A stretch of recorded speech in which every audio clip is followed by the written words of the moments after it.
Hello and welcome to Let's Read A Raw Youth by Fyodor Dostoevsky. This video is the second of a collection of 4, and it presents the end of Part 1 of the novel and the first 2/3 of Part 2.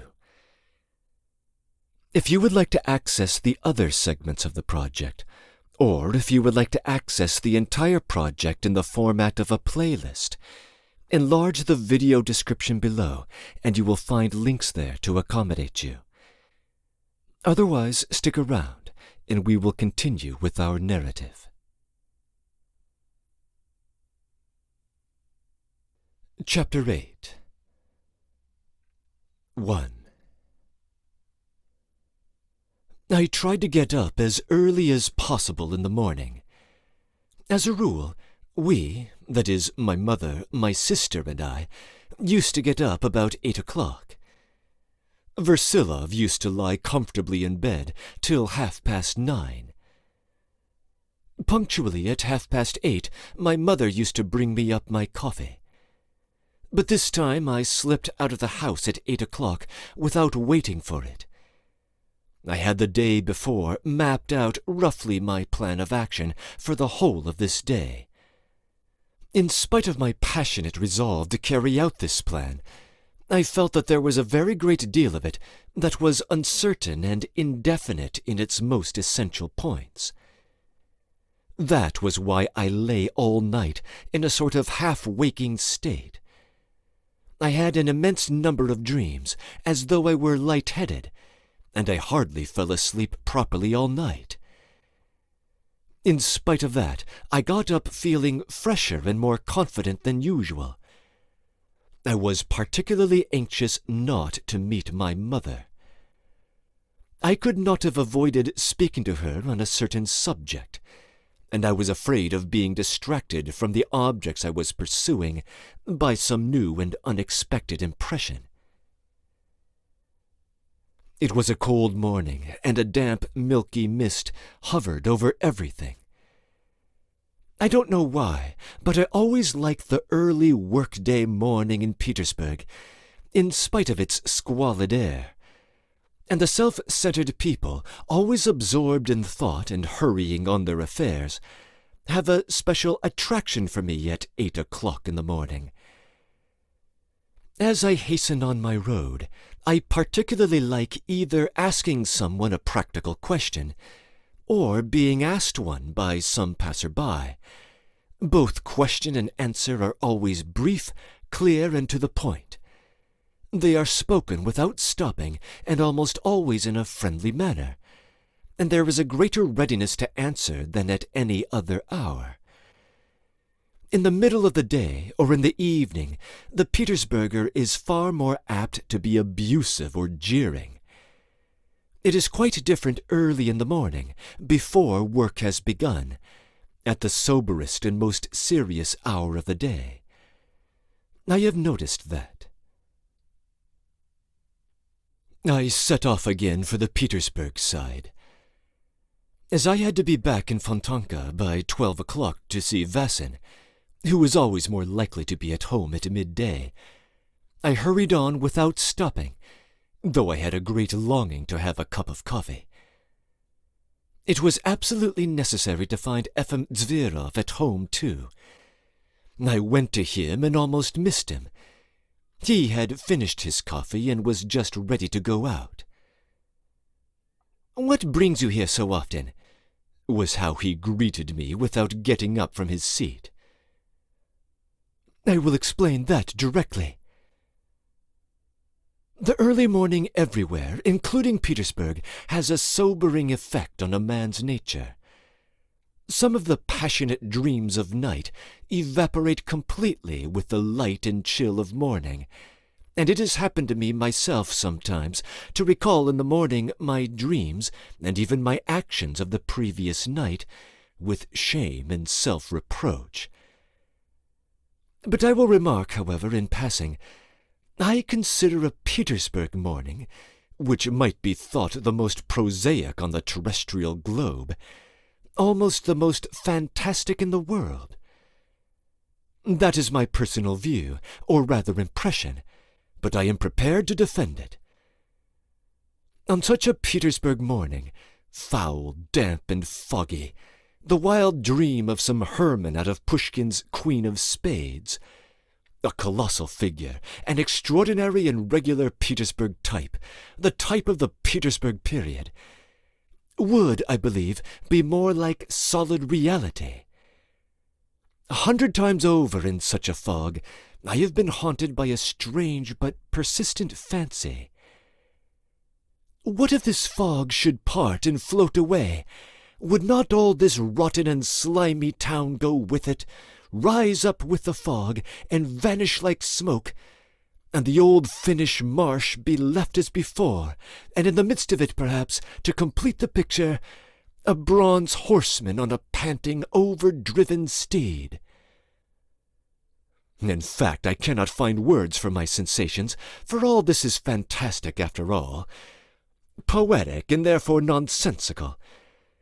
Nevertheless, I have often been, and often am, haunted by an utterly senseless question. Here they are all flitting to and fro, but how can one tell? Perhaps all this is someone's dream, and there is not one real person here, nor one real action. Someone who is dreaming all this will suddenly wake up, and everything will suddenly disappear. But I am digressing.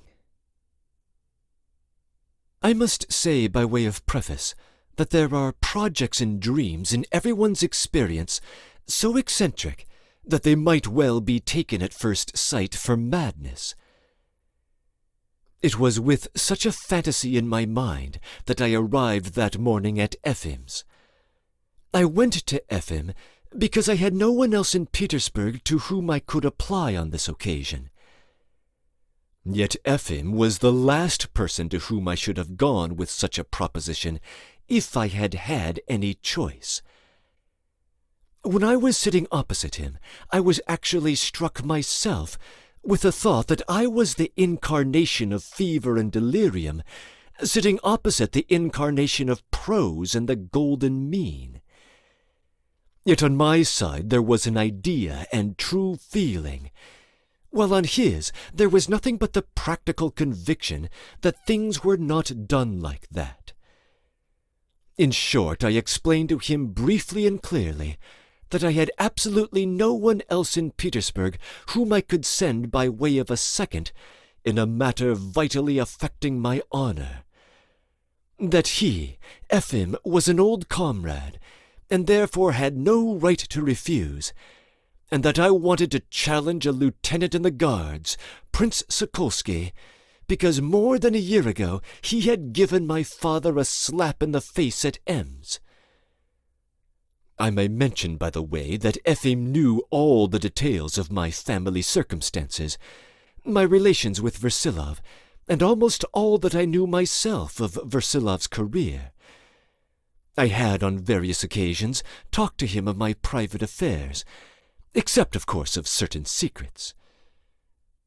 He sat and listened, as his habit was, all ruffling up his feathers like a sparrow in a cage, silent and serious, with his puffy face and his untidy flaxen white hair. A set smile of mockery never left his lips. This smile was all the nastier for being quite unintentional and unconscious. It was evident that he genuinely and sincerely considered himself at that moment vastly superior to me in intellect and character. I suspected, too, that he despised me for the scene the evening before at Dergachev's. That was bound to be so. Efim was the crowd. Efim was the man in the street.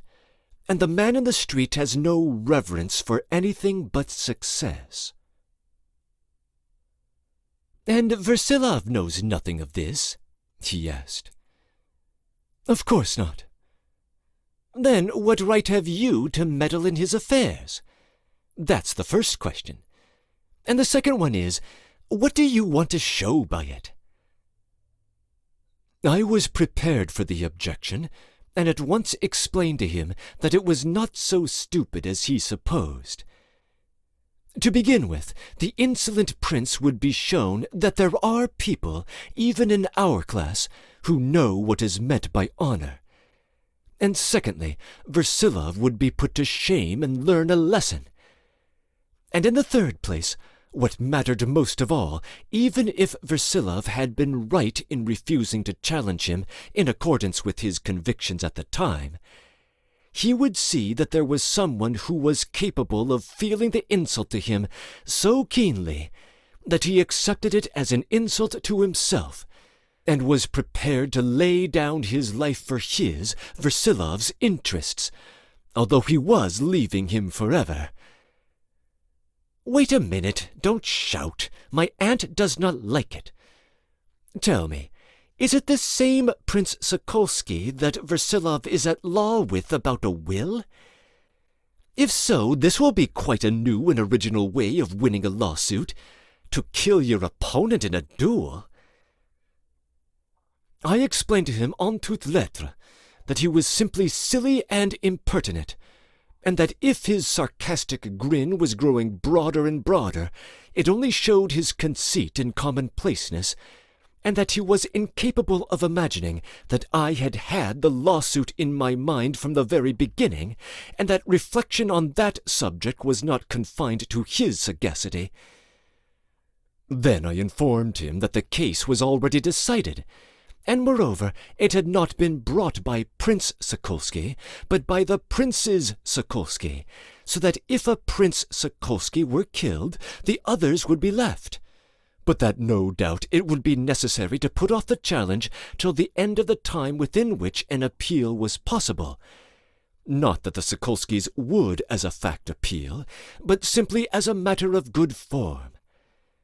When the latest possible date for an appeal had passed, the challenge would follow. That I had come about it now, not that the duel would take place immediately, but that I must be prepared at any rate in time to find a second, if he, Efim, refused, as I knew no one. That was why I said I had come. Well, come and talk about it then, or else you'll be leading us a wild goose chase. He stood up and took his cap. So you'll go then? No, of course I won't. Why not? Well, for one reason, if I agreed now that I would go then, you would begin hanging about here every evening till the time for the appeal was over. And besides, it's simply nonsense, and that's all about it. And am I going to mess up my career for you? Why, Prince Sokolsky will ask me at once, "Who sent you?" "Dolgoruki." "And what's Dolgoruki got to do with Versilov?" And am I to explain your pedigree to him, pray? Why, he'd burst out laughing. Then you give him a punch in the face. But it's all gibberish. You're afraid, you so tall and the strongest at the grammar school. I'm afraid, of course I am afraid. Besides, the prince won't fight, for they only fight their equals. I am a gentleman too, by education. I have rights, I am his equal. On the contrary, he is not my equal. You're a small boy. How a small boy? Just a small boy. We are both boys, but he is grown up. You fool! But I might have been married a year ago by the law. Well, get married then. But anyway, you're a pipsqueak. You're still growing. I saw, of course, that he thought fit to jeer at me. I might not indeed have told all this foolish episode, and it would have been better, in fact, for it to have perished in obscurity. Besides, it's revolting in its pettiness and gratuitousness, though it had rather serious consequences. But to punish myself still further, I will describe it fully. Realizing that Efim was jeering at me, I permitted myself to push him on the shoulder with my right hand, or rather my right fist. Then he took me by the shoulder, turned me upside down, and proved to me conclusively that he was the strongest of us at the grammar school.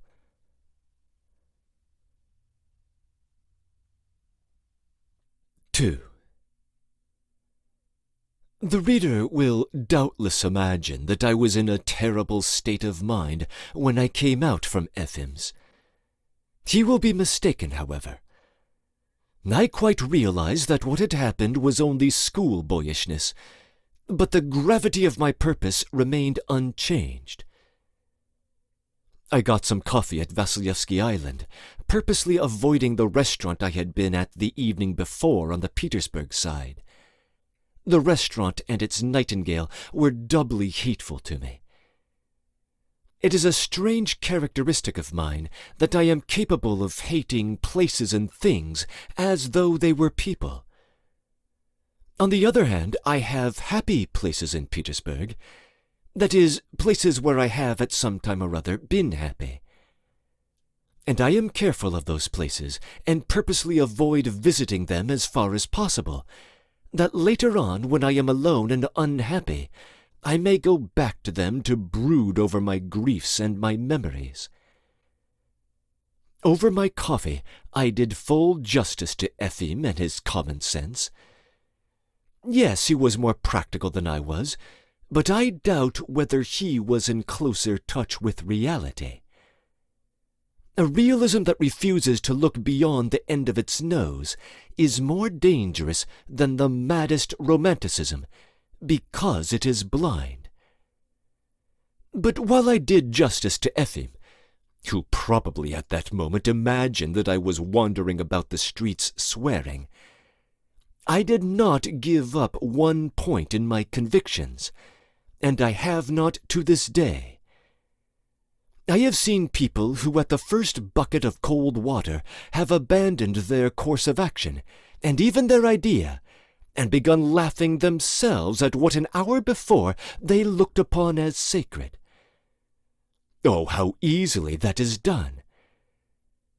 Even if Efim were more right than I in the main, and I were foolish beyond all foolishness and giving myself airs, yet at the very bottom of it all there was a point of view upon which I was right. There was something to be said on my side also, and what is more, too, it was something they could never understand. I reached Vassin's in Fontanka, near the Semyonovsky Bridge, at 12 o'clock punctually, but I did not find him at home. His work was in Vassilyevsky Island, and he was only at home at certain fixed hours, almost always at midday.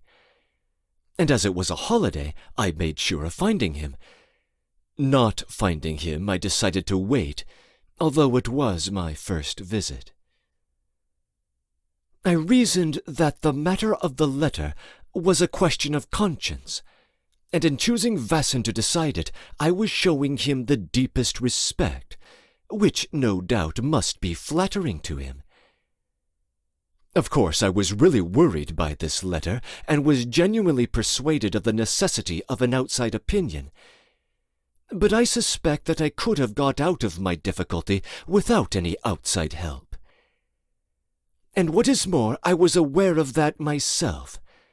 I had only to give the letter to Versilov, to put it into his hands, and then let him do what he liked with it.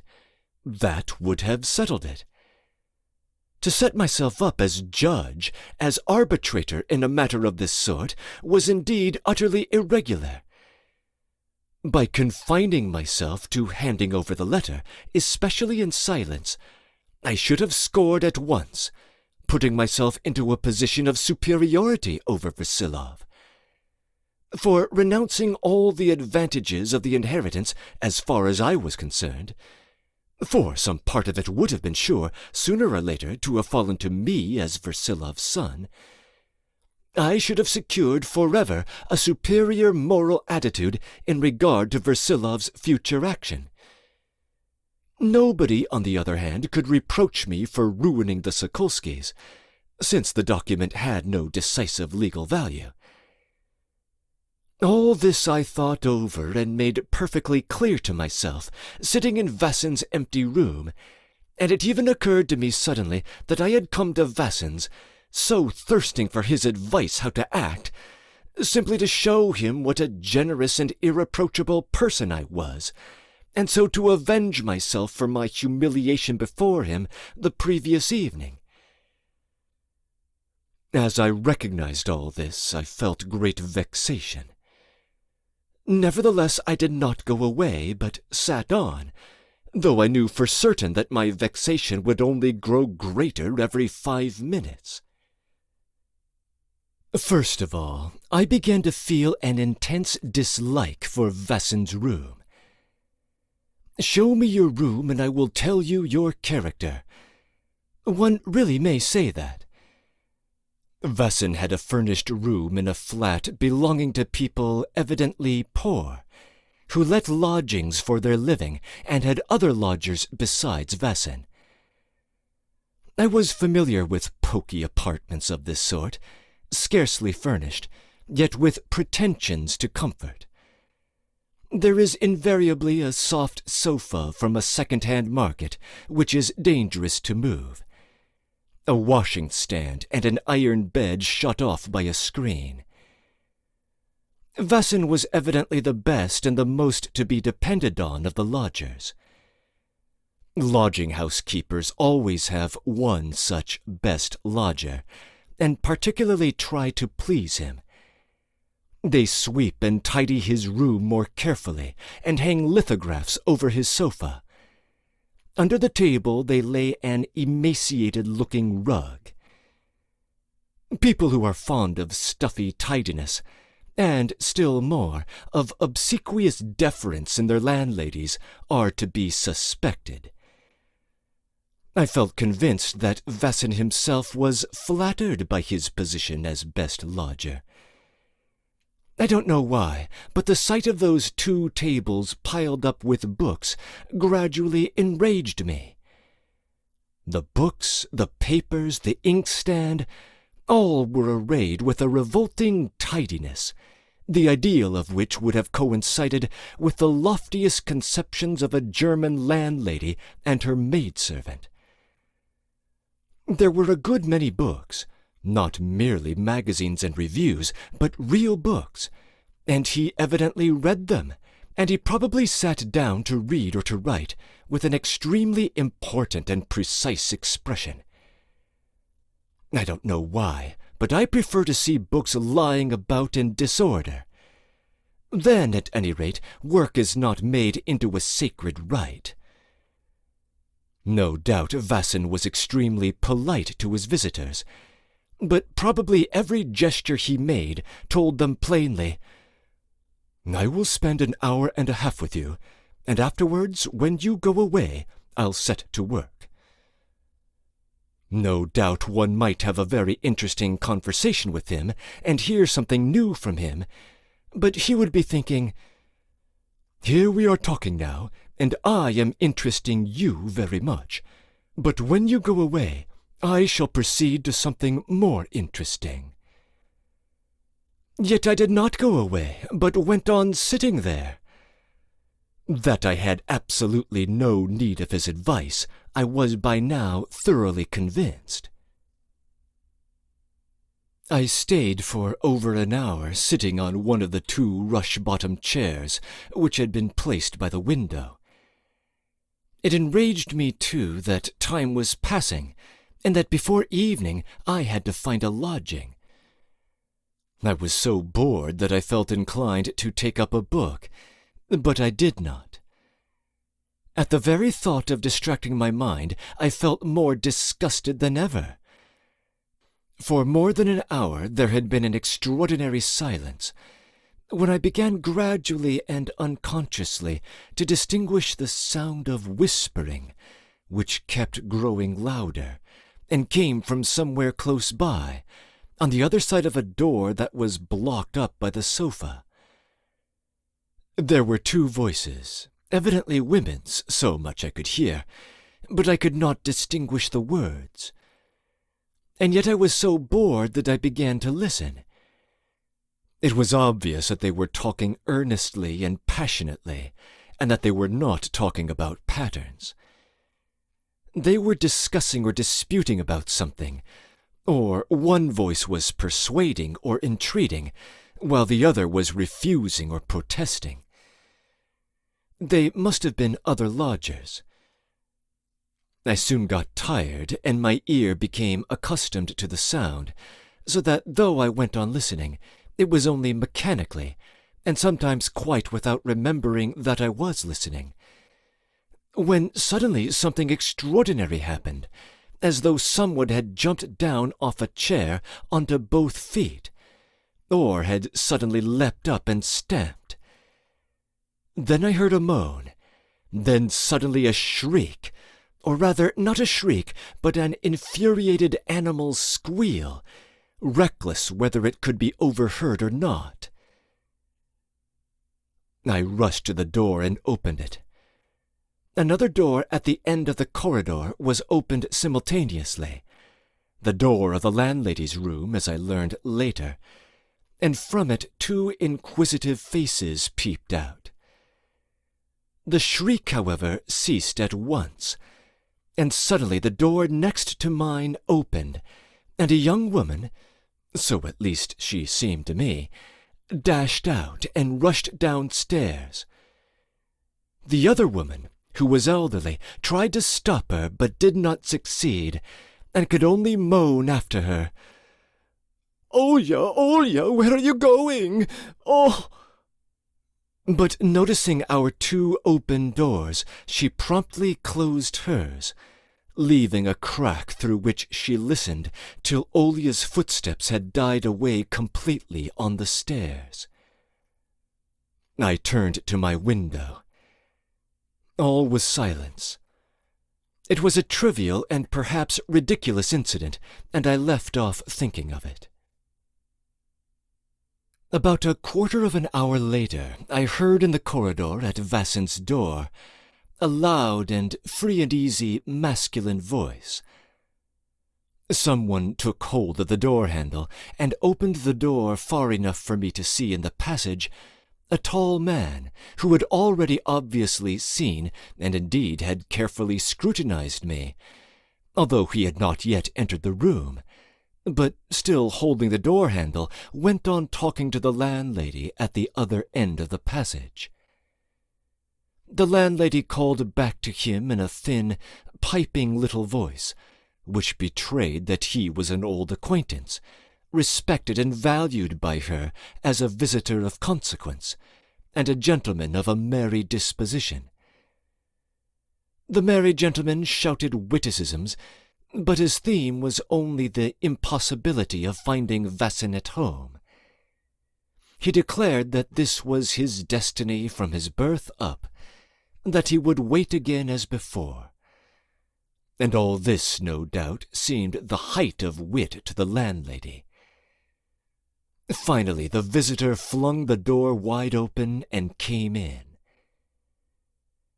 He was a well-dressed gentleman, evidently turned out by a good tailor, as they say, like a real gentleman, though there was nothing of the real gentleman about him, in spite, I fancy, of his desire to appear one.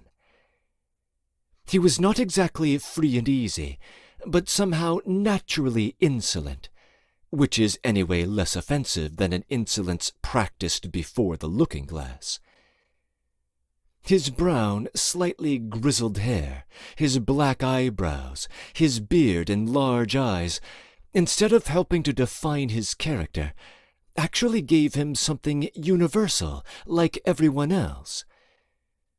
This sort of man laughs and is ready to laugh, but for some reason one is never cheerful in his company. He quickly passes from a jocular to a dignified air, from dignity to playfulness or winking, but all this seems somehow put on and causeless.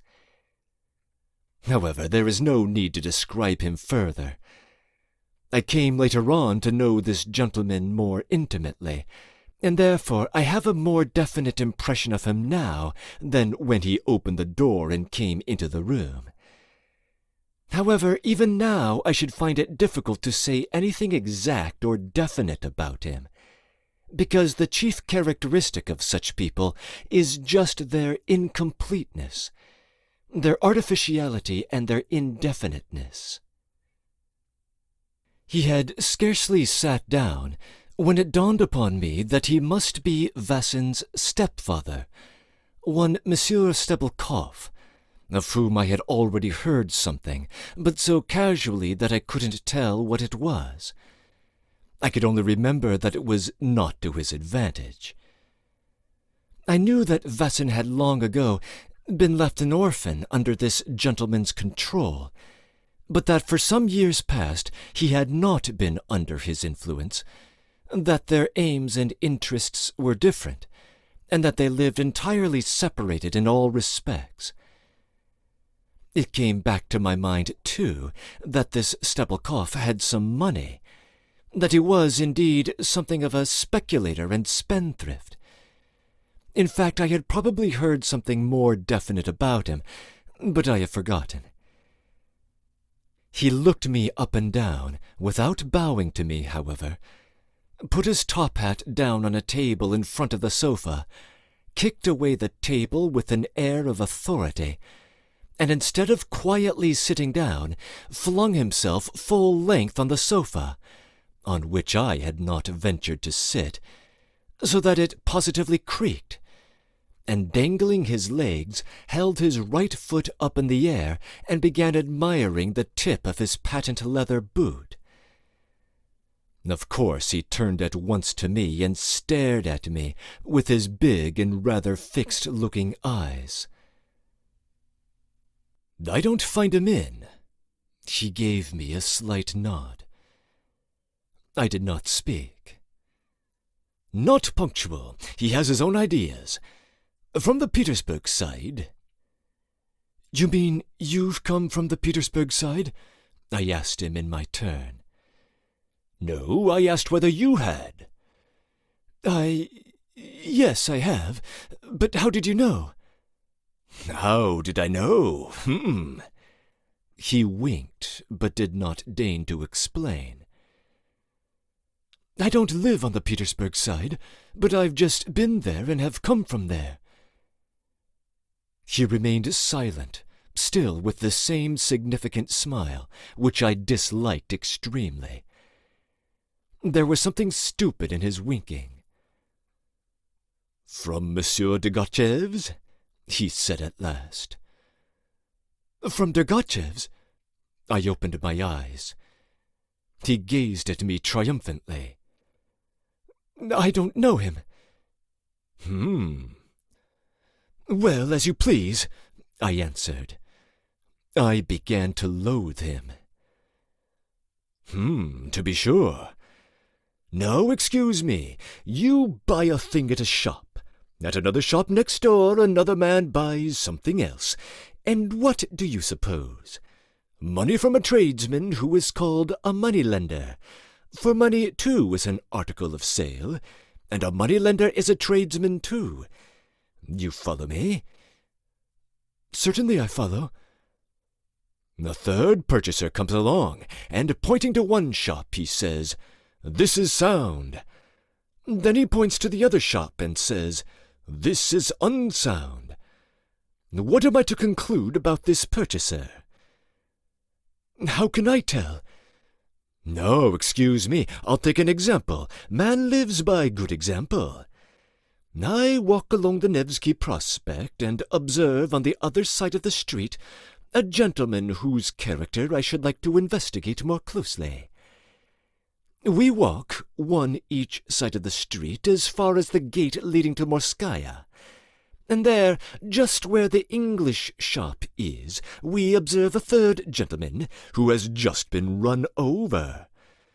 Now mark, a fourth gentleman walks up and wishes to investigate the character of all three of us, including the man who has been run over, from the point of view of practicability and soundness.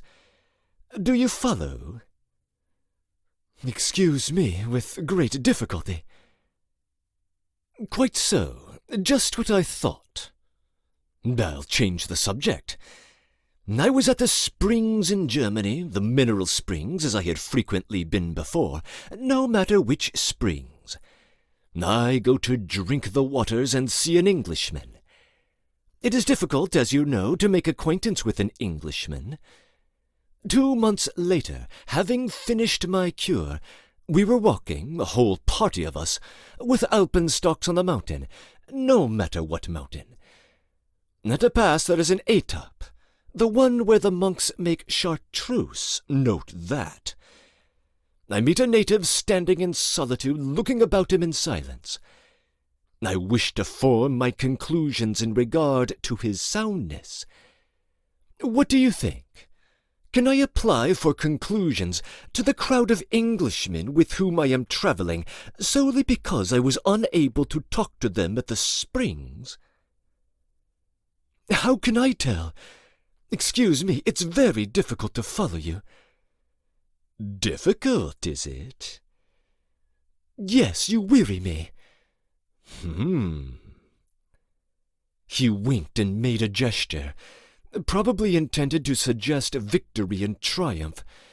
Then, with stolid composure, he took out of his pocket a newspaper, which he had evidently only just bought, unfolded it, and began reading the last page, apparently intending to leave me undisturbed. For 5 minutes he did not look at me.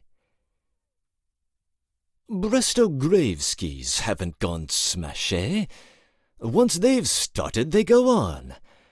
I know a lot that have gone smash. He looked at me with intense earnestness. I don't know much about the stock exchange so far, I answered. You disapprove of it. What? Money. I don't disapprove of money, but I think ideas come first and money second. That is, allow me to say, here you have a man, so to say, with his own capital. A lofty idea comes before money, and a society with money but without a lofty idea comes to grief. I don't know why, but I began to grow hot. He looked at me rather blankly, as though he were perplexed. But suddenly his whole face relaxed in a gleeful and cunning smile. Vasilov, hey? He's fairly scored, he has. Judgment given yesterday, eh? I suddenly perceived to my surprise that he knew who I was, and perhaps knew a great deal more. But I don't understand why I flushed and stared in a most idiotic way without taking my eyes off him. He was evidently triumphant. He looked at me in high glee, as though he had found me out and caught me in the cleverest way. No, he said, raising both his eyebrows. You ask me about Monsieur Vasilov. What did I say to you just now about soundness? A year and a half ago, over that baby, he might have made a very perfect little job. But he came to grief. Over what baby? The baby who is being brought up now out of the way, but he won't gain anything by it. Because... What baby? What do you mean? His baby, of course. His own by Mademoiselle Lydia Akhmakov. A charming girl, very fond of me. Phosphorus matches, eh? What nonsense! What a wild story! He never had a baby by Mademoiselle Akhmakov. Go on. I've been here and there. I've been a doctor and I've been an accoucheur. My name's Stebelkov. Haven't you heard of me? It's true I haven't practiced for a long time, but practical advice on a practical matter I could give. You're an accoucheur? Did you attend Mademoiselle Akhmakov? No, I did not attend her. In a suburb there was a doctor, Grantz, burdened with a family. He was paid half a thaler, such is a position of doctors out there, and no one knew him either, so he was there instead of me. I recommended him indeed, because he was so obscure and unknown. You follow? I only gave practical advice when Versilov, Andrei Petrovich, asked for it. But he asked me in dead secret, tete-a-tete. But Andrei Petrovich wanted to catch 2 hares at once. I listened in profound astonishment. Chase 2 hares, catch neither, according to the popular, or rather peasant proverb. What I say is, exceptions continually repeated become a general rule. He went after another hare, or, to speak plain Russian, after another lady, and with no results. Hold tight what you've got. When he ought to be hastening a thing on, he potters about. Versilov, that petticoat prophet, as young Prince Sokolsky well described him before me at the time. Yes, you had better come to me. If there is anything you want to know about Versilov, you had better come to me. He was evidently delighted at my open-mouthed astonishment. I had never heard anything before about a baby. And at that moment the door of the next room slammed as someone walked rapidly in. Versilov lives in Mozhaysky Street, at Litvinov's house, number 17. I have been to the address bureau myself. A woman's voice cried aloud in an irritable tone. We could hear every word. Stepelkov raised his eyebrows and held up his finger. We talk of him here, and there already he's... Here you have exceptions continually occurring. Quand on parle d'un code... He jumped up quickly, and sitting down on the sofa, began listening at the door in front of which the sofa stood. I, too, was tremendously struck. I reflected that the speaker was probably the same young girl who had run down the stairs in such excitement. But how did Versilov come to be mixed up in this too? Suddenly there came again the same shriek, the furious shriek of someone savage with anger, who has been prevented from getting or doing something. The only difference was that the cries and shrieks were more prolonged than before. There were sounds of a struggle, a torrent of words. I won't! Give it up at once! Or something of the sort. I don't remember exactly. Then, just as before, someone rushed to the door and opened it. Both the people in the room rushed out into the passage, one, just as before, trying to restrain the other. Stepelkov, who had leapt up from the sofa and been listening with relish, fairly flew to the door, and with extreme lack of ceremony dashed into the passage straight upon the two. I, too, of course, ran to the door. But his appearance in the passage acted like a pail of cold water. The 2 women vanished instantly and shut the door with a slam. Stepelkov was on the point of dashing after them, but he stopped short, held up his finger with a smile, and stood considering. This time I detected in his smile something nasty, evil, and malignant. Seeing the landlady, who was again standing in her doorway, he ran quickly across the passage to her on tiptoe. After whispering to her for a minute or two, and no doubt receiving information, he came back to the room, resuming his air of ponderous dignity, picked up his top hat from the table, looked at himself in the looking-glass as he passed, ruffled up his hair, and with a self-complacent dignity went to the next door without even a glance in my direction. For an instant he held his ear to the door, listening, then winked triumphantly across the passage to the landlady, who shook her finger and wagged her head at him, as though to say, "Oh, naughty man, naughty man!" Finally, with an air of resolute, even of shrinking delicacy, he knocked with his knuckles at the door. A voice asked, "Who's there?" "Will you allow me to enter on urgent business?" Stebelkov pronounced in a loud and dignified voice. There was a brief delay, yet they did open the door, first only a little way. But Stebelkov at once clutched the door handle and would not let them close it again. A conversation followed. Stebelkov began talking loudly, still pushing his way into the room. I don't remember the words, but he was speaking about Versilov, saying that he could tell them, could explain everything. "Yes, I can tell you. Yes, you come to me," or something to that effect. They quickly let him in. I went back to the sofa and began to listen, but I could not catch it all. I could only hear that Versilov's name was frequently mentioned. From the intonations of his voice, I guessed that Stebelkov by now had control of the conversation, that he no longer spoke insinuatingly but authoritatively, in the same style as he had talked to me.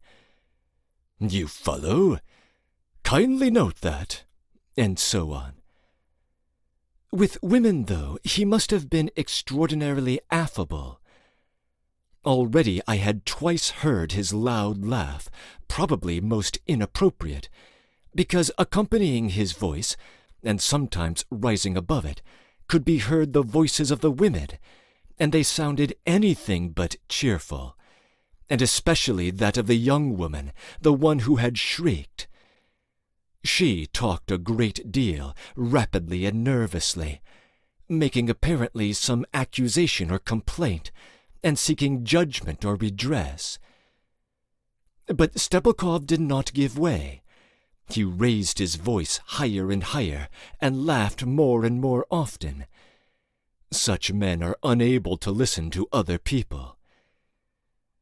I soon jumped up from the sofa, for it seemed to me shameful to be eavesdropping, and went back again to the rush-bottomed chair by the window.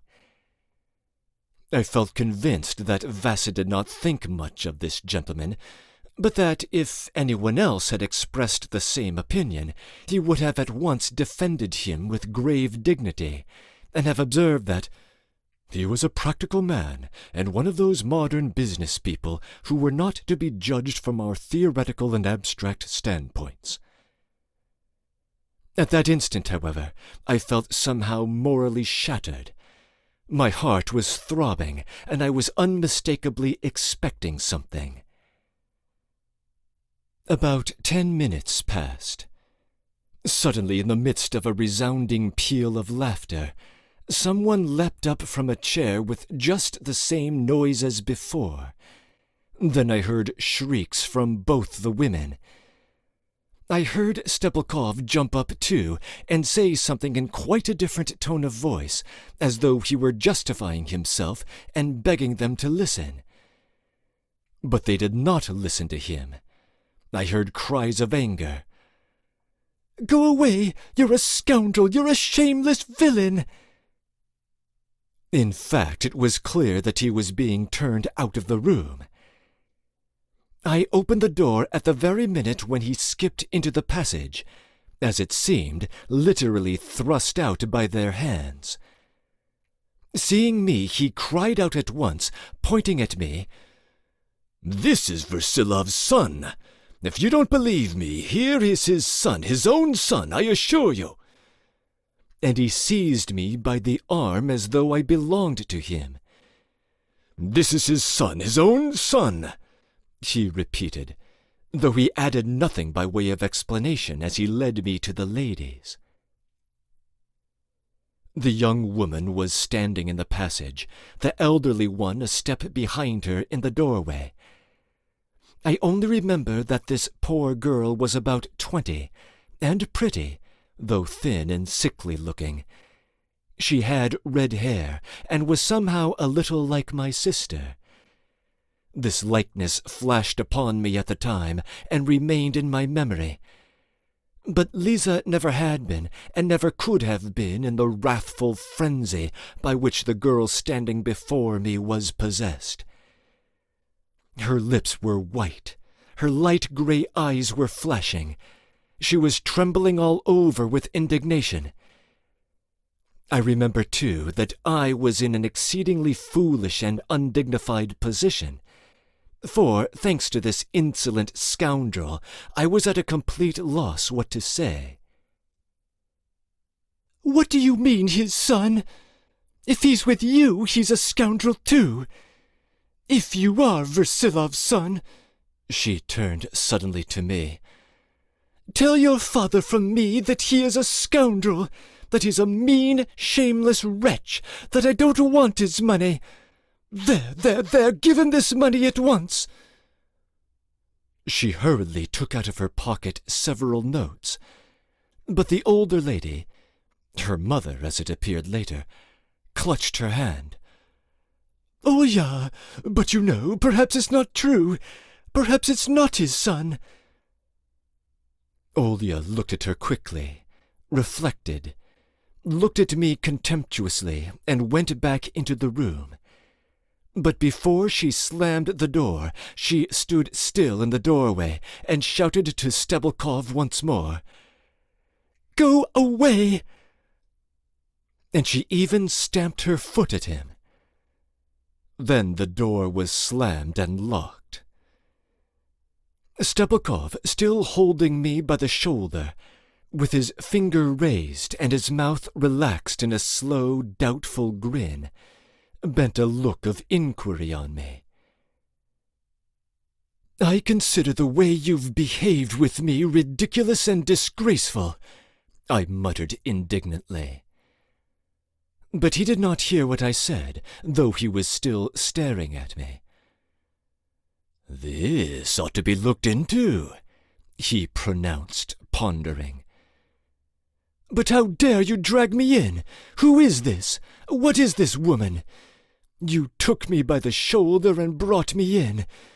What does it mean?" "Yes, by Jove, a young person who has lost her fair fame. A frequently recurring exception. You follow?" And he poked me in the chest with his finger. "Damnation!" I pushed away his finger. But he suddenly and quite unexpectedly went off into a low, noiseless, prolonged chuckle of merriment. Finally he put on his hat, and, with a rapid change to an expression of gloom, he observed, frowning, "The landlady must be informed. They must be turned out of the lodgings, to be sure, and without loss of time, too, or they'll be... You will see, mark my words, you will see. Yes, by Jove." He was gleeful again all at once. "You'll wait for Grisha, I suppose?" "No, I shan't wait," I answered resolutely. "Well, it's all one to me." And without adding another syllable, he turned, went out, and walked downstairs, without vouchsafing a glance in the landlady's direction, though she was evidently expecting news and explanations. I, too, took up my hat, and asking the landlady to tell Vassin that I, Dolgoruki, had called, I ran downstairs.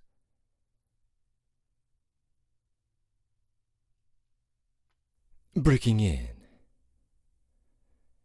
If you find the rhetoric of Stebelkov to be borderline unintelligible in places, you're not alone. Everything he says is in an obscure, roundabout way, from which we may infer that his interests are not entirely above board. In fact, Dostoevsky modeled him after a certain Kosolov, who was involved in the questionable business details of a publicly traded railway company. When Stebelkov mentions the Brestograevskys, when looking up from the newspaper, he is referring to the Brest-Grève Railway, which would be an analogue to the Tambov-Kozlov line associated with the real-life Kosolov. When Stebelkov broaches the subject of various shops, or a man on Nevsky Prospect who was run over in the street, or the Englishman at the mountain by the German spa, or what have you, he seems to be, in a very roundabout way, trying to hint at the soundness of a certain character, namely Versilov.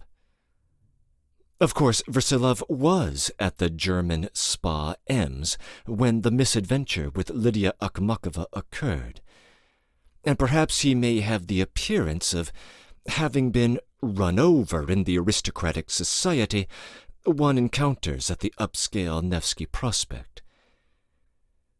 Similarly, Stebelkov was never an accoucheur, or involved in any literal form of midwifery, but he is happy to spread rumors about scandalous episodes of childbirth.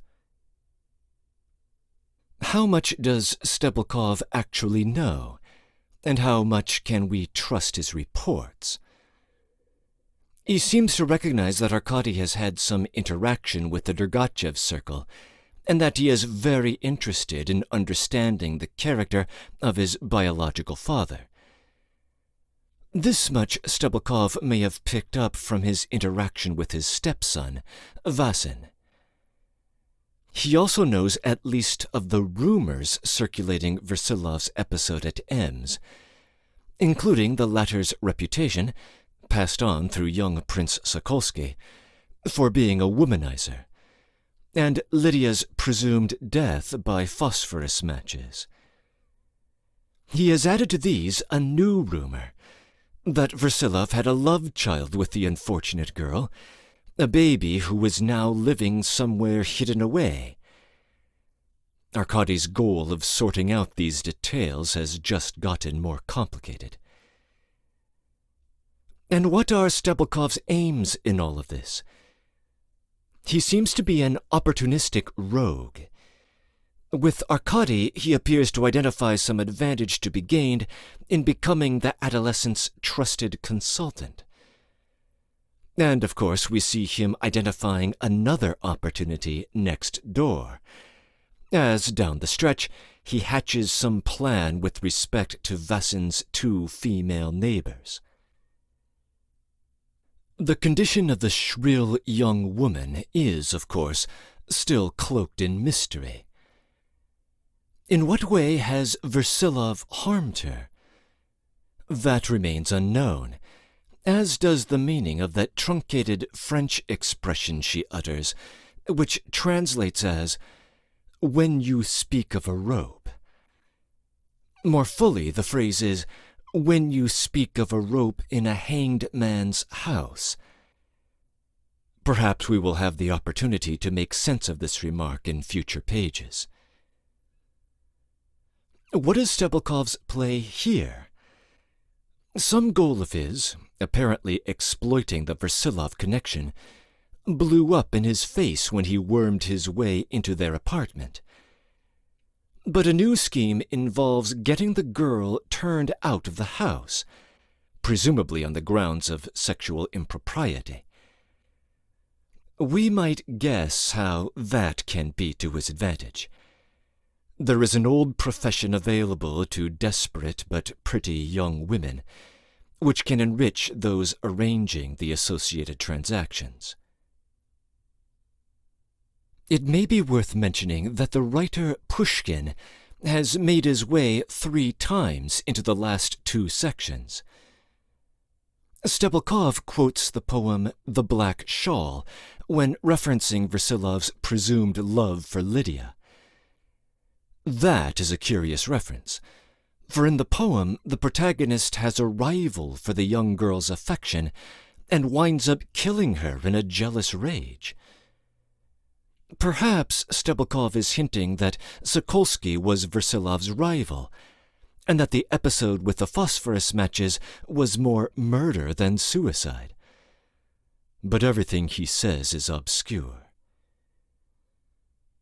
Arkady makes the other two references to Pushkin in a single paragraph in our first section, when digressing about the aura of Petersburg.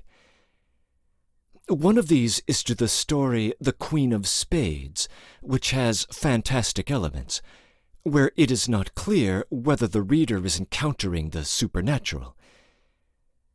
The other is the poem The Bronze Horseman, which is haunted by the spectre of Peter the Great, as represented by the bronze statue in his honor. Dostoevsky's association of these works with the spirit of Petersburg can be explored further in his so-called Petersburg poem, that is, his 1846 novella, The Double. Despite Arkady's break with his father the evening before, his mad, momentary idea of challenging the young Sokolsky to a duel indicates just how much Versilov means to him. We can expect this new encounter with Stebelkov to add further turmoil to his mind. End of comments.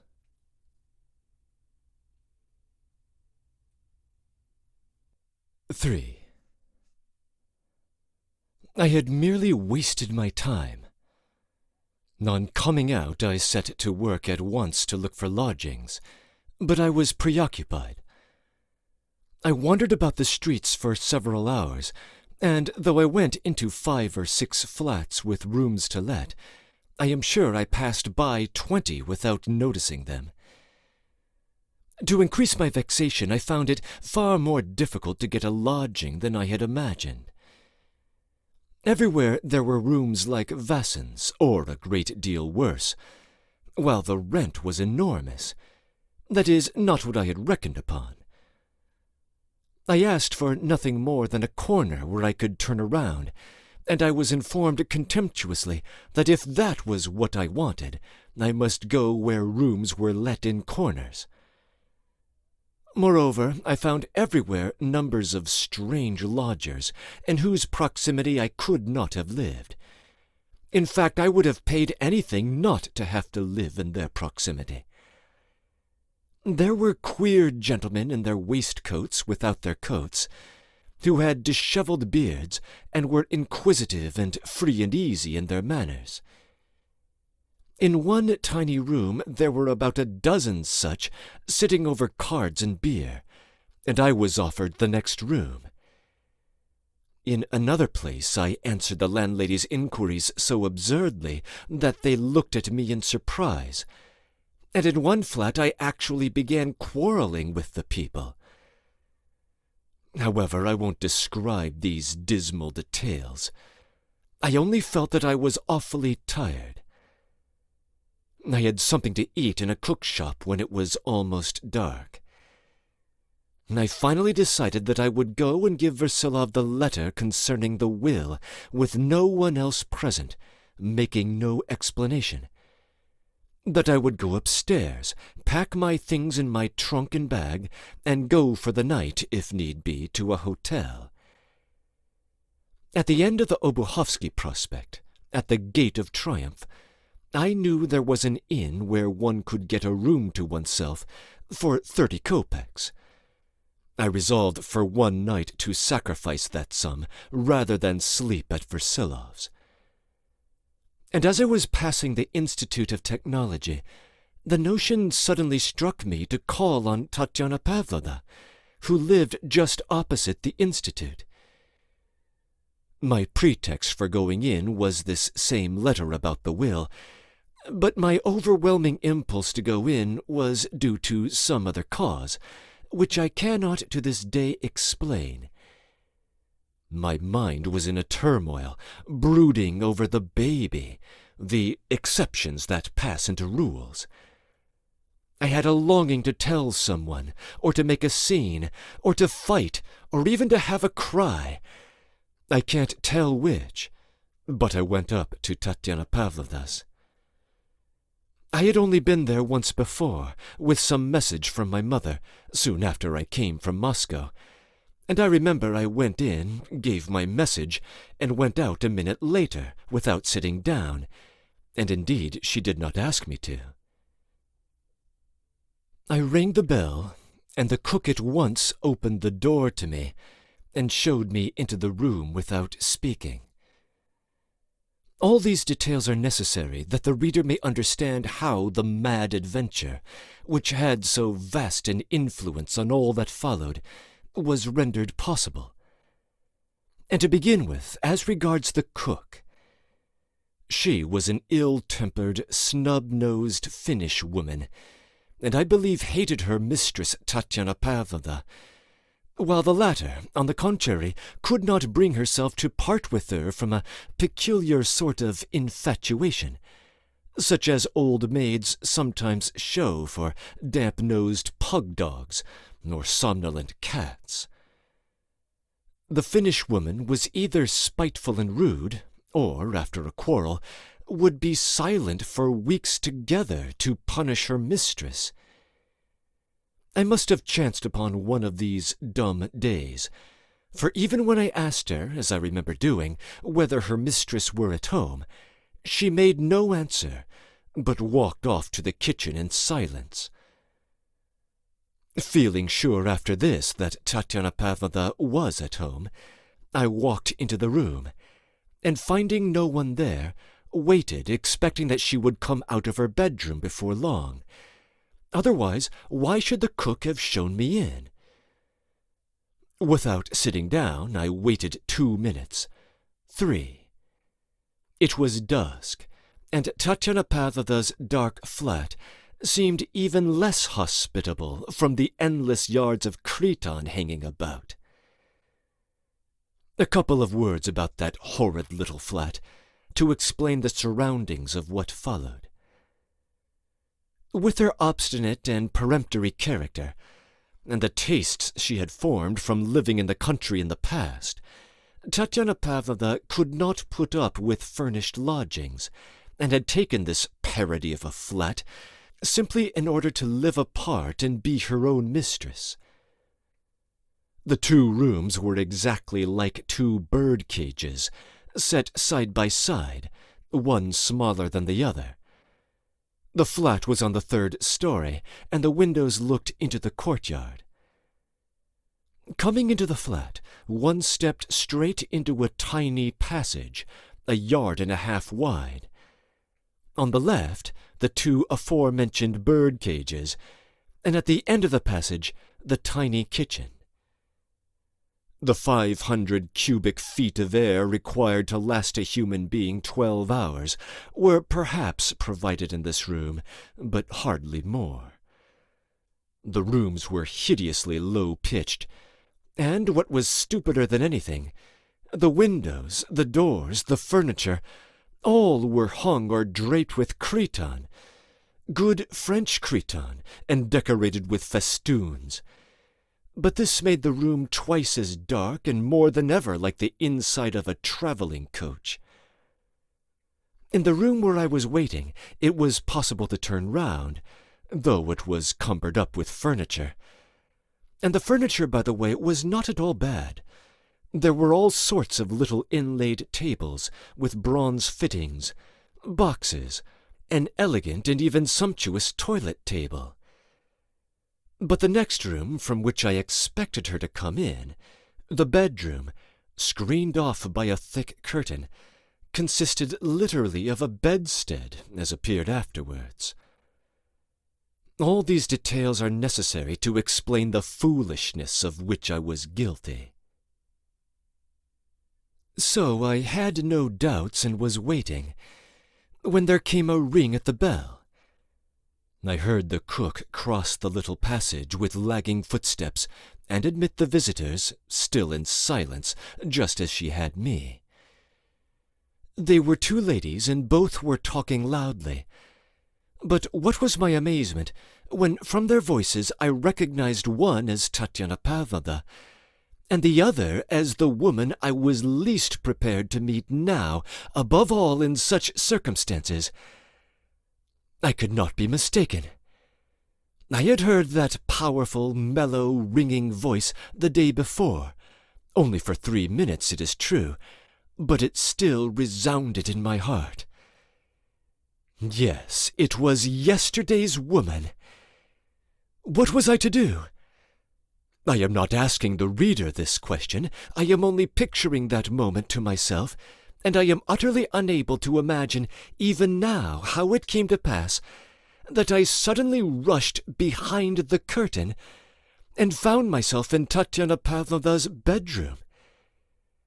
In short, I hid myself, and had scarcely time to do so when they walked in. Why I hid and did not come forward to meet them, I don't know.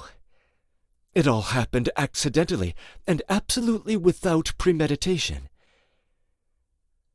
After rushing into the bedroom and knocking against the bed, I noticed at once that there was a door leading from the bedroom into the kitchen, and so there was a way out of my horrible position, and I could make my escape, but the horror!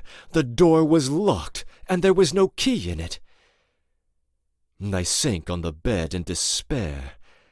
I realized that I should overhear their talk, and from the first sentence, from the first sound of their conversation, I guessed that they were discussing delicate and private matters.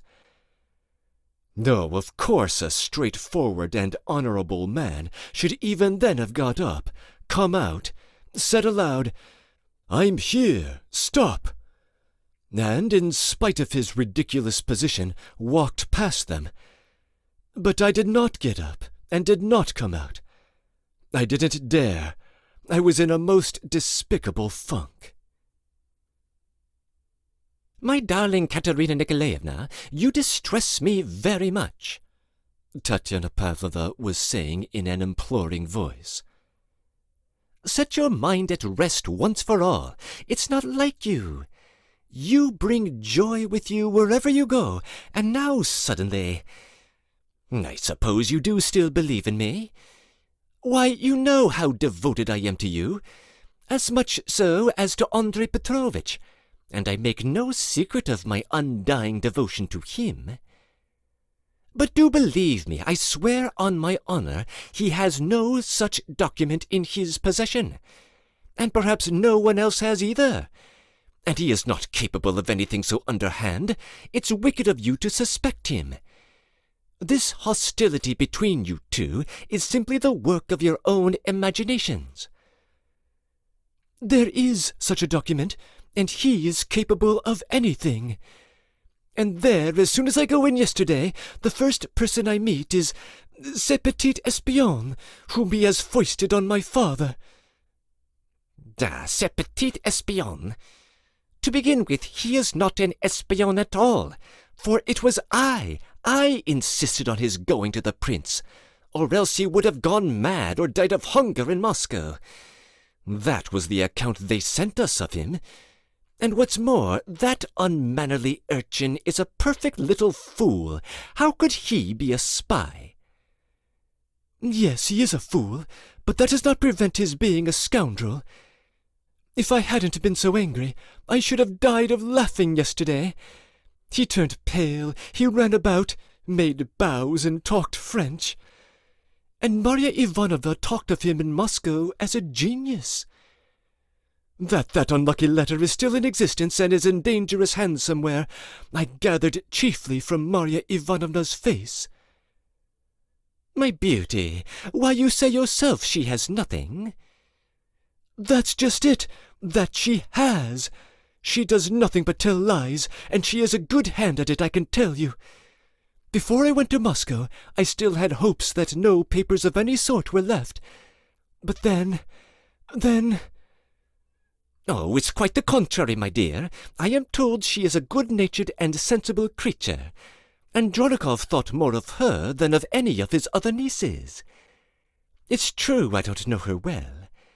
But you should have won her over, my beauty. It's no trouble to you to win hearts. Why, I'm an old woman, but here I'm quite in love with you already, and can't resist kissing you. But it would have been nothing to you to win her heart." I did, Tatiana Pavlovna, I tried. She was enchanted with me, but she's very sly, too. Yes, she's a regular type, and a peculiar Moscow type. And would you believe it, she advised me to apply to a man here called Kraft, who had been Andronikov's assistant. Maybe he knows something, she said. I had some idea of what Kraft was like, and in fact I had a faint recollection of him. But as she talked about Kraft, I suddenly felt certain that it was not that she simply knew nothing, but that she knew all about it and was lying. But why? Why? Well, perhaps you might find out from him. That German Kraft isn't a chatterbox, and I remember him as very honest. You really ought to question him. Only I fancy he is not in Petersburg now. Oh, he came back yesterday evening. I have just been to see him. I have come to you in such a state I am shaking all over. I wanted to ask you, Tatiana Pavlovna, my angel, for you know everyone. Wouldn't it be possible to find out from his papers, for he must have left papers, to whom they will come now? They may come into dangerous hands again. I wanted to ask your advice. But what papers are you talking about? Said Tatiana Pavlovna, not understanding. Why, you say you have just been at Kraft's? Yes, I have been. I have just been there. But he shot himself yesterday evening. I jumped up from the bed. I was able to sit through being called a spy and an idiot, and the longer the conversation went on, the more impossible it seemed to show myself. It was impossible to contemplate. I inwardly determined with a sinking heart to stay where I was, till Tatiana Pavlovna went to the door with her visitor. If, that is, I were lucky, and she did not before then come to fetch something from the bedroom. And afterwards, when Madame Akhmakov had gone out, then, if need be, I'd fight it out with Tatiana Pavlovna. But when, now, suddenly hearing about Kraft, I jumped up from the bed, I shuddered all over.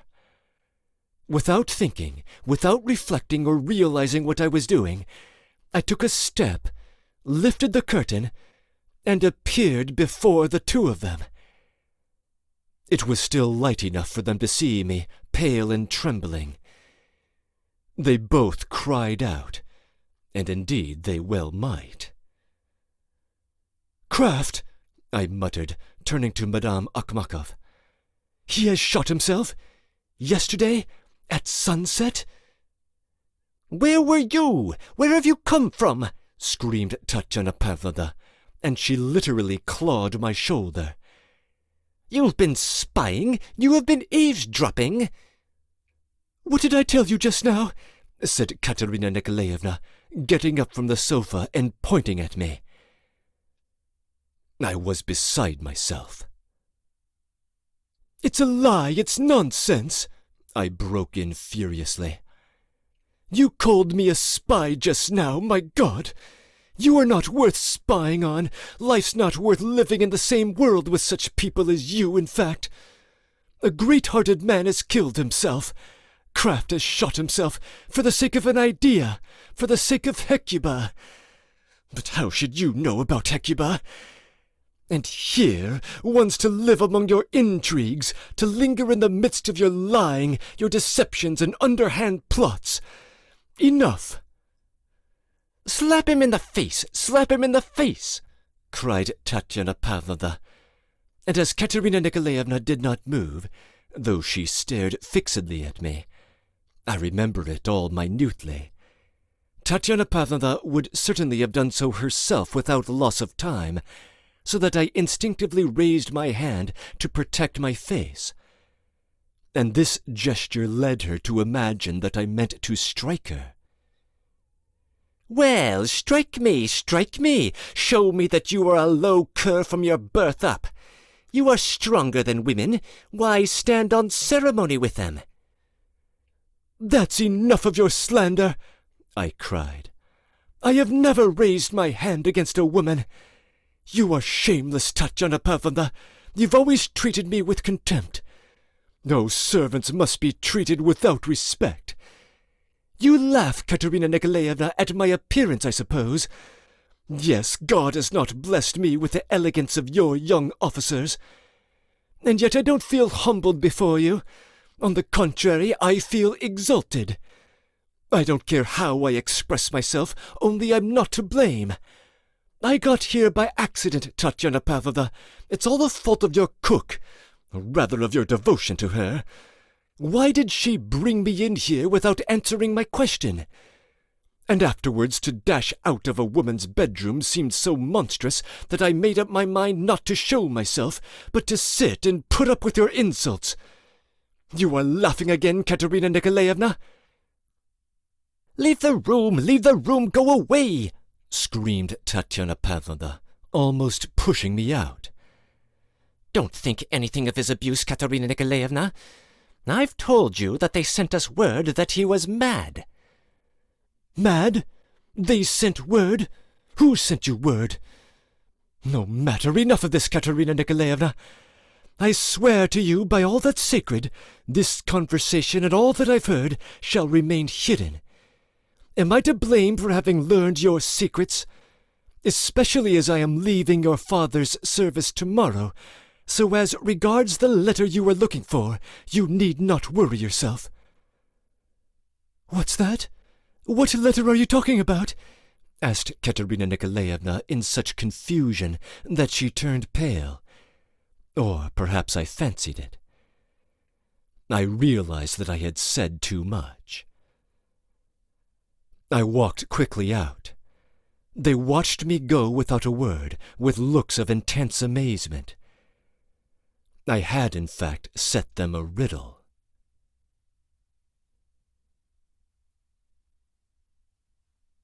Breaking in. While Kraft's fate comes as a shock to Arkady, it is unlikely to come as one to the reader, since the foreshadowing of his suicide was transparent back in Chapter 4. One small detail is worth noting. Arkady hears that Kraft shot himself in the evening, and immediately jumps to the conclusion that it happened at sunset. One of the last exchanges he has with Kraft in Chapter 4 concerns times of day.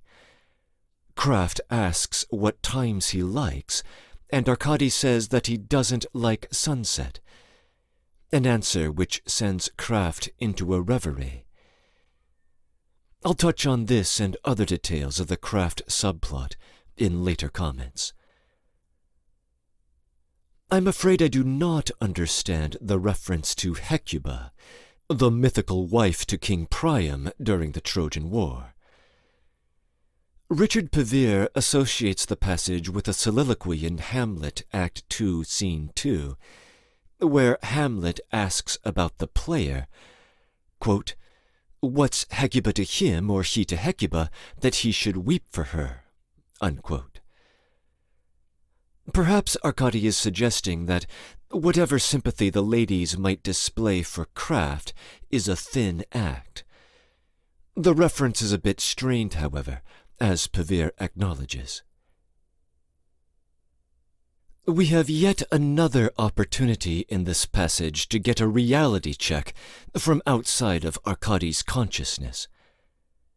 We now know how his guardians in Moscow thought of him, as brilliant but a bit crazy, on a path toward starving himself. Given the various anecdotes from Chapter 5, we can see why they might have drawn this conclusion. And we also now know why he was summoned to Petersburg in the first place. Despite Tatyana Pavlovna's rough treatment of the youth, she arranged his employment with the prince out of concern for his own health. Scolding and hectoring appear to be her paradoxical love language. It appears that both parties in the enigmatic feud between Versilov and the young Madame Akhmakova have conjectured that Arkady has been playing the role of a spy. That is, of course, Katerina Nikolaevna's first assumption here, and in the prior chapter Arkady accused Versilov of having that angle himself. But in that same chapter, Versilov insinuated that Arkady's probing questions must have been informed by a woman, namely Katerina Nikolaevna. The accusations from both sides, of course, are mostly wrong, although we might wonder how Arkady can hope to remain innocent of all these entanglements. End of comments.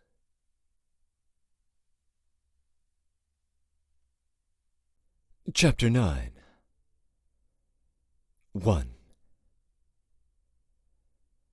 I hurried home, and, marvelous to relate, I was very well satisfied with myself.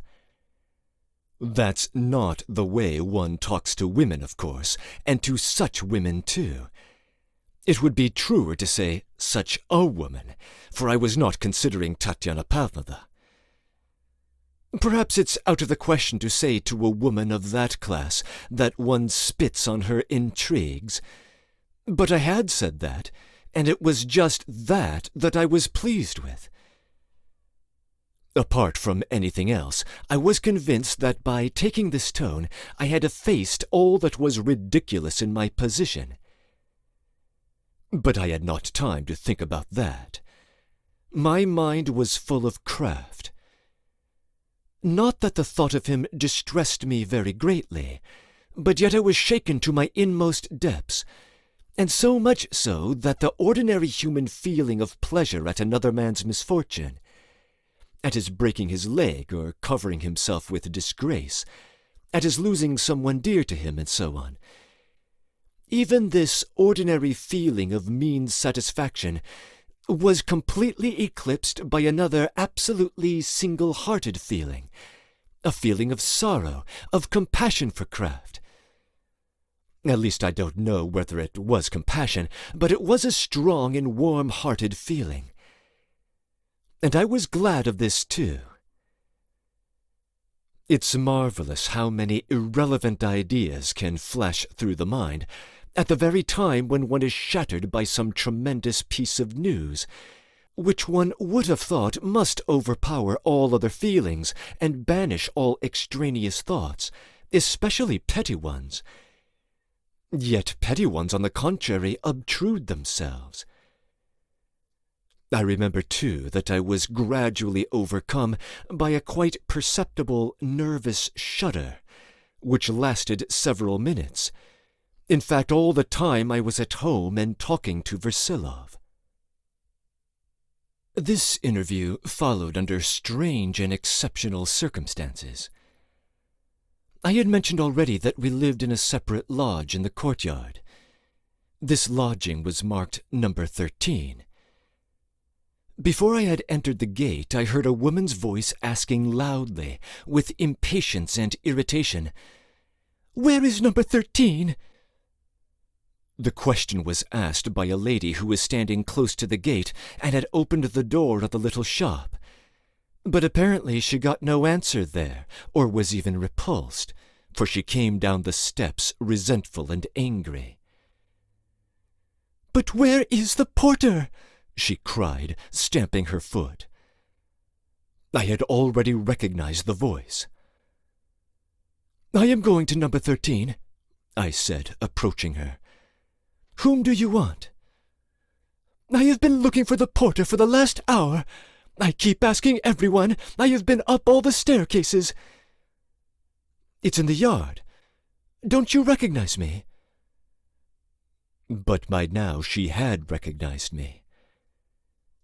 "You want Versilov.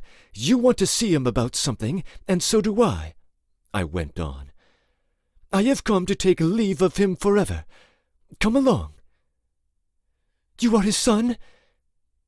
"That means nothing. Granted, though, that I am his son, yet my name's Dolgoruki. I am illegitimate. This gentleman has an endless supply of illegitimate children. When conscience and honor require it, a son will leave his father's house. That's in the Bible. He has come into a fortune too, and I don't wish to share it, and I go to live by the work of my hands. A noble-hearted man will sacrifice life itself if need be. Kraft has shot himself. Kraft for the sake of an idea. Imagine a young man, yet he overcame hope. This way. We live in a large apart. But that's in the Bible. Children leave their parents and make homes for themselves. If the idea draws one on, if there is an idea, the idea is what matters. The idea is everything. I babbled on like this while we were making our way to the lodge. The reader will, no doubt, observe that I don't spare myself much, though I give myself a good character on occasion. I want to train myself to tell the truth. Versilov was at home. I went in without taking off my overcoat. She did the same. Her clothes were dreadfully thin. Over a wretched gown of some dark color was hung a rag that did duty for a cloak or mantle. On her head she wore an old and frayed sailor hat, which was very unbecoming. When we went into the room, my mother was sitting at her usual place at work, and my sister came out of her room to see who it was, and was standing in the doorway. Versilov, as usual, was doing nothing, and he got up to meet us. He looked at me intently with a stern and inquiring gaze. "It's nothing to do with me," I hastened to explain, and I stood on one side. "I only met this person at the gate. She was trying to find you when no one could direct her. I have come about my own business, which I shall be delighted to explain afterwards." Versilov nevertheless still scrutinized me curiously. "Excuse me," the girl began impatiently. Versilov turned towards her. "I have been wondering a long while what induced you to leave money for me yesterday. In short, here's your money," she almost shrieked, as she had before, and flung a bundle of notes on the table. "I've had to hunt for you through the address bureau, or I should have brought it before. Listen, you—" She suddenly addressed my mother, who had turned quite pale. "I don't want to insult you. You look honest, and perhaps this is actually your daughter. I don't know whether you are his wife, but let me tell you that this gentleman gets hold of the advertisements on which teachers and governesses have spent their last farthing, and visits these luckless wretches with dishonorable motives, trying to lure them to ruin by money. I don't understand how I could have taken his money yesterday. He looked so honest. Get away, don't say a word. You are a villain, sir. Even if you had honorable intentions, I don't want your charity. Not a word, not a word. Oh, how glad I am that I have unmasked you now before your women. Curse you!" She ran to the door, but turned for one instant in the doorway to shout, "You've come into a fortune, I'm told." With that she vanished like a shadow. I repeat again, it was a frenzy. Versilov was greatly astonished. He stood as though pondering and reflecting on something. At last he turned suddenly to me. "You don't know her at all?" "I happened to see her this morning when she was raging in the passage at Vassin's. She was screaming and cursing you. But I did not speak to her, and I know nothing about it, and just now I met her at the gate. No doubt she is that teacher you spoke of yesterday, who also gives lessons in arithmetic." "Yes, she is.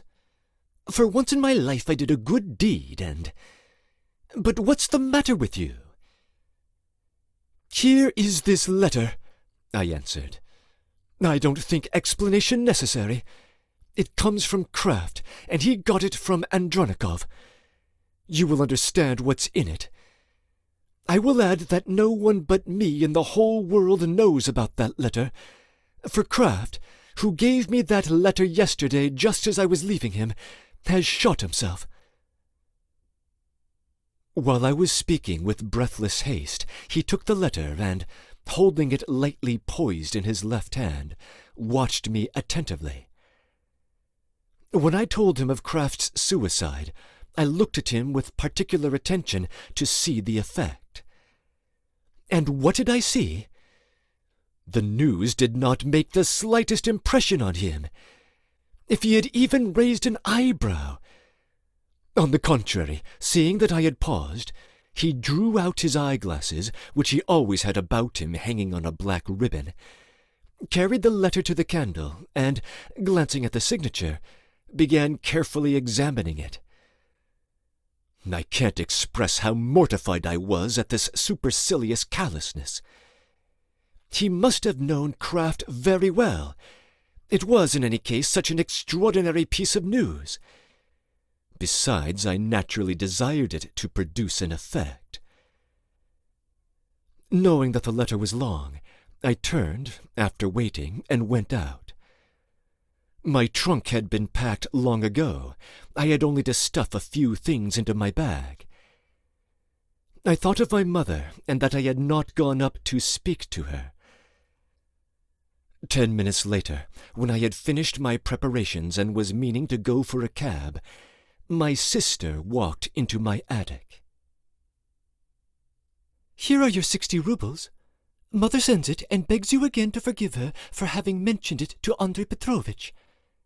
And here's 20 rubles besides. You gave her 50 yesterday for your board. Mother says she can't take more than 30 from you because you haven't cost 50, and she sends you 20 rubles back." "Well, thanks, if she is telling the truth. Goodbye, sister. I'm going." "Where are you going now?" "For the time being to an hotel, to escape spending the night in this house. Tell Mother that I love her." "She knows that. She knows that you love Andrei Petrovitch too. I wonder you are not ashamed of having brought that wretched girl here." "I swear I did not. I met her at the gate." "No, it was your doing." "I assure you—" "Think a little, ask yourself, and you will see that you were the cause." "I was only very pleased that Versilov should be put to shame. Imagine, he had a baby by Lydia Akhmakov. But what am I telling you?" "He, a baby? But it is not his child. From whom have you heard such a falsehood?" "Why, you can know nothing about it." "Me know nothing about it? But I used to nurse the baby in Luga. Listen, brother, I've seen for a long time past that you know nothing about anything, and meanwhile you wound Andrei Petrovitch, and Mother too." "If he is right, then I shall be to blame. That's all, and I love you no less for it. What makes you flush like that, sister? And more still now. Well, never mind anyway. I shall challenge that little prince for the slap he gave Versilov at Ems. If Versilov was in the right as regards Mademoiselle Akhmakov, so much the better." "Brother, what are you thinking of?" "Luckily the lawsuit's over now." "Well, now she has turned white." "But the prince won't fight you," said Lisa, looking at me with a wan smile in spite of her alarm. "Then I will put him to shame in public. What's the matter with you, Lisa?" She had turned so pale that she could not stand, and sank onto my sofa. "Lisa!" my mother's voice called from below. She recovered herself and stood up. She smiled at me affectionately. "Brother, drop this foolishness, or put it off for a time till you know about ever so many things. It's awful how little you understand." I shall remember, Lisa, that you turned pale when you heard I was going to fight a duel. Yes, yes, remember that too, she said, smiling once more at parting. And she went downstairs. I called a cab, and with the help of the man I hauled my things out of the lodge. No one in the house stopped me or opposed my going. I did not go in to say good-bye to my mother, as I did not want to meet Versilov again. When I was sitting in the cab, a thought flashed upon me. "To Fontanka by Semyonovsky Bridge," I told the man, and went back to Vassin's.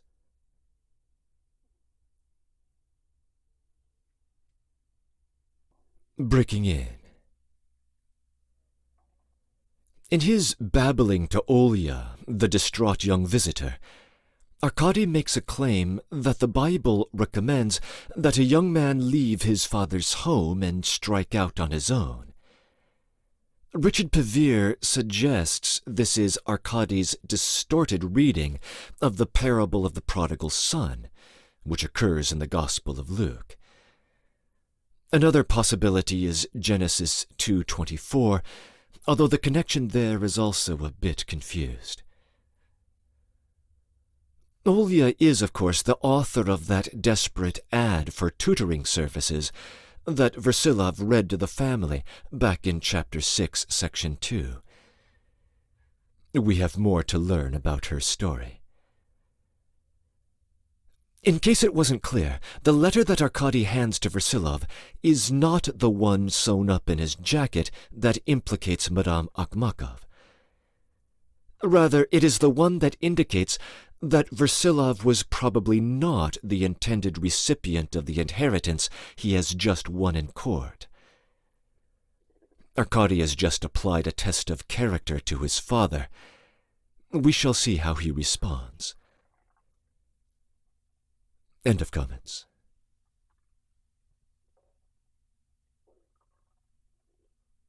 Two. It suddenly struck me that Vassin would know already about craft, and perhaps know 100 times more than I did, and so it proved to be. Vassin immediately informed me of all the facts with great precision, but with no great warmth. I concluded that he was very tired, and so indeed he was. He had been at Kraft's himself in the morning. Kraft had shot himself with a revolver, that same revolver, after dark, as was shown by his diary. The last entry in the diary was made just before the fatal shot, and in it he mentioned that he was writing almost in the dark and hardly able to distinguish the letters, and that he did not want to light a candle for fear that it should set fire to something when he was dead. "And I don't want to light it and then, before shooting, put it out like my life," he added strangely, almost the last words. This diary he had begun 3 days before his death, immediately on his return to Petersburg, before his visit to Dergachev's. After I had gone away, he had written something in it every quarter of an hour. The last 3 or 4 entries were made at intervals of 5 minutes. I expressed aloud my surprise that though Vassin had had this diary so long in his hands, it had been given him to read, he had not made a copy of it, especially as it was not more than a sheet or so, and all the entries were short. "You might at least have copied the last page," Vassin observed with a smile that he remembered it as it was. Moreover, that the entries were quite disconnected about anything that came into his mind. I was about to protest that this was just what was precious in this case, but without going into that, I began instead to insist on his recalling some of it, and he did recall a few sentences. For instance, an hour before he shot himself, that he was chilly. that he thought of drinking a glass of wine to warm himself, but had been deterred by the idea that it might cause an increase in the flow of blood. It was almost all that sort of thing, Vassin remarked in conclusion. "And you call that nonsense?" I cried. "And when did I call it nonsense? I simply did not copy it. But though it's not nonsense, the diary certainly is somewhat ordinary, or rather natural. That is, it's just what it's bound to be in such circumstances." "But the last thoughts! The last thoughts!" "The last thoughts sometimes are extremely insignificant. One such suicide complained, in fact, in a similar diary, that not one lofty idea visited him at that important hour, nothing but futile and petty thoughts." "And that he was chilly, was that too a futile thought?" "Do you mean his being chilly, or the thought about the blood? Besides, it's a well-known fact that very many people who are capable of contemplating their approaching death, whether it's by their own hand or not, frequently show a tendency to worry themselves about leaving their body in a presentable condition. It was from that point of view that Kraft was anxious about the blood." "I don't know whether that is a well-known fact, or whether that is so," I muttered. "But I am surprised that you consider all that natural. And yet it's not long since Kraft was speaking, feeling, sitting among us. Surely you must feel sorry for him." "No, of course I'm sorry, and that's quite a different thing. But in any case, Kraft himself conceived of his death as a logical deduction. It turns out that all that was said about him yesterday at Dergatchev's was true. He left behind him a manuscript book full of abstruse theories, proving by phrenology, by craniology, and even by mathematics, that the Russians are a second-rate race, and that therefore, since he was a Russian, life was not worth living for him. What is more striking about it, if you like, is that it shows one can make any logical deduction one pleases, but to shoot oneself in consequence of a deduction does not always follow." "At least one must do credit to his strength of will." "Possibly not that only," Vassin observed evasively. "It was clear that he assumed stupidity or weakness of intellect." All this irritated me. "You talked of feeling yourself yesterday, Vassin." "I don't gainsay it now, but what has happened betrays something in him so crudely mistaken that, if one looks at it critically, it checks one's compassion in spite of oneself." "Do you know that I guessed yesterday from your eyes that you would disapprove of Kraft, and I resolved not to ask your opinion, that I might not hear evil of him, but you have given it of yourself, and I am forced to agree with you in spite of myself. And yet I am annoyed with you. I am sorry for Kraft." "Do you know, we are going rather far." Yes, I interrupted. "But it's a comfort, anyway, that in such cases those who are left alive, the critics of the dead, can say of themselves, 'Though a man has shot himself who was worthy of all compassion and indulgence, we are left at any rate, and so there's no great need to grieve.'" "Yes, of course, from that point of view." "Oh, but I believe you are joking, and very cleverly." "I always drink tea at this time, and am just going to ask for it. You will join me, perhaps." And he went out, with a glance at my trunk and bag. I had wanted to say something rather spiteful, to retaliate for his judgment of Kraft, and I had succeeded in saying it. But it was curious that he had taken my consoling reflection that, such as we are left, as meant seriously. But be that as it may, he was anyway more right than I was in everything, even in his feelings. I recognized this without the slightest dissatisfaction, but I felt distinctly that I did not like him. When they had brought in the tea, I announced that I was going to ask for his hospitality for one night only, and if this were impossible, I hoped he would say so, and I would go to a hotel. Then I briefly explained my reasons, simply and frankly stating that I had finally quarreled with Versilov, without, however, going into details. Vassin listened attentively, but without the slightest excitement. As a rule, he only spoke in reply to questions, though he always answered with ready courtesy and sufficient detail. I said nothing at all about the letter concerning which I had come to ask his advice in the morning, and I explained that I had looked in then simply to call on him. Having given Versilov my word that no one else should know of the letter, I considered I had no right to speak of it to anyone. I felt it for some reason peculiarly repugnant to speak of certain things to Vassin, of some things and not of others. I succeeded, for instance, in interesting him in my description of the scenes that had taken place that morning in the passage, in the next room, and finally at Versilov's. He listened with extreme attention, especially to what I told him of Stebolkov.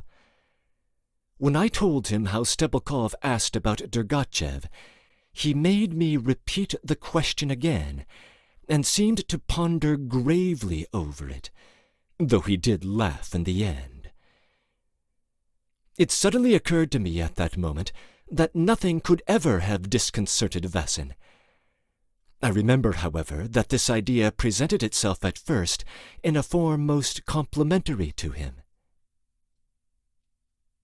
In fact, I could not gather much from what Monsieur Stebolkov said, I added finally. He talks in a sort of muddle, and there is something, as it were, feather-headed about him. Vassin at once assumed a serious air. He certainly has no gift for language, but he sometimes manages to make very acute observations at first sight. And in fact he belongs to the class of businessmen, men of practical affairs rather than of theoretical ideas. One must judge them from that point of view. It was exactly what I had imagined him saying that morning.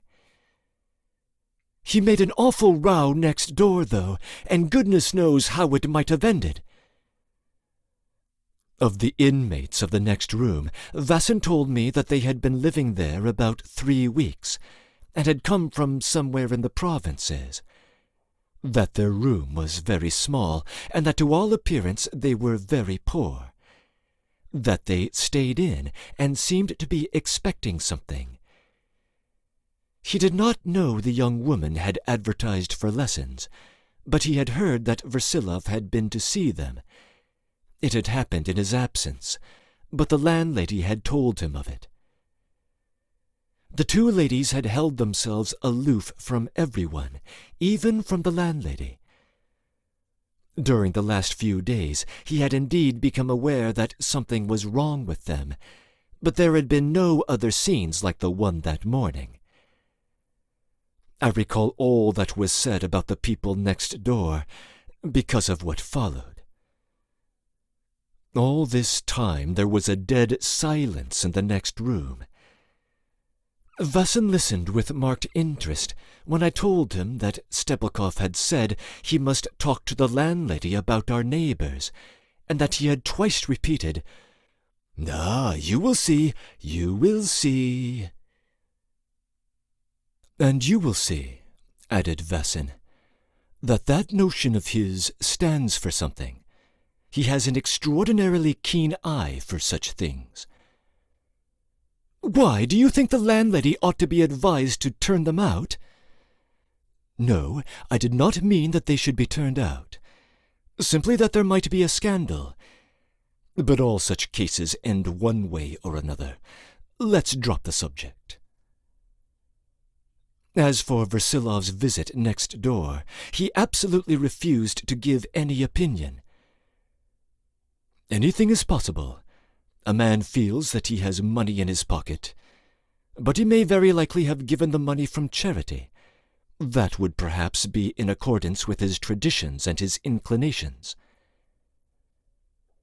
I told him that Stebelkov had chattered that morning about a baby. Stebelkov is absolutely mistaken about that, Vasin brought out with a peculiar emphasis and gravity. I remembered this particularly. Stebelkov sometimes puts too much faith in his practical common sense, and so is in too great a hurry to draw conclusions to fit in with his logic, which is often very penetrating. And all the while the actual fact may be far more fantastic and surprising when one considers the character of the persons concerned in it. Having a partial knowledge of the affair, he concluded the child belonged to Versilov, and yet the child is not Versilov's. I pressed him, and to my great amazement, learned from him that the infant in question was the child of Prince Sergei Sokolsky. Lydia Akhmakov, either owing to her illness or to some fantastic streak in her character, used at times to behave like a lunatic. She had been fascinated by the prince before she met Versilov, and he had not scrupled to accept her love, to use Vasin's expression. The liaison had lasted but for a moment. They had quarrelled, as we know already, and Lydia had dismissed the prince, at which the latter seems to have been relieved. She was a very strange girl, added Vasin. It is quite possible that she was not always in her right mind. But when he went away to Paris, Prince Sokolsky had no idea of the condition in which he had left his victim. He did not know until the end, until his return. Versilov, who had become a friend of the young lady's, offered her his hand in view of her situation, of which it appears her parents had no suspicion up to the end. The lovesick damsel was overjoyed, and saw in Versilov's offer something more than self-sacrifice, though that too she appreciated. Of course, though, he knew how to carry it through, Vasin added. The baby, a girl, was born a month or 6 weeks before the proper time. It was placed out somewhere in Germany, but afterwards taken back by Versilov, and is now somewhere in Russia, perhaps in Petersburg. And the phosphorus matches? I know nothing about that, Vasin said in conclusion. Lydia Akhmakov died a fortnight after her confinement. What had happened, I don't know. Prince Sokolsky, who had only just returned from Paris, learned there was a child, and seems not to have believed at first that it was his child. The whole affair has, in fact, been kept secret by all parties up till now. But what a wretch this prince must be! I cried indignantly. What a way to treat an invalid girl! She was not so much of an invalid then. Besides, she sent him away herself. It is true, perhaps, that he was in too great a hurry to take advantage of his dismissal. You justify a villain like that? No, only I don't call him a villain. There is a great deal in it besides simple villainy. In fact, it's quite an ordinary thing. Tell me, Vasin, did you know him intimately? I should particularly value your opinion, owing to a circumstance that touches me very nearly. But to this Vasin replied with excessive reserve. He knew the prince, but he was, with obvious intention, reticent in regard to the circumstances under which he had made his acquaintance. He added further that one had to make allowances for Prince Sokolsky's character. He is impressionable and full of honorable impulses, but has neither good sense nor strength of will enough to control his desires.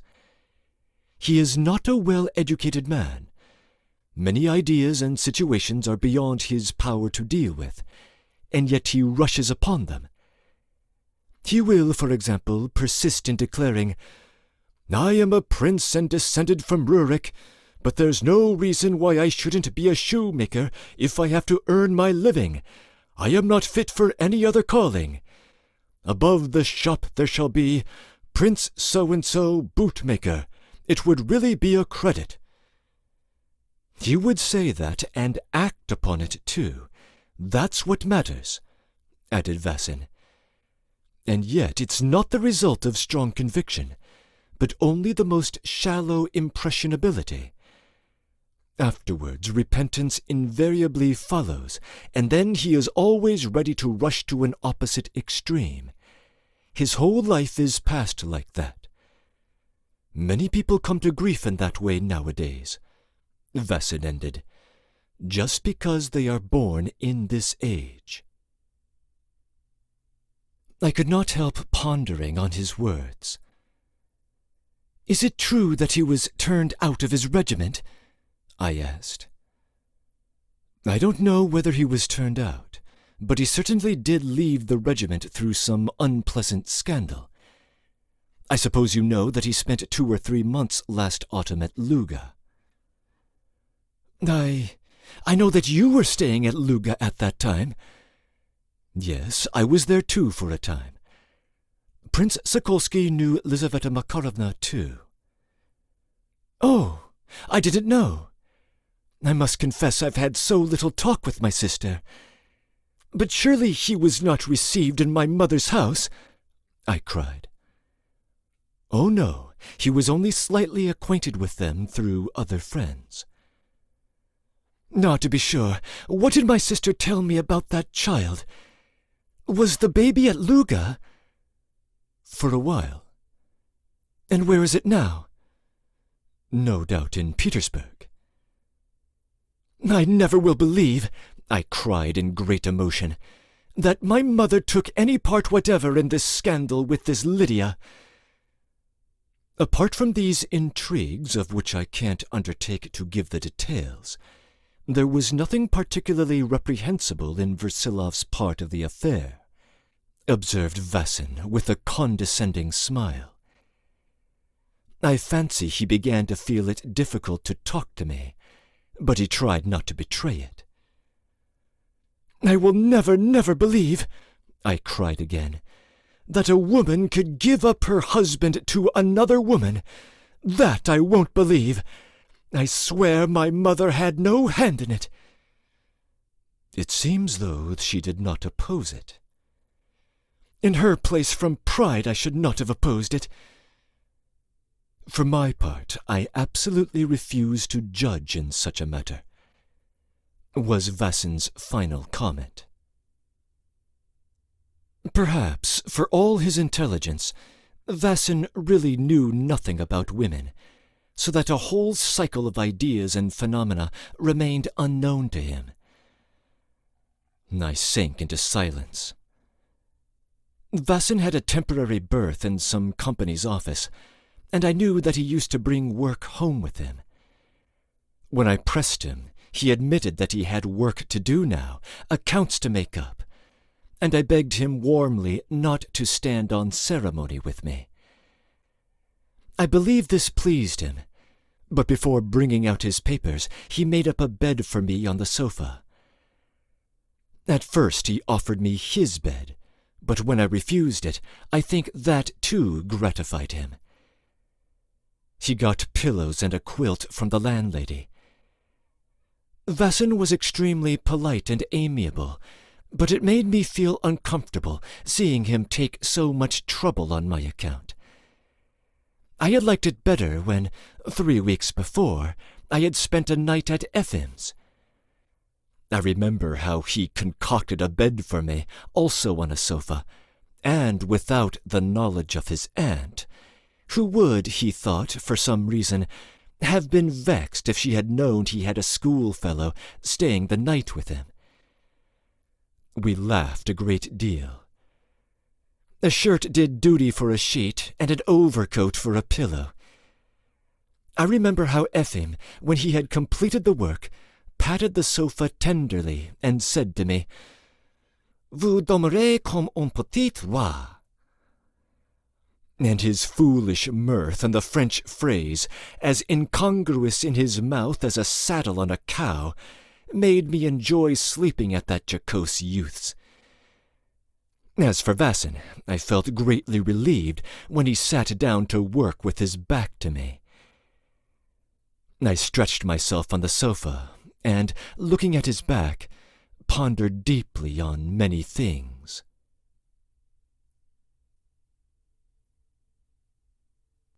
III.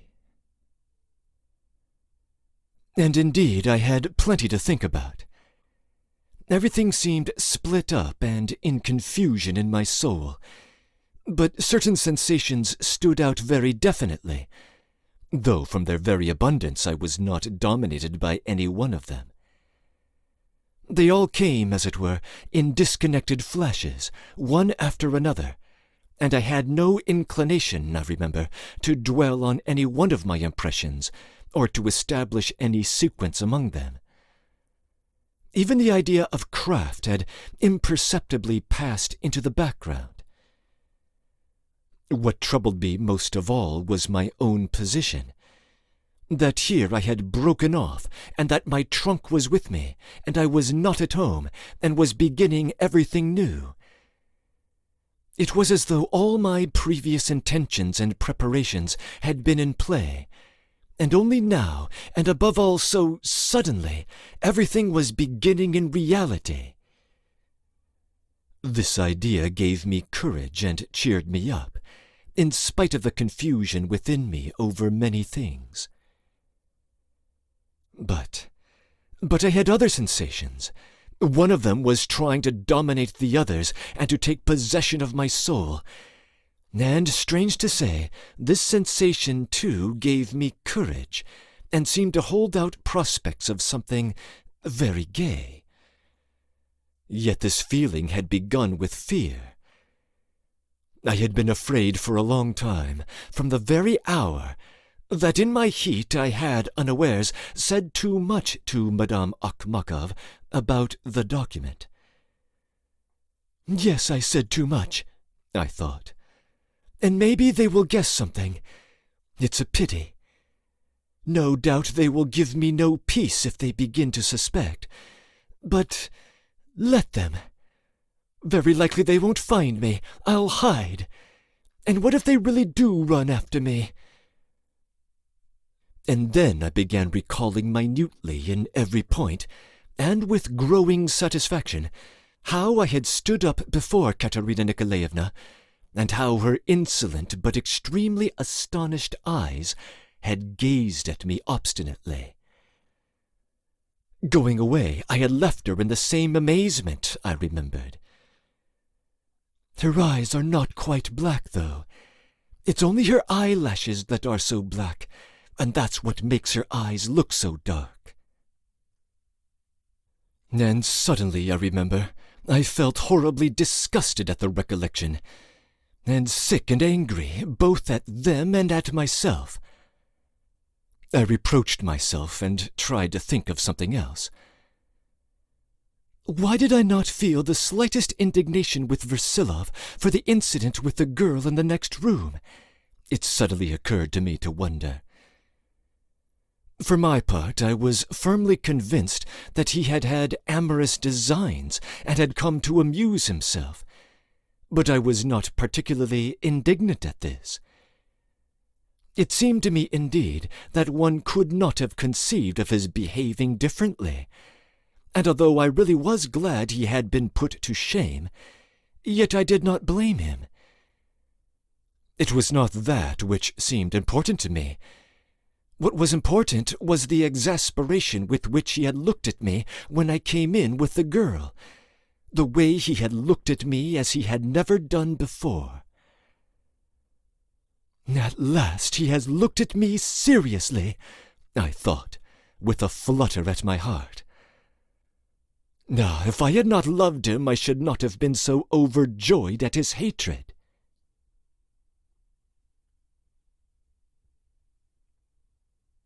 IV. Almost exactly 2 hours later, I woke up with a start, and, jumping up as though I were frantic, sat on my sofa. From the next room there arose fearful lamentations, screams, and sounds of weeping. Our door was wide open, and people were shouting and running to and fro in the lighted passage. I was on the point of calling to VIII, but I realized that he was no longer in his bed. I did not know where to find the matches. I fumbled for my clothes and began hurriedly dressing in the dark. Evidently the landlady, and perhaps the lodgers, had run into the next room. Only one voice was wailing, however, that of the older woman. The youthful voice I had heard the day before, and so well remembered, was quite silent. I remember that this was the first thought that came into my mind. Before I had finished dressing, VIII came in hurriedly. He laid his hand on the matches instantly and lighted up the room. He was in his dressing gown and slippers, and he immediately proceeded to dress. "What's happened?" I cried. "A most unpleasant and bothersome business," he answered almost angrily. "That young girl you were telling me about has hanged herself in the next room." I could not help crying out. I cannot describe the pang at my heart. We ran out into the passage. I must own I did not dare go into the room, and only saw the unhappy girl afterwards, when she had been taken down, and even then indeed at some distance and covered with a sheet, beyond which the 2 narrow soles of her shoes stood out. So I did not for some reason look into her face. The mother was in a fearful condition. Our landlady was with her, not, however, greatly alarmed. All the lodgers in the flat had gathered round.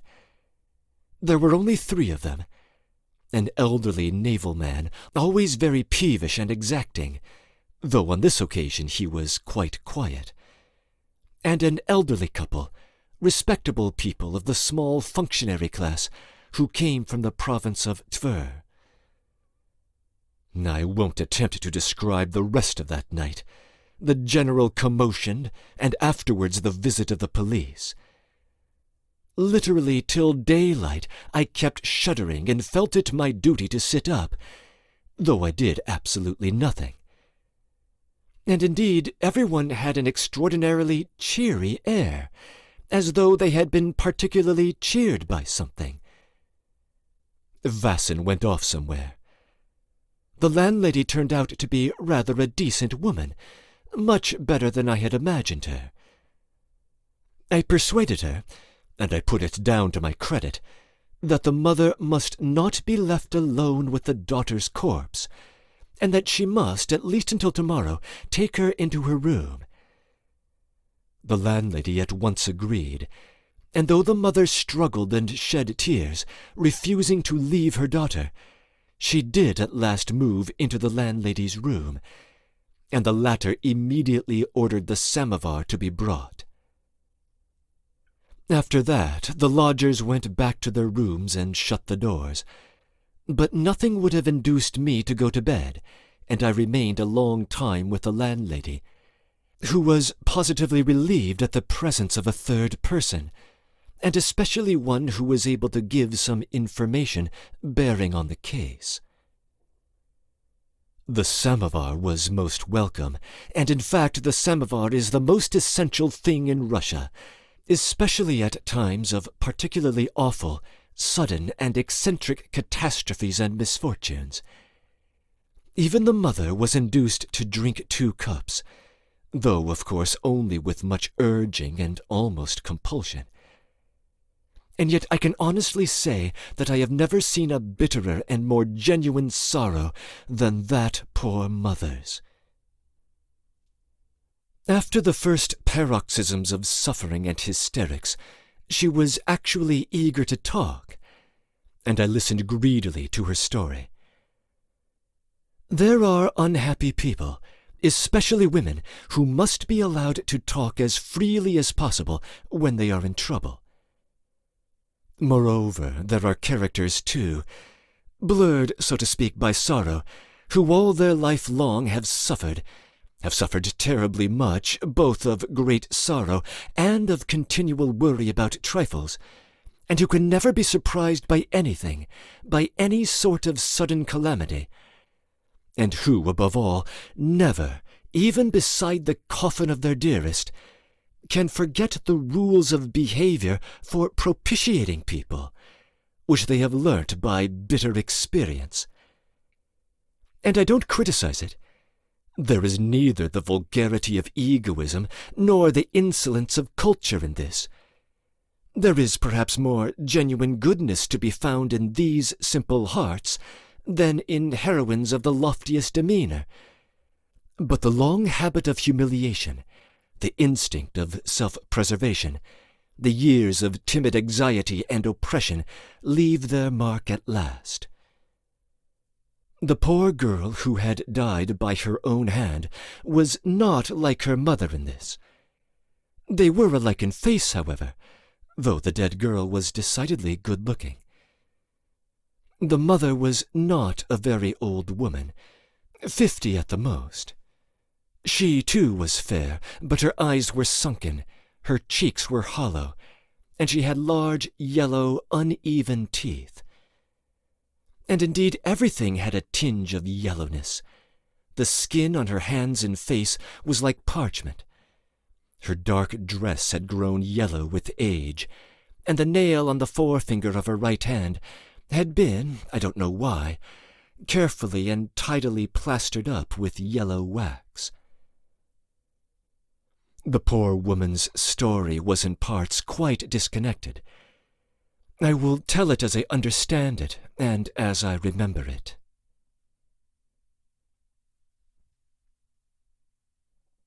V.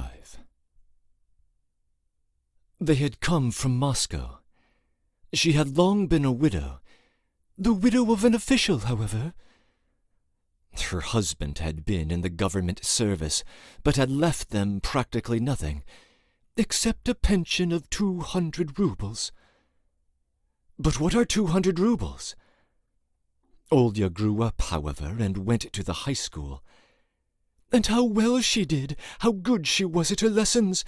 She won the silver medal when she left. At this point, of course, prolonged weeping. The deceased husband had lost a fortune of nearly 4,000 roubles, invested with a merchant here in Petersburg. This merchant had suddenly grown rich again. I had papers. I asked advice. I was told, "Try, and you will certainly get it." I wrote. The merchant agreed. "Go yourself," I was told. Olya and I set off and arrived a month ago. Our means were small. We took this room because it was the smallest of all and, as we could see ourselves, in a respectable house, and that's what mattered most to us. We were inexperienced women. Everyone takes advantage of us. Well, we paid you for 1 month. With one thing and another, Petersburg is ruinous. Our merchant gives us a flat refusal. I don't know you or anything about you. And the paper I had was not regular, I knew that. Then I was advised to go to a celebrated lawyer. He was a professor, not simply a lawyer, but an expert, so he'd be sure to tell me what to do. I took him my last 15 roubles. The lawyer came out to me, and he did not listen to me for 3 minutes.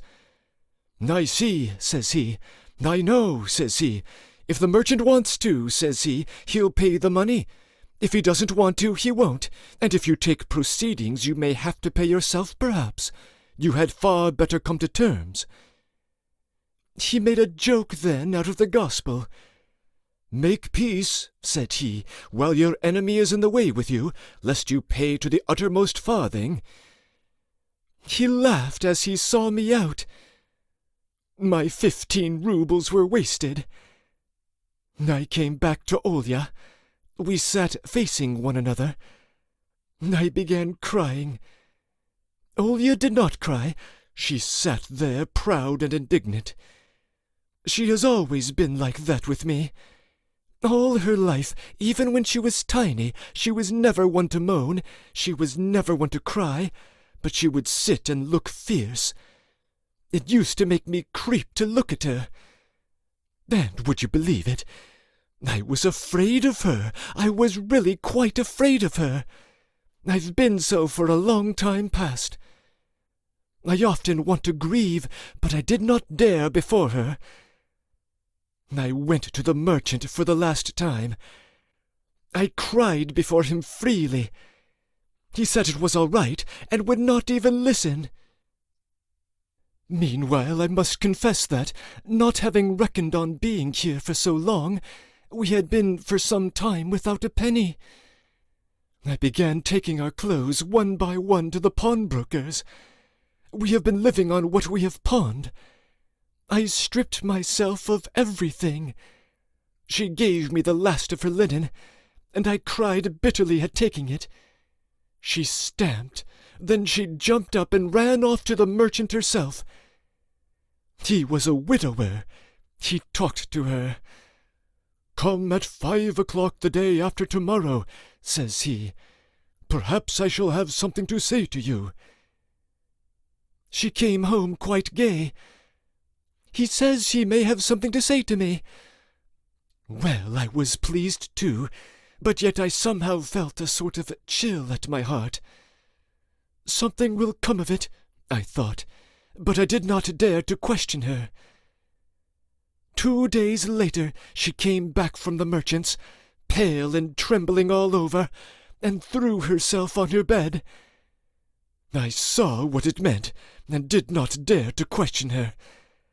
And, would you believe it, the villain had offered her 15 roubles. "If I find you pure and virtuous, I'll hand you over another 40.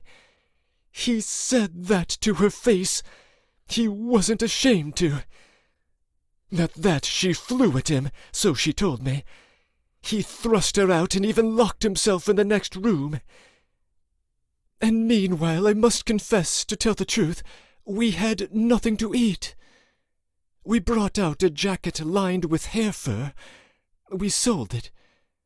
She went to a newspaper and put in an advertisement at once. She offered lessons in all subjects and in arithmetic. "If they'll only pay 30 kopecks," she said. And in the end I began to be really alarmed at her. She would sit for hours at the window without saying a word, staring at the roof of the house opposite, and then she would suddenly cry out, "If I could only wash or dig!" She would say one sentence like that and stamp her foot. And there was no one we knew here, no one we could go to. I wondered what would become of us. And all the while I was afraid to talk to her. One day she fell asleep in the daytime. She woke up, opened her eyes, and looked at me. I was sitting on the box, and I was looking at her too. She got up, came to me without saying a word, and threw her arms round me. And we could not help crying, both of us. We sat crying and clinging to each other. It was the first time in her life I had seen her like that. And just as we were sitting like that, your Nastasia came in and said, "There's a lady inquiring for you." This was only 4 days ago. The lady came in. We saw she was very well dressed, though she spoke Russian, it seemed to me, with a German accent. "You advertise that you give lessons," she said. We were so delighted then we made her sit down. She laughed in such a friendly way. It's not for me, she said, but my niece has small children, and if it suits you, come to us and we will make arrangements. She gave an address, a flat in Voznesensky Street. She went away. Dear Olya set off the same day. She flew there. She came back 2 hours later. She was in hysterics, in convulsions. She told me afterwards, I asked the porter where flat number so-and-so was. The porter looked at her and said, And what do you want to go to that flat for?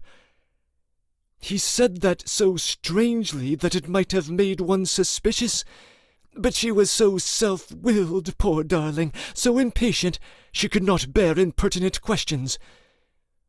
Go along, then, he said, and he pointed up the stairs to her and went back himself to his little room. And what do you think? She went in, asked for the lady, and on all sides women ran up to her at once. Horrid creatures, rouged. They rushed at her, laughing. Please come in, they cried. They dragged her in. Someone was playing the piano. I tried to get away from them, she said, but they would not let me go. She was frightened. Her legs gave way under her. They simply would not let her go. They talked to her coaxingly. They persuaded her. They uncorked a bottle of porter. They pressed it on her. She jumped up, trembling, screamed at the top of her voice, Let me go, let me go. She rushed to the door. They held the door. She shrieked. Then the one who had been to see us the day before ran up and slapped my Olya twice in the face and pushed her out of the door.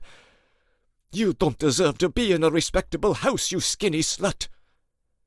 And another shouted after her on the stairs, You came of yourself to beg of us because you have nothing to eat, but we won't look at such an ugly fright. All that night she lay in a fever and delirious, and in the morning her eyes glittered. She got up and walked about. Justice, she cried. She must be brought to justice. I said nothing, but I thought, if you brought her up, how could we prove it? She walked about with set lips, wringing her hands and tears streaming down her face. And her whole face seemed darkened from that time up to the very end. On the third day she seemed better. She was quiet and seemed calmer. And then at 4 o'clock in the afternoon, Monsieur Vasilov came to us.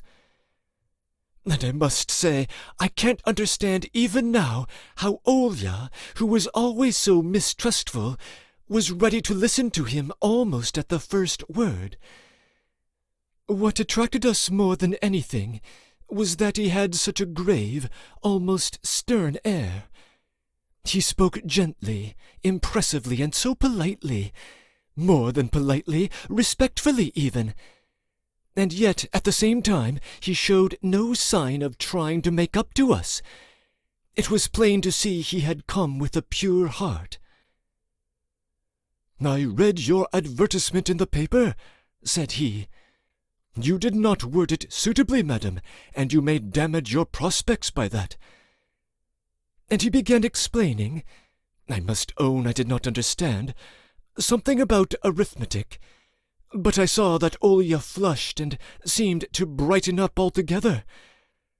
She listened and talked readily, and to be sure he must be a clever man. I heard her even thank him. He questioned her so minutely about everything, and it seemed that he had lived a long time in Moscow, and it turned out that he knew the head mistress of the high school.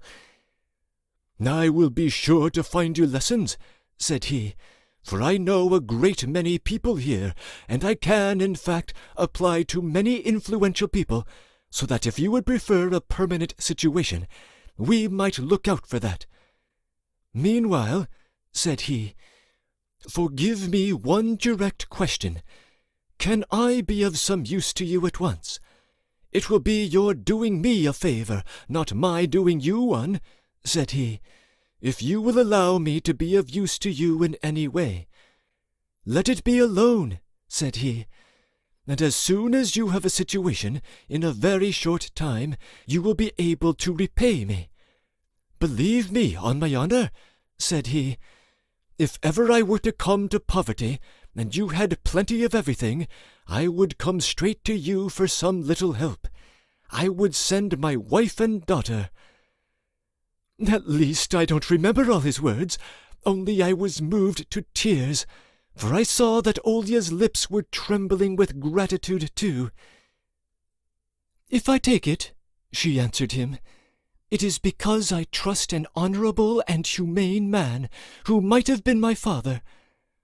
That was very well said by her, briefly and with dignity. A humane man, said she. He stood up at once. I will get you lessons and a situation without fail. I will set to work this very day, for you have quite a satisfactory diploma too.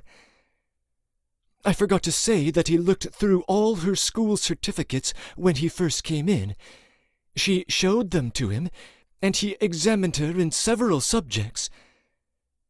You see, he examined me, Mamma, Olya said to me afterwards. And what a clever man he is, she said. It is not often one speaks to such a well-educated, cultured man.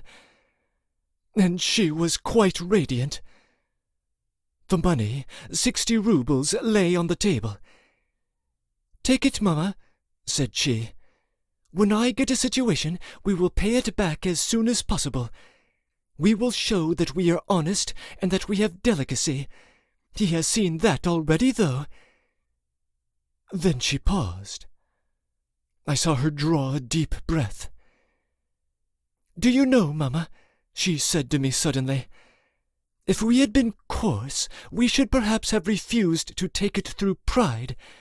But by taking it now, we only show our delicacy of feeling, and that we trust him completely, out of respect for his grey hair, don't we? At first I did not quite understand. But why Olya not accept the benevolence of a wealthy and honourable man, if he has a good heart too? She scowled at me. No, Mamma, she said, that's not it. I don't want benevolence, but his humanity is precious. And it would have been better, really, not to have taken the money at all, since he has promised to get me a situation. That's enough, though we are in need. Well, Olya, said I, our need is so great that we could not have refused it. I actually laughed. Well, I was pleased, but an hour later she turned to me. Don't spend that money yet, Mamma, she said resolutely. What? Said I. I mean it, she said, and she broke off and said no more. She was silent all the evening. Only at 2 o'clock in the night I woke up and heard Olya tossing in her bed. Are you awake, Mamma? Yes, I am awake. Do you know, he meant to insult me. What nonsense, I said. There is no doubt of it, she said. He is a vile man. Don't dare to spend a farthing of his money. I tried to talk to her. I burst out crying, in bed as I was. She turned away to the wall. Be quiet, she said. Let me go to sleep. In the morning I looked at her. She was not like herself.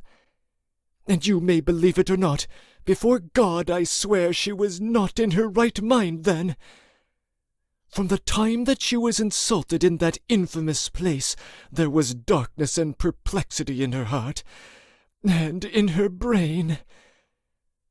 Looking at her that morning, I had misgivings about her. I was alarmed. I made up my mind I would not say a word to contradict her. He did not even leave his address, Mamma, she said.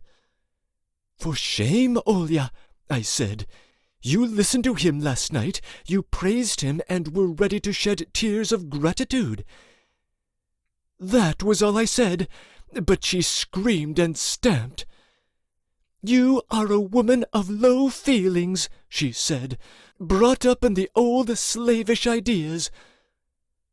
And then, without a word, she snatched up her hat and ran out. I called after her. I wondered what was the matter with her, where she had run. She had run to the address bureau to find out where Versilov lived. I'll take him back the money today and fling it in his face. He meant to insult me, she said, like Safronov. That is the merchant. But Safronov insulted me like a coarse peasant, and he like a cunning Jesuit. And just then, unhappily, that gentleman knocked at the door. I hear the name of Versilov, he said. I can tell you about him. When she heard Versilov's name, she pounced on him. She was in a perfect frenzy. She kept talking away. I gazed at her in amazement. She was always a silent girl and had never talked to anyone like that, and with a perfect stranger, too.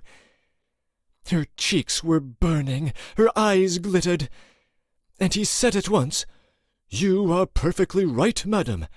Versilov," said he, "is just like the generals here, described in the newspapers. They dress themselves up with all their decorations and go after all the governesses who advertise in the papers. Sometimes they find what they want, or if they don't, they sit and talk a little, make bushels of promises and go away, having got diversion out of it anyway." Olya actually laughed, but so bitterly, and I saw the gentleman take her hand and press it to his heart. "I am a man of independent means, madam," said he, "and might well make a proposal to a fair maiden, but I'd better," said he, "kiss your little hand to begin with." And he was trying to kiss her hand. How she started! But I came to the rescue, and together we turned him out of the room. Then, towards evening, Olya snatched the money from me and ran out. When she came back, she said, "I have revenged myself on that dishonorable man, Mamma." "Oh, Olya, Olya," I said, "perhaps we have thrown away our happiness." "You have insulted a generous, benevolent man," I cried. I was so vexed with her I could not help it. She shouted at me. "I won't have it, I won't have it," she cried. "If he were ever so honest, I don't want his charity. I don't want anyone to pity me." I went to bed with no thought of anything. How many times I had looked on that nail in your wall where once there had been a looking-glass. It never entered my head, never. I never thought of it yesterday, and I'd never thought of it before. I had no inkling of it, and I did not expect it of Olya at all.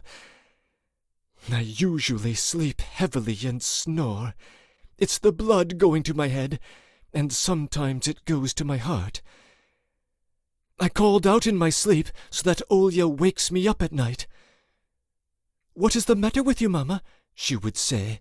"You sleep so heavily there is no waking you." "No, Olya," I said, I do. That's how I must have slept this night, so that, after waiting a bit, she got up without fear of waking me. The strap, a long one from our trunk, had been lying about all that month where we could see it. Only yesterday morning I had been thinking of tidying it away. And the chair she must have kicked away afterwards, and she had put her petticoat down beside it to prevent its banging on the floor. And it must have been a long time afterwards, a whole hour or more afterwards, that I woke up and called, Olya, Olya! All at once I felt something amiss and called her name.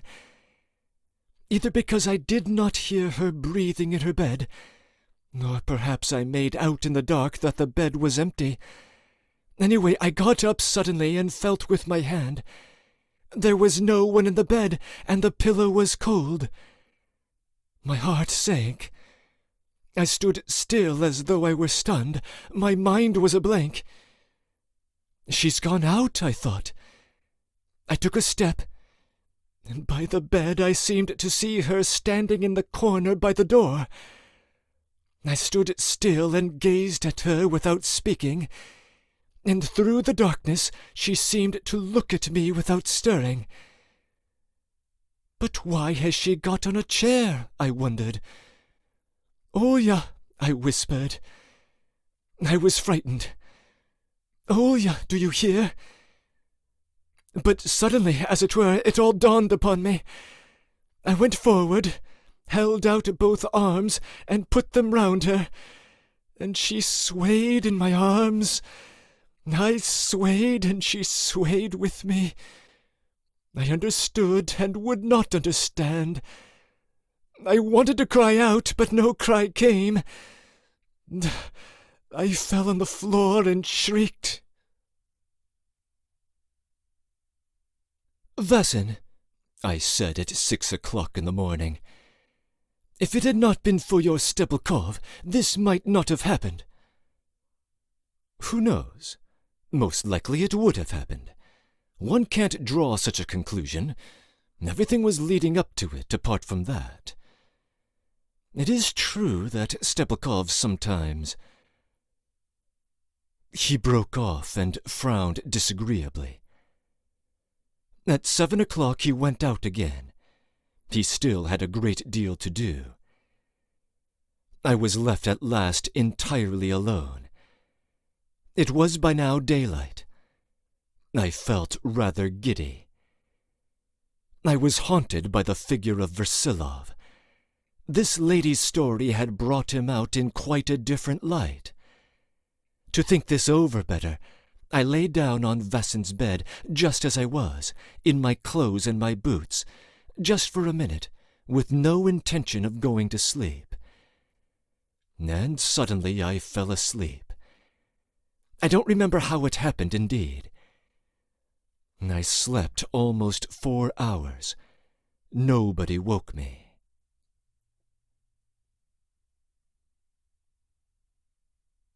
Breaking in. We can now piece together the significance of the French phrase Olya blurted out in Chapter 8, Section 2. What she said after convincing herself of Versilov's villainy was, "when you speak of a rope," which is an abbreviated form of the phrase, "when you speak of a rope in a hanged man's house." That saying warns us not to speak of things that could be associated with past harms suffered by people near us. Olya has endured a litany of harms, mostly in the form of attempts at sexual exploitation. In case it wasn't obvious, toward the beginning of the mother's narrative, the merchant was offering 15 rubles for sex with Olya, and an additional 40 if, during the act, he discovered her to be a virgin. Then, of course, she had the harrowing experience of the procuress and the whorehouse. Olya came to view Versilov's display of kindness as a more sophisticated part of that pattern, which was only enforced a bit later by Stebelkov. But, of course, given the way this sad episode ends, that French phrase turned out to have more significance than perhaps even Olya was aware of at the time. Arkady is very likely right when he says that, without Stebelkov, Olya would still be alive. But he seems to have conveniently forgotten another recent influence on the young woman's mind.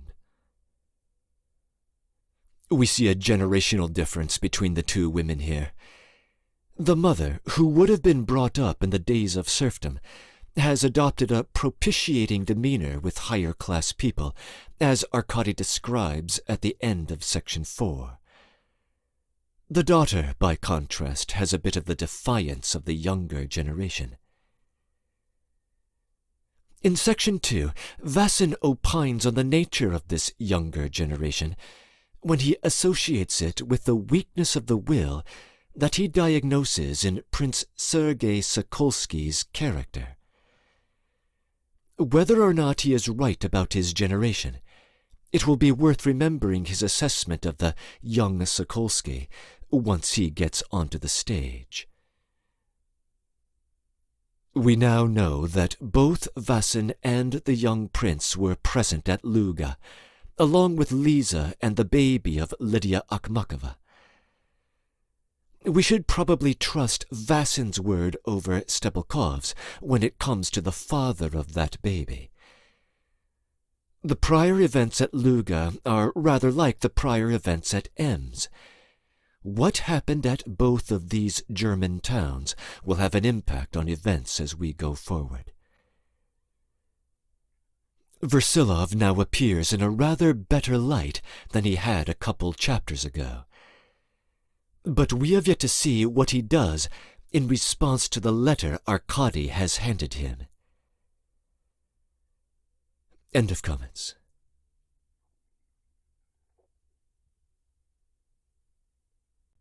Chapter 10. 1. I woke about 10:30, and for a long time I could not believe my eyes. On the sofa on which I had slept the previous night was sitting my mother, and beside her the unhappy mother of the dead girl. They were holding each other's hands. They were talking in whispers, I suppose that they might not wake me, and both were crying. I got up from the bed and flew straight to kiss my mother. She positively beamed all over, kissed me, and made the sign of the cross over me 3 times with her right hand. Before we had time to say a word, the door opened, and Versilov and Vassin came in. My mother at once got up and led the bereaved woman away. Vassin gave me his hand, while Versilov sank into an armchair without saying a word to me. Mother and he had evidently been here for some time. His face looked overcast and careworn. "What I regret most of all," he began saying slowly to Vassin, evidently in continuation of what they had been discussing outside, "is that I had no time to set it all right yesterday evening. Then probably this terrible thing would not have happened. And indeed there was time. It was hardly 8 o'clock. As soon as she ran away from us last night, I inwardly resolved to follow her and to reassure her. But this unforeseen and urgent business, though of course I might quite well have put it off till today, or even for a week, this vexatious turn of affairs has hindered and ruined everything. That's just how things do happen." "Perhaps you would not have succeeded in reassuring her. Things had gone too far already, apart from you," Vassin put in. "No, I should have succeeded. I certainly should have succeeded. And the idea did occur to me to send Sofya Andreevna in my place. It flashed across my mind, but nothing more. Sofya Andreevna alone would have convinced her, and the unhappy girl would have been alive. No, never again will I meddle in good works, and it is the only time in my life I have done it. And I imagined that I had kept up with the times and understood the younger generation. But we elders grow old almost before we grow ripe. And, by the way, there are a terrible number of modern people who go on considering themselves the younger generation from habit, because only yesterday they were such, and meantime they don't notice that they are no longer under the ban of the orthodox." "There has been a misunderstanding, and the misunderstanding is quite evident," Vassin observed reasonably. "Her mother maintains that after the cruel way she was insulted in that infamous house, she seemed to lose her reason. Add to that her circumstances, the insult in the first place from the merchant. All this might have happened in the past, and to my mind is in no way particularly characteristic of the younger generation of today. It's impatient, the present generation, and has little understanding of reality. And although that's true of all young people in all ages, it's particularly so in this. Tell me, what part had Mr. Stebolkov in the trouble?" "Mr. Stebolkov," I put in suddenly, "was the cause of it all. If it hadn't been for him, nothing would have happened. He poured oil on the flames." Versilov listened, but he did not glance at me. Vassin frowned. "I blame myself for one ridiculous circumstance," Versilov went on deliberately, dwelling on each syllable as before. "I believe that in my usual stupid way I allowed myself to be lively after a fashion, this frivolous little laugh. In fact, I was not sufficiently abrupt, dry, and gloomy, 3 characteristics which seem to be greatly prized by the young generation. In fact, I gave her grounds for suspecting me of being a gay deceiver." "Quite the opposite," I put in abruptly again. "The mother lays particular stress on your having made the best possible impression through your gravity, severity even, and sincerity. Those were her very words. The dead girl herself praised you on the same grounds directly after you'd gone." "Yes," Versilov mumbled with a cursory glance in my direction at last. "Take this scrap of paper. It's essential to the business." He held out a tiny sheet to Vassin. Vassin took it, and seeing I was looking at him with curiosity, gave it to me to read. It was a note of 2 straggling lines scrawled in pencil, and perhaps in the dark. "Mother darling, forgive me for cutting short my debut into life. Your Olya who was causing you such grief." "That was only found this morning," Vassin explained. "What a strange letter!" I cried in astonishment. "Why strange?" asked Vassin. "How can anyone use humorous expressions at such a minute?" Vassin looked at me inquiringly. "And the humor is strange, too," I went on. "It's the conventional school jargon that schoolfellows use with one another. Who could write, 'Cut short my debut into life' at such a moment, in such a letter to her unhappy mother? And she seems to have loved her mother, too." "Why not write it?" said Vassin, still not understanding. "There's absolutely no humor about it," observed Versilov at last. "The expression, of course, is inappropriate, and quite incongruous, and may, as you say, have been picked up from some high school slang or from some journalistic stuff. But the dead girl used it in that awful letter quite simply and earnestly." "That's impossible. She had completed her studies and won the silver medal." "The silver medal has nothing to do with it. Lots of them complete their studies as brilliantly nowadays." "The younger generation again," said Vassin, smiling. "Not at all," said Versilov, getting up and taking his hat.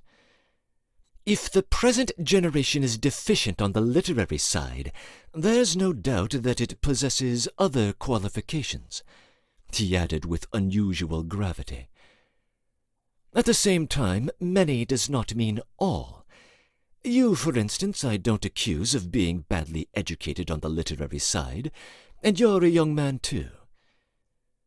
"VIII saw nothing wrong in the use of debut either," I could not resist saying. Versilov held out his hand to VIII without speaking.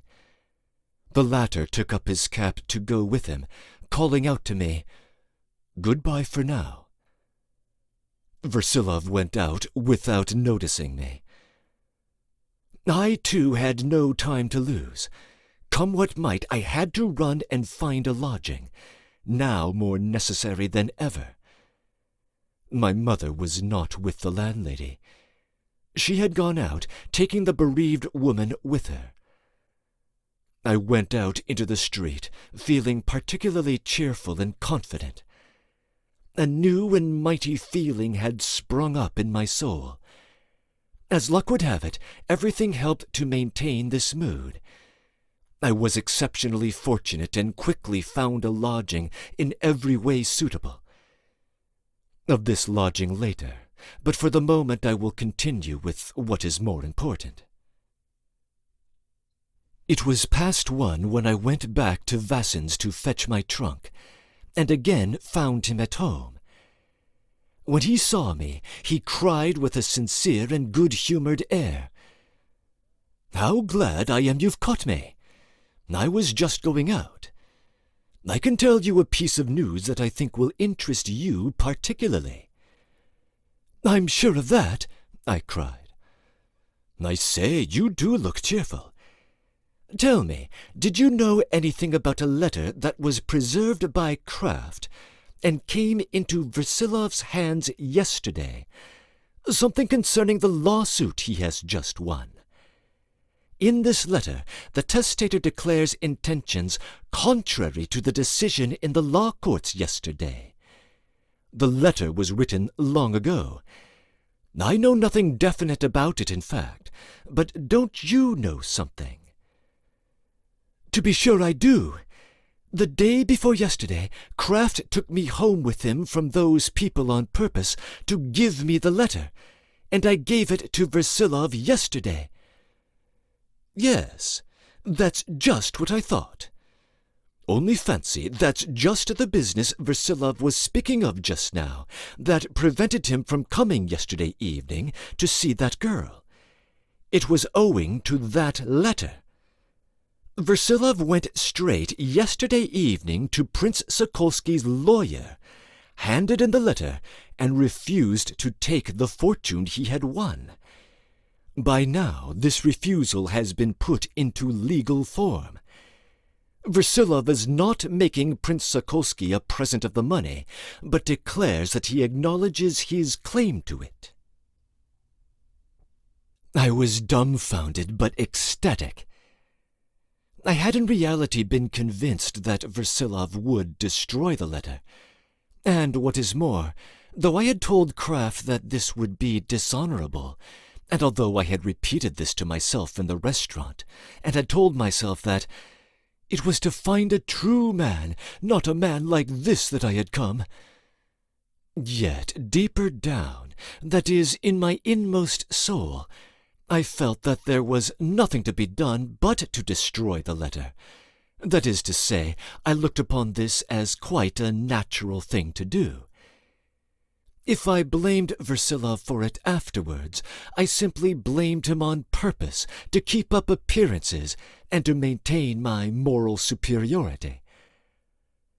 But hearing now of Versilov's noble action, I was moved to genuine and whole-hearted enthusiasm, blaming myself with shame and remorse for my cynicism and indifference to principle, and instantly exalting Versilov to heights far above me.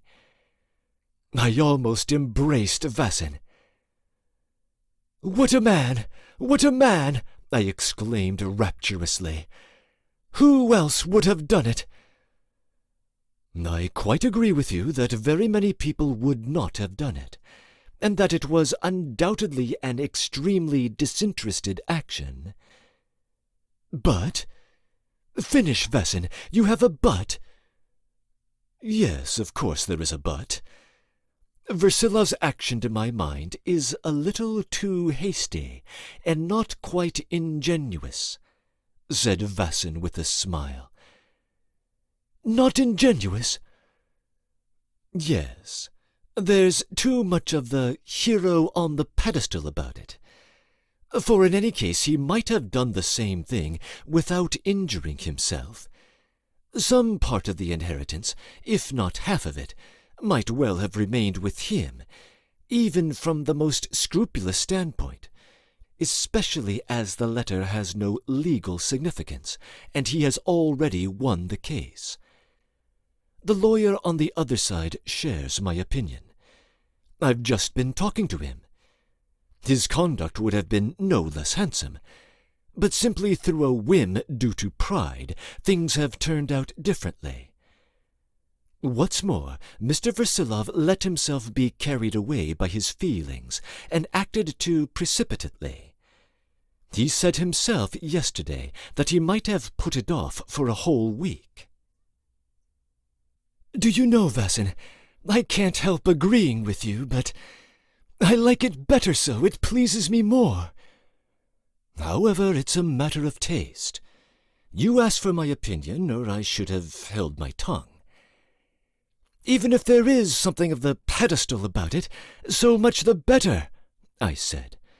A pedestal may be a pedestal, but in itself it's a very precious thing. This pedestal is, anyway, an ideal of a sort, and it's by no means an improvement that some modern souls are without it. It's better to have it, even in a slightly distorted form. And I'm sure you think so yourself, Vassin, darling. Vassin, my dear Vassin. I am raving, but of course you understand me. That's what you're for, Vassin. In any case, I embrace and kiss you, Vassin. So pleased?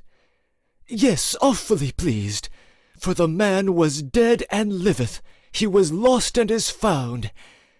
Vassin, I'm a miserable wretch of a boy. I'm not as good as you. I recognize it just because at some moments I'm different, deeper, and loftier.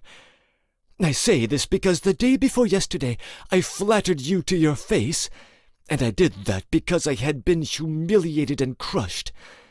I hated you for it for 2 whole days. I swore the same night that I would never come and see you, and I came to you yesterday morning simply from spite. Do you understand? From spite. I sat here alone criticizing your room and you and every one of your books and your landlady. I tried to humble you and laugh at you. You shouldn't say that. Yesterday evening, when I concluded from some phrase of yours that you did not understand women, I felt glad that I was able to detect you in it. This morning, when I scored off you over the debut, I was awfully pleased again, and all because I had praised you up so before. I should think so, indeed, Vassin cried at last. He still went on smiling, not in the least surprised at me. Why, that happens with almost everyone, only no one admits it.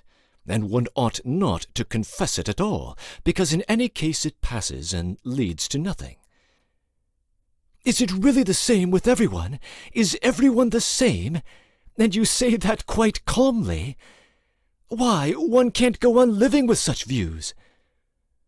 You think, then, that to me more dear the lie ennobling than truth's dark infamy revealed? But that's true, you know, I cried. There's a sacred axiom in those 2 lines. I don't know. I can't undertake to decide whether those lines are true or not. Perhaps, as always, the truth lies in the mean. That is, that in one case truth is sacred, and in another falsehood. The only thing I know for certain is that that idea will long remain one of the questions most disputed among men. In any case, I observe that at the moment you're longing to dance. Well, dance away then, exercise is wholesome, but I have a mass of work to get through this morning, and I've lingered on with you till I'm late. I'm going, I'm just off. One word only, I cried after seizing my trunk. My throwing myself on your neck again. It's simply because when I came in, you told me this news with such genuine pleasure and were so glad I had found you. And after the debut incident this morning, that real gladness of yours turned my youthful, ardent soul to you again. Well, goodbye. I'll do my best not to come in the future, and I know that that will please you very much, as I see from your eyes, and it will be an advantage to both of us. Chattering like this, and almost spluttering in my joyful babble, I hauled up my trunk and set off with it to my lodging. What delighted me most of all was that Versilov had been so unmistakably angry with me, and had been unwilling to speak to me or look at me. As soon as I had deposited my trunk, I at once flew off to my old prince. I must confess that I had rather felt not seeing him those 2 days. Besides, he would no doubt have heard already about Versilov.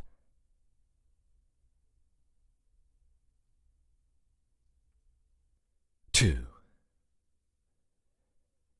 I knew he would be delighted to see me, and I protest that I should have gone apart from Versilov altogether. What had alarmed me yesterday and that morning was the thought that I might meet Katerina Nikolaevna, but now I was afraid of nothing. He embraced me joyfully.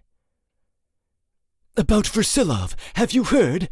I began forthwith on the great news. "Cher enfant, my dear boy, it's so magnanimous, so noble. In fact, it made an overwhelming impression even on Kilian." This was the clerk downstairs. "It's injudicious on his part, but it's magnificent, it's heroic.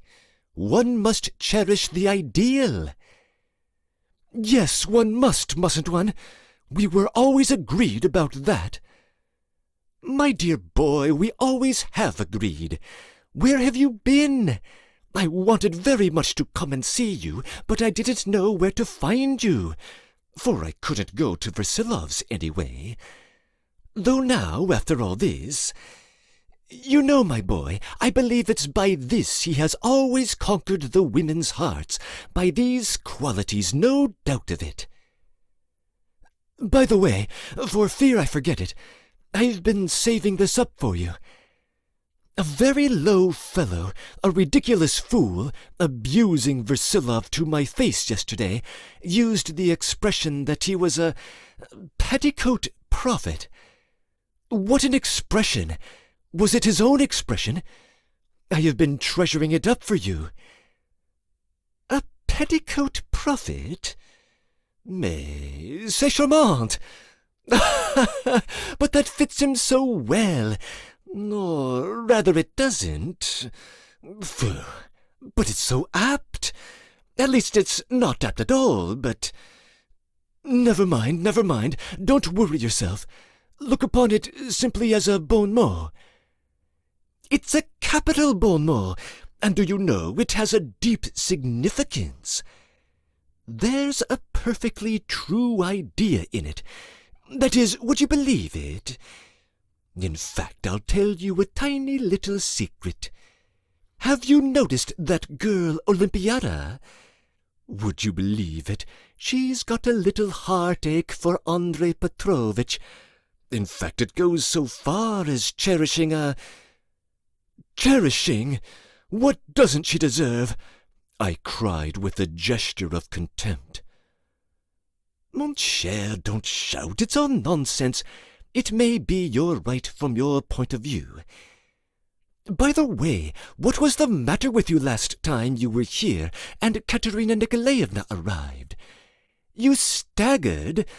I thought you were going to fall down and was on the point of rushing to support you." "Never mind that now. The fact is, I was simply confused for a special reason." "You're blushing now." "And you must rub it in, of course. You know that she's on bad terms with Versilov, and then all this, so it upset me. Leave that. Later." "Yes, let's leave it. I'm delighted to. In fact, I've been very much to blame in regard to her, and I remember I grumbled about her to you. Forget it, my dear. She will change her opinion of you, too. I quite foresee that. Ah, here's Prince Sergei." A handsome young officer walked in. I looked at him eagerly. I had never seen him before. I call him handsome, for everyone called him so, but there was something not altogether attractive in that handsome young face. I note this as the impression made the first instant, my first view of him, which remained with me always. He was thin and finely built, with brown hair, a fresh but somewhat sallow skin, and an expression of determination. There was a rather hard look in his beautiful dark eyes, even when he was perfectly calm. But his resolute expression repelled one, just because one felt that its resoluteness cost him little. But I cannot put it into words. It is true that his face was able to change suddenly from hardness to a wonderfully friendly, gentle, and tender expression, and, what is more, with unmistakable frankness. It was just that frankness which was attractive. I will note another characteristic. In spite of its friendliness and frankness, his face never looked gay. Even when he laughed with whole-hearted mirth, there was always a feeling that there was no trace in his heart of genuine, serene, light-hearted gaiety. But it is extremely difficult to describe a face like this. I'm utterly incapable of it. In his usual stupid way, the old prince hastened to introduce us. "This is my young friend Arkady Andreevich Dolgoruki." Again Andreevich! The young man turned to me with redoubled courtesy, but it was evident that my name was quite unknown to him. "He's a relation of Andrei Petrovich's," murmured my vexatious old prince. How tiresome these old men sometimes are with their little ways. The young man at once realized who I was. "Ah, I've heard of you long ago," he said quickly. "I had the very great pleasure of making the acquaintance of your sister Lizaveta Makarovna last year at Luga. She talked to me about you, too." I was surprised. There was a glow of real pleasure in his face. "Excuse me, Prince," I answered, drawing back both my hands. "I ought to tell you frankly, and I'm glad to be speaking in the presence of our dear Prince, that I was actually desirous of meeting you, and quite recently, only yesterday, desired it with very different motives. I tell you this directly, although it may surprise you. In short, I wanted to challenge you for the insult you offered to Versilov a year and a half ago in Ems. And though perhaps you would not have accepted my challenge, as I'm only a schoolboy and not of age, yet I should have sent you the challenge, however you might have taken it or whatever you might have done, and I confess I have the same intention still." The old prince told me afterwards that I succeeded in pronouncing these words with great dignity. There was a look of genuine distress on the young man's face. You didn't let me finish, he answered earnestly. The real cordiality with which I greeted you is due to my present feeling for Andrei Petrovitch. I'm sorry I cannot at once tell you all the circumstances, but I assure you on my honor that I have long regarded my unfortunate conduct at Ems with the greatest regret. I resolved on my return to Petersburg to make every reparation within my power. That is, literally to make him an apology in any form he might select. The highest and weightiest considerations have caused this change in my views. The fact that we were at law with one another would not have affected my determination in the least. His action in regard to me yesterday has, so to speak, moved me to the depths of my soul, and even now, would you believe it, I can't get over it. And now I must tell you, I've come to the prince to inform him of an astounding circumstance. 3 hours ago, that is, just at the time when he was drawing up the deed with the lawyer, a friend of Andrei Petrovitch's came to me bringing a challenge from him to a duel, a formal challenge for the affair at Ems. "He challenged you?" I cried, and I felt that my eyes glowed and the blood rushed into my face. "Yes, challenged me. I at once accepted the challenge, but resolved before our meeting to send him a letter in which I explain my view of my conduct, and my deep regret for my horrible blunder. For it was only a blunder, an unlucky fatal blunder. I may observe that my position in the regiment forced me to run the risk of this duel, and that by sending such a letter before our meeting I have exposed myself to public censure. Do you understand? But in spite of that, I made up my mind to send it, and I've only not done so because an hour after the challenge I received another letter from him, in which he apologizes for having troubled me, asks me to forget the challenge, and adds that he regrets his momentary outburst of cowardice and egoism, his own words, so that he relieves me from all obligation to send the letter. I had not yet dispatched it, but I have come to say something about this to the prince, and I assure you I have suffered far more from the reproaches of my conscience than anyone. Is this sufficient explanation for you, Arkady Makarovitch? For the time, at any rate? Will you do me the honor to believe in my complete sincerity?" I was completely conquered. I found a perfect frankness, which was the last thing I had expected. Indeed, I had expected nothing of this kind. I muttered something in reply, and forthwith held out both hands. He shook both of them in his delightedly. Then he drew the old prince away and talked to him for 5 minutes in the latter's bedroom.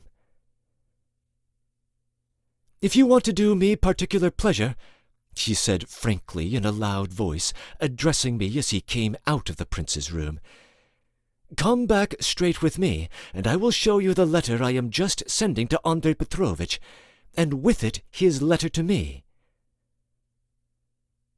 I consented with the utmost readiness. My old prince made a great bustle at seeing us off, and called me too apart into his room for a minute. "Mon ami, how glad I am, how glad I am! We'll talk of it all later. By the way, I've 2 letters here in my portfolio. One has to be delivered with a personal explanation, and the other must go to the bank. And there, too—" And he at once gave me 2 commissions, which he pretended were urgent and required exceptional effort and attention. I should have to go, deliver them myself, give a receipt, and so on. "Ah, you are cunning," I cried as I took the letters. I swear all this is nonsense, and you've no work for me to do at all. You've invented these 2 jobs on purpose to make me believe that I am of use and not taking money for nothing. Mon enfant, I protest that you are mistaken. They are both urgent matters. Cher enfant, he cried, suddenly overcome by a rush of emotion. My dear young friend. He put both hands on my head. I bless you and your destiny. Let us always be as true-hearted as today, as kind-hearted and good as possible. Let us love all that is fair and good, in all its varied forms. Well, enfant redon grâce, et je te bénis. He could not go on, but whimpered over my head. I must confess I was almost in tears too. Anyway, I embraced my queer old friend with sincere and delighted feeling. We kissed each other warmly.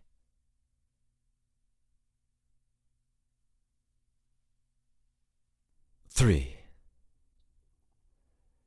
Prince Sergei, as I shall call him, that is, Prince Sergei Petrovich Sokolsky, drove me in a smart Victoria to his flat, and my first impression was one of surprise at its magnificence. Not that it was really magnificent, but it was a flat such as well-to-do people live in. Light, large, lofty rooms. I saw 2 of them. And the furniture well-padded, comfortable, abundant, and of the best, though I've no idea whether it was in the Versailles or Renaissance style. There were rugs, carvings, and statuettes, though everybody said that the Sokolskys were beggars and had absolutely nothing. I had heard, however, that Prince Sergei had cut a dash wherever he could, here, in Moscow, in his old regiment, and in Paris, that he was a gambler and that he had debts. My coat was crumpled and covered with fluff, too, because I had slept in it without undressing, and this was the 4th day I had worn my shirt. My coat was not really shabby, but when I went into Prince Sergei's, I recalled Versilov's suggestion that I should have a new suit. Only fancy, owing to a case of suicide, I slept all night without undressing, I observed with a casual air, and as he immediately looked attentive, I briefly told the story. But what interested him most was evidently his letter. What seemed strangest to me was that he had not smiled, nor betrayed the slightest symptom of amusement when I had told him I meant to challenge him to a duel. Though I should have been able to prevent his laughing, his gravity was strange in a man of his class. We sat opposite one another in the middle of the room, at his immense writing table, and he handed me for my inspection a fair copy of his letter to Versilov. The letter was very much like all that he had just told me at the old prince's. It was written with warmth indeed. I really did not know at first what to make of his evident frankness and his apparent leaning towards what was good and right, but I was already beginning to be conquered by it. For after all, what reason had I for disbelieving it? Whatever he was like, and whatever stories were told of him, he yet might have good impulses. I looked too at Versilov's second note, which consisted of 7 lines, his withdrawal of his challenge. Though he did, it is true, speak of his own cowardice and egoism, yet on the whole the note was suggestive of a sort of disdain, or rather there was apparent in the whole episode a superlative nonchalance. I did not, however, utter this thought aloud. "What do you think of this withdrawal, though?" I asked. You don't suppose he acted from cowardice, do you?" "Of course not," said Prince Sergei with a smile, though a very grave one, and in fact he was becoming more and more preoccupied. "I know quite well how manly he is. It's a special point of view, his peculiar turn of ideas." "No doubt," I broke in warmly. "A fellow called VIII says that there's too much of the pedestal about the line he has taken with this letter and is refusing to take the fortune.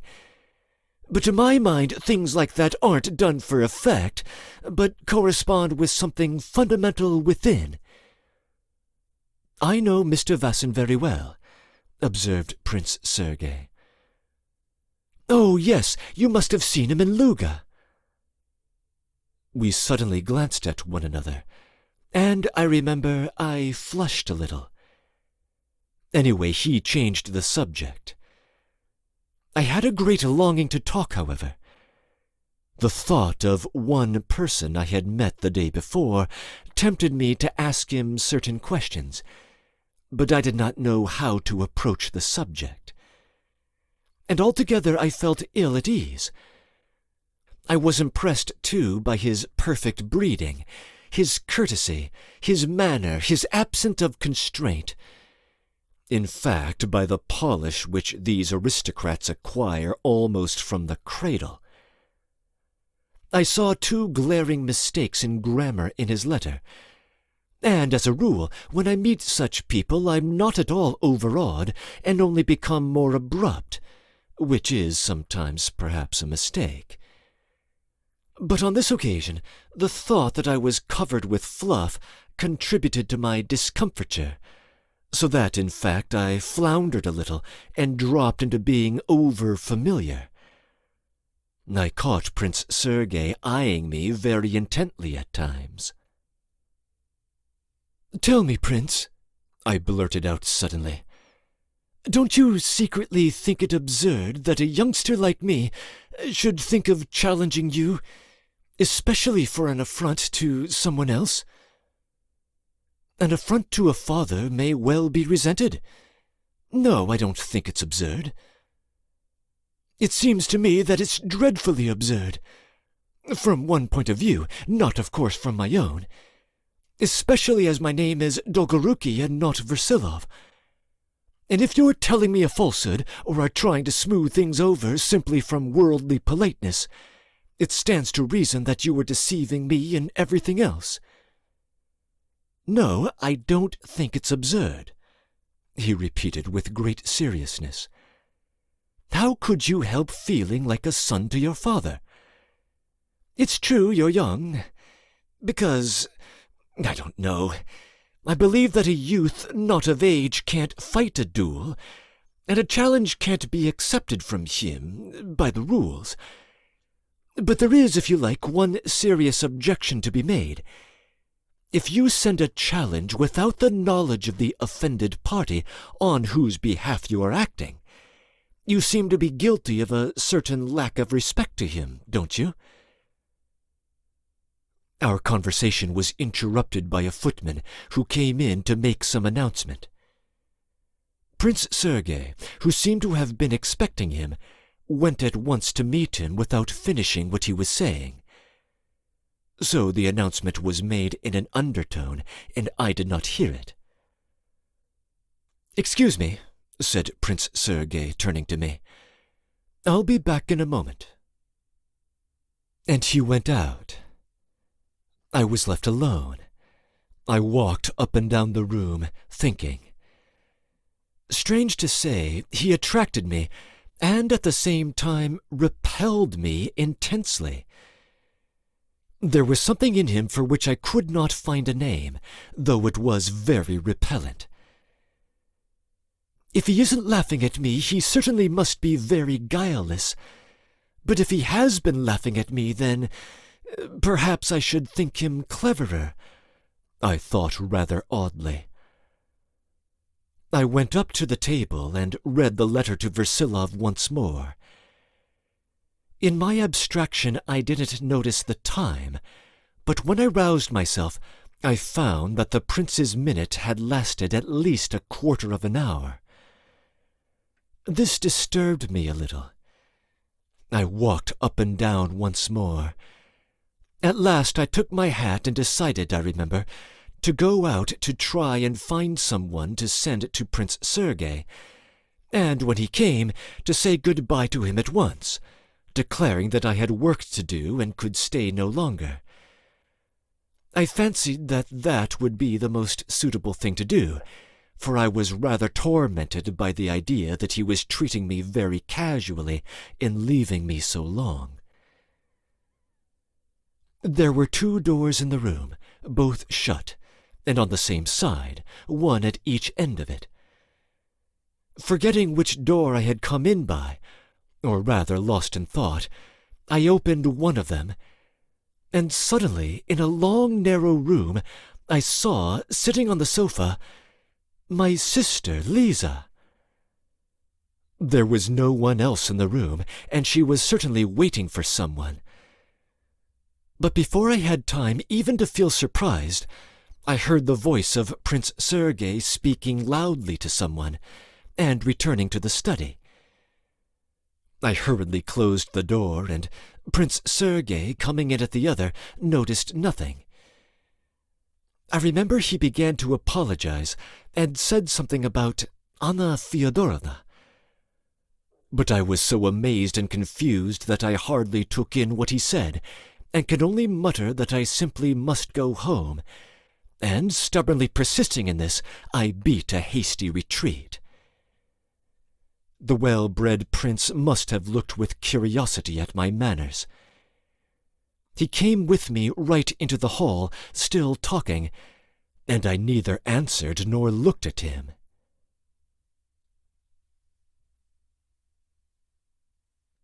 IV.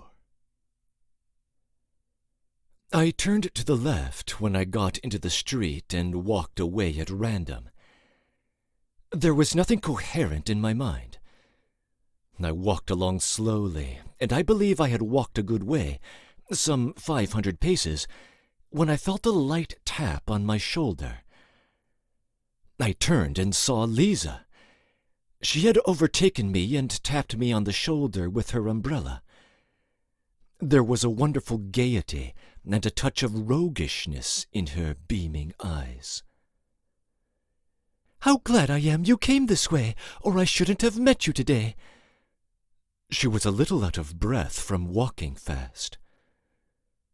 "How breathless you are! I've been running so as to catch you up." "Lisa, was it you I saw just now?" "Where?" "At the prince's, at Prince Sokolsky's." "No, it wasn't me. You didn't see me." I made no answer, and we walked on for 10 paces. Lisa burst into a fit of laughter. "It was me, of course it was. Why, you saw me yourself. You looked into my eyes, and I looked into yours. So how can you ask whether you saw me? What a character!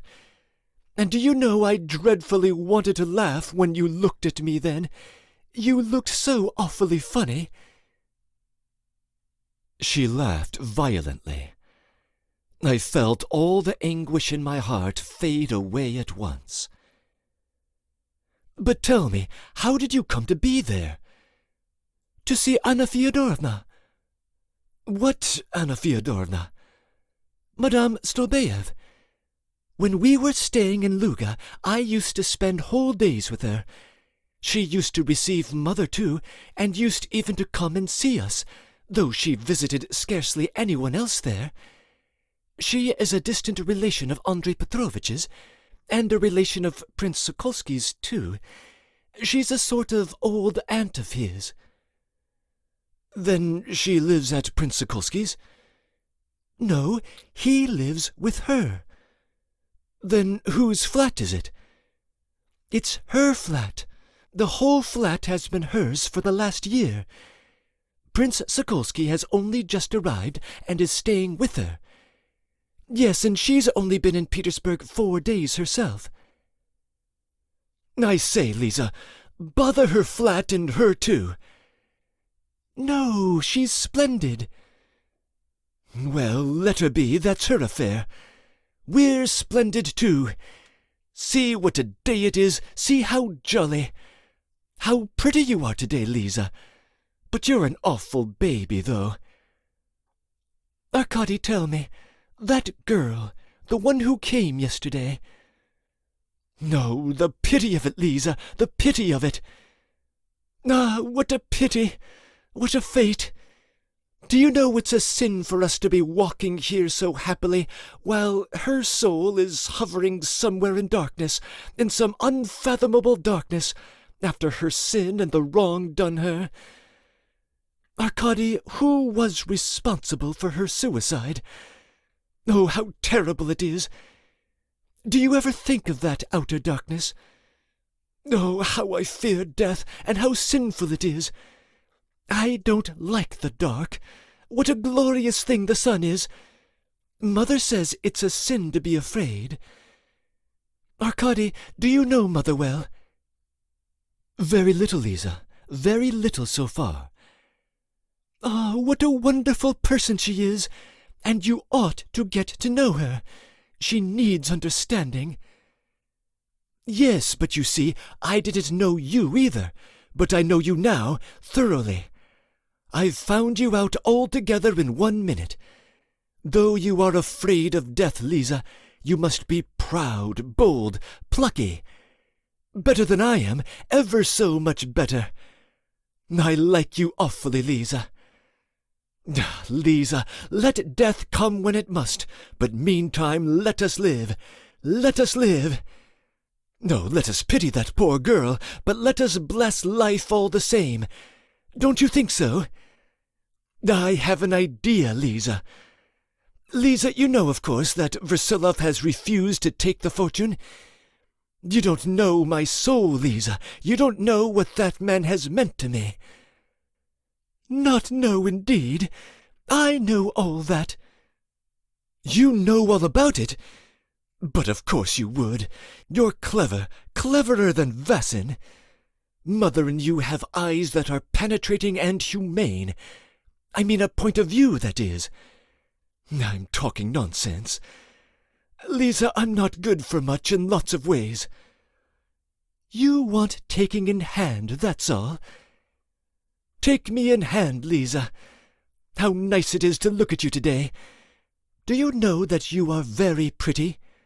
I have never seen your eyes before. I've only seen them for the first time today. Where did you get them today, Lisa?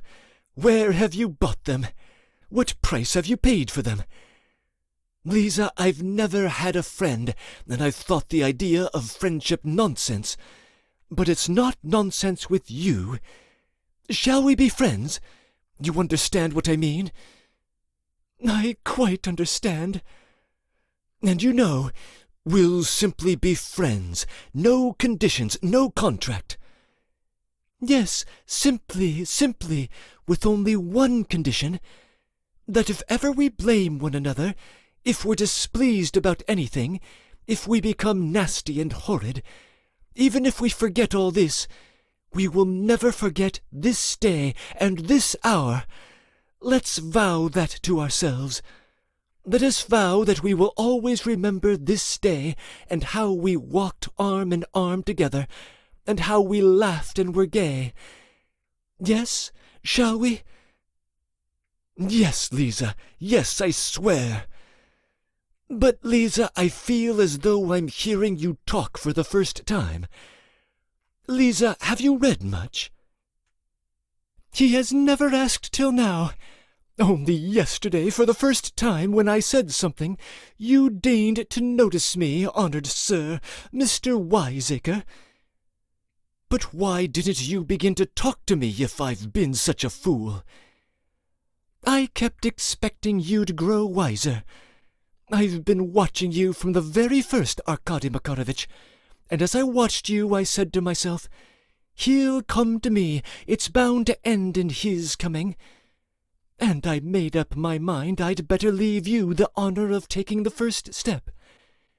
No, I said to myself, you can run after me.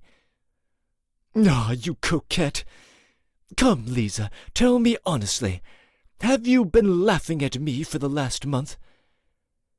Oh, you are funny. You're awfully funny, Arkady. And do you know what I've been loving you for most of all this month is your being so queer. But in some ways you're a horrid boy, too. I say that for fear you should grow conceited. And do you know who else has been laughing at you? Mother's been laughing at you, Mother and I together. Oh, my, we whispered, what a queer boy! My goodness, what a queer boy! And you sat all the while imagining that we were trembling before you. Lisa, what do you think about Versilov? I think a great deal about him, but we won't talk about him just now, you know. There's no need to talk of him today, is there? Quite so. Yes, you're awfully clever, Lisa. You are certainly cleverer than I am. You wait a bit, Lisa. I'll make an end of all this, and then I shall have something to tell you. What are you frowning at? I'm not frowning, Lisa. It's nothing. You see, Lisa, it's best to be open. It's a peculiarity of mine that I don't like some tender spots on my soul being touched upon. Or rather, it's shameful to be often displaying certain feelings for the admiration of all, isn't it? So that I sometimes prefer to frown and hold my tongue. You're clever, you must understand. Yes, and what's more, I'm the same myself. I understand you in everything. Do you know that Mother's the same, too? Ah, Lisa, oh, to live a long while on this earth. Ah, what did you say? I said nothing. You're looking? Yes, and so are you. I look at you and love you. I went with her almost all the way home and gave her my address. As we parted, for the first time in my life I kissed her.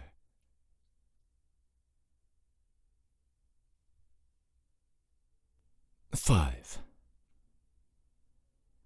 And all this would have been very nice, but there was one thing that was not nice.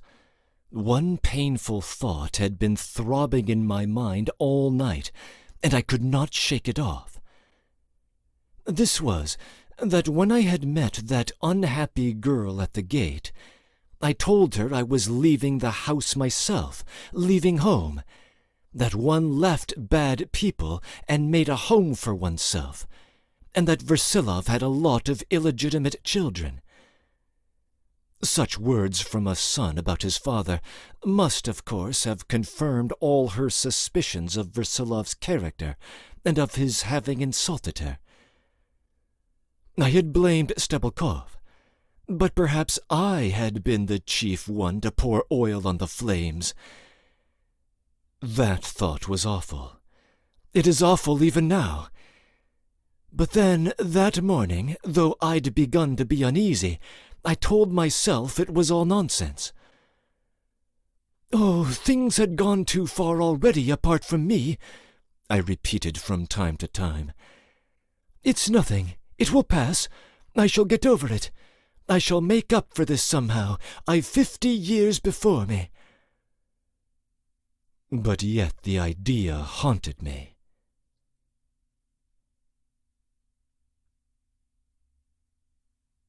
Breaking in. This chapter appears to give a happy resolution to one of the great problems that has been agitating Arkady throughout our narrative. That is, whether Versilov really could be the same grand figure that the little boy fell in love with back in Moscow a decade earlier. And here, with his grand gesture, it appears that the man has vindicated Arkady's hero worship. But the gesture appears to have had two parts.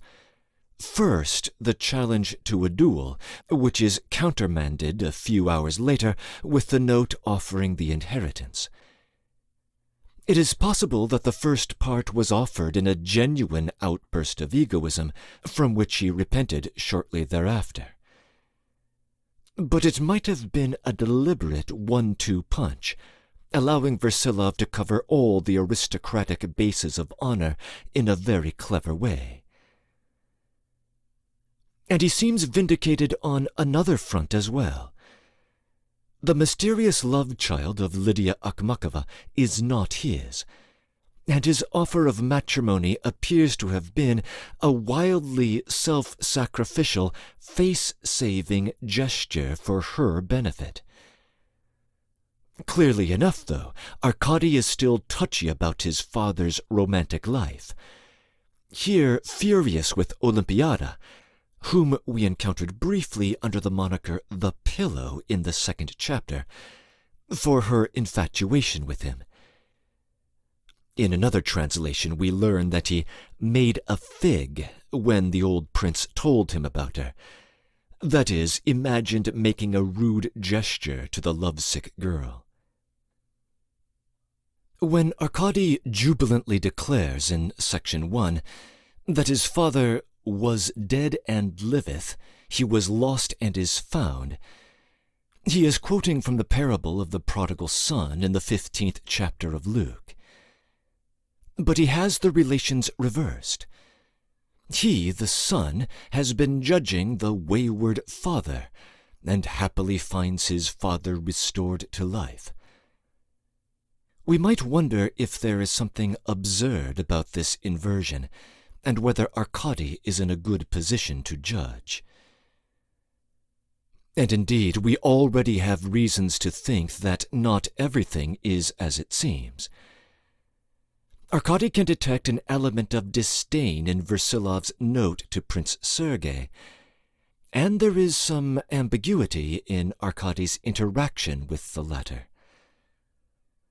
Given our adolescent's spotty track record in understanding the events around him, we can imagine he has further discoveries in his future.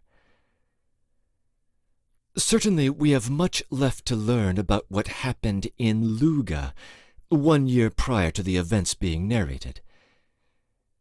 We do have a cast of characters for that period.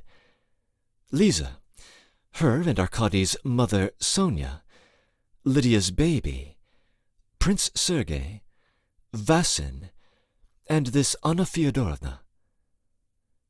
The eagle-eyed will have noted that the latter's surname is Stolbeyev. That is, the same as a deceased figure whose inheritance was the subject of that lawsuit. We won't get any further clarification about the murky, intertwined familial relations involved between these figures and Versilov and the young prince, and we can expect Anna Fyodorovna to remain off-stage for the rest of the novel. We are now at the end of Part 1, and so this may be a good time to sum up the situation so far. Regarding the plot, what we have encountered is a medley of episodes that offers a panoramic view of Petersburg society. We have the foment of the young revolutionaries, which culminated in one suicide, and a narrative of crushing poverty and degradation, which culminated in another. We have some kind of shyster, Stebelkov, who makes his bread and cheese by an unspecified form of skullduggery. We have a sense of the various stages of Arkady's childhood in Moscow, from his young boyhood with Andronikov, to his time at Tushard's boarding school, to his period under Nikolai Semyonovich's roof at the grammar school. We have a number of brief anecdotes of vice and virtue floating on the periphery, perhaps most notably about Arkady's vicious childhood classmate Lambert. And, more centrally, we have a complicated network of intrigues among the aristocratic class. Much of what happened at Ems a year and a half ago has been cleared up, but what happened there between Versilov and Katerina Nikolaevna remains a mystery, as does Versilov's peculiar bent toward religiosity at the time.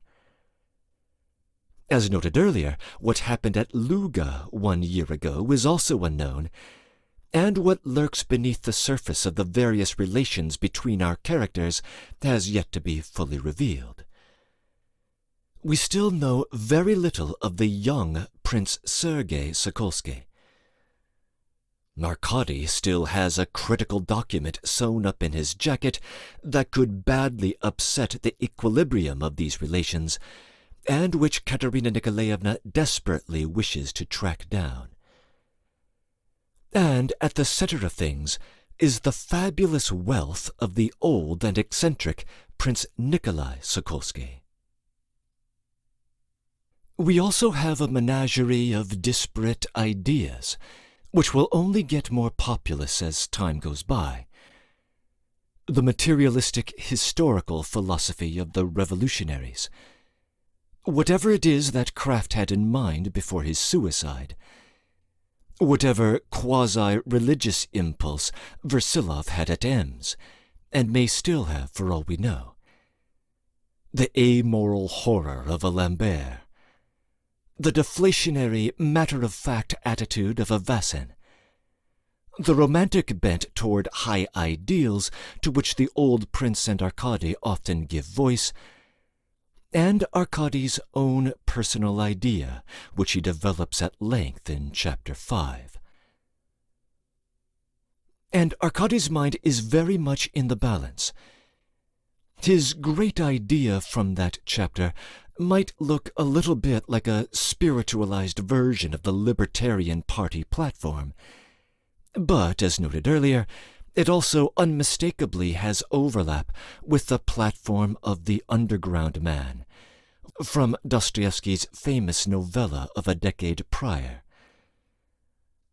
But Arkady is younger than the underground man, with more chaos in the brain and more potential for redemption.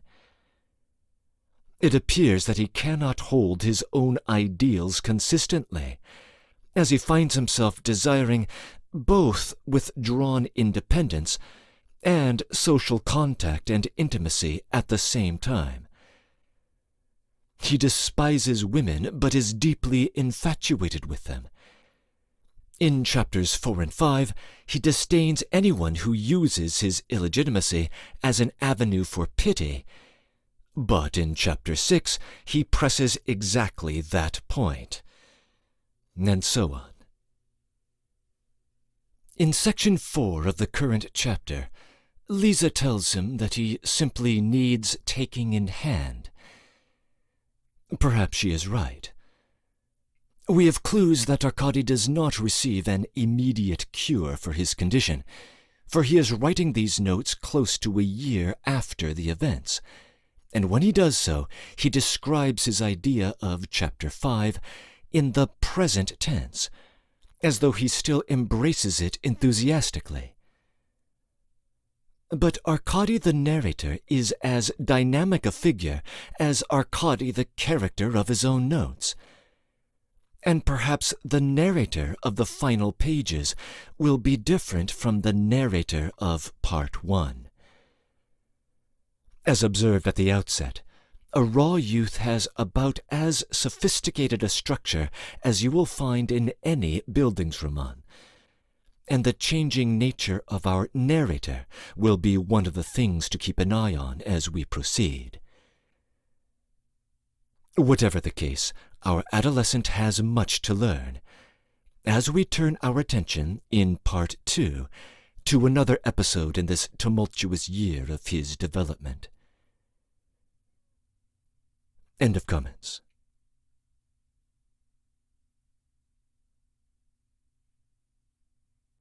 Part 2. Chapter 1. 1. I pass over an interval of almost 2 months. The reader need not be uneasy. Everything will be clear from the latter part of my story. I start again from the 15th of November, a day I remember only too well for many reasons. To begin with, no one who had known me 2 months before would have recognized me. Externally, anyway. That is to say, anyone would have known me, but would not have been able to make me out.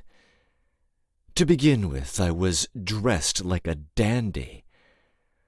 The conscientious and tasteful Frenchman, whom Versilov had once tried to recommend me, had not only made me a whole suit, but had already been rejected as not good enough. I already had suits made by other, superior tailors of a better class, and I even ran up bills with them.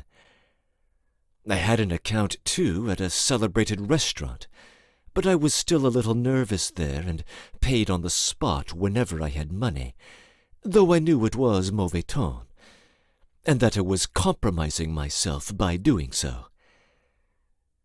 A French barber on the Nevsky Prospect was on familiar terms with me, and told me anecdotes as he dressed my hair.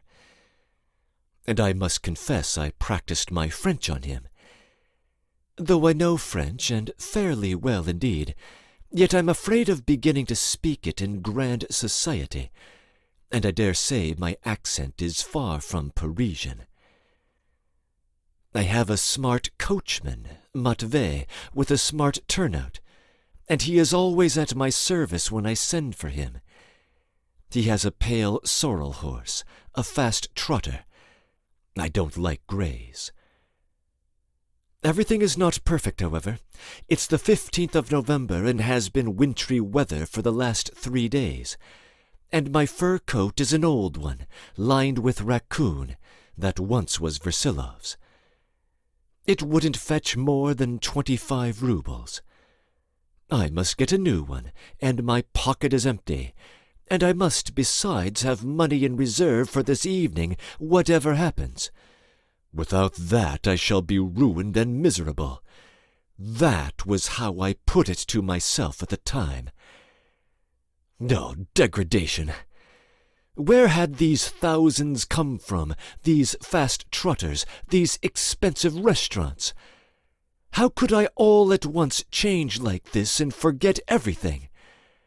Shame! Reader, I am beginning now the story of my shame and disgrace, and nothing in life can be more shameful to me than these recollections. I speak as a judge, and I know that I was guilty. Even in the whirl in which I was caught up, and though I was alone without a guide or counselor, I was, I swear, conscious of my downfall, and so there's no excuse for me. And yet for those 2 months I was almost happy. Why, almost. I was quite happy.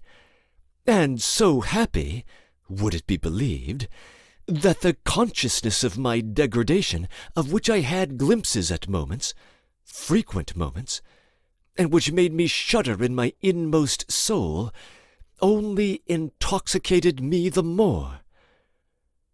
What do I care if I'm fallen? And I won't fall. I'll get out of it. I have a lucky star. I was crossing a precipice on a thin plank without a rail, and I was pleased at my position, and even peeped into the abyss. It was risky, and it was delightful. And my idea? My idea later. The idea would wait. Everything that happened was simply a temporary deviation. Why not enjoy oneself? That's what was amiss with my idea. I repeat, it admitted of all sorts of deviations. If it had not been so firm and fundamental, I might have been afraid of deviating. And meanwhile I kept on the same humble lodging. I kept it on, but I didn't live in it. There I kept my trunk, my bag, and my various properties. But I really lived with Prince Sergei. I spent my days there, and I slept there at night. And this went on for weeks. How this came to pass I'll tell in a minute, but meanwhile I will describe my little lodging. It was already dear to me. Versilov had come to see me there of himself, first of all after our quarrel, and often subsequently. I repeat, this was a period of shame, but of great happiness. Yes, and everything at that time was so successful and so smiling. And what was all that depression in the past about? I wondered in some ecstatic moments. Why those old painful self-lacerations, my solitary and gloomy childhood, my foolish dreams under my quilt, my vows, my calculations, even my idea? I imagined and invented all that, and it turns out that the world's not like that at all. See how happy and gay I am. I have a father, Versilov. I have a friend, Prince Sergei. I have besides... But that besides will leave.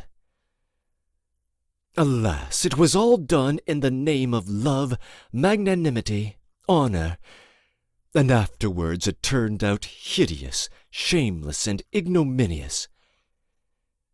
Enough.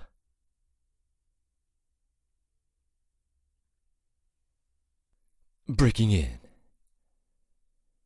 While the main episode of Part 2 begins with a particular date, November 15th, as with Part 1, we won't get there until the second chapter. Expect the rest of this first chapter to connect the events of the two episodes, beginning with the aftermath of the events in September. End of comments.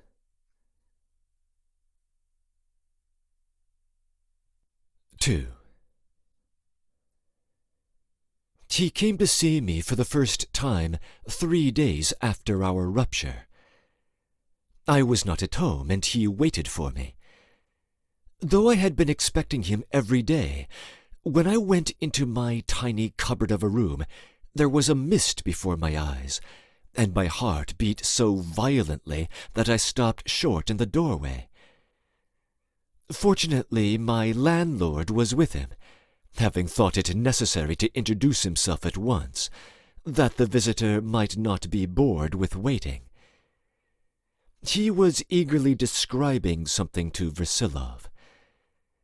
He was a titular councillor, a man about 40, much disfigured by smallpox, very poor, and burdened with a consumptive wife and an invalid child. He was of a very communicative and unassuming character, but not without tact.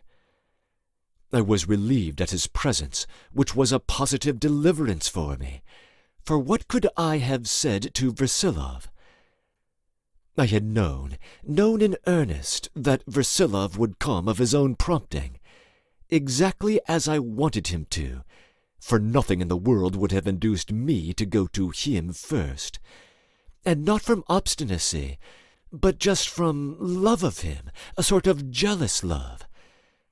I can't express it. Indeed, the reader won't find me eloquent at any time. But though I had been expecting him for those 3 days, and had been continually picturing how he would come in, yet though I tried my utmost, I could not imagine what we should say to one another at first, after all that had happened. "Ah, here you are," he said to me affectionately, holding out his hand and not getting up. "Sit down with us. Pyotr Ippolitovitch is telling me something very interesting about that stone near the Pavlovsky barracks. Oh, somewhere in that direction." "Yes, I know the stone," I made haste to answer, dropping into a chair beside him. They were sitting at the table. The whole room was just 14 feet square. I drew a deep breath. There was a gleam of pleasure in Versilov's eyes. I believe he was uncertain and afraid I should be demonstrative. He was reassured. "You must begin again, Pyotr Ippolitovitch." They were already calling each other by their names. "It happened in the reign of the late Tsar. Fyodor Ippolitovitch said, addressing me nervously and with some uneasiness, anxious as to the effect of his story. "You know that stone? A stupid stone in the street? And what use is it? It's only in the way, you'd say, wouldn't you? The Tsar rode by several times, and every time there was the stone. At last the Tsar was displeased, and with good reason. A regular rock standing in the street, spoiling it. 'Remove the stone.' Well, he said remove it. You understand what that means? Remove the stone. The late Tsar, do you remember him? What was to be done with the stone?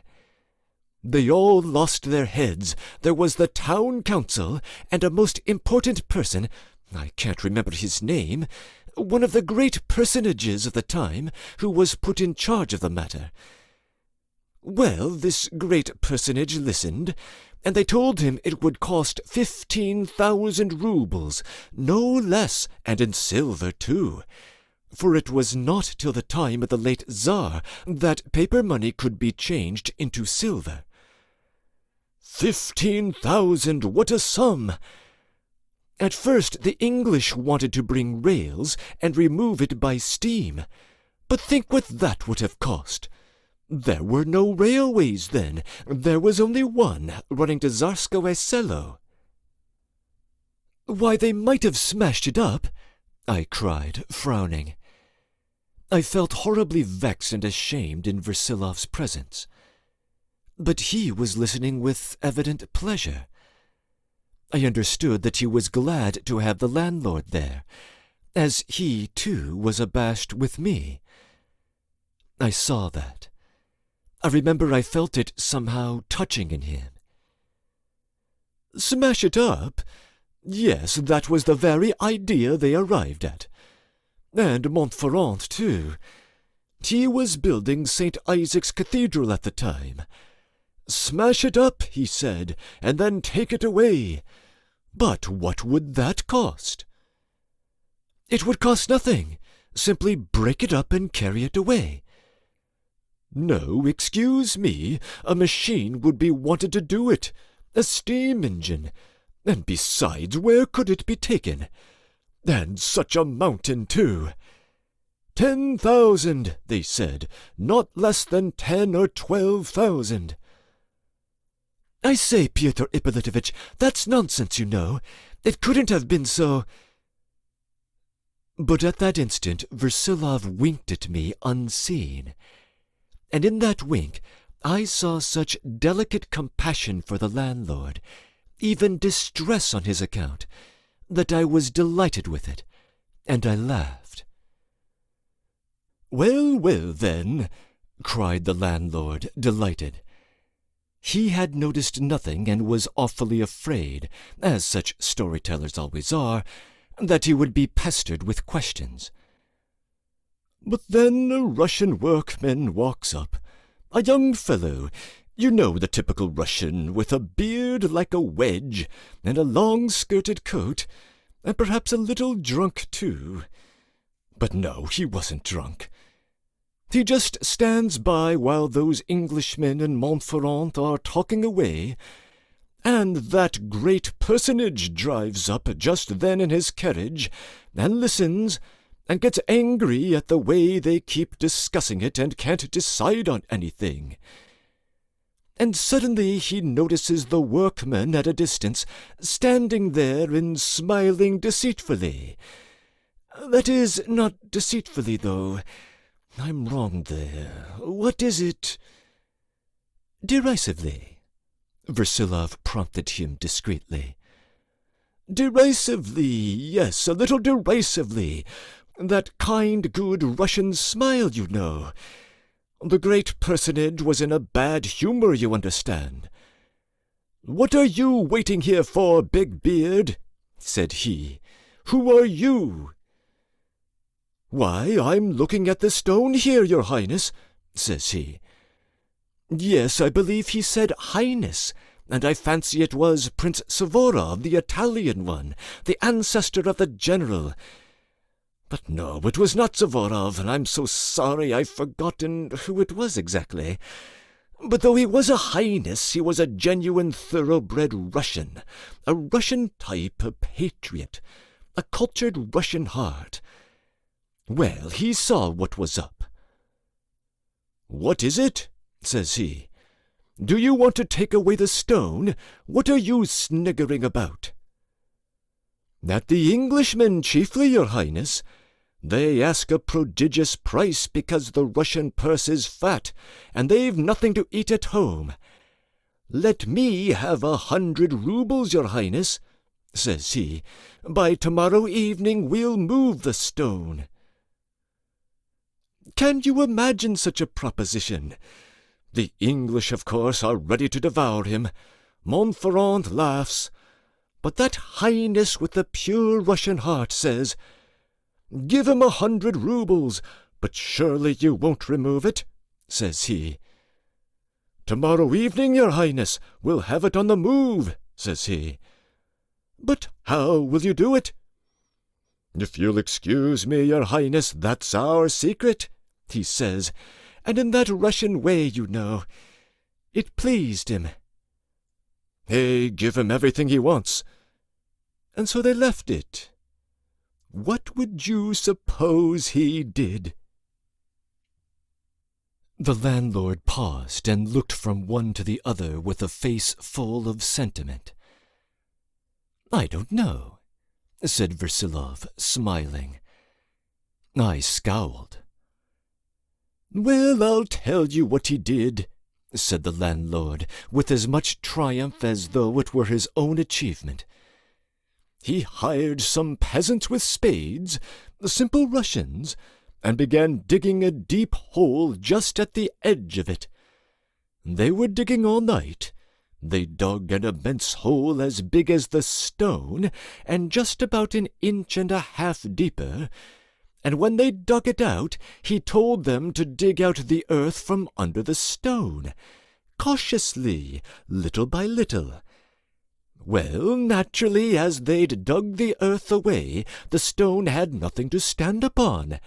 It began to overbalance, and as soon as it began to shake, they pushed with their hands upon the stone, shouting 'Hurrah!' in true Russian style, and the stone fell with a crash into the hole.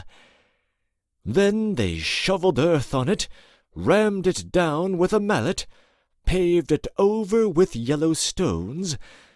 The road was smooth, the stone had disappeared." "Only fancy!" cried Versilov. "The people rushed up, to be sure, in multitudes innumerable. The Englishmen had seen how it would be long before. They were furious. Montferrand came up. 'That's the peasant style,' says he. 'It's too simple,' says he. 'That's just it, that it's so simple, but you never thought of it, you fools.'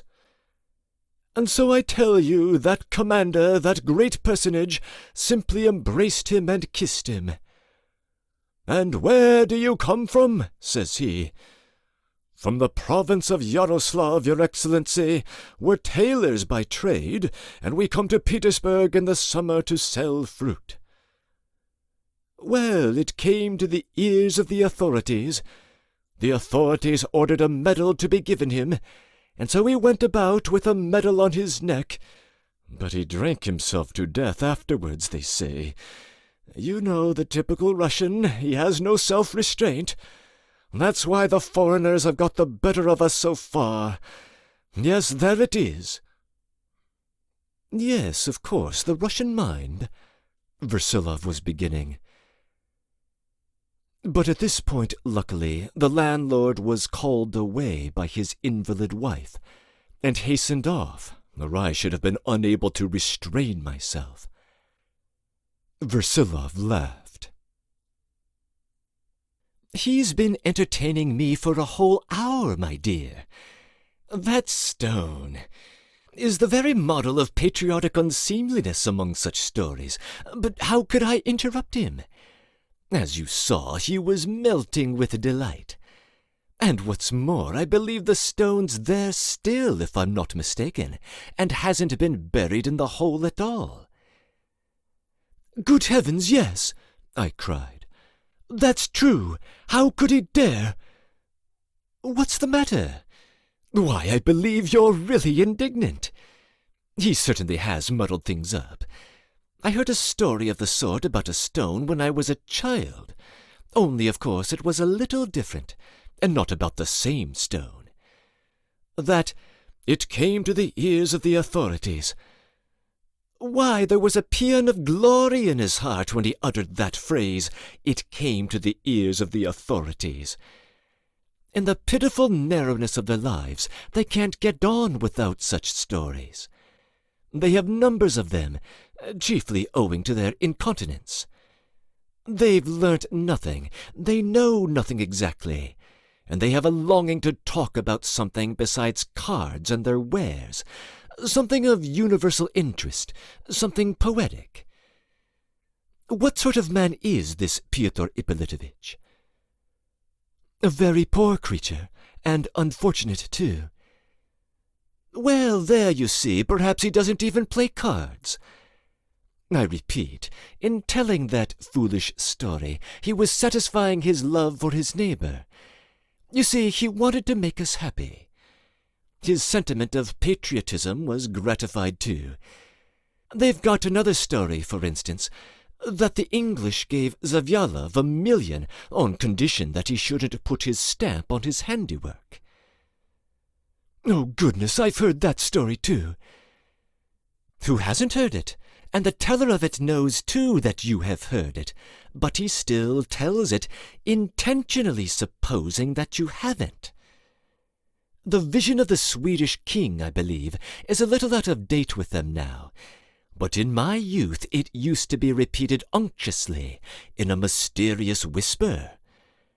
And so was the story of someone's having knelt in the Senate before the senators at the beginning of last century. There were lots of anecdotes about Commander Bashutsky, too, how he carried away a monument. They simply love anecdotes of the court. For instance, tales of Chernyshev, a minister in the last reign, how when he was an old man of 70, he got himself up to look like a man of 30, so much so that the late Tsar was amazed at the levees. "I've heard that too." "Who hasn't heard it? All these anecdotes are the height of indecency. But let me tell you, this kind of indecency is far more deeply rooted and widely spread than we imagine. The desire to lie with the object of giving pleasure to your neighbor, one meets even in Russian society of the highest breeding, for we all suffer from this incontinence of our hearts. Only anecdotes of a different type are current among us. The number of stories they tell about America is simply amazing, and they're told by men even of ministerial rank. I must confess I belong to that indecent class myself, and I've suffered from it all my life." "I've told anecdotes about Chernyshev several times myself." "You've told them yourself?" "There's another lodger here besides me, marked with smallpox too, an old clerk, but he's awfully prosaic, and as soon as Pyotr Ippolitovitch begins to speak, he tries to refute him and contradict. He's reduced Pyotr Ippolitovitch to such a point that he waits on the old fellow like a slave, and does everything to please him, simply to make him listen." "That's another type of the indecent, one even perhaps more revolting than the first. The first sort is all ecstasy. 'You only let me lie,' he seems to say. 'You'll see how nice it will be.' The second sort is all spleen and prose. 'I won't let you lie,' he says. 'Where, when, in what year?' In fact, a man with no heart. My dear boy, we must always let a man lie a little. It's quite innocent. Indeed, we may let him lie a great deal. In the first place, it will show our delicacy. And secondly, people will let us lie in return. 2 immense advantages at once. Que diable! One must love one's neighbor.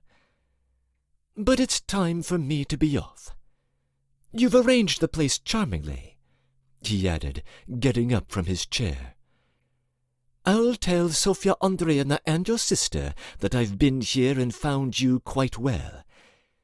Goodbye, my dear." Could this be all? This was not at all what I wanted. I was expecting something different, something important, though I quite understood that this was how it must be. I got up with a candle to light him down the stairs. The landlord would have come forward, but without Versilov seeing it, I seized him by the arm and thrust him back savagely. He stared with astonishment, but immediately vanished. "These staircases," Versilov mumbled, dwelling on the syllables evidently in order to say something, and evidently afraid I might say something. "I'm no longer used to such stairs, and you're on the 3rd story. But now I can find the way. Don't trouble, my dear, you'll catch cold too." But I did not leave him. We were going down the 2nd flight. "I've been expecting you for the last 3 days," broke from me suddenly, as it were of itself. I was breathless. "Thank you, my dear." "I knew you'd be sure to come." "And I knew that you knew I should be sure to come. Thank you, my dear." He was silent. We had reached the outer door, and I still followed him. He opened the door. The wind rushing in blew out my candle. Then I clutched his hand. It was pitch dark.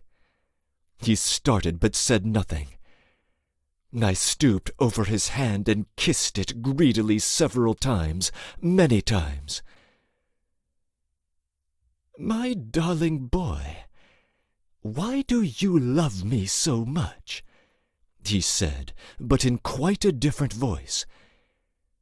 His voice quivered. There was a ring of something quite new in it, as though it were not he who spoke. I tried to answer something, but couldn't, and ran upstairs. He stood waiting where he was, and it was only when I was back in the flat that I heard the front door open and shut with a slam. I slipped by the landlord, who turned up again, and went into my room, fastened the latch, and without lighting the candle, threw myself on my bed, buried my face in the pillow, and cried and cried. It was the first time I had cried since I was at Touchard's. My sobs were so violent, and I was so happy. But why describe it? I write this now without being ashamed of it, for perhaps it was all good, in spite of its absurdity.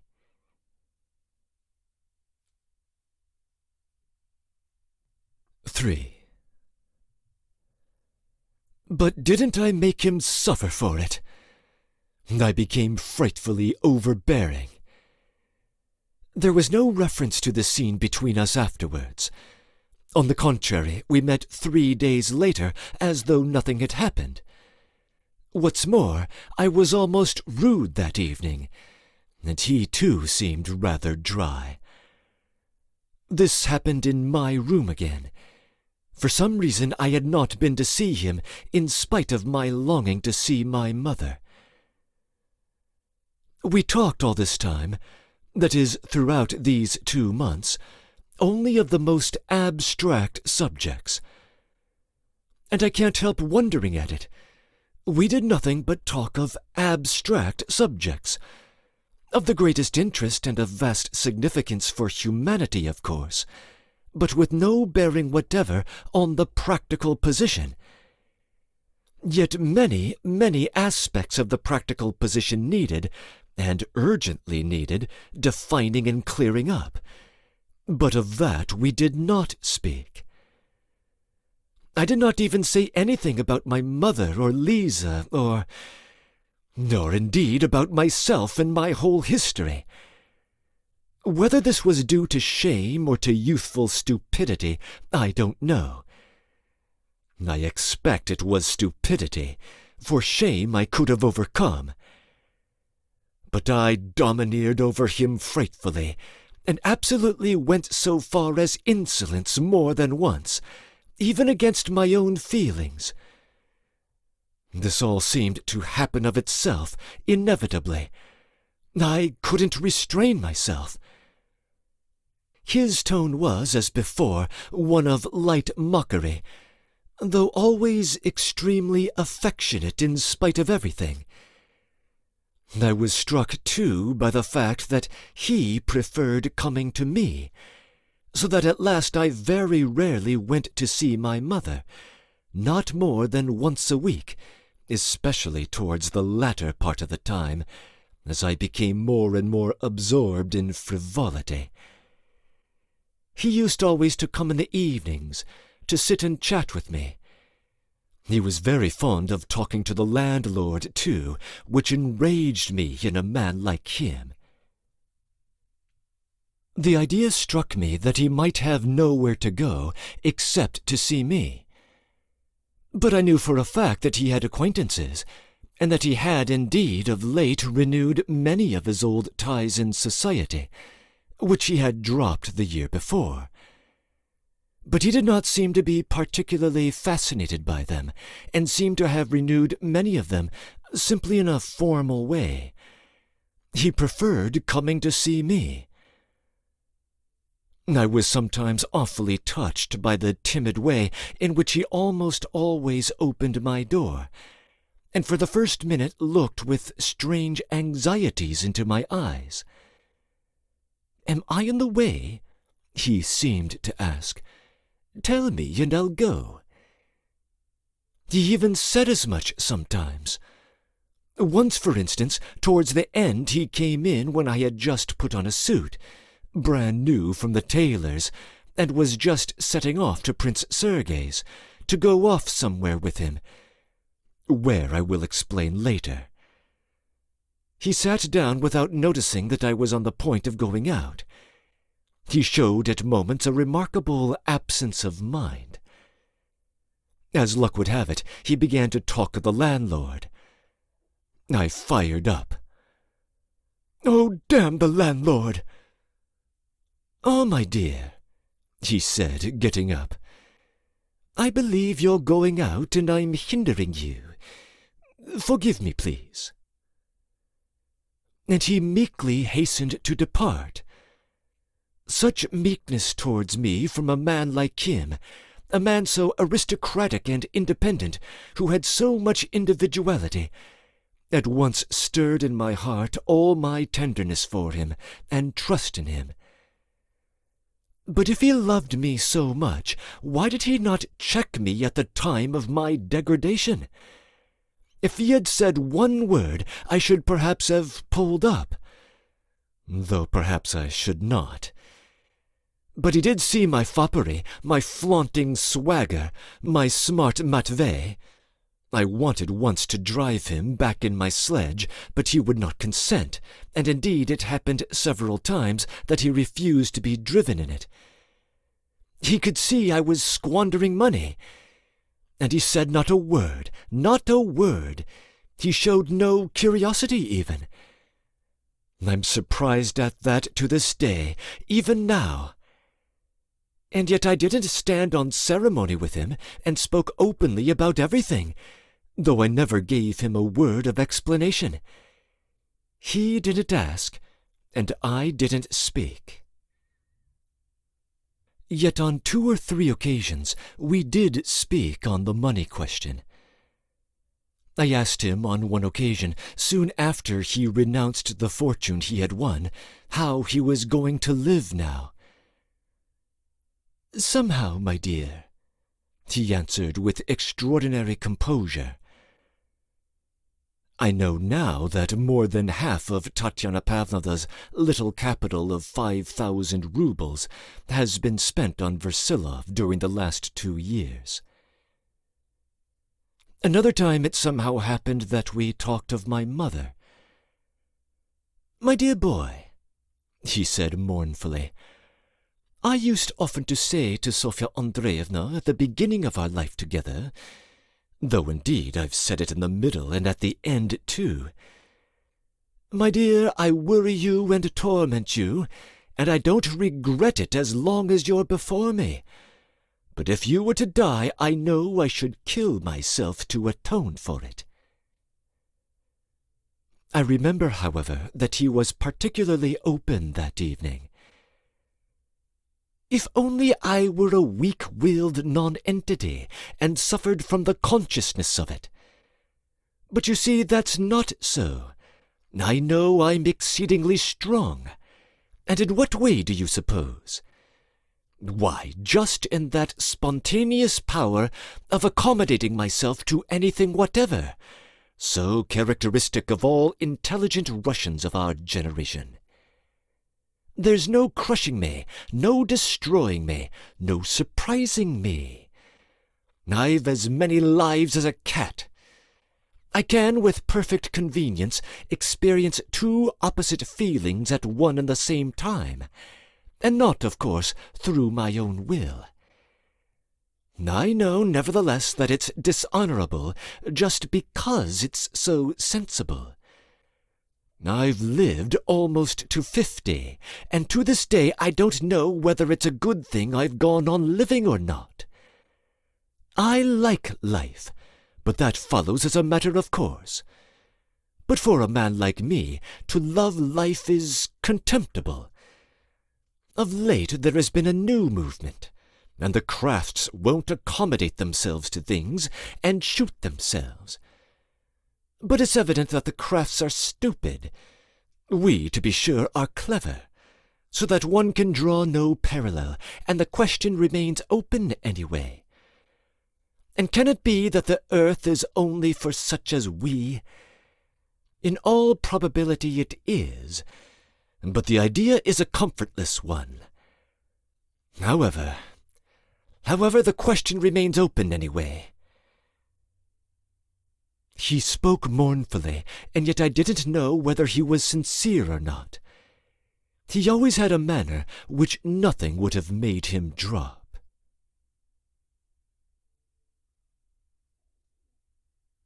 IV. Then I besieged him with questions. I fell upon him like a starving man on bread. He always answered me readily and straightforwardly, but in the end always went off into the widest generalizations, so that in reality one could draw no conclusions from it. And yet these questions had worried me all my life, and I frankly confess that even in Moscow I had put off settling them till I should meet him in Petersburg. I told him this plainly, and he did not laugh at me. On the contrary, I remember he pressed my hand. On general politics and social questions I could get nothing out of him, and yet in connection with my idea those subjects troubled me more than anything. Of men like Dergachev, I once drew from him the remark that they were below all criticism, but at the same time he added strangely that he reserved the right of attaching no significance to his opinions. For a very long time he would say nothing on the question how the modern state would end, and how the social community would be built up anew. But in the end I literally wrenched a few words out of him. "I imagine that all that will come about in a very commonplace way," he said once. "Simply en bon matin, in spite of all the balance sheets on budget days and the absence of deficits, all the states without exception will be unable to pay, so that they'll all be landed in general bankruptcy. At the same time, all the conservative elements of the whole world will rise up in opposition to everything, because they will be the bondholders and creditors, and they won't want to allow the bankruptcy. Then, of course, there will follow a general liquidation, so to speak. The Jews will come to the fore, and the reign of the Jews will begin. And then all those who have never had shares in anything, and in fact have never had anything at all, that is, all the beggars, will naturally be unwilling to take part in the liquidation. The struggle will begin, and after 77 battles the beggars will destroy the shareholders and carry off their shares and take their places as shareholders, of course. Perhaps they'll say something new too, and perhaps they won't. Most likely they'll go bankrupt too. Further than that, my dear boy, I can't undertake to predict the destinies by which the face of this world will be changed. Look in the Apocalypse, though. But can it all be so materialistic? Can the modern world come to an end simply through finance? Oh, of course, I've only chosen one aspect of the picture, but that aspect is bound up with the whole by indissoluble bonds, so to speak. What's to be done? Oh dear, don't be in a hurry. It's not all coming so soon. In any case, to do nothing is always best. One's conscience is at rest anyway, knowing that one's had no share in anything. Oh, do stop that. Talk sense. I want to know what I'm to do and how I'm to live. What you are to do, my dear. Be honest. Never lie. Don't covet your neighbor's house. In fact, read the 10 Commandments. It's written there once for all. Don't talk like that. All that's so old. And besides, it's all words. I want something real. Well, if you're fearfully devoured by ennui, try to love someone or something, or at any rate to attach yourself to something. You're only laughing. Besides, what can I do alone with your 10 Commandments? Well, keep them in spite of all your doubts and questions, and you'll be a great man, whom no one will know of. There is nothing hidden that shall not be made manifest. You're certainly laughing. Well, if you take it so to heart, you'd better try as soon as possible to specialize. Take up architecture or the law, and then when you're busy with serious work, you'll be more settled in your mind and forget trifles. I was silent. What could I gather from this? And yet after every such conversation I was more troubled than before. Moreover, I saw clearly that there always remained in him, as it were, something secret, and that drew me to him more and more. "Listen," I said, interrupting him one day. "I always suspect that you say all this only out of bitterness and suffering, but that secretly you are a fanatic over some idea, and are only concealing it, or ashamed to admit it. Thank you, my dear. Listen, nothing's better than being useful. Tell me how, at the present moment, I can be most of use. I know it's not for you to decide that, but I'm only asking for your opinion. You tell me, and what you say I swear I'll do. Well, what is the great thought? Well, to turn stones into bread. That's a great thought. The greatest? Yes, really, you have suggested quite a new path. Tell me, is it the greatest? It's very great, my dear boy, very great. But it's not the greatest. It's great, but secondary, and only great at the present time. Man will be satisfied and forget. He will say, 'I've eaten it, and what am I to do now?' The question will remain open for all time. You spoke once of the Geneva ideas. I didn't understand what was meant by the Geneva ideas. The Geneva idea is the idea of virtue without Christ, my boy. The modern idea, or more correctly, the ideas of all modern civilization. In fact, it's one of those long stories which it's very dull to begin, and it will be a great deal better if we talk of other things, and better still if we're silent about other things. You always want to be silent.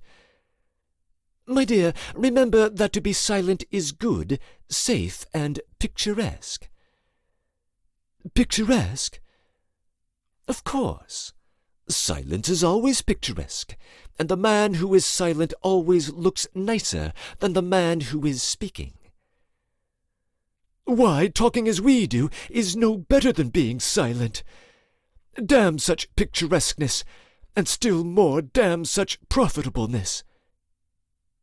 My dear, he said suddenly, rather changing his tone, speaking with real feeling and even with a certain insistence, I don't want to seduce you from your ideals to any sort of bourgeois virtue.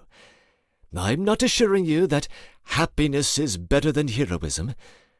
On the contrary, heroism is finer than any happiness, and the very capacity for it alone constitutes happiness. That's a settled thing between us. I respect you just for being able in these mawkish days to set up some sort of an idea in your soul.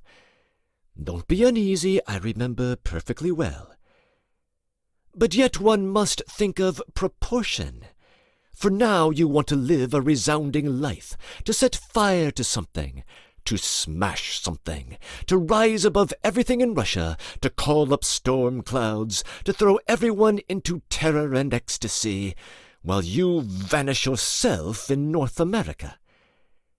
I've no doubt you've something of that sort in your heart, and so I feel it necessary to warn you, for I really love you, my dear. What could I gather from that either? There was nothing in it but anxiety for me, for my material prosperity. It betrayed the father with a father's kindly but prosaic feelings. Was this what I wanted by way of an idea, for the sake of which any honest father would send his son to face death, as the ancient Roman Horatius sent his sons for the idea of Rome? I often pressed him on the subject of religion, but there the fog was thicker than ever. When I asked him what to do about that, he answered in the stupidest way, as though to a child. You must have faith in God, my dear. But what if I don't believe in all that? I cried irritably once. A very good thing, my dear. How a good thing? It's a most excellent symptom, dear boy. A most hopeful one for our atheists in Russia, if only they are really atheists and have some little trace of intelligence, are the best fellows in the whole world, and always disposed to be kind to God, for they're invariably good-humoured, and they're good-humoured because they're immensely pleased at being atheists. Our atheists are respectable people and extremely conscientious, pillars of the fatherland, in fact. This was something, of course, but it was not what I wanted. On one occasion, however, he spoke out, but so strangely that he surprised me more than ever, especially after the stories of Catholicism and penitential chains that I had heard about him. Dear boy, he said one day, not in my room, but in the street, when I was seeing him home after a long conversation, to love people as they are is impossible, and yet we must. And therefore do them good, overcoming your feelings, holding your nose and shutting your eyes, The latter's essential. Endure evil from them as far as may be without anger, mindful that you too are a man. Of course you'll be disposed to be severe with them if it has been vouchsafed to you to be ever so little more intelligent than the average. Men are naturally base and like to love from fear. Don't give in to such love, and never cease to despise it. Somewhere in the Koran, Allah bids the Prophet to look upon the froward as upon mice. Do them good and pass them by. A little haughty, but right. Know how to despise them even when they are good, for most often it is in that they are base. No, my dear, it's judging by myself I say that. Anyone who's not quite stupid can't live without despising himself. Whether he's honest or dishonest, it makes no difference. To love one's neighbor and not despise him is impossible.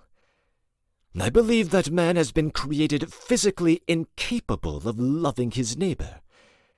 There has been some mistake in language here from the very first, and love for humanity must be understood as love for that humanity which you have yourself created in your soul. In other words, you have created yourself, and your love is for yourself, and which therefore never will be in reality. Never will be?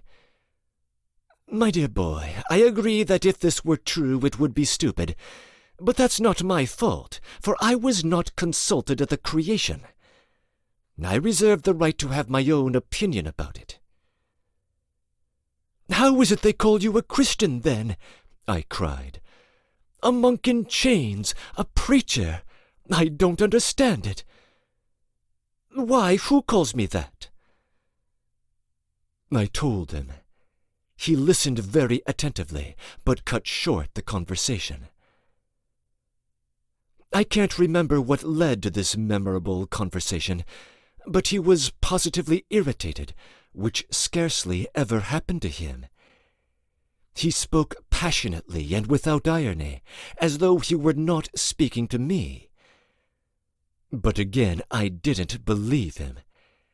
He could not speak on such subjects seriously to anyone like me.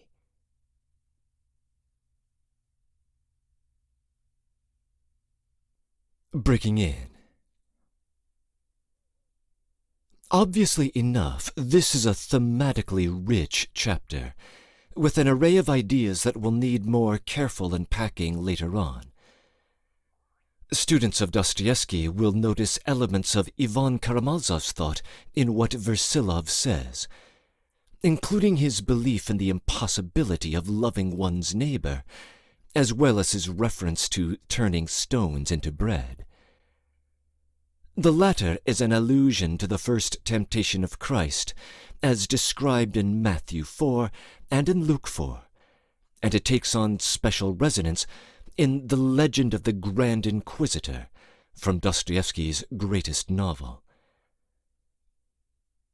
Those listening on YouTube will have had access to visual cues concerning many of the historical references in Section 2, both from Pyotr Ippolitovich's story and from the subsequent discussion between Arkady and his father about popular anecdotes. The Tsar who was alleged to have ordered the stone to be removed would have been Nicholas I, who was a more heavy-handed autocrat than the liberal-minded Alexander II, who was in power at the time. Versilov's reference to the vision of the Swedish king is not worth further discussion. But when he mentions a story in which a certain personage kneels before the Russian Senate, that story identifies Alexander I as that personage, and thus the folk anecdote would have suggested a surprising and fictitious limitation in the power of the Tsar. Later, in Section 4, When Versilov disappoints Arkady with a prosaic warning about the risks of getting carried away with his idea, Arkady contrasts his advice with that of a Roman named Horatius. In the early days of the Roman Republic, Horatius exhorted his 3 sons to fight in a mortal combat against the champions of a rival army for control of their city and the glory of Rome. Apparently, Arkady was hoping for something similarly grand from his own father. The most significant reference in Section 4, however, may be to the so-called Geneva ideas, or the notion of virtue without Christ. Versilov first mentions the Geneva ideas in Part 1, Chapter 6, and in each instance he is probably pointing to the 18th century French philosopher Jean-Jacques Rousseau, who was born in Geneva. As noted in my introductory comments, one of Dostoevsky's aims in the novel is to challenge the notion that Christian mores are possible without the supernatural elements of the Christian worldview. Even in this chapter, we can see the tension between the secular and religious orientations toward the world of meaning. Arkady is dissatisfied with the 10 Commandments on the grounds that obeying them will not make him known to anyone. Versilov's response is to quote Luke 8:17, according to which all deeds will be brought to light. Arkady is surprised when Versilov describes the coming end to the social order in economic terms. But the elder man concludes his discussion by appealing to the Book of Revelation. Better minds than mine can address the points of comparison and contrast between the Apocalypse of John and the Apocalypse of Marx and Engels. Versilov, like Arkady, seems to be suspended between these 2 orientations. But Arkady may be right to suspect that Versilov is still concealing his deepest convictions. End of comments.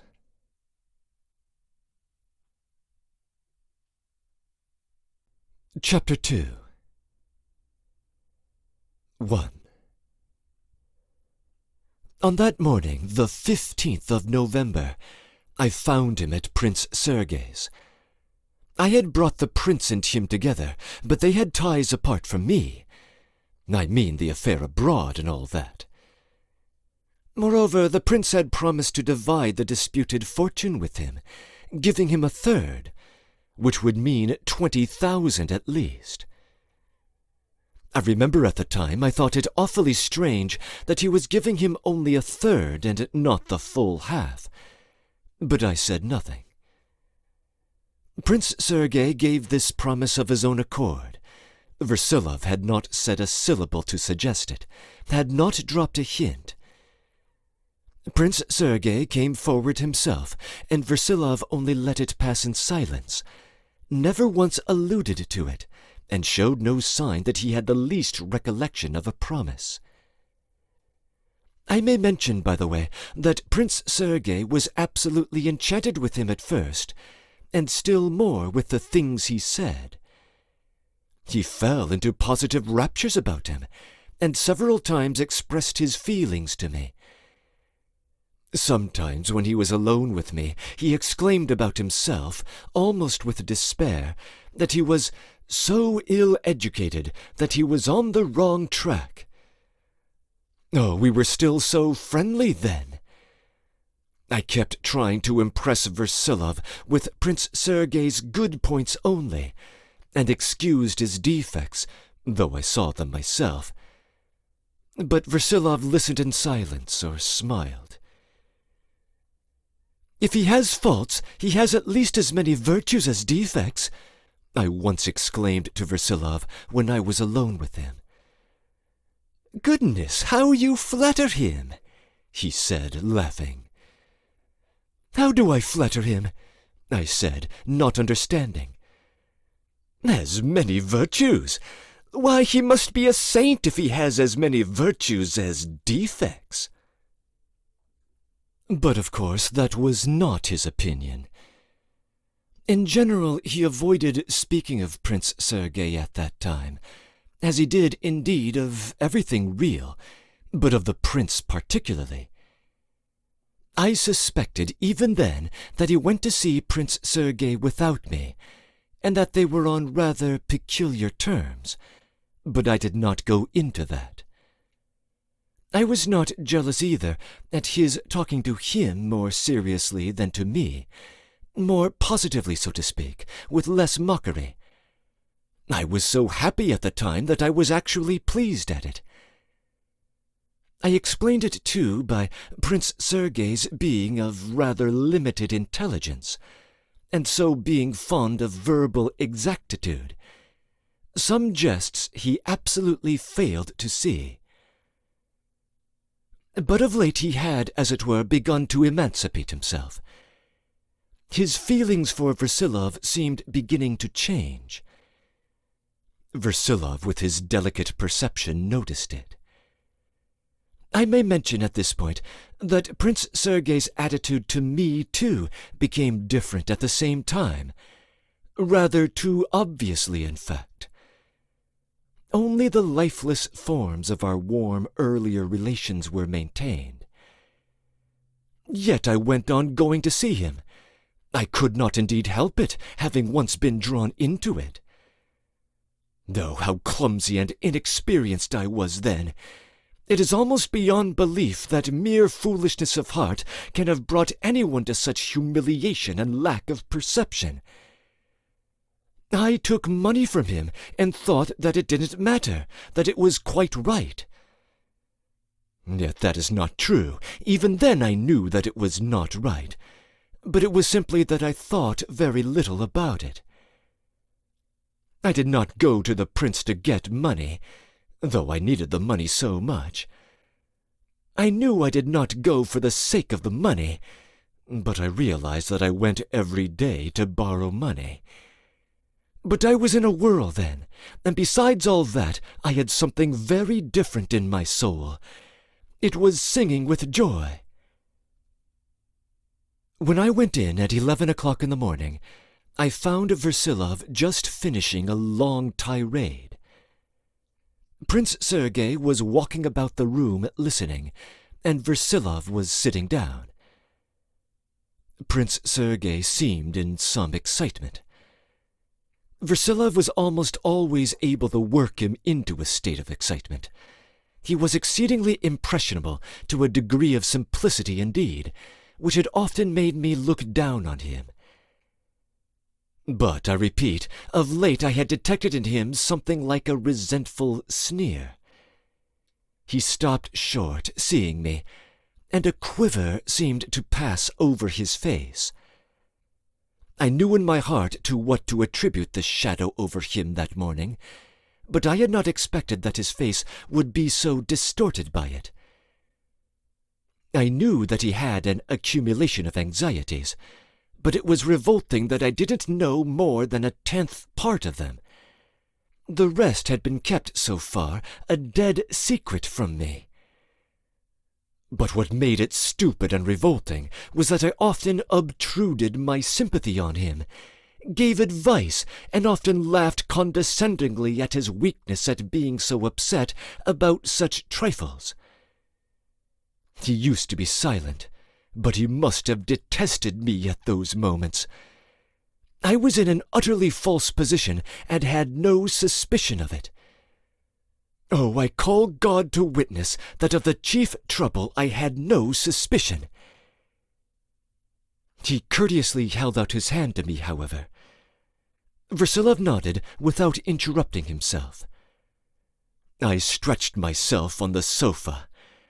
My tone and manners were horrible at that time. My swagger went even further. I used to treat his acquaintances as though they were my own. Oh, if it could only be done all over again, I should know how to behave very differently. 2 words that I may not forget. Prince Sergei was still living in the same flat, but now occupied almost the whole of it. Madame Stobaev, whose flat it was, after staying only a month, had gone away again.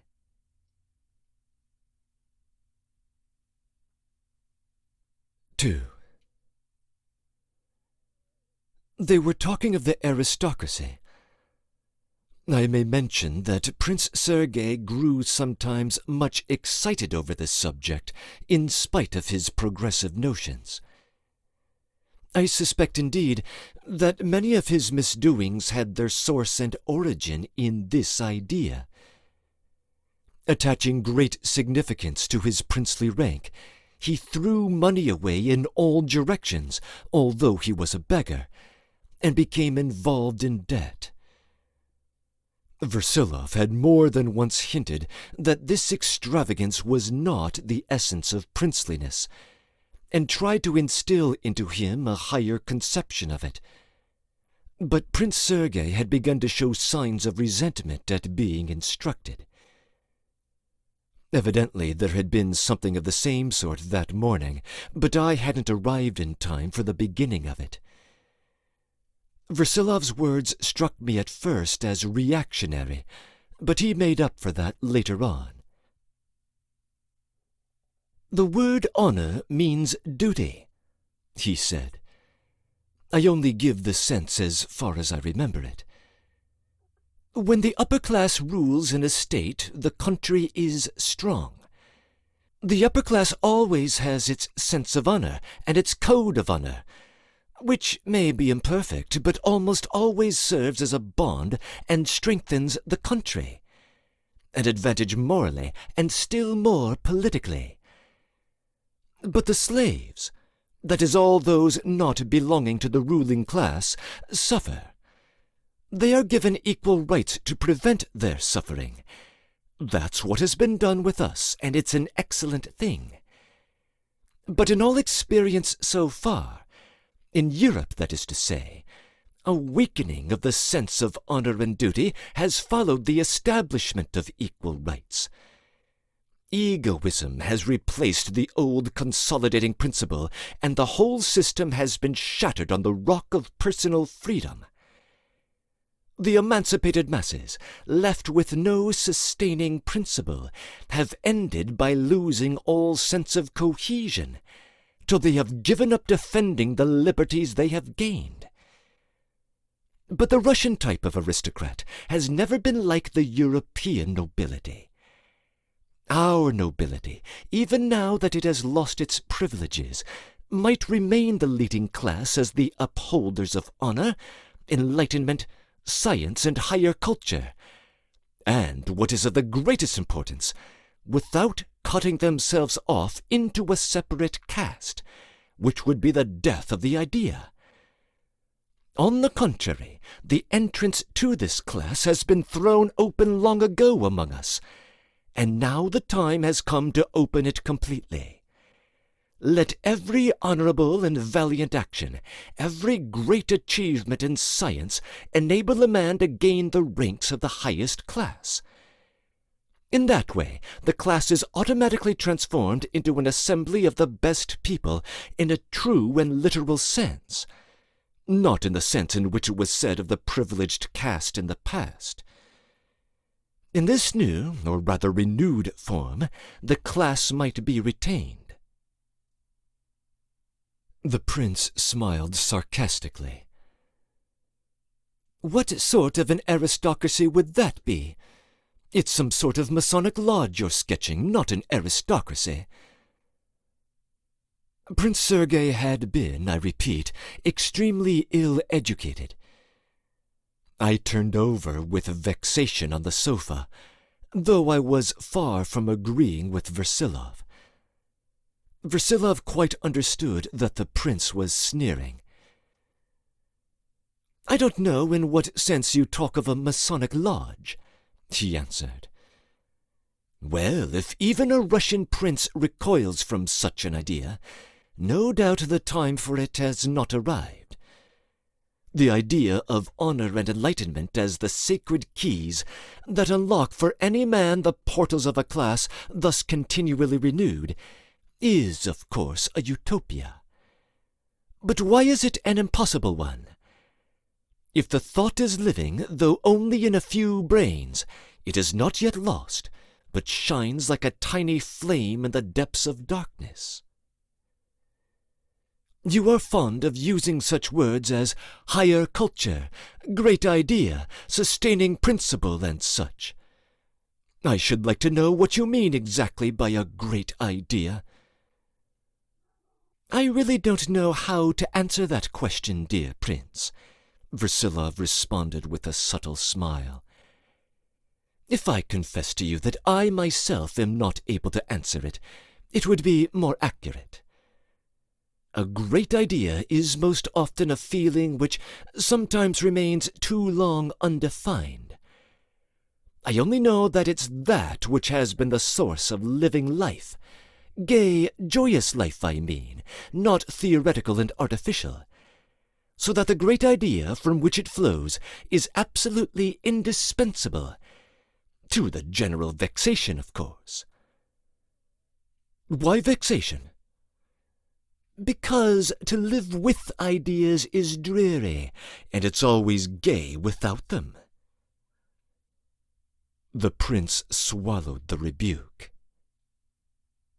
And what do you mean by this living life, as you call it? He was evidently cross. I don't know that either, Prince. I only know that it must be something very simple, the most everyday thing staring us in the face, a thing of every day, every minute, and so simple that we can never believe it to be so simple.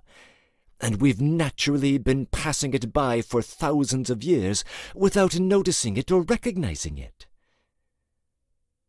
I only meant to say that your idea of the aristocracy is equivalent to denying the aristocracy, observed Prince Sergei. Well, if you will have it so, perhaps there never has been an aristocracy in Russia. All this is very obscure and vague. If one says something, one ought, to my mind, to explain it. Prince Sergei contracted his brows and stole a glance at the clock on the wall. Versilov got up and took his hat. Explain, he said. No, it's better not to. Besides, I've a passion for talking without explanations. That's really it. And there's another strange thing. If it happens that I try to explain an idea I believe in, it almost always happens that I cease to believe what I have explained. I am afraid of that fate now. Goodbye, dear Prince. I always chatter unpardonably with you. He went out. The prince escorted him politely, but I felt offended. What are you ruffling up your feathers about? He fired off suddenly, walking past me to his bureau without looking at me. I'm ruffling up my feathers, I began with a tremor in my voice, because, finding in you such a queer change of tone to me and even to Versilov, Versilov may, of course, have begun in rather a reactionary way, but afterwards he made up for it, and there was perhaps a profound meaning in what he said, but you simply didn't understand, and I simply don't care to have people putting themselves forward to teach me and treating me as though I were a schoolboy, he snapped out, almost wrathfully. Prince, such expressions. Please spare me theatrical flourishes, if you will be so kind. I know that what I am doing is contemptible, that I'm a spendthrift, a gambler, perhaps a thief. Yes, a thief, for I gamble away the money belonging to my family. But I don't want anybody's judgment. I don't want it, and I won't have it. I'm the judge of my own actions. And why this ambiguity? If he wants to say anything to me, let him say it straight out, and not go in for this mysterious prophetic twaddle. To tell me all this he ought to have the right to. He ought to be an honorable man himself. In the first place, I didn't come in at the beginning, and I don't know what you were talking about. And secondly, what has Versilov done dishonorable, allow me to ask? Please, that's enough, that's enough. You asked me for 300 rubles yesterday. Here it is. He laid the money on the table before me, sat down in the armchair, leaned nervously against the back of it, and crossed one leg over the other. I was thrown into confusion. I don't know, I muttered, though I did ask you for it, and though I do need the money now, since you take such a tone.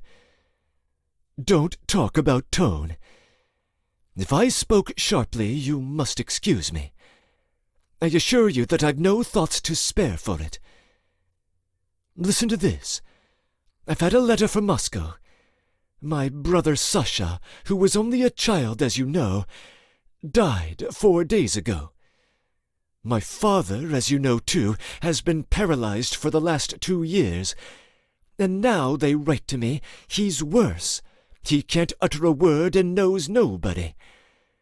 They were relieved to get the inheritance and want to take him abroad, but the doctor writes that he's not likely to live a fortnight. So I'm left with my mother and sister. That is, almost alone. In fact, I'm alone. This fortune... Oh, it would have been better, perhaps, if it had not come to me at all. But this is what I wanted to tell you. I promised Andrei Petrovitch a minimum of 20,000. And meanwhile, only imagine, owing to legal formalities, I've been able to do nothing. I haven't even... that is, my father, that is, has not yet been informed of the inheritance. And meanwhile, I've lost so much money during the last 3 weeks, and that scoundrel Stepelkov charges such a rate of interest. I've given you almost the last. Oh, Prince, if that's how it is... I didn't mean that.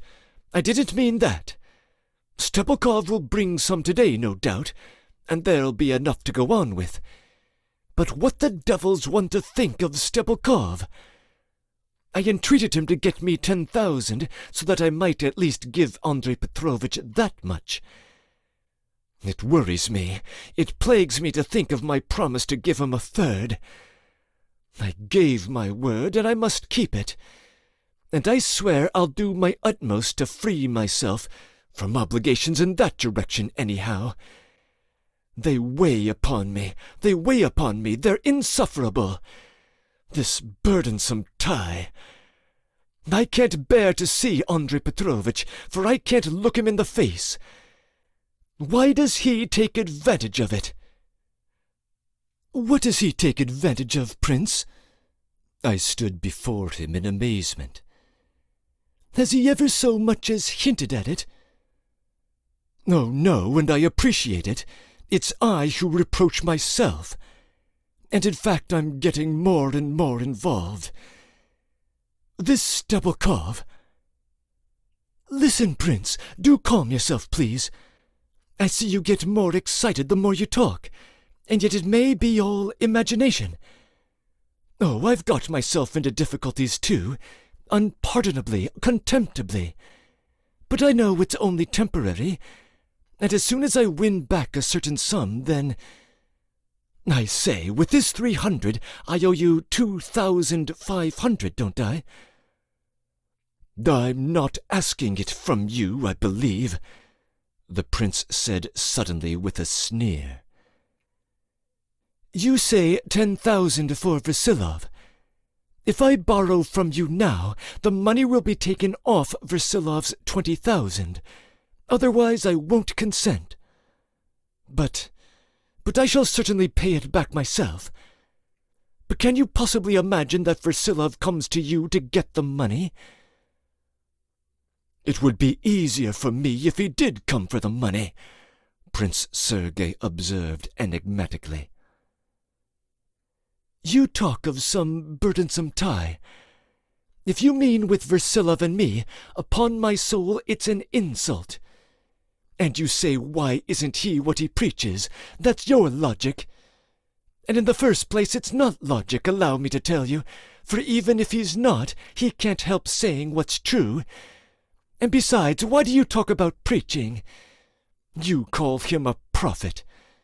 Tell me, was it you who called him a petticoat prophet in Germany?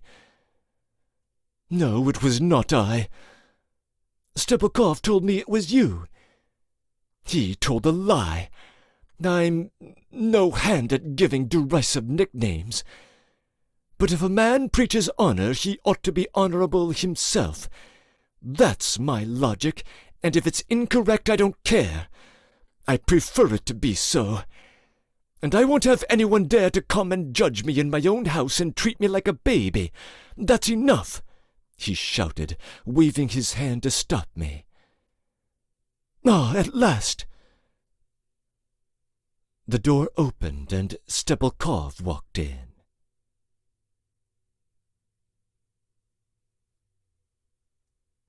III. He was exactly the same, just as jauntily dressed, and squared his chest and stared into one's face as stupidly as ever, imagining that he was being very sly, and exceedingly well satisfied with himself. On this occasion he looked about him in a strange way on entering. There was a look of peculiar caution and penetration in his face, as though he wanted to guess something from our countenances.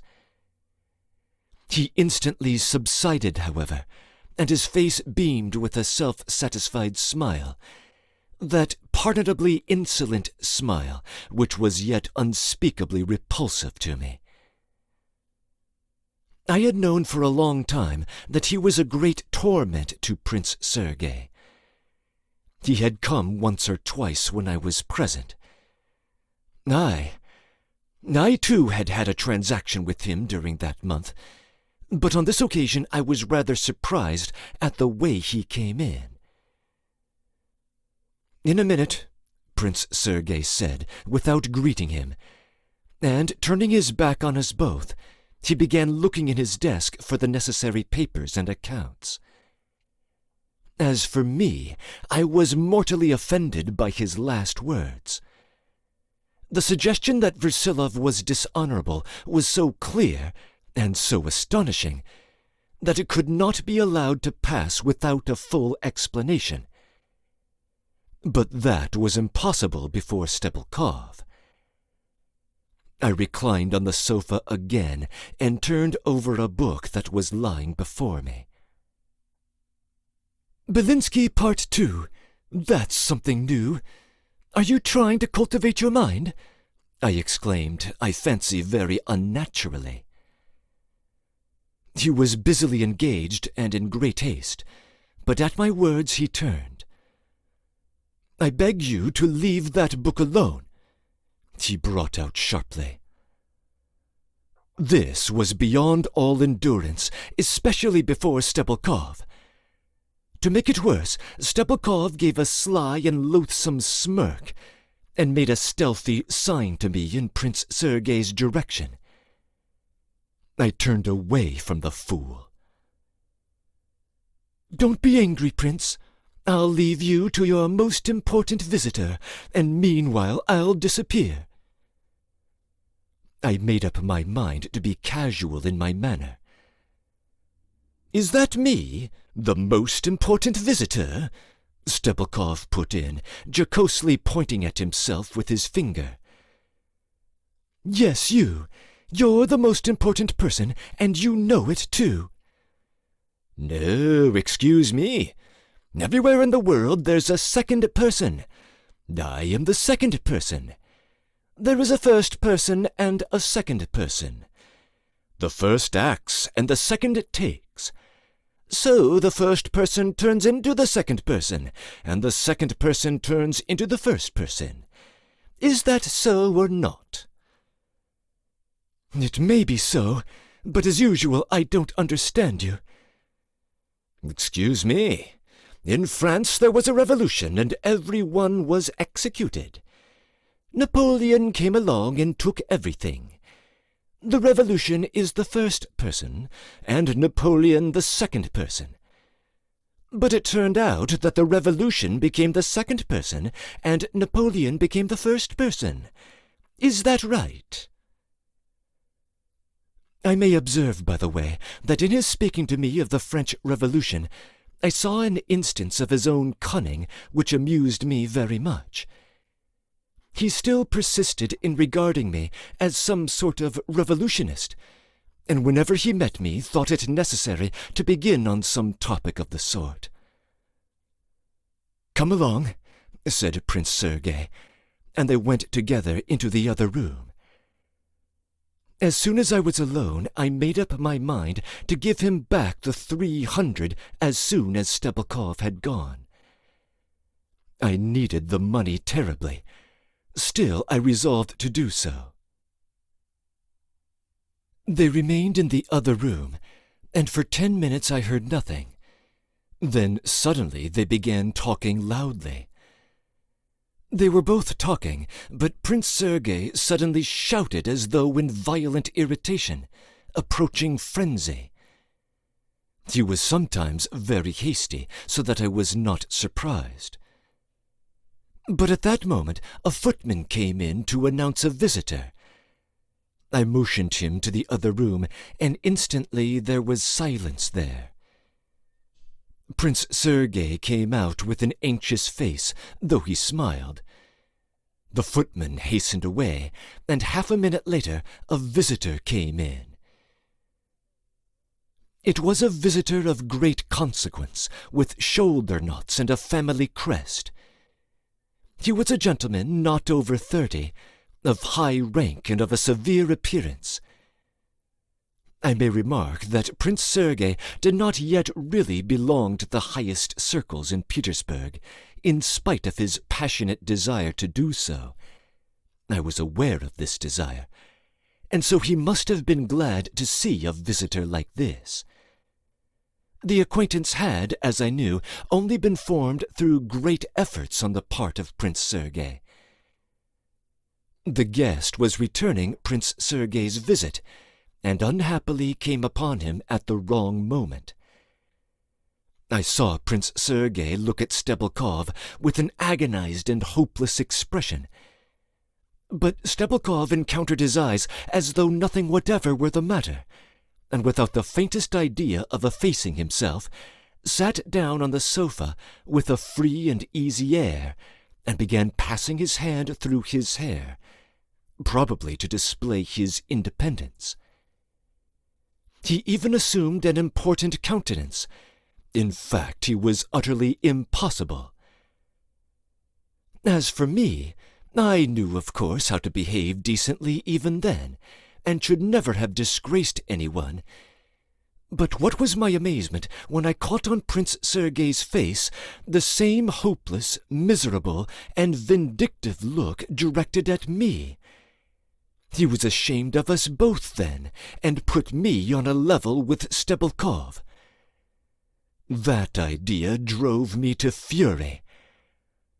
I lolled even more at my ease, and began turning over the leaves of the book, as though the position were no concern of mine.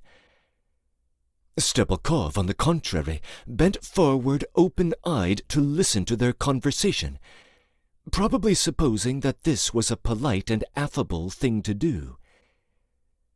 The visitor glanced once or twice at Stebelkov, and at me too, indeed. They talked of family news. This gentleman had at some time known Prince Sergei's mother, who was one of a distinguished family. From what I could gather, in spite of his politeness and the apparent good nature of his tone, the visitor was very formal, and evidently valued his own dignity so highly as to consider a visit from him an honor to anyone whatever. Had Prince Sergei been alone, That is, had we not been present, he would certainly have been more dignified and more resourceful. As it was, something tremulous in his smile, possibly an excess of politeness and a strange absent-mindedness, betrayed him. They had hardly been sitting there 5 minutes when another visitor was announced, also of the compromising kind. I knew this one very well, and had heard a great deal about him, though he did not know me at all. He was still quite a young man, though 23, who was handsome and elegantly dressed, and had a fine house, but moved in distinctly doubtful circles. A year before he had been serving in one of the smartest cavalry regiments, but had been forced to give up his commission, and everyone knew for what reason. His relations had even advertised in the papers that they would not be responsible for his debts, but he still continued his profligate manner of life, borrowing money at 10% a month, playing desperately in gambling circles, and squandering his money on a notorious Frenchwoman. A week before, he had succeeded one evening in winning 12,000 roubles and was triumphant. He was on friendly terms with Prince Sergei. They often played together tête-à-tête, but Prince Sergei positively shuddered seeing him now. I noticed this from where I lay. This youth made himself at home everywhere, talked with noisy gaiety, saying anything that came into his head without restraint. And, of course, it could never have occurred to him that our host was in such a panic over the impressions his associates would make upon his important visitor. He interrupted their conversation by his entrance, and began at once describing his play on the previous day, before he had even sat down. "I believe you were there too," he said, breaking off at the third sentence to address the important gentleman, mistaking him for one of his own set. But looking at him more closely, he cried at once, "Oh, I beg your pardon. I mistook you for one of the party yesterday." "Alexey Vladimirovich Darzan, Ippolit Alexandrovich Naschokin." Prince Sergei made haste to introduce them. This youth could still be introduced. He belonged to a good family, and it was a distinguished name.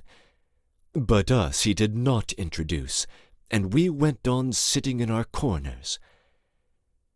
I absolutely refused to turn my head in their direction, but Stebelkov began smirking gleefully at the sight of the young man, and was unmistakably threatening to begin talking. This began to amuse me.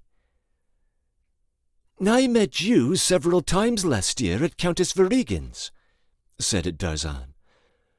"I remember you, but I believe you were in military uniform then," Naschokin observed genially. "Yes, I was, but thanks to—" "But Stebelkov here, how does he come here? It's just thanks to these pretty gentlemen here that I'm not in the army now." He pointed to Stebelkov and burst out laughing. Stebelkov laughed gleefully too, probably taking it as a compliment. Prince Sergei blushed and made haste to address a question to Naschokin, and Darzan, going up to Stebelkov, began talking of something very warmly, though in a whisper. "I believe you saw a great deal of Katerina Nikolaevna Akhmakov abroad?" the visitor asked Prince Sergei. "Oh, yes, I knew her." "I believe we shall soon be hearing a piece of news about her. They say she's engaged to Baron Buring." "That's true," cried Darzan. "Do you know it for a fact?" Prince Sergei asked Naschokin with evident agitation, bringing out his question with peculiar emphasis. "I've been told so. and people are talking about it, but I don't know it for a fact." "Oh, it's a fact," said Darzan, going up to him. "Dubasov told me so yesterday. He's always the first to know news like that. Yes, and the prince ought to know." Naschokin waited till Darzan had finished, and turned to Prince Sergei again. "She's not very often seen now." "Her father has been ill for the last month," Prince Sergei observed dryly. "She's a lady of many adventures," Darzan blurted out suddenly. I raised my head and sat up. "I have the pleasure of knowing Katerina Nikolaevna personally, and I take upon myself the duty of declaring that all scandalous stories about her are mere lies and infamy, and invented by those who have sought her favor without success." After this stupid outburst, I relapsed into silence, still sitting upright and gazing at them all with a flushed face. Everyone turned to me, but Stebolkov suddenly guffawed. Darzan, too, simpered and seemed surprised. "Arkady Makarovich Dolgoruki," said Prince Sergei, indicating me to Darzan. "Oh, believe me, Prince," said Darzan, frankly and good-naturedly addressing me, "I am only repeating what I've heard. If there are rumors, they have not been of my spreading." "I did not mean it for you," I answered quickly. But Stebolkov had burst into an outrageous roar of laughter, caused, as he explained afterwards, by Darzan's having addressed me as Prince. My diabolical surname had got me into a mess again. Even now I blush at the thought that I had not the courage, through shame of course, to set right this blunder and to protest aloud that I was simply Dolgoruki. It was the first time in my life I had let it pass. Darzan looked in perplexity at me and at Stebolkov's laughter. "Ah, yes. Who was the pretty girl I met on the stairs just now? A slim, fair little thing?" he suddenly asked Prince Sergei. "I really don't know," the latter answered quickly, reddening. "How should you?" laughed Darzan. "Though it might have been," Prince Sergei faltered oddly. "It was this gentleman's sister, Lizaveta Makarovna," said Stebolkov, suddenly pointing to me. "For I met her just now, too." "Ah, indeed," Prince Sergei put in quickly, speaking this time, however, with an extremely grave and dignified expression. "It must have been Lizaveta Makarovna, who is a great friend of Anna Fyodorovna Stolbeyev, in whose flat I am staying. She must have come today to see Darya Onesimovna, another of Anna Fyodorovna's great friends, whom she left in charge of the house when she went away." This was all true. Darya Onesimovna was the mother of poor Olya, whose story I have told already. Tatyana Pavlovna had found a refuge for the poor woman at last with Madame Stolbeyev. I knew very well that Lisa had been sometimes at Madame Stolbeyev's, and had lately visited there Darya Onesimovna, of whom everyone at home was very fond. But after this statement by Prince Sergei, sensible as it was, however, and still more Stebolkov's stupid outburst, and perhaps because I had been called Prince, I suddenly flushed all over. Luckily, at that very instant, Naschokin stood up to take leave. He offered his hand to Darzan also. At the moment, Stebolkov and I were left alone. He nodded his head to me in the direction of Darzan, who was standing in the doorway with his back to us.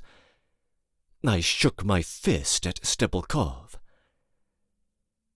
A minute later, Darzan too got up to go, after arranging with Prince Sergei to meet him next day at some place, a gambling house, I believe.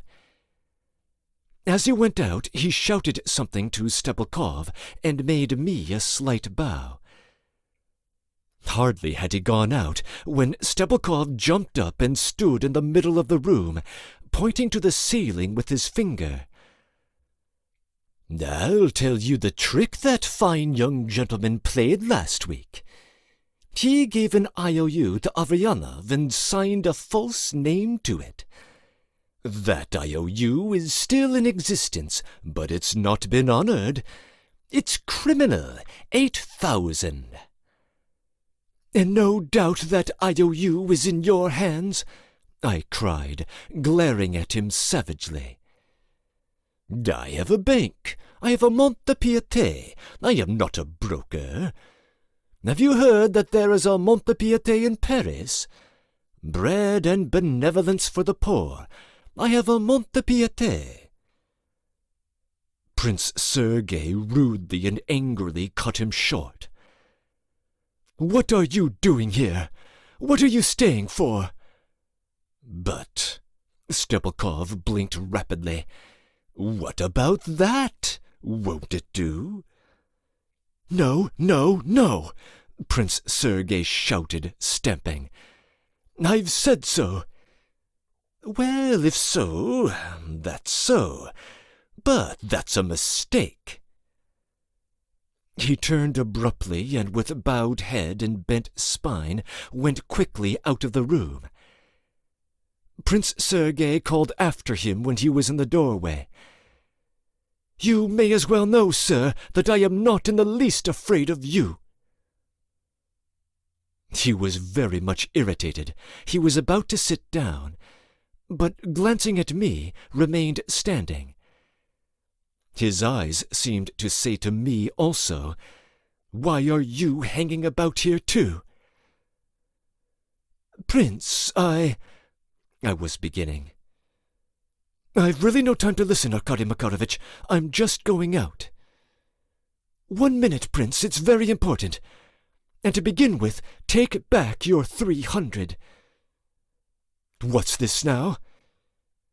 He was walking up and down, but he stopped short. "This now is that after all that has passed, and what you've said about Versilov, that he was dishonorable, and in fact your tone all the time, in short, I can't possibly take it." "You've been taking it for the last month, though." He suddenly sat down on the chair.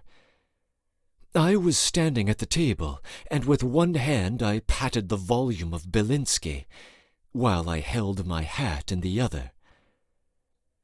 "I had different feelings, Prince, and in fact I would never have brought it to such a sum.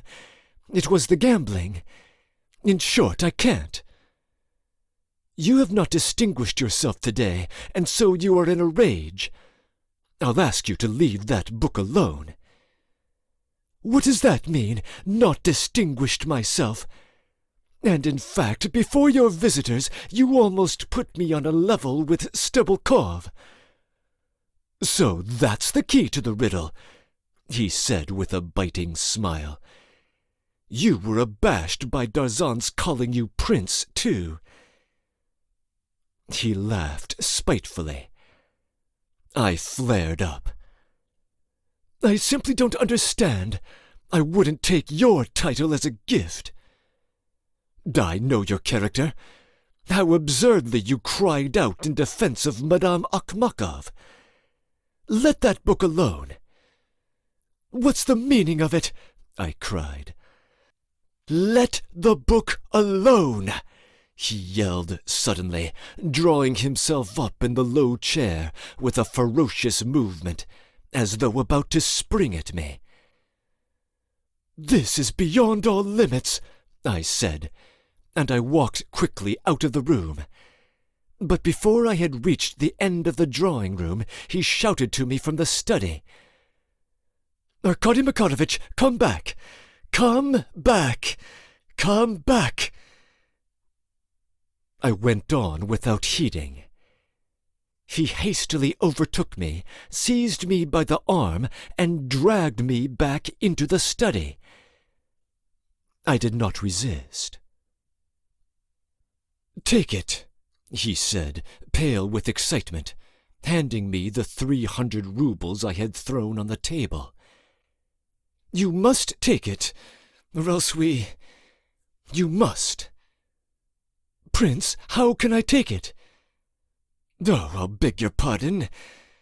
If you like, I'll write 'forgive me.'" "I have always liked you, Prince, and if you feel the same—" "I do. Take it." I took the money. His lips were trembling. "I can understand, Prince, that you are exasperated by that scoundrel. But I won't take it, Prince, unless we kiss each other, as we have done when we've quarrelled before." I was trembling too as I said this. "Now for sentimentality," muttered Prince Sergei with an embarrassed smile.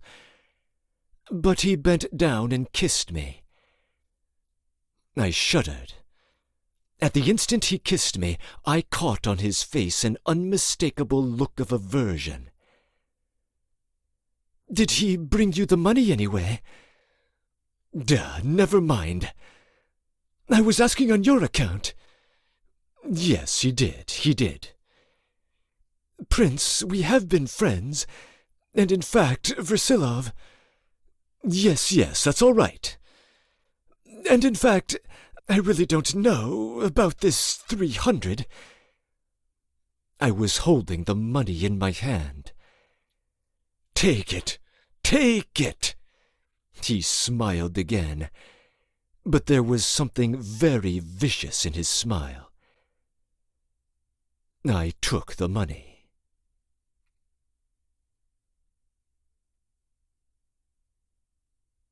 Breaking in. The last chapter should have prepared us for this sudden shift in Arkady's lifestyle, but the presentation here might still be jarring. How can the author of the grand idea of Part 1, Chapter 5, now be in debt for 2,500 rubles and addicted to foppish fashion and gambling? But there it is. His dispositions are highly elastic. Prince Sergei's influence might be part of the problem.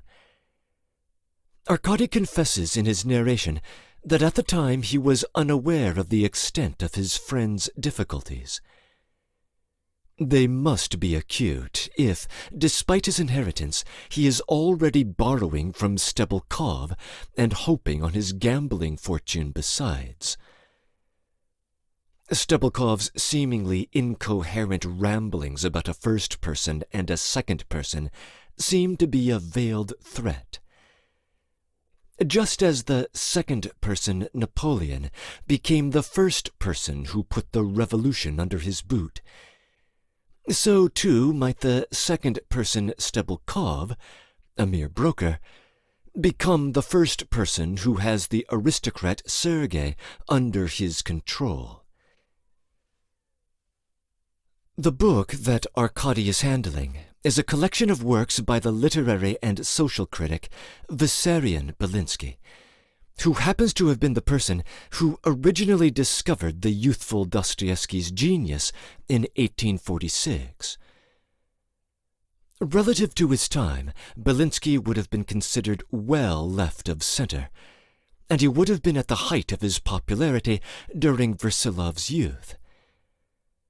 But relative to the 1870s, he would have been passé, and so his literary appearance in the flat opens an opportunity for some ridicule, as Sergei seems behind the curve intellectually. That much is further supported by the conversation with Versilov, who is vastly superior in that department. The latter's comments on the aristocracy, as is typical with him, are both elusive and thematically rich, and I'll have more to say about them later. Similarly with his mysterious great idea, which, quote, has been the source of living life, unquote. We now know that Katerina Nikolaevna has another suitor, this Baron Buring, whose presence is likely to complicate matters going forward. And we also learn for the first time the name of the mother of the unfortunate Olya. Darya Onisimovna has been assisting Anna Fyodorovna Stolbeyev, the owner of Prince Sergei's flat, but we should expect her services to be employed in multiple places as events proceed.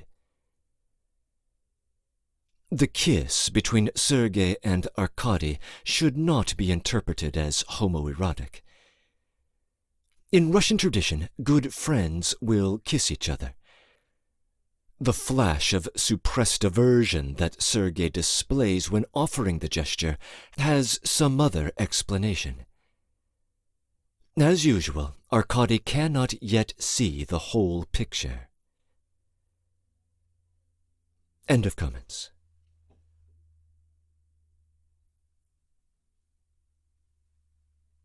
Chapter 3. 1. I took the money because I loved him. If anyone disbelieves this, I must inform him that at the moment when I took the money, I was firmly convinced that I could have obtained it from another source. And so I really took it, not because I was in desperate straits, but from delicacy, not to hurt his feelings. Alas, that was how I reasoned at the time.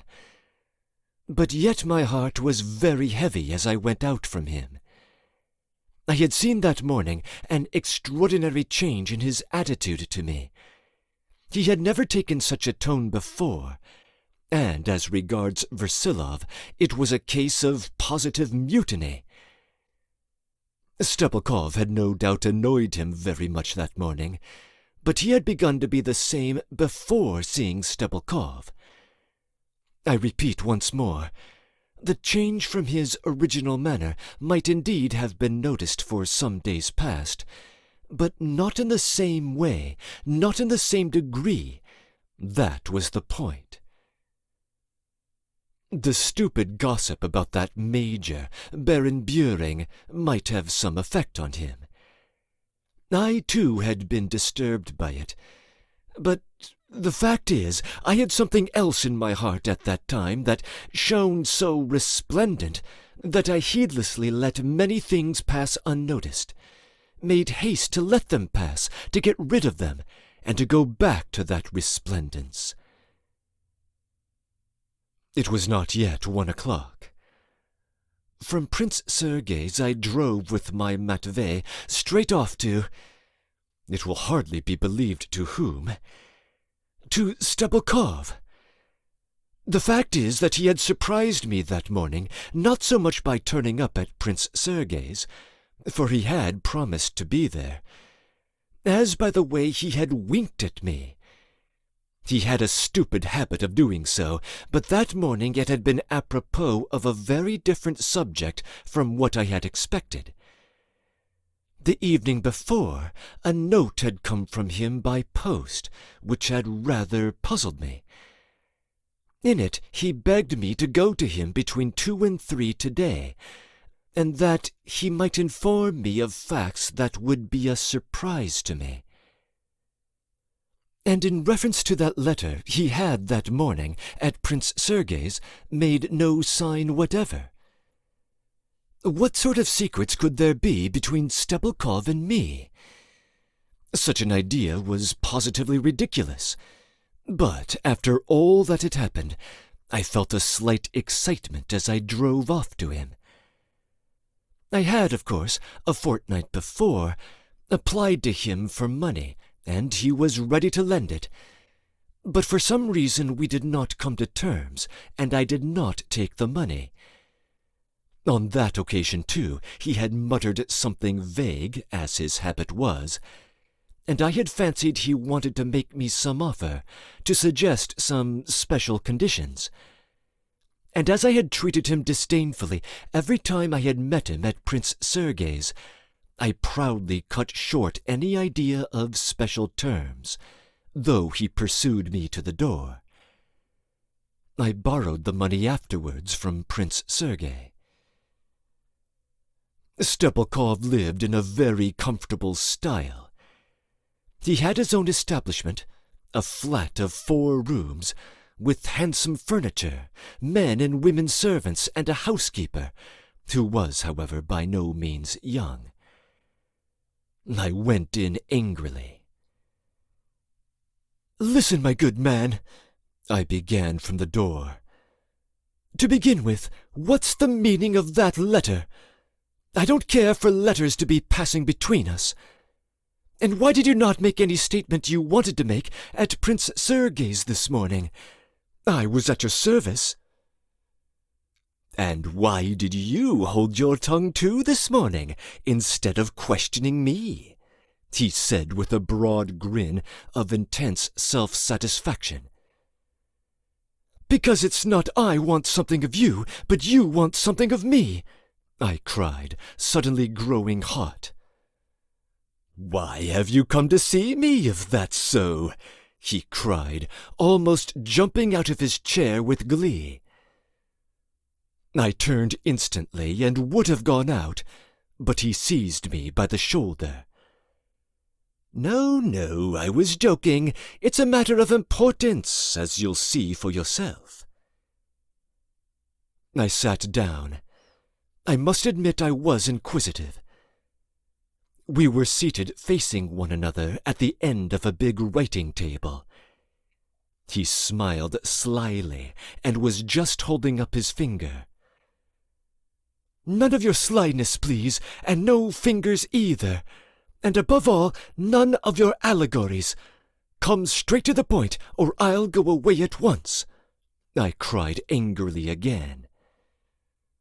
"You are proud," he pronounced in a tone of stupid reproach, rocking in his easy-chair and turning his wrinkled forehead towards the ceiling. "One has to be with you." "You took money from Prince Sergei today, 300 rubles. I have money too. My money is better than his." "How do you know I took it?" I asked, greatly astonished. "Can he have told you that himself?" "He told me, don't worry yourself. In the course of conversation it happened to come up. It just happened to come up. It was not on purpose. He told me. And you need not have taken it. Is that so or not?" "But I hear that you squeeze out an exorbitant interest." "I have a mont-de-piété, but I don't squeeze. I only lend to friends and not to other people. The mont-de-piété is for them." This mont-de-piété was an ordinary pawnbroker's shop, which flourished under another name in a different quarter of the town. "But I lend large sums to friends." "Why is Prince Sergei such a friend of yours?" "A friend? But he plays the fool, and he'd better not dare to play the fool." "Why is he so much in your power? Does he owe you a great deal?" "He does owe a great deal." "He'll pay you. He has come into a fortune." "That is not his fortune. He owes money and owes something else too. The fortune's not enough. I'll lend to you without interest." "As though I were a friend too. How have I earned that?" I laughed. "You will earn it." Again he rocked his whole person forward on a level with me, and was again holding up his fingers. Stepukov, speak without flourishing your fingers, or I go. I say, he may marry Anna Andreevna. And he screwed up his left eye fiendishly. Listen, Stepukov, your conversation is taking such a scandalous turn. How dare you utter the name of Anna Andreevna? Don't lose your temper. I am listening, though it's against the grain, for I see clearly you have something up your sleeve, and I want to find out what it is. But you may try my patience too far, Stepukov. Don't be angry, don't be proud. Humble your pride a little and listen, and then you'll be proud again. You know, of course, about Anna Andreevna. The prince may make a match. You know, of course. I have heard of the idea, of course. I know all about it. But I have never spoken to Prince Sergei about it. I only know that the idea originated with old Prince Sokolsky, who is ill now. But I have never talked to him about it, and I have had nothing to do with it. I tell you this simply to make things clear. I will ask you, in the first place, what is your object in mentioning it to me? And secondly, can Prince Sergei possibly discuss such subjects with you? He does not discuss them with me. He does not want to discuss them with me. But I mention them to him, and he does not want to listen. He shouted at me this morning. I should think so. I commend him. Old Prince Sokolsky will give Anna Andreevna a good dowry. She's a favorite. Then, when the prince marries her, he'll repay me all the money he owes. And he will pay other debts as well. He'll certainly pay them. But now he has nothing to pay with. What do you want of me? To answer the great question. You are known everywhere. You go everywhere. You can find out anything. Oh, damnation! Find out what? Whether Prince Sergei wishes it, whether Anna Andreevna wishes it, whether the old prince wishes it. And you dare to propose that I should be your spy, and for money? I burst out indignantly. Don't be proud, don't be too proud. Humble your pride only a little, only for 5 minutes. He made me sit down again. He was evidently not intimidated by my words or gestures, but I made up my mind to hear him out. I must find out quickly, because it will soon be too late. You saw how he swallowed the pill this morning, when the officer mentioned the Baron for Madame Akhmakov. I certainly demeaned myself by listening further, but my curiosity was irresistibly aroused. Listen, you worthless fellow, I said resolutely. Though I'm sitting here listening and allow you to speak of such persons, and even answer you, it's not in the least that I admit your right to do so. I simply see in it some piece of rascality. And in the first place, what hopes can Prince Sergei have in reference to Katerina Nikolaevna? None whatever. Yet he is furious. That's untrue. Yes, he is. Madame Akhmakov is no go then, now. He has lost that stake. Now he has only Anna Andreevna to fall back on. I will give you 2,000, without interest and without an IOU. Having delivered himself of this, he sat back in his chair with a determined and important expression, and stared goggle-eyed at me. I, too, stared. You've a suit from Bolshaya Milyona. You need money. You want money. My money's better than his. I will give you more than 2,000. But what for? What for, damn it all? I stamped my foot. He bent towards me and brought out impressively, For you not to hinder. But I'm not interfering as it is, I shouted. I know that you are holding your tongue. That's excellent. I don't want your approbation. For my part, I am very anxious for it myself, but I consider it's not my business, and in fact that it would be unseemly for me to meddle. There, you see, unseemly. He held up his finger. What do you see? Unseemly. Ha! And he suddenly laughed. I understand that it would be unseemly of you, but you won't interfere. He winked. But in that wink there was something so insolent, so low and even jeering. Evidently he was assuming some meanness on my part, and was reckoning upon it. That was clear, but I hadn't a notion what was meant. Anna Andreevna is your sister, too, he pronounced insinuatingly. Don't you dare to speak of that. And in fact, don't dare to speak of Anna Andreevna at all. Don't be too proud. Only one more minute. Listen. He will get the money and provide for everyone, Stepelkov said impressively. Everyone. Everyone. You follow? So you think I'll take money from him? You are taking it now. I am taking my own. How is it your own? It's Versilov's money. He owes Versilov 20,000. Versilov, then, not you. Versilov is my father.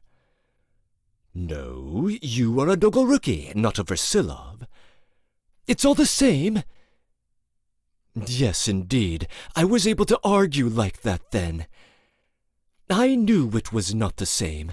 I was not so stupid as all that. But again, it was from delicacy that I reasoned so. Enough, I cried. I can't make out what you are talking about, and how dare you ask me to come for such nonsense? Can you really not understand? Is it on purpose or not? Stepelkov brought out slowly, looking at me with a penetrating and incredulous smile. I swear I don't understand. I tell you he'll be able to provide for everyone. Everyone. You've only not to interfere, and don't try to persuade him. You must have gone out of your mind. Why do you keep trotting out that everyone? Do you mean he'll provide for Versilov? You're not the only one, nor Versilov either. There is someone else too, and Anna Andreevna is just as much your sister as Lizaveta Makarovna. I gazed at him open-eyed. There was a sudden glimpse of something like compassion for me in his loathsome eyes. You don't understand. So much the better. That's good, very good, that you don't understand. It's very laudable, if you really don't understand. I was absolutely furious. Go to hell with your silly nonsense, you madman! I shouted, taking up my hat. It's not silly nonsense. So you are going, but you'll come again, you know. No, I rapped out in the doorway. You'll come, and then we shall have another talk. That will be the real talk. 2,000, remember.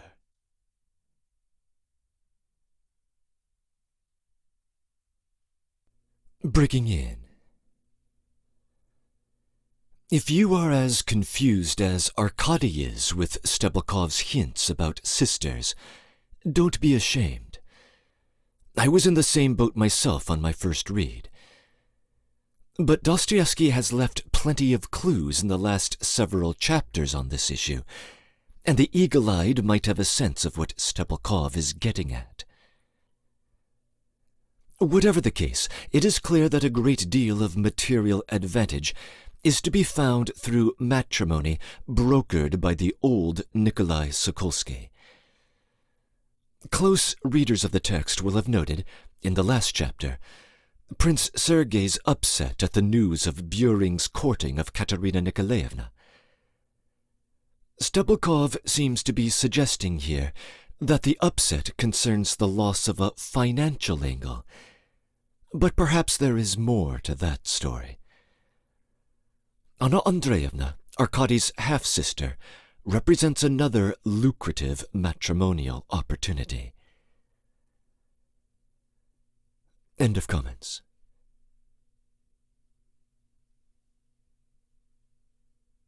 Two. He made such a filthy and confused impression on me that when I got out I tried not to think of it at all, but dismissed it with a curse. The idea that Prince Sergei was capable of talking to him of me and of that money stabbed me like a pin.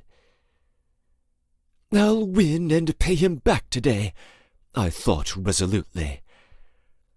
Stupid and inarticulate as Stepakov was, I had seen the full-blown scoundrel in all his glory. And what mattered most to me, it was impossible to avoid intrigue in this business.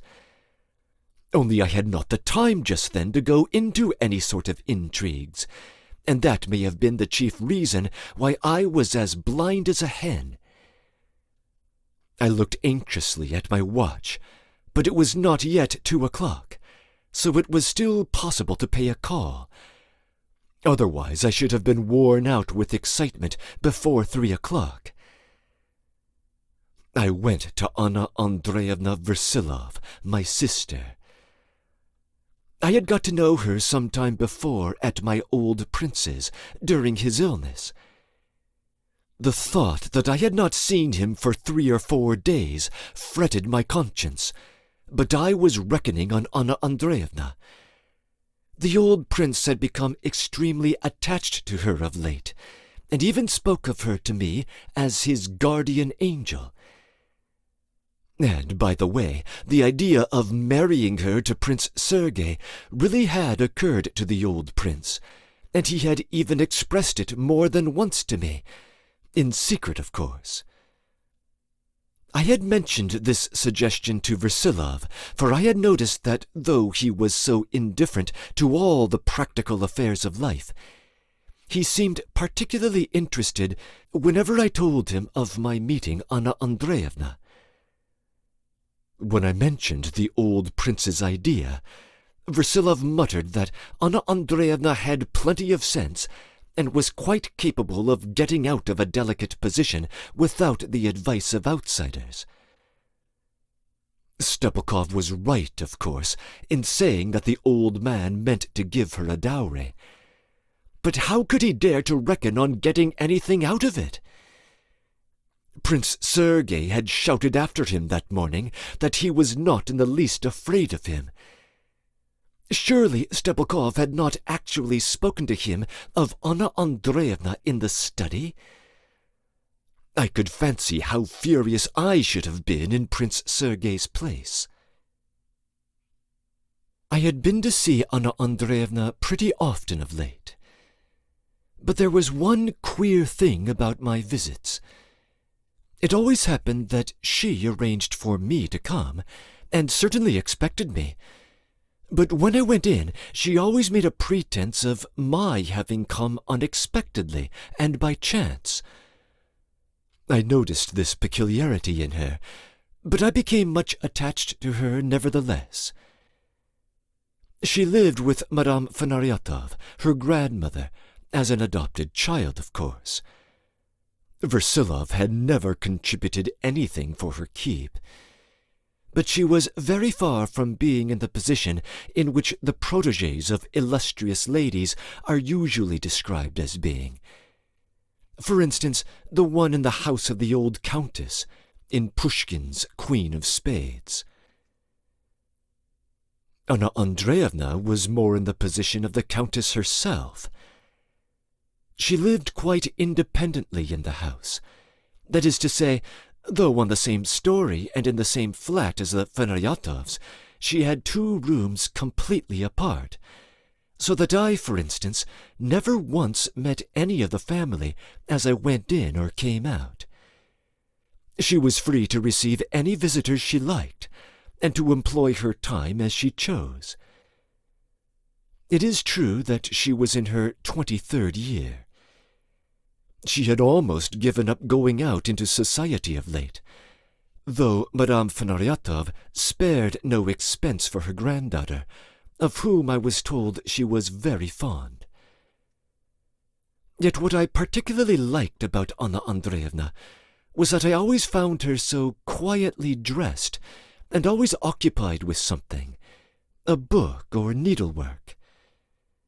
There was something of the convent, even of the nun, about her, and I liked it very much.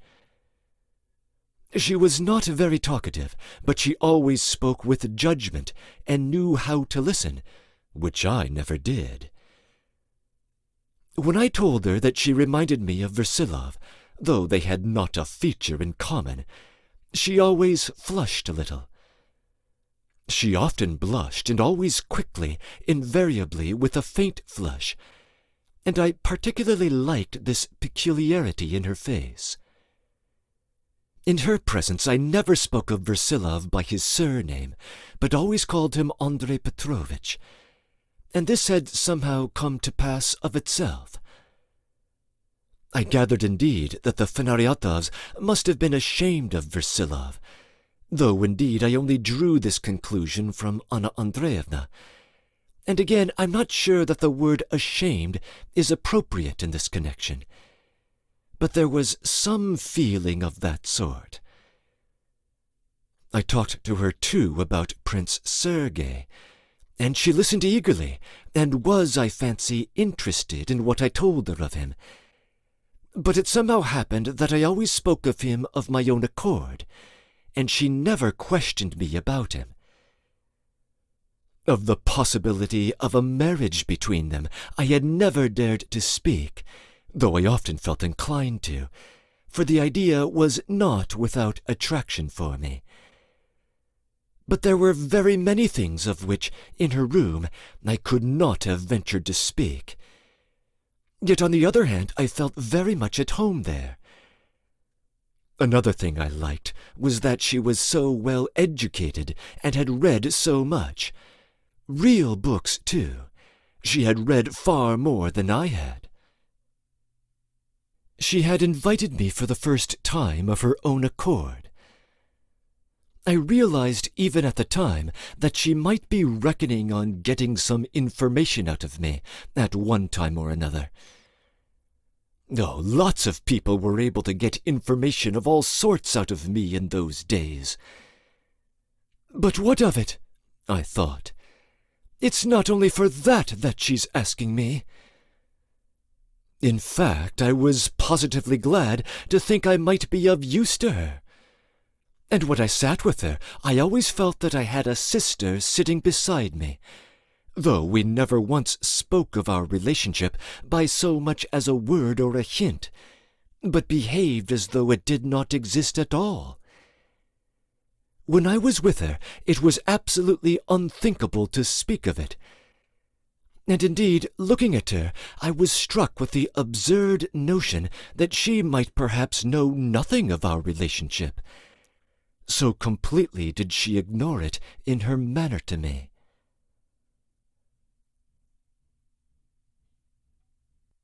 III. When I went in, I found Lisa with her. This almost astonished me. I knew very well that they had seen each other before. They had met over the baby. I will perhaps, later on, if I have space, tell how Anna Andreevna, always so proud and so delicate, was possessed by the fantastic desire to see that baby, and how she had there met Lisa. But yet I had not expected that Anna Andreevna would ever have invited Lisa to come to see her. It was a pleasant surprise to me. Giving no sign of this, of course, I greeted Anna Andreevna, and warmly pressing Lisa's hand, sat down beside her. Both were busily occupied.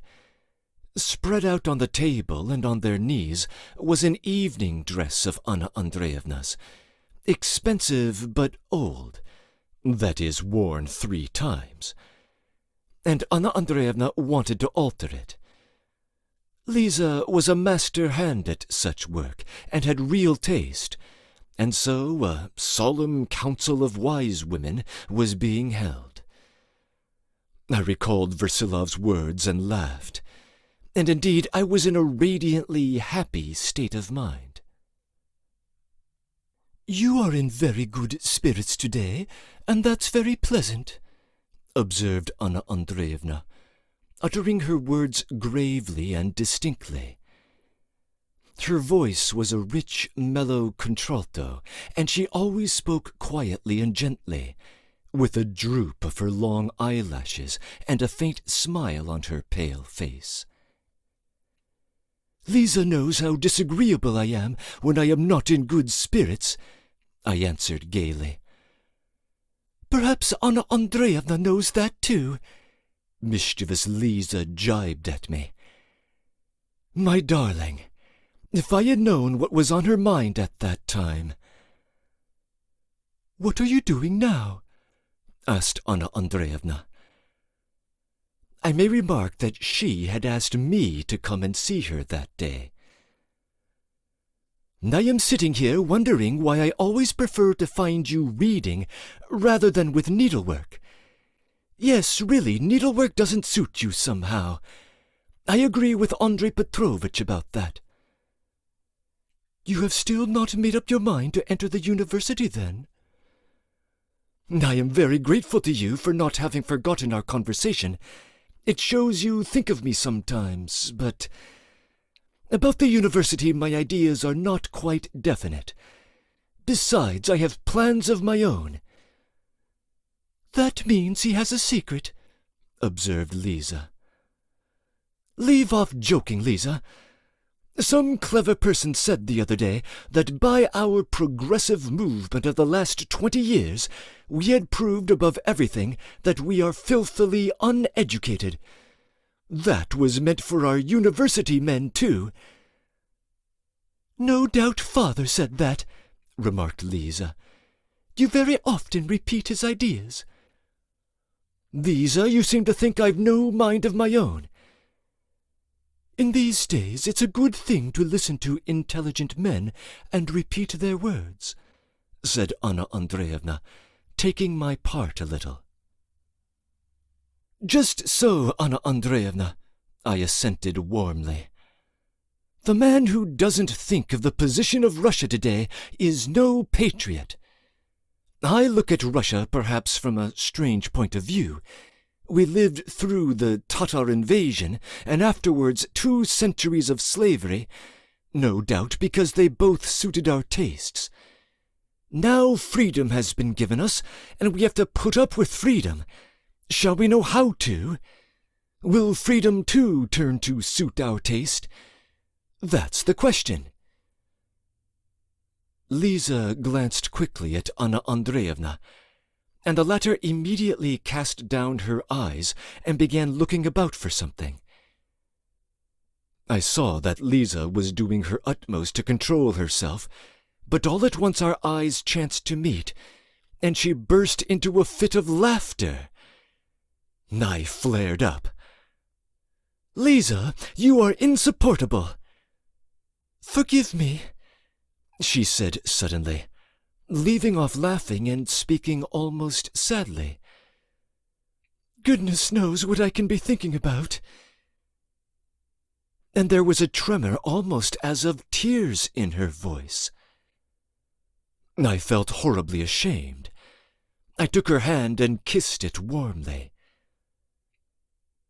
"You are very good," Anna Andreevna said softly, seeing me kiss Lisa's hand. "I am awfully glad that I have found you laughing this time, Lisa," I said. "Would you believe it, Anna Andreevna? Every time I have met her lately, she has greeted me with a strange look, and that look seemed to ask, 'Has he found out something? Is everything all right?' Really, there has been something like that about her." Anna Andreevna looked keenly and deliberately at her. Lisa dropped her eyes. I could see very clearly, however, that they were on much closer and more intimate terms than I could have possibly imagined. The thought was pleasant. "You told me just now that I am good. You would not believe, Anna Andreevna, how much I change for the better when I'm with you, and how much I like being with you," I said with warmth. "I am awfully glad that you say that just now," she answered with peculiar significance. I must mention that she never spoke to me of the reckless way I was living, and the depths to which I was sinking. Although I knew it, she was not only aware of all this, but even made inquiries about it indirectly. So that this now was something like the first hint on the subject, and my heart turned to her more warmly than ever. "How is our patient?" I asked. "Oh, he is much better. He is up, and he went for a drive yesterday, and again today. You don't mean to say you have not been to see him today? He is eagerly expecting you." "I have behaved very badly to him, but now you're looking after him and have quite taken my place. He is a gay deceiver and has thrown me over for you." A serious look came into her face, very possibly because my tone was rather too flippant. "I have just been at Prince Sergei's," I muttered, "and By the way, Lisa, you went to see Darya Onisimovna this morning, didn't you?" "Yes," she answered briefly, without raising her head. "But you do go to see the invalid every day, I believe, don't you?" she asked suddenly, probably in order to say something. "Yes, I go to see him, but I don't get there," I said, laughing. "I go in and turn to the left." "Even the prince has noticed that you go to see Katerina Nikolaevna very often. He was speaking of it yesterday and laughing," said Anna Andreevna. "What? What did he laugh at?" "He was joking, you know his way. He said that, on the contrary, the only impression that a young and a beautiful woman makes on a young man of your age is one of anger and indignation." Anna Andreevna broke into sudden laughter. "Listen, that was a very shrewd saying of his," I cried. "Most likely it was not he said it, but you said it to him." "Why so? No, it was he said it." "Well, but suppose the beautiful lady takes notice of him, in spite of his being so insignificant, of his standing in the corner and fuming at the thought that he is only a boy. Suppose she suddenly prefers him to the whole crowd of admirers surrounding her. What then?" I asked with a bold and defiant air. My head was throbbing. "Then you are completely done for," laughed Lisa. "Done for?" I cried. "No, I am not done for. I believe that's false. If a woman stands across my path, she must follow me. I am not going to be turned aside from my path with impunity." I remember Lisa once happened to mention long afterwards that I pronounced this phrase very strangely, earnestly, and as though reflecting deeply.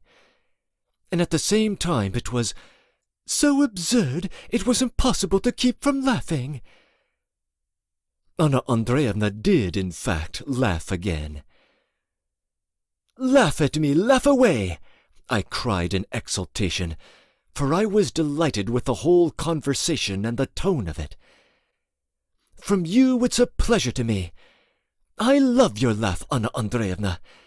It's a peculiarity of yours to keep perfectly quiet, and then suddenly laugh all in 1 minute, so that an instant before one could not guess what was coming from your face. I used to know a lady in Moscow. I used to sit in a corner and watch her from a distance. She was almost as handsome as you are, but she did not know how to laugh like you. Her face was as attractive as yours, but it lost all its attractiveness when she laughed. What's so particularly attractive in you is just that faculty. I have been meaning to tell you so for a long time." When I said of this Moscow lady that she was as handsome as you, I was not quite ingenuous. I pretended that the phrase had dropped from me unawares, without my noticing it. I knew very well that such unconscious praise is more highly valued by a woman than the most polished compliment. And though Anna Andreevna might flush, I knew that it pleased her. And indeed I invented the lady. I had known no such lady in Moscow. I had said so simply to compliment Anna Andreevna and give her pleasure. "One really might imagine," she said with a charming laugh, "that you had come under the influence of some fair lady during the last few days." I felt I was being carried away. I longed indeed to tell them something, but I refrained. "By the way, only lately you spoke of Katerina Nikolaevna with very hostile feelings." "If I did speak ill of her in any way," I cried with flashing eyes, "what's to blame for it is the monstrous slander that she is an enemy of Andrei Petrovitch's. There's a libelous story about him, too, that he was in love with her, made her an offer, and other absurdities of the sort. The notion is as grotesque as the other scandalous story, that during her husband's lifetime she promised Prince Sergei to marry him as soon as she should be a widow, and afterwards would not keep her word. But I have heard it first-hand that it was not so at all, and that it was all only a joke. I know it first-hand. She did, in fact, when she was abroad, say to him in a playful moment, 'Perhaps in the future,' but what did that amount to beyond an idle word? I know very well that the prince on his side can attach no sort of consequence to such a promise, and indeed he has no intention of doing so," I added on second thoughts. "I fancy he has very different ideas in his head," I put in slyly. "Nastyokin said this morning at Prince Sergei's that Katerina Nikolaevna was to be married to Baron Buring. I assure you he received the news with the greatest equanimity. You can take my word for it." "Has Nastyokin been at Prince Sergei's?" Anna Andreevna asked with grave emphasis, apparently surprised. "Oh, yes, he seems to be one of those highly respectable people." "And did Nastyokin speak to him of this match with Buring?" asked Anna Andreevna, showing sudden interest. "Not of the match, but of the possibility of one. He spoke of it as a rumour. He said there was such a rumour going the round of the drawing-rooms. For my part, I am certain it's nonsense." Anna Andreevna pondered a moment and bent over her sewing. "I love Prince Sergei," I added suddenly with warmth. "He has his failings, no doubt, I have told you so already, especially a certain tendency to be obsessed by one idea.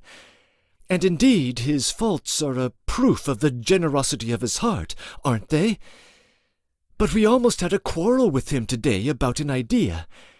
It's his conviction that one must be honorable if one talks of what's honorable. If not, all that you say is a lie. Now, is that logical? Yet it shows the high standard of honesty, duty, and truth in his soul, doesn't it? Oh, good heavens, what time is it? I cried, suddenly happening to glance at the clock on the wall. 10 minutes to 3, she responded tranquilly, looking at the clock.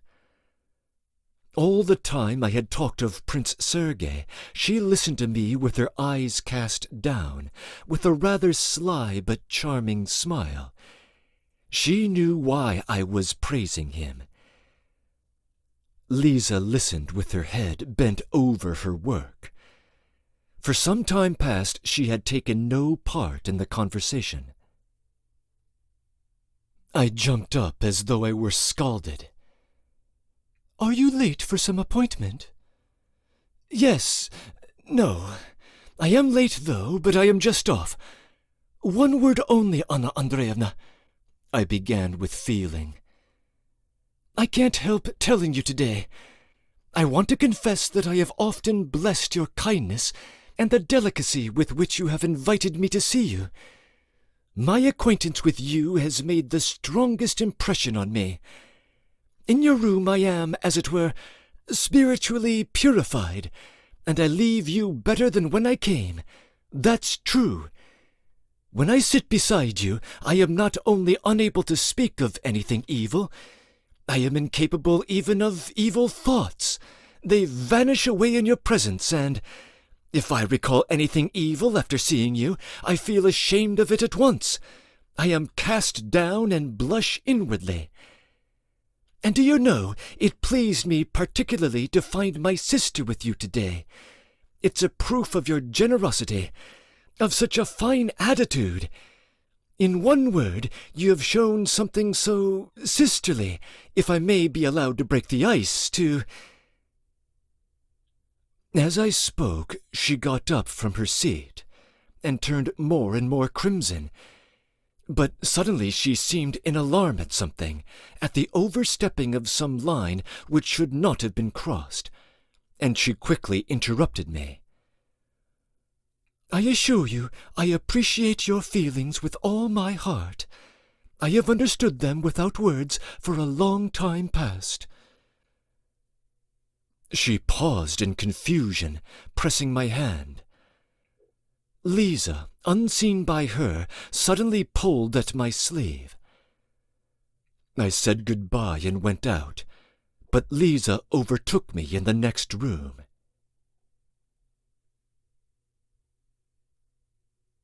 "4. Lisa, why did you tug at my sleeve?" I asked her. She is horrid, she is cunning, she is not worth it. She keeps hold of you to get something out of you, she murmured in a rapid, angry whisper. I had never before seen such a look on her face. For goodness sake, Lisa, she is such a delightful girl. Well, then, I'm horrid. What's the matter with you? I am very nasty. She may be the most delightful girl, and I am nasty. That's enough. Leave me alone. Listen. Mother implores you about something of which she does not dare to speak. So she said, Arkady darling. Give up gambling, dear one, I entreat you. And so does Mother. Lisa, I know that it's pitiful cowardice, but it's all of no consequence, really. You see, I've got into debt like a fool, and I want to win simply to pay it off. I can win, for till now I've been playing at random, for the fun of the thing, like a fool. But now I shall tremble over every rouble. It won't be me if I don't win. I have not got a passion for it. It's not important. It's simply a passing thing. I assure you I am too strong to be unable to stop when I like. I'll pay back the money, and then I shall be altogether yours, and tell Mother that I shall stay with you always. That 300 rubles cost you something this morning. How do you know? I asked, startled. Darya Onisimovna heard it all this morning. But at that moment, Lisa pushed me behind the curtain, and we found ourselves in the so-called lantern. That is, a little circular room with windows all round it. Before I knew where we were, I caught the sound of a voice I knew and the clang of spurs, and recognized a familiar footstep. Prince Sergei, I whispered. Yes, she whispered. Why are you so frightened? It's nothing. I don't want him to meet me. Tian, you don't mean to say he's trying to flirt with you? I said, smiling. I'd give it to him if he did. Where are you going? Let us go. I will come with you. Have you said goodbye? Yes, my coat's in the hall. We went out. On the stairs I was struck by an idea. Do you know, Lisa, he may have come to make her an offer. No, he won't make her an offer, she said firmly and deliberately, in a low voice. You don't know, Lisa, though I quarrelled with him this morning, since you've been told of it already, yet on my honour I really love him and wish him success. We made it up this morning. When we are happy we are so good-natured. One sees in him many fine tendencies, and he has humane feelings too, the rudiments anyway. And in the hands of such a strong and clever girl as Anna Andreevna, he would rise to her level and be happy. I am sorry I've no time to spare, but let us go a little way together. I should like to tell you something. No, you go on. I'm not going that way. Are you coming to dinner? I am coming as I promised. Listen, Lisa. A low brute, a loathsome creature, in fact, called Stebelkov, has a strange influence over his doings, and I owe you. In short, he has him in his power, and he has pressed him so hard, and Prince Sergei has humiliated himself so far that neither of them see any way out of it except an offer to Anna Andreevna. And really she ought to be warned, though that's nonsense. She will set it all to rights later. But what do you think? Will she refuse him? Goodbye, I am late, Lisa muttered. And in the momentary look on her face, I saw such hatred that I cried out in horror. Lisa, darling, what is it? I am not angry with you, only don't gamble. Oh, you are talking of that. I'm not going to. You said just now, when we are happy. Are you very happy then? Awfully, Lisa, awfully. Good heavens, why, it's past 3 o'clock. Goodbye, Lisa. Litochka, darling, tell me, can one keep a woman waiting? Isn't it inexcusable? Waiting to meet you, do you mean? Said Lisa, faintly smiling, with a sort of lifeless, trembling smile. Give me your hand for luck. For luck? My hand? I won't, not for anything.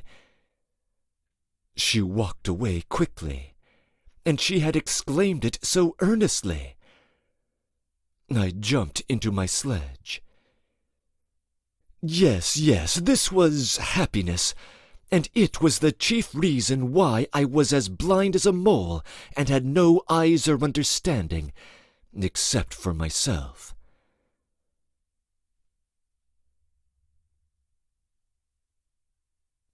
Breaking in.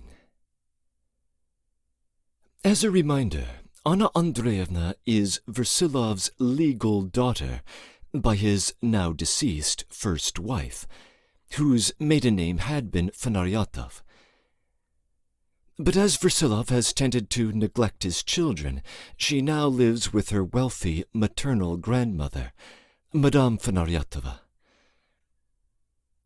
The baby that occasioned Anna Andreevna and Liza's acquaintance is the child of Lydia Akhmakova, the now deceased stepdaughter of Katerina Nikolaevna, involved in that episode at Ems. Again, as a reminder, we now have reason to believe the baby belongs to Prince Sergei, not to Versilov himself.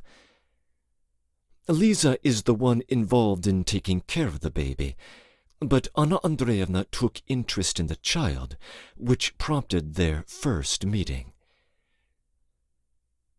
Is she as nasty as Liza claims she is? There is reason to think she's playing the aristocratic game at a higher level than Arkady is capable of. Arkady says she lives like the Countess in Pushkin's story, The Queen of Spades, and that figure is an imperious, crafty, and calculating character. This is the second time he has referred to this story. The first was in Part 1, Chapter 8, Section 1. In this chapter, we see her asking carefully guarded questions, for instance, about Nastyokin's presence at Prince Sergei's. And indeed, the fact that Liza is at her place at all is notable, and might involve speculation of aristocratic maneuvering. The only moment where Anna Andreevna is ill at ease in this chapter is when Arkady mentions that he has begun to think of her as a sister. Her discomfited response seems to require an explanation. Arkady's narrative offers one possibility. She has never before addressed the familial connection with him, almost as though she were unaware of it, or shy about its illegitimacy. But there may be more to that story, especially given the way Stepelkov was hinting about sisters in Section 1. Arkady lets slip a bit more information about that episode at Ems. That there have been rumors that both Versilov and Prince Sergei had some romantic inclinations toward Katerina Nikolaevna while there. If the rumors have merit, then we can understand some of the historical animosity between the two men. They have been rivals in one way or another with respect to two Akhmakova ladies. Of course, Arkady blows off the rumors and claims that Katerina Nikolaevna's joking suggestion to marry Prince Sergei upon her husband's death was not taken at all seriously by him. But we have textual evidence from the prior chapter that he wasn't quite so indifferent in this regard. Arkady has been hinting throughout these first 3 chapters of Part 2 about some delirious happiness that had been motivating him at the time. Readers may have already guessed what he is referring to. We'll get confirmation shortly. End of comments.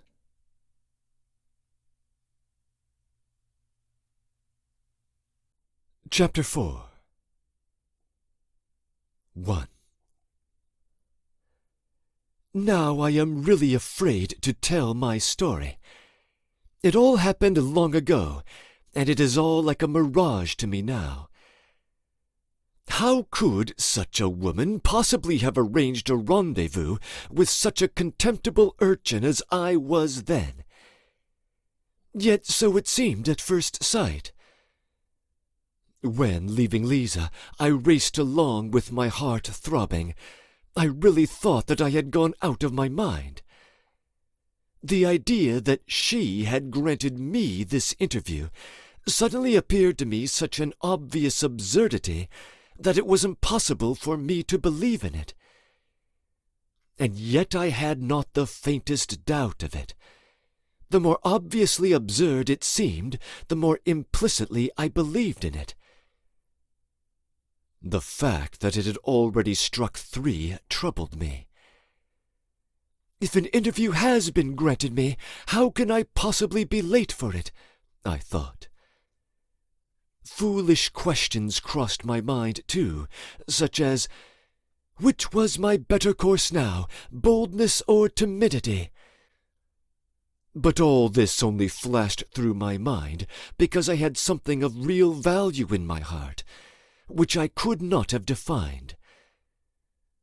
What had been said the evening before was this: "Tomorrow at 3 o'clock I shall be at Tatyana Pavlovna's." That was all. But in the first place, she always received me alone in her own room, and she could have said anything she liked to me there, without going to Tatyana Pavlovna's for the purpose. So why have appointed another place of meeting? And another question was, would Tatyana Pavlovna be at home or not?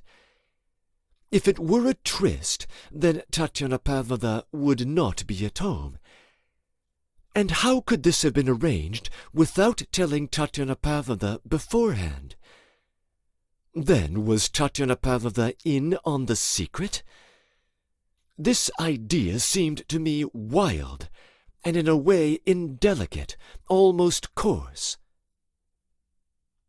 And in fact, she might simply have been going to see Tatyana Pavlovna, and have mentioned the fact to me the previous evening, with no object in view, but I had misunderstood her. And indeed it had been said so casually, so quickly, and after a very tedious visit. I was for some reason overcome with stupidity the whole evening. I sat and mumbled, and did not know what to say, raged inwardly, and was horribly shy. And she was going out somewhere, as I learnt later, and was evidently relieved when I got up to go. All these reflections surged into my mind. I made up my mind at last that when I arrived I would ring the bell. "The cook will open the door," I thought, "and I shall ask whether Tatyana Pavlovna is at home. If she is not, then it's a tryst." But I had no doubt of it, no doubt of it. I ran up the stairs, and when I was at the door, all my fears vanished. "Come what may," I thought, "if only it's quickly." The cook opened the door, and with revolting apathy snuffled out that Tatyana Pavlovna was not at home. "But isn't there someone else? Isn't there someone waiting for her?" I wanted to ask, but I did not ask. I'd better see for myself. And muttering to the cook that I would wait, I took off my fur coat and opened the door. Katerina Nikolaevna was sitting at the window, waiting for Tatyana Pavlovna. "Isn't she at home?" she suddenly asked me, in a tone of anxiety and annoyance as soon as she saw me. And her face and her voice were so utterly incongruous with what I had expected that I came to a full stop in the doorway. "Who's not at home?" I muttered. "Tatyana Pavlovna. Why, I asked you yesterday to tell her that I would be with her at 3 o'clock. I have not seen her at all." "Did you forget?" I sat completely overwhelmed.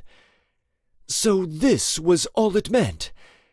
And the worst of it was all as clear as 2 × 2 makes 4, and I had all this while persisted in believing it. "I don't remember your asking me to tell her. And in fact you didn't ask me. You simply said you would be here at 3 o'clock. I burst out impatiently. I did not look at her. "Oh," she cried suddenly. "But if you forgot to tell her, though you knew I should be here, what has brought you here?" I raised my head. There was no trace of mockery or anger in her face. There was only her bright, gay smile, and a look more mischievous than usual. Though, indeed, her face always had an expression of almost childish mischief. "There, you see, I've caught you. Well, what are you going to say now?" her whole face seemed to be saying. I did not want to answer and looked down again. The silence lasted half a minute. "Have you just come from Papa?" she asked. "I have come from Anna Andreevna's. I haven't been to see Prince Nikolai Ivanitch at all, and you know that," I added suddenly. "Did anything happen to you at Anna Andreevna's?" "You mean that I look as though I were crazy? But I looked crazy before I went to Anna Andreevna." "And you didn't recover your wits there?" "No, I didn't. And what's more, I heard that you were going to marry Baron Buring." "Did she tell you that?" she asked with sudden interest. "No, it was I told her. I heard Nastchokin tell Prince Sergei so this morning." I still kept my eyes cast down and did not look at her. To look at her meant to be flooded with radiance, joy, and happiness, and I did not want to be happy. Indignation had stung me to the heart, and in one instant I had taken a tremendous resolution. Then I began to speak. I hardly knew what about. I was breathless and spoke indistinctly, but I looked at her boldly. My heart was throbbing. I began talking of something quite irrelevant, though perhaps not incoherently.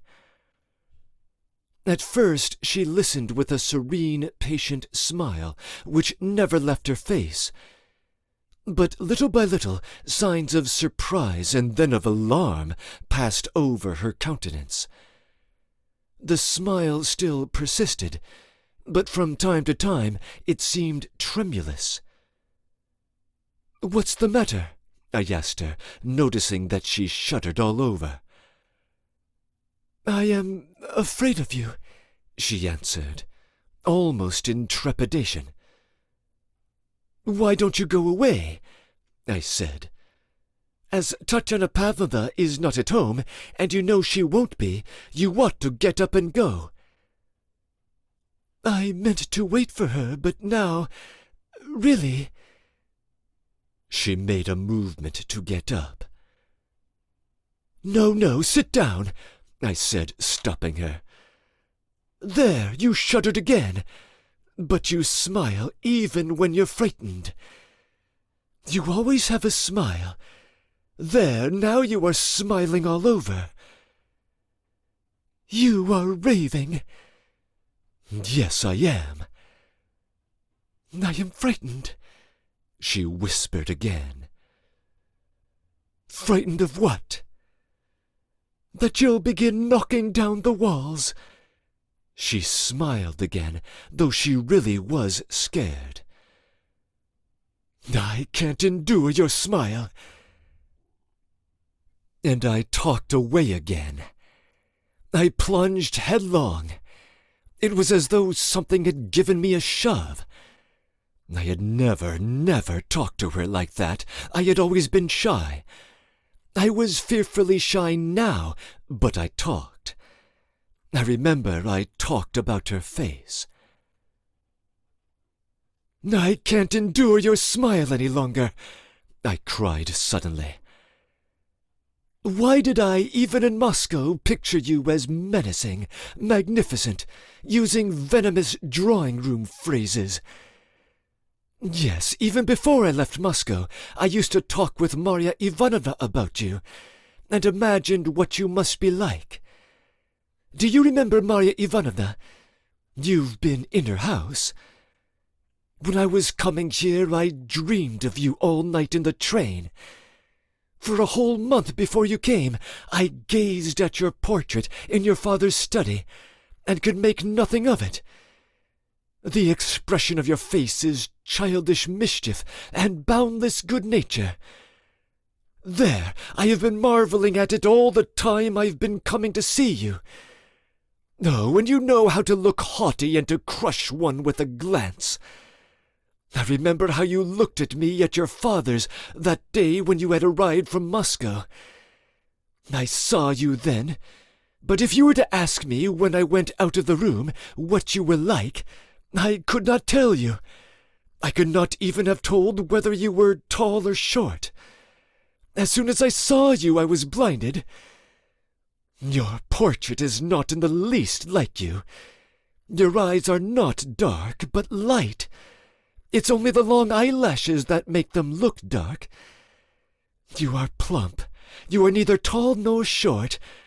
You have a buxom fullness, the light, full figure of a healthy peasant girl.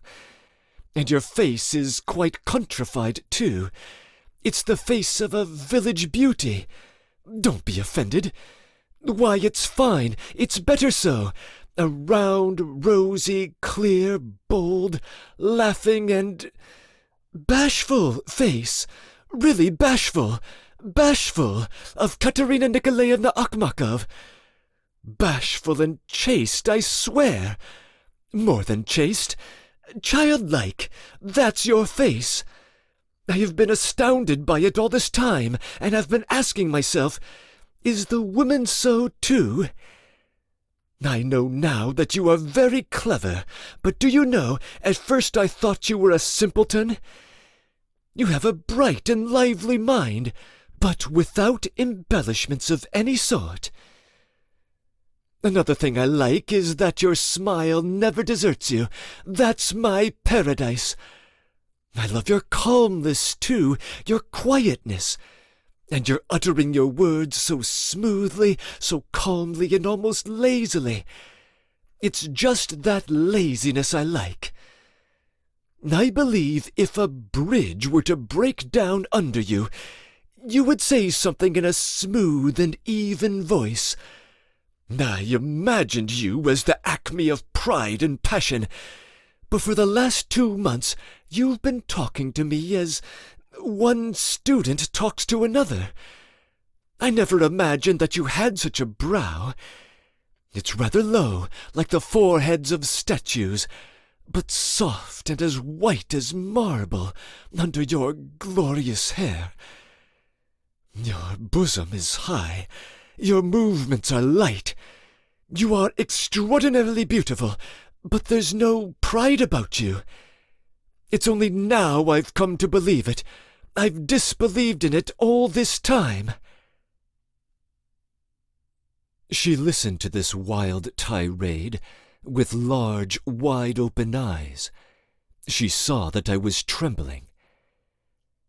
Several times she lifted her gloved hand with a charming, apprehensive gesture to stop me. But every time she drew it back in dismay and perplexity. Sometimes she even stepped back a little. 2 or 3 times the smile lighted up her face again. At one time she flushed very red, but in the end was really frightened and turned pale. As soon as I stopped, she held out her hand, and in a voice that was still even, though it had a note of entreaty, said, "You must not say that. You can't talk like that." And suddenly she got up from her place, deliberately gathering up her scarf and sable muff. "Are you going?" I cried. "I'm really afraid of you. You are abusing," she articulated slowly, and as it were with compassion and reproach. Listen, on my honor, I won't knock down the walls." "But you've begun already." She could not refrain from smiling. "I don't even know if you will allow me to pass." And she seemed to be actually afraid I would not let her go. "I will open the door myself, but let me tell you I've taken a tremendous resolution. And if you care to give light to my soul, come back, sit down, and listen to just 2 words. But if you won't, then go away, and I will open the door to you myself." She looked at me and sat down again. "Some women would have gone out with a show of indignation, but you sit down," I cried in exultation. "You have never allowed yourself to talk like this before." "I was always afraid before. I came in now not knowing what I should say. You imagine I'm not afraid now. I am. But I've just taken a tremendous resolution, and I feel I shall carry it out. And as soon as I took that resolution, I went out of my mind and began saying all this. Listen, this is what I have to say. Am I your spy or not? Answer me that question." The color rushed into her face. "Don't answer yet, Katerina Nikolaevna, but listen to everything, and then tell the whole truth." I had broken down all barriers at once and plunged headlong into space.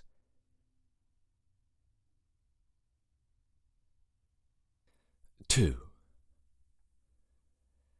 2 months ago I was standing here behind the curtain, you know, and you talked to Tatyana Pavlovna about the letter. I rushed out, and beside myself I blurted out the truth. You saw at once that I knew something. You could not help seeing it. You were trying to find an important document, and were uneasy about it. Wait a bit, Katerina Nikolaevna. Don't speak yet. I must tell you that your suspicion was well-founded. That document does exist. That is to say, it did. I have seen it. Your letter to Andronikov. That's it, isn't it? You've seen that letter? She asked quickly, in embarrassment and agitation. When did you see it? I saw it at Kraft's. You know, the man that shot himself. Really? You saw it yourself? What became of it? Kraft tore it up. In your presence, did you see him?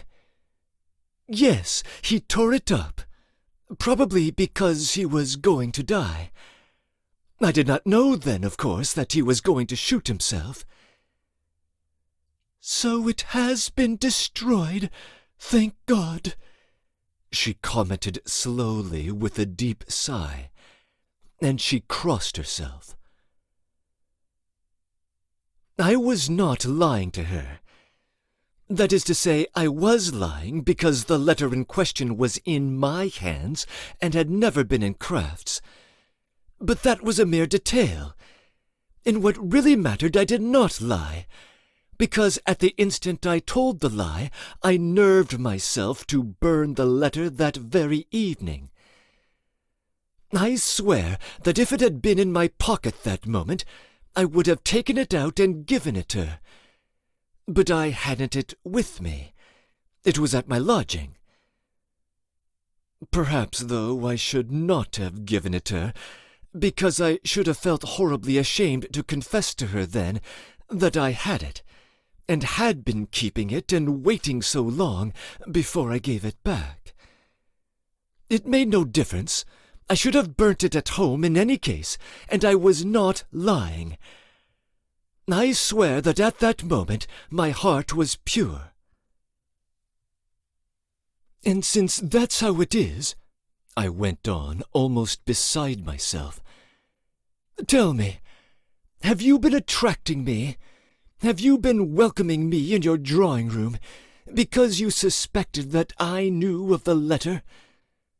Stay, Katerina Nikolaevna, 1 minute more, don't speak, but let me finish. All the time I've been coming to see you, all this time I've been suspecting that it was only because of that you made much of me, to get that letter out of me, to lead me on to telling you about it. Wait 1 more minute. I suspected it, but I suffered. Your duplicity was more than I could bear, for I found you a noble creature. I tell you plainly, I was your enemy, but I found you a noble creature. I was utterly vanquished. But your duplicity, that is, a suspicion of your duplicity, was anguish. Now everything must be settled, everything must be explained. The time has come for it. But wait yet a little longer, don't speak. Let me tell you how I look at it myself, just now at this moment. I tell you plainly, if it has been so, I don't resent it. That is, I'm not offended, for it's so natural. I understand, you see. What is there unnatural or wrong about it? You were worried about a letter. You suspected that so-and-so knew all about it. Well, you might very naturally desire so-and-so to speak out. There's no harm in that, none at all. I am speaking sincerely. Yet now you must tell me something. You must confess. Forgive the word. I must have the truth. I want it for a reason. And so tell me, why did you make much of me? Was it to get that letter out of me, Katerina Nikolaevna? I spoke as though I were falling from a height, and my forehead was burning. She was listening to me now without apprehension. On the contrary, her face was full of feeling, but she looked somehow abashed, as though she were ashamed. "It was for that," she said slowly and in a low voice. "Forgive me, I did wrong," she added suddenly, with a faint movement of her hands towards me. I had never expected this, had expected anything rather than those 2 words, even from her whom I knew already. "And you tell me you did wrong? So simply, I did wrong," I cried. "Oh, for a long time I've been feeling that I was not treating you fairly, and indeed I'm glad to be able to speak of it." "For a long time you've been feeling that. Why did you not speak of it before?" "Oh, I did not know how to say it," she smiled. "That is, I should have known how." She smiled again.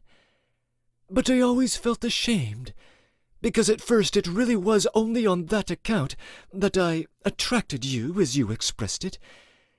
But very soon afterwards I felt disgusted and sick of all this deception, I assure you," she added with bitter feeling, "and of all this troublesome business. And why couldn't you have asked me then straightforwardly? You should have said, 'You know about the letter, why do you pretend?' And I should have told you at once. I should have confessed at once. Oh, I was a little afraid of you. I must admit I did not trust you either. And after all, if I dissembled, you did the same," she added with a laugh. Yes, I have been contemptible," I cried, overwhelmed. "Oh, you don't know yet the abyss into which I have fallen." "An abyss already? I recognize your style." She smiled softly. "That letter," she added mournfully, "was the saddest and most indiscreet thing I ever did. The consciousness of it was a continual reproach. Moved by circumstances and apprehension, I had doubts of my dear, generous-hearted father.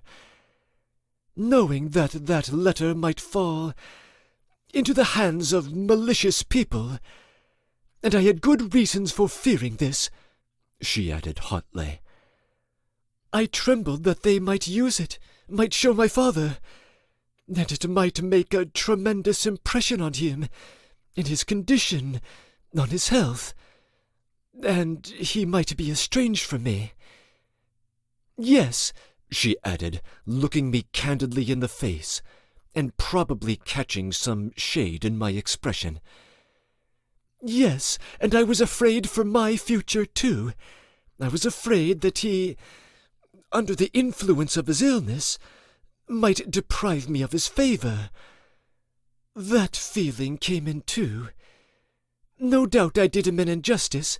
He is so kind and generous that no doubt he would have forgiven me. That's all. But I ought not to have treated you as I did, she concluded, again seeming suddenly abashed. You have made me feel ashamed. No, you have nothing to be ashamed of, I cried. I certainly did reckon on your impulsiveness, and I recognize it, she brought out, looking down. Katerina Nikolaevna, who forces you to make such confessions to me? Tell me that, I cried, as though I were drunk. Wouldn't it have been easy for you to get up, and in the most exquisite phrases, to prove to me subtly and as clearly as twice two make four, that though it was so, yet it was nothing of the sort? You understand, as people of your world know how to deal with the truth. I am crude and foolish, you know. I should have believed you at once. I should have believed anything from you, whatever you said. It would have cost you nothing to behave like that, of course. You are not really afraid of me, you know. How could you be so willing to humiliate yourself like this before an impudent puppy, a wretched raw youth?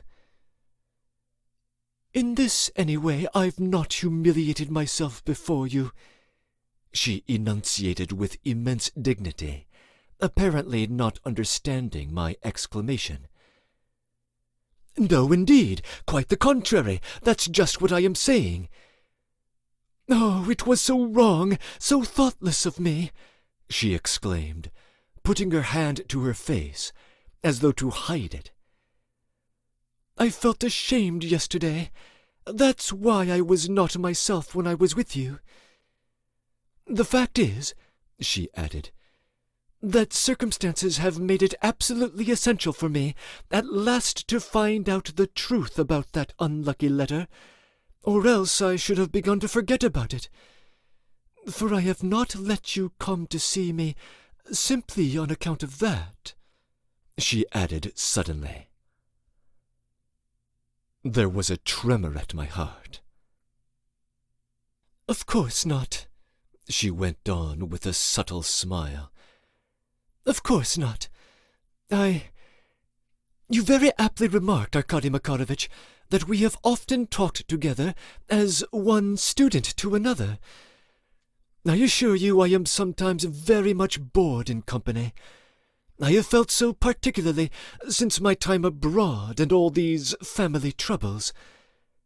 I very rarely go anywhere, in fact, and not simply from laziness.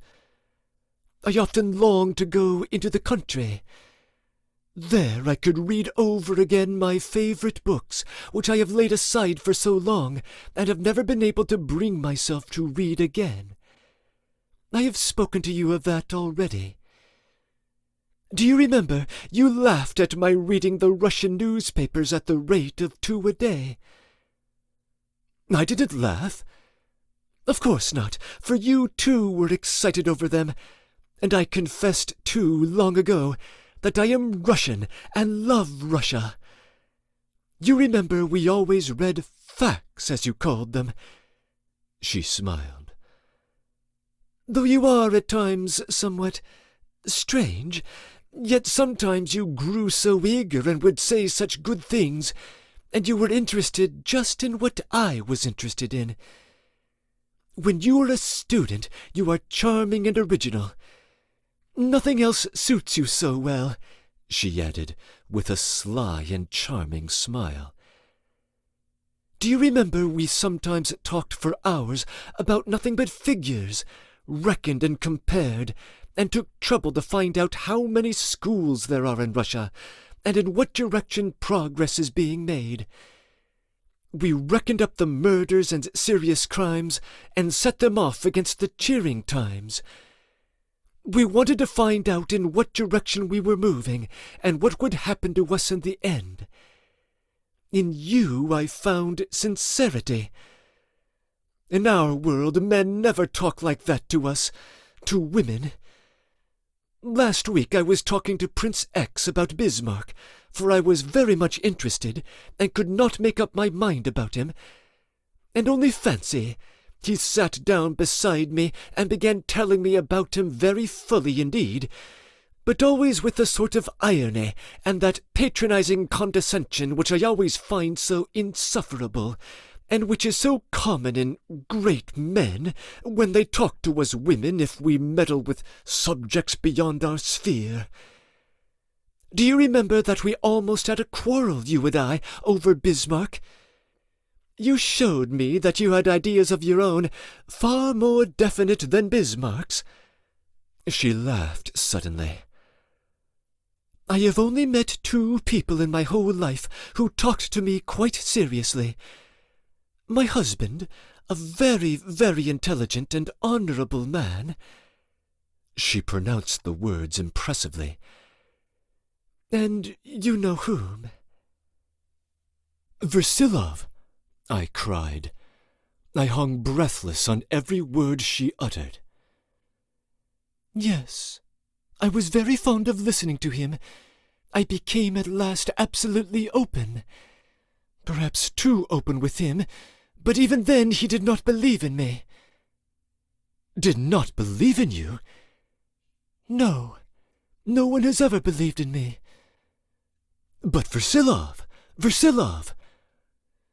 "He did not simply disbelieve in me," she pronounced, dropping her eyes and smiling strangely, "but considered that I had all the vices." "Of which you have not one." "No, even I have some." "Versilov did not love you, so he did not understand you," I cried with flashing eyes. Her face twitched. "Say no more of that, and never speak to me of that man," she added hotly, with vehement emphasis. "But that's enough. I must be going." She got up to go. "Well, do you forgive me or not?" she added, looking at me brightly. "Me? Forgive you? Listen, Katerina Nikolaevna, and don't be angry. Is it true that you are going to be married?" "That's not settled," she said in confusion, seeming frightened of something. "Is he a good man? Forgive me that question." "Yes, very." "Don't answer further. Don't vouchsafe me an answer. I know that such questions from me are impossible. I only wanted to know whether he is worthy of you or not, but I will find out for myself." "Ah, listen," she said in dismay. "No, I won't. I'll step aside. Only this one thing I want to say. God grant you every happiness according to your choice, for having given me so much happiness in this 1 hour. Your image is imprinted on my heart forever now. I have gained a treasure, the thought of your perfection. I expected duplicity and coarse coquetry, and was wretched because I could not connect that idea with you. I've been thinking day and night lately, and suddenly everything has become clear as daylight. As I was coming here, I thought I should bear away an image of Jesuitical cunning, of deception, of an inquisitorial serpent, and I found honor, magnificence, a student. You laugh. Laugh away. You are holy, you know. You cannot laugh at what is sacred. No, no, I'm only laughing because you use such wonderful expressions. But what is an inquisitorial serpent? She laughed. You let slip today a priceless sentence, I went on ecstatically. How could you to my face utter the words, I reckoned on your impulsiveness? Well, granted you are a saint, and confess even that, because you imagined yourself guilty in some way and want to punish yourself, though there was no fault of any sort, for if there had been, from you everything is holy. But yet you need not have uttered just that word, that expression. Such unnatural candour only shows your lofty purity, your respect for me, your faith in me, I cried incoherently. Oh, do not blush, do not blush. And how could anyone slander you and say that you are a woman of violent passions? No, forgive me, I see a look of anguish on your face. Forgive a frenzied boy his clumsy words. Besides, do words matter now? Are you not above all words? Versilov said once that Othello did not kill Desdemona and afterwards himself because he was jealous, but because he had been robbed of his ideal. I understand that, because today my ideal has been restored to me. You praise me too much. I don't deserve this, she pronounced with feeling. Do you remember what I told you about your eyes? She added playfully. That I have microscopes for eyes, and that I exaggerate every fly into a camel. No, this time it's not a camel. What, are you going? She was standing in the middle of the room, with her muff and her shawl in her hands.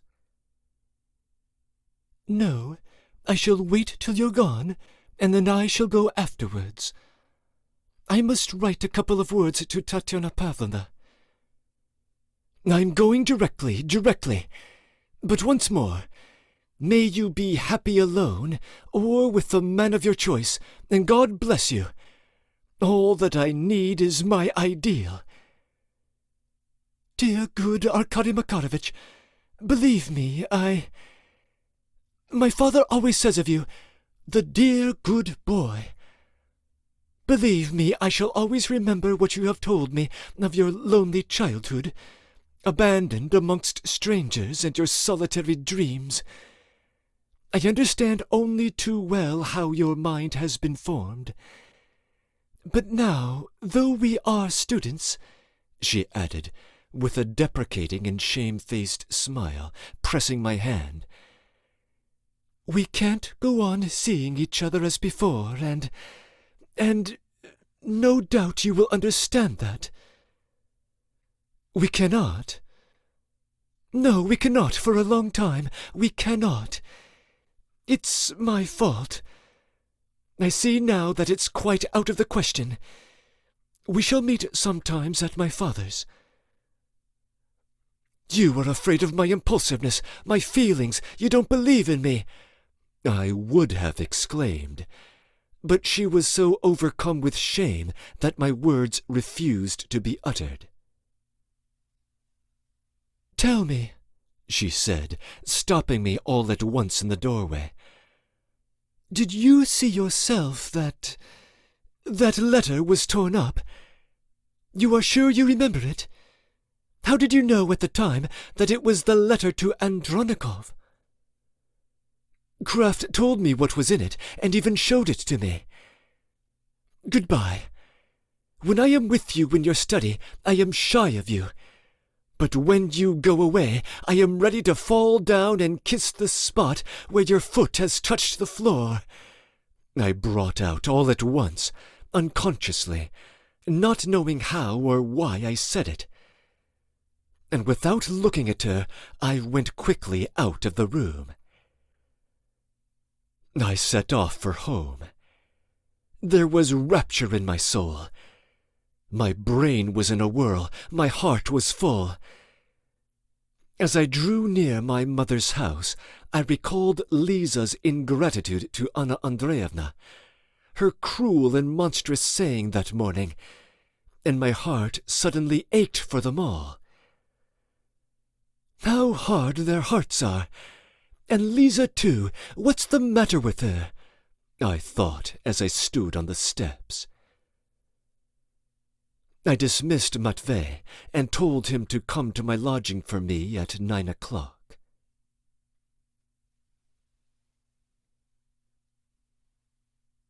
Chapter 5. 1. I was late for dinner, but they had not yet sat down to table. They had waited for me. Perhaps because I did not often dine with them, some special additions to the menu had been made on my account. With the savouries, there were sardines and so on. But to my surprise and regret, I found them all rather worried and out of humour. Lisa scarcely smiled when she saw me, and Mother was obviously uneasy. Versilov gave me a smile, but it was a forced one. "Have they been quarrelling?" I wondered. Everything went well at first, however. Versilov only frowned over the soup with dumplings in it, and made wry faces when he was handed the beef olives. "I have only to mention that a particular dish does not suit me for it to reappear next day," he pronounced in vexation. "But how's one to invent things, Andrei Petrovitch? There's no inventing a new dish of any sort," my mother answered timidly. "Your mother is the exact opposite of some of our newspapers, to whom whatever is new is good." Versilov tried to make a joke in a more playful and amiable voice, but it somehow fell flat, and only added to the discomfiture of my mother, who, of course, could make nothing of the comparison of herself with the newspapers, and looked about her in perplexity. At that moment Tatyana Pavlovna came in, and announcing that she had already dined, sat down near Mother on the sofa. I had not yet succeeded in gaining the good graces of that lady. Quite the contrary, in fact. She used to fall foul of me more than ever, for everything and about everything. Her displeasure had of late become more accentuated than ever. She could not endure the sight of my foppish clothes, and Lisa told me that she almost had a fit when she heard that I kept a coachman and a smart turnout. I ended by avoiding meeting her as far as possible. 2 months before, when the disputed inheritance was given up to Prince Sergei, I had run to Tatyana Pavlovna, meaning to talk over Versilov's conduct with her. But I met with no trace of sympathy. On the contrary, she was dreadfully angry. She was particularly vexed that the whole had been given back, instead of half the fortune. She observed sharply, "I'll bet you are persuaded that he has given up the money and challenged the prince to a duel solely to regain the good opinion of Arkady Makarovitch." And indeed she was almost right. I was, in reality, feeling something of the sort at the time. As soon as she came in, I saw at once that she would infallibly attack me. I was even inclined to believe that she had come in expressly with that object, and so I immediately became exceptionally free and easy in my manner. This was no effort to me, for what had just happened had left me still radiant and joyful. I may mention once and for all that a free and easy manner never has been right for me. That is to say, it never suits me, but always covers me with disgrace. So it happened now. I instantly said the wrong thing, with no evil intent, but simply from thoughtlessness. Noticing that Lisa was horribly depressed, I suddenly blurted out, without thinking of what I was saying, "I haven't dined here for ages, and now I have come. See how bored you are, Lisa." "My head aches," answered Lisa. "Good gracious," said Tatyana Pavlovna, instantly catching at it. "What if you are ill? Arkady Makarovitch has deigned to come to dinner. You must dance and be merry." "You really are the worry of my life, Tatyana Pavlovna. I will never come again when you are here." And I brought my hand down on the table with genuine vexation. Mother started, and Versilov looked at me strangely. I laughed at once and begged their pardon. "Tatyana Pavlovna, I take back the word worry," I said, turning to her with the same free and easy tone. "No, no," she snapped out. "It's much more flattering to be a worry to you than to be the opposite. You may be sure of that." "My dear boy, one must learn to put up with the small worries of life," Versilov murmured with a smile. "Life is not worth living without them." "Do you know, you are sometimes a fearful reactionary," I cried, laughing nervously. "My dear boy, it doesn't matter." "Yes, it does. Why not tell the blunt truth to an ass, if he is an ass?" "Surely you are not speaking of yourself. To begin with, I can't judge anyone, and I don't want to." "Why don't you want to? Why can't you?" "Laziness and distaste. A clever woman told me once that I had no right to judge others because I don't know how to suffer, that before judging others one must gain the right to judge from suffering. Rather exalted, but as applied to me, perhaps it's true, so that I very readily accepted the criticism." "Wasn't it Tatyana Pavlovna who told you that?" I cried. "Why, how do you know?" said Versilov, glancing at me with some surprise. "I knew it from Tatyana Pavlovna's face. She gave a sudden start." I guessed by chance. The phrase, as it appeared later, actually had been uttered by Tatyana Pavlovna the evening before, in a heated discussion.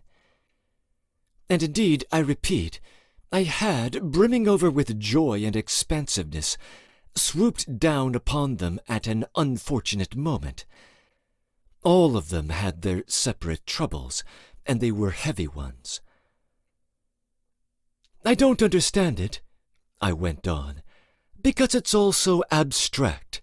It's dreadful how fond you are of abstract discussion, Andrei Petrovitch. It's a sign of egoism. Only egoists are fond of generalization." "That's not a bad saying, but don't persecute me." "But let me ask," I insisted expansively, "what's the meaning of gaining the right to judge? Anyone who is honest may be a judge. That's my idea." "You won't find many judges in that case." "I know one, anyway." "Who's that?" "He is sitting and talking to me now." Versilov laughed strangely. He stooped down to my ear, and taking me by the shoulder, whispered, "He is always lying to you." I don't know to this day what was in his mind, but evidently he was in some agitation at the time, in consequence of something he had learned, as I found out later. But those words, "He is always lying to you," were so unexpected and uttered so earnestly, and with such a strange and far from playful expression that it gave me a nervous shudder. I was almost alarmed and looked at him wildly, but Versilov made haste to laugh. "Well, thank God," murmured my mother, who was uneasy at seeing him whisper to me. "I was almost thinking. Don't be angry with us, Arkasha. You'll have clever friends apart from us, but who is going to love you if we don't love one another?" "The love of one's relations is immoral, Mother, just because it's undeserved. Love ought to be earned." "You'll earn it later on, but here you are loved without." Everyone suddenly laughed. "Well, Mother, you may not have meant to shoot, but you hit your bird," I cried, laughing too. "And you actually imagine that there's something to love you for," cried Tatyana Pavlovna, falling upon me again. "You are not simply loved for nothing. You are loved in spite of loathing." "Oh, not a bit of it," I cried gaily. "Do you know, perhaps, someone told me today I was loved." "Said it laughing at you," Tatyana Pavlovna said suddenly, with a sort of unnatural malignity, as though she had just been waiting for me to say that. "Yes, a person of delicacy, especially a woman, would be moved to disgust by the uncleanness of your soul. Your hair is done with a smart parting, you have fine linen, and a suit made by a French tailor, but it's all uncleanness, really. Who's paid your tailor's bill? Who keeps you and gives you money to play roulette with? Think who it is you've been so shameless as to sponge on." My mother flushed painfully, and I had never seen a look of such shame on her face before. Everything seemed to be giving way within me. "If I am spending money, it's my own, and I am not bound to give an account of it to anyone," I blurted out, turning crimson. "Whose own? What money's your own?" "If it's not mine, it's Andrei Petrovich's. He won't refuse it me. I borrowed from what Prince Sergei owes Andrei Petrovich." "My dear boy," Versilov said firmly all of a sudden, "not a farthing of that money is mine." The phrase was horribly significant. I was dumbfounded. Oh, of course, considering my paradoxical and careless attitude at that time, I might quite well have turned it off with some outburst of generous feeling or high-sounding phrase or something. But I suddenly caught on Lisa's face a resentful, accusing expression, an expression I had not deserved, almost a sneer, and a devil seemed to prompt me. "You seem," I said, turning to her suddenly, "to visit Darya Onesimovna very often at Prince Sergei's flat, miss. So will you be pleased to give her this 300 roubles, which you've given me such a nagging about already today?" I took out the money and held it out to her. But will it be believed that those mean words were uttered entirely without motive, that is, without the faintest allusion to anything? And indeed there could have been no such allusion, for at that moment I knew absolutely nothing. Perhaps I had just a desire to vex her by something comparatively most innocent, by way of a jibe. "Since you are such an interfering young lady, wouldn't you like to return the money yourself to the prince, a charming young man and a Petersburg officer, as you are so anxious to meddle in young men's business?"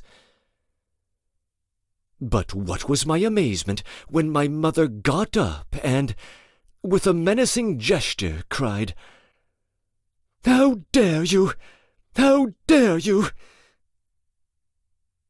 I could never have conceived of anything like it from her, and I too jumped up from my seat, not exactly in alarm, but with a sort of anguish, a poignant wound in my heart, suddenly realizing that something dreadful had happened. But unable to control herself, Mother hid her face in her hands and ran out of the room. Lisa followed her out without so much as a glance at me. Tatiana Pavlovna gazed at me for half a minute in silence. "Can you really have meant to jeer?" she exclaimed enigmatically, looking at me in profound astonishment. But without waiting for me to answer, she too ran out to join them. With an unsympathetic, almost angry expression, Versilov got up from the table and took his hat from the corner. "I imagine that you are not so much a fool as an innocent," he mumbled to me ironically. "If they come back, tell them to have their pudding without waiting for me. I am going out for a little." I remained alone. At first I felt bewildered, then I felt resentful, but afterwards I saw clearly that I was to blame. However, I did not know exactly how I was to blame. I simply had a feeling of it. I sat in the window and waited. After waiting 10 minutes, I too took my hat and went upstairs to the attic which had been mine. I knew that they, that is my mother and Lisa, were there, and that Tatiana Pavlovna had gone away. And so I found them on my sofa, whispering together about something. They left off whispering at once when I appeared. To my amazement, they were not angry with me. Mother, anyway, smiled at me. "I am sorry, Mother," I began. "Never mind," Mother cut me short. "Only love each other and never quarrel, and God will send you happiness." "He is never nasty to me, Mother, I assure you," Lisa said with conviction and feeling. "If it hadn't been for that Tatiana Pavlovna, nothing would have happened," I cried. "She's horrid." "You see, Mother, you hear," said Lisa with emotion towards me. "What I want to tell you both is this," I declared. "If there is anything nasty in the world, it's I that am nasty, and all the rest is delightful." "Arkasha, don't be angry, darling, but if you really would give up—" "Gambling, you mean? Gambling? I will give it up, Mother. I am going there for the last time today, especially since Andrei Petrovitch himself has declared that not a farthing of that money is his. You can't imagine how I blush. I must go into it with him, though. Mother, darling, last time I was here I said something clumsy. It was nonsense, darling. I truly want to believe. It was only swagger. I love Christ." On my last visit there had been a conversation about religion. Mother had been much grieved and upset. When she heard my words now, she smiled at me as though I were a little child. "Christ forgives everything, Arkasha. He forgives your wrongdoing and worse than yours. Christ is our Father. Christ never fails us, and will give light in the blackest night." I said goodbye to them and went away, thinking over the chances of seeing Versilov that day. I had a great deal to talk over with him, and it had been impossible that afternoon. I had a strong suspicion that he would be waiting for me at my lodging. I walked there on foot. It had turned colder and begun to freeze, and walking was very pleasant.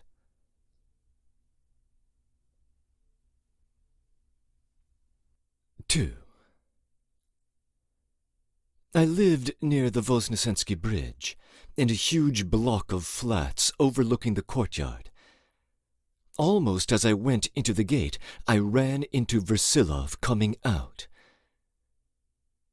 As usual, when I go for a walk, I only get as far as your lodging. And I've been to Pyotr Ippolitovitch's, but I got tired of waiting for you. Your people there are forever quarreling, and today his wife is even a little tearful. I looked in and came away. For some reason, I felt annoyed. I suppose you never go to see anyone except me and Pyotr Ippolitovitch. You have no one else in all Petersburg to go to. My dear fellow, but it doesn't matter. Where are you going now? I am not coming back to you. If you like, we'll go for a walk. It's a glorious evening. If, instead of abstract discussions, you had talked to me like a human being, and had, for instance, given me the merest hint about that confounded gambling, I should perhaps not have let myself be drawn into it like a fool, I said suddenly. You regret it? That's a good thing, he answered, bringing out his words reluctantly. I always suspected that play was not a matter of great consequence with you, but only a temporary aberration. You are right, my dear boy. Gambling is beastly, and what's more, one may lose. And lose other people's money, too. Have you lost other people's money? I have lost yours. I borrowed of Prince Sergei from what was owing you. Of course it was fearfully stupid and absurd of me to consider your money mine, but I always meant to win it back. I must warn you once more, my dear boy, that I have no money in Prince Sergei's hands. I know that young man is in straits himself, and I am not reckoning on him for anything, in spite of his promises. That makes my position twice as bad. I am in a ludicrous position. And what grounds has he for lending me money, and me for borrowing in that case? That's your affair. But there's not the slightest reason for you to borrow money from him, is there? Except that we are comrades. No other reason? Is there anything which has made you feel it possible to borrow from him? Any consideration whatever? What sort of consideration do you mean? I don't understand. So much the better if you don't, and I will own, my boy, that I was sure of it. Brisons-là, mon cher, and do try to avoid playing somehow. If you had only told me before. You seem half-hearted about it even now. If I had spoken to you about it before, we should only have quarrelled, and you wouldn't have let me come and see you in the evening so readily. And let me tell you, my dear, that all such saving counsels and warnings are simply an intrusion into another person's conscience, at another person's expense.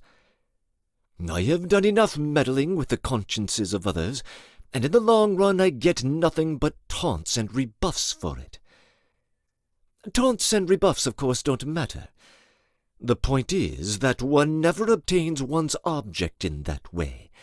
No one listens to you, however much you meddle, and everyone gets to dislike you. I am glad that you have begun to talk to me of something besides abstractions. I want to ask you one thing. I have wanted to for a long time, but it's always been impossible when I've been with you.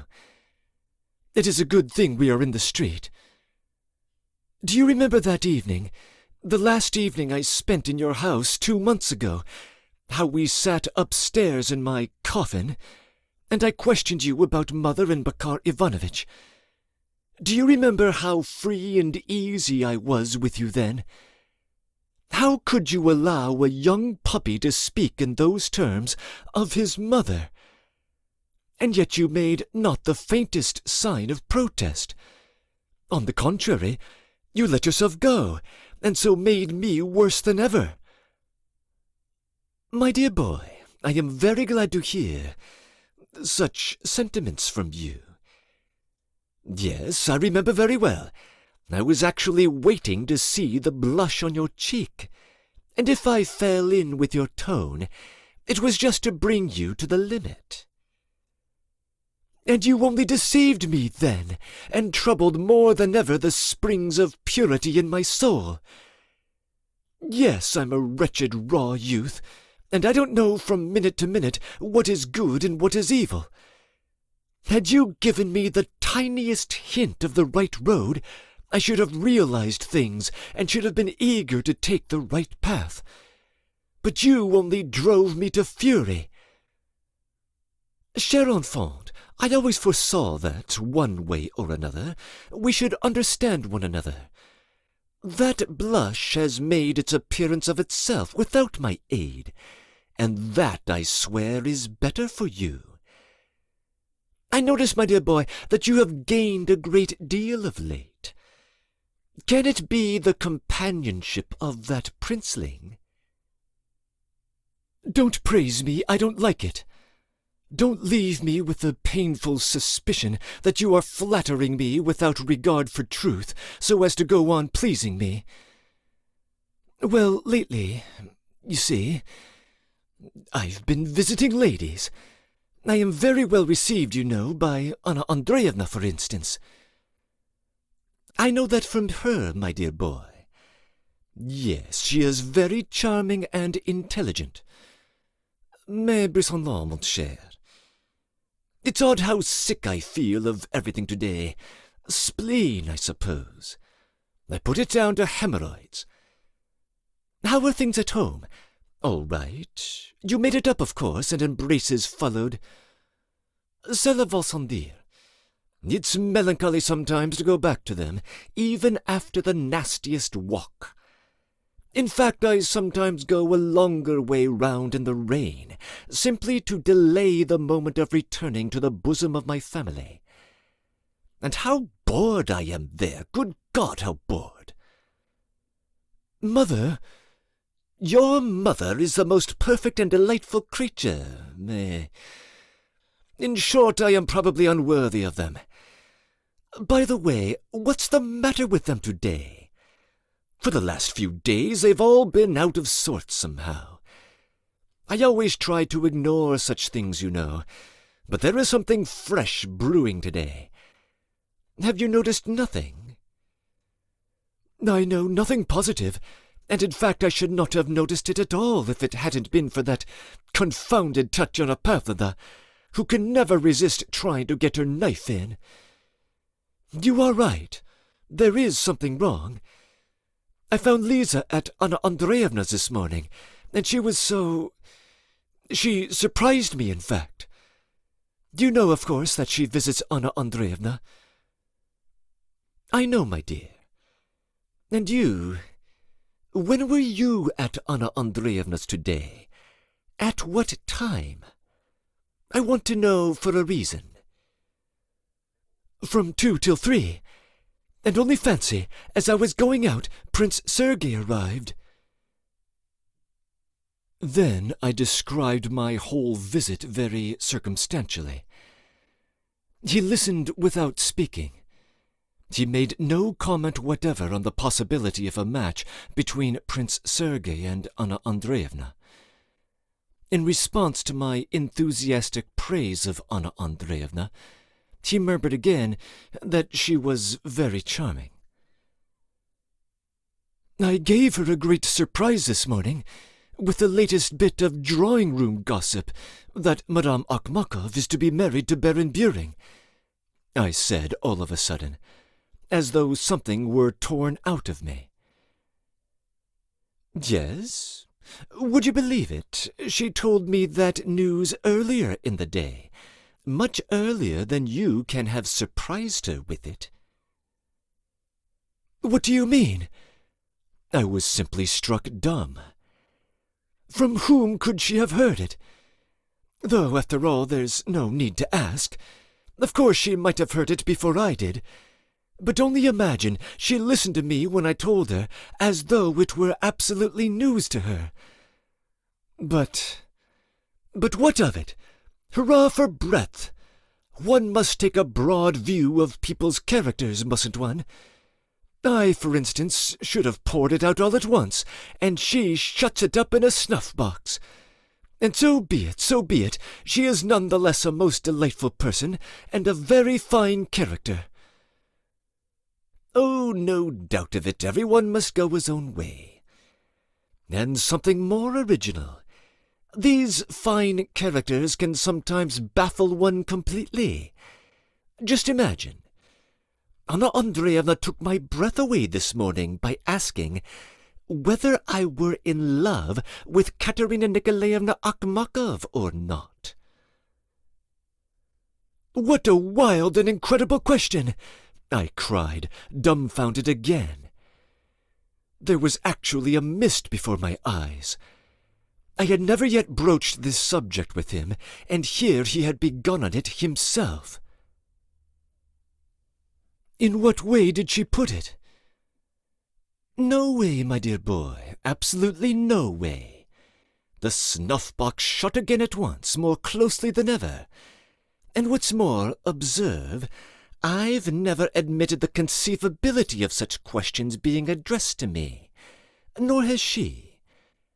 However, you say yourself that you know her, and therefore you can imagine how far such a question is characteristic.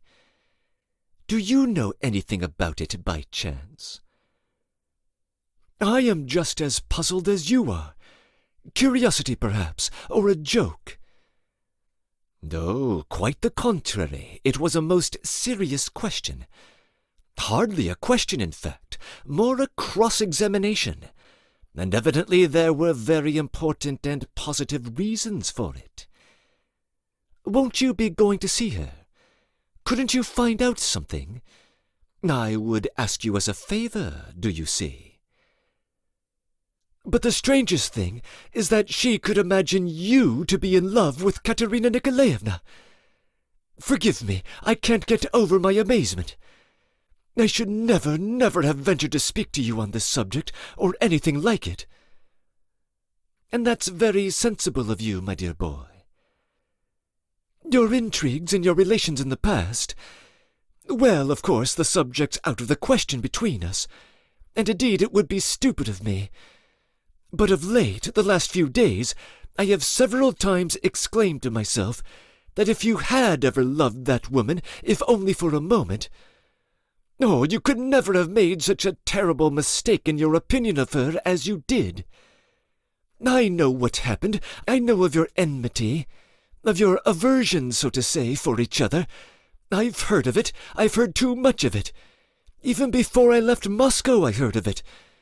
But the fact that stands out so clearly is intense aversion, intense hostility, the very opposite of love.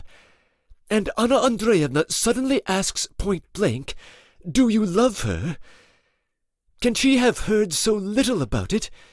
It's wild. She was laughing. I assure you she was laughing.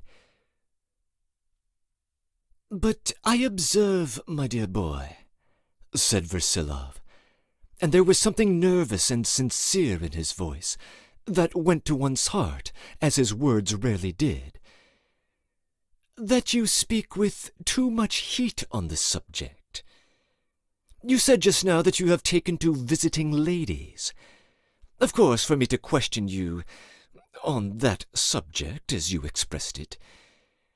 But is not that woman perhaps on the list of your new acquaintances?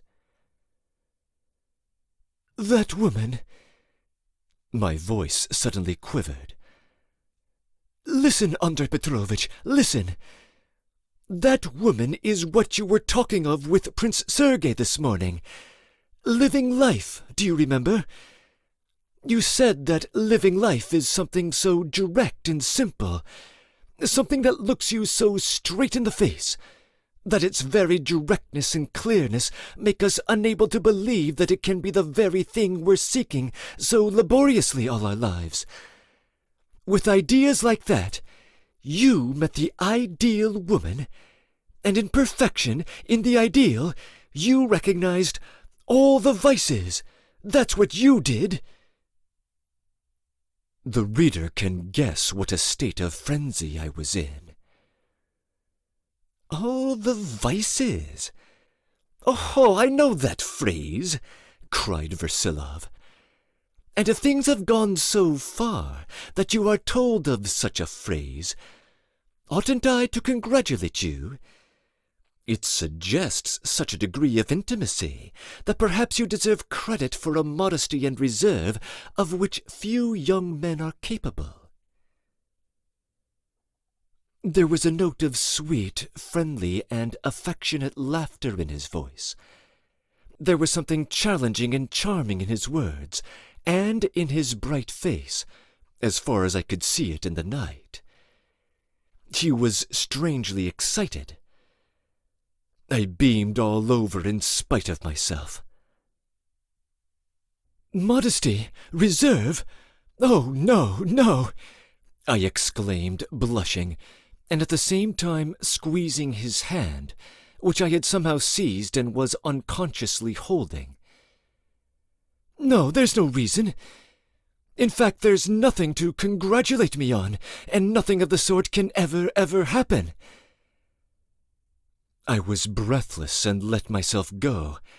I so longed to let myself go. It was so very agreeable to me. "You know, well, after all I will, just this once. You are my darling, splendid father. You will allow me to call you father? It's utterly out of the question for a son to speak to his father, for anyone, in fact, to speak to a third person, of his relations with a woman, even if they are of the purest.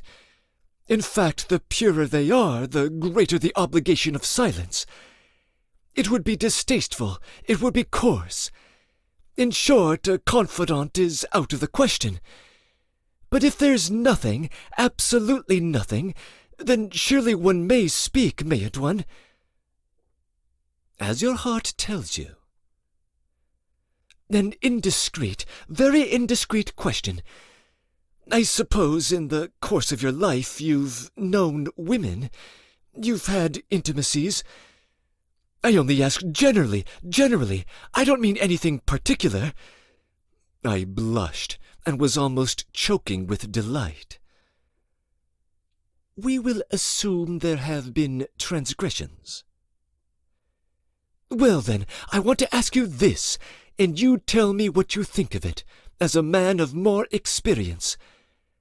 A woman suddenly says, as she is taking leave of you, casually looking away, 'Tomorrow at 3 o'clock I shall be at a certain place, at Tatiana Pavlovna's, for example,' I burst out, taking the final plunge. My heart throbbed and stood still. I even ceased speaking. I could not go on. He listened eagerly. "And so next day at 3 o'clock I went to Tatiana Pavlovna's, and this is what I thought. When the cook opens the door, you know her cook, I shall ask first thing whether Tatiana Pavlovna is at home. And if the cook says Tatiana Pavlovna is not at home, but there's a visitor waiting for her, what ought I to conclude? Tell me if it were you. In short, if you... Simply that an appointment had been made you. Then I suppose that did happen, and it happened today. Yes? Oh, no, nothing of the sort. It did happen, but it wasn't that. It was an appointment, but not of that sort. And I hasten to say so, or I should be a blackguard. It did happen, but... My dear fellow, all this begins to be so interesting that I suggest... I used to give away 10 roubles and 25 roubles at a time to those who begged of me. For a drink, just a few coppers. If a lieutenant implores your aid, a former lieutenant begging of you. Our road was suddenly barred by the figure of a tall beggar, possibly, in fact, a retired lieutenant. What was most singular was that he was very well dressed for his profession, and yet he was begging.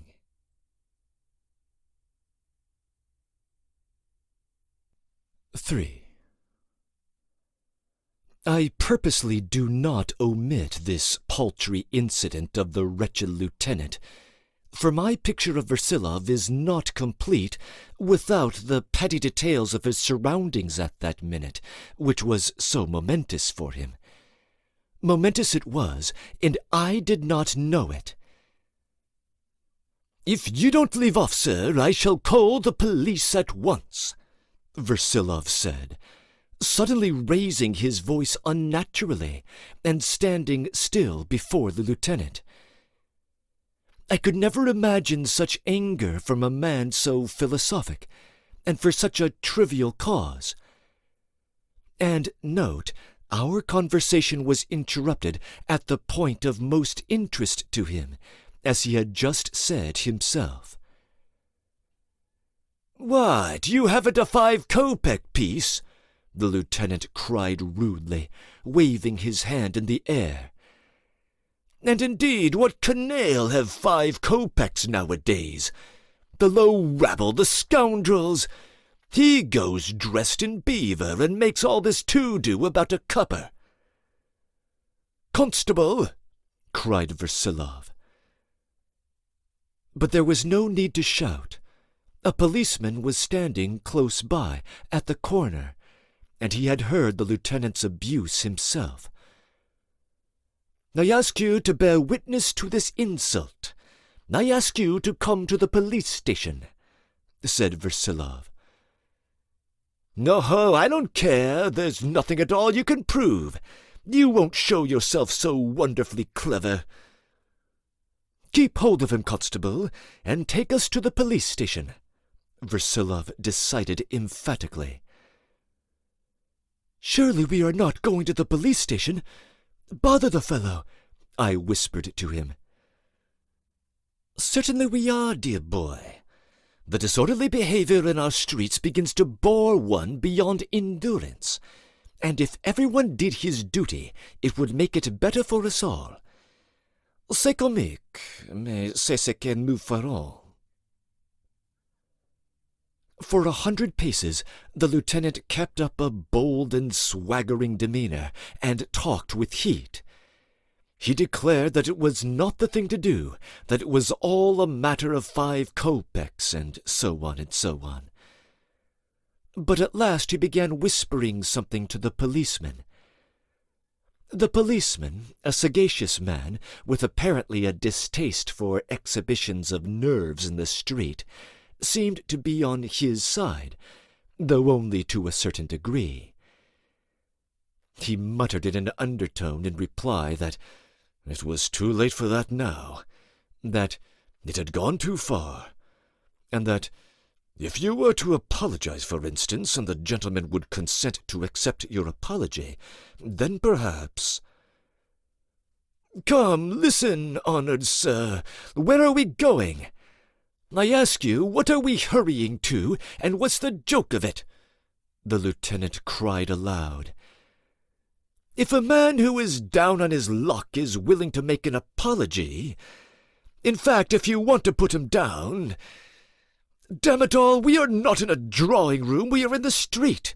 For the street, that's apology enough."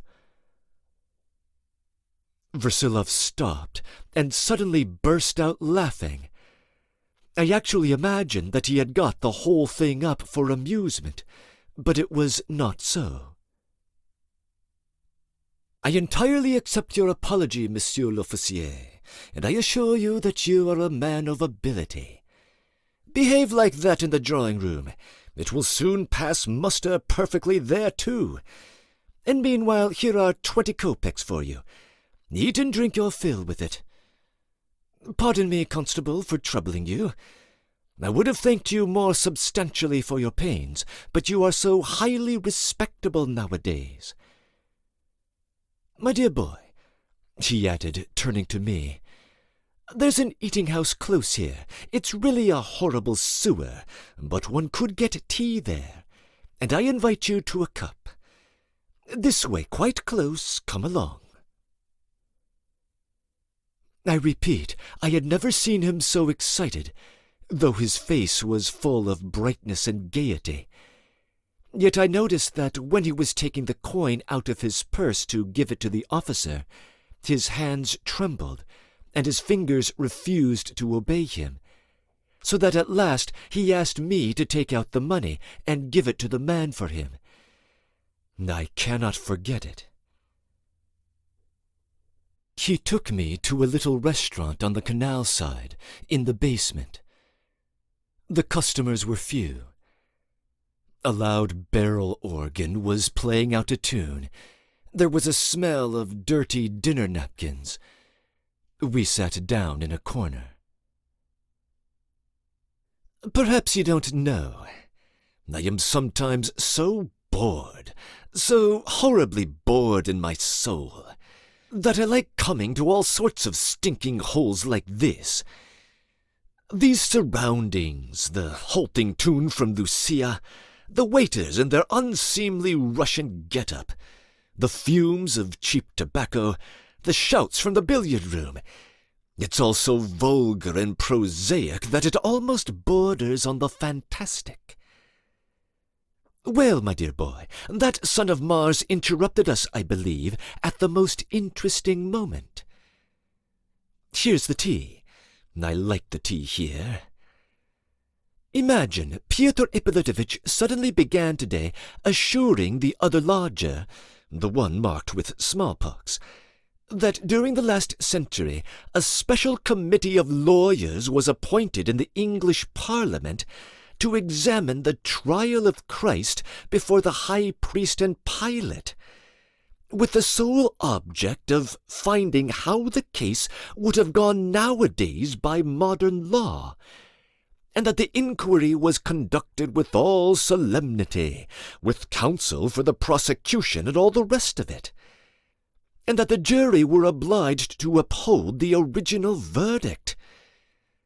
No wonderful story.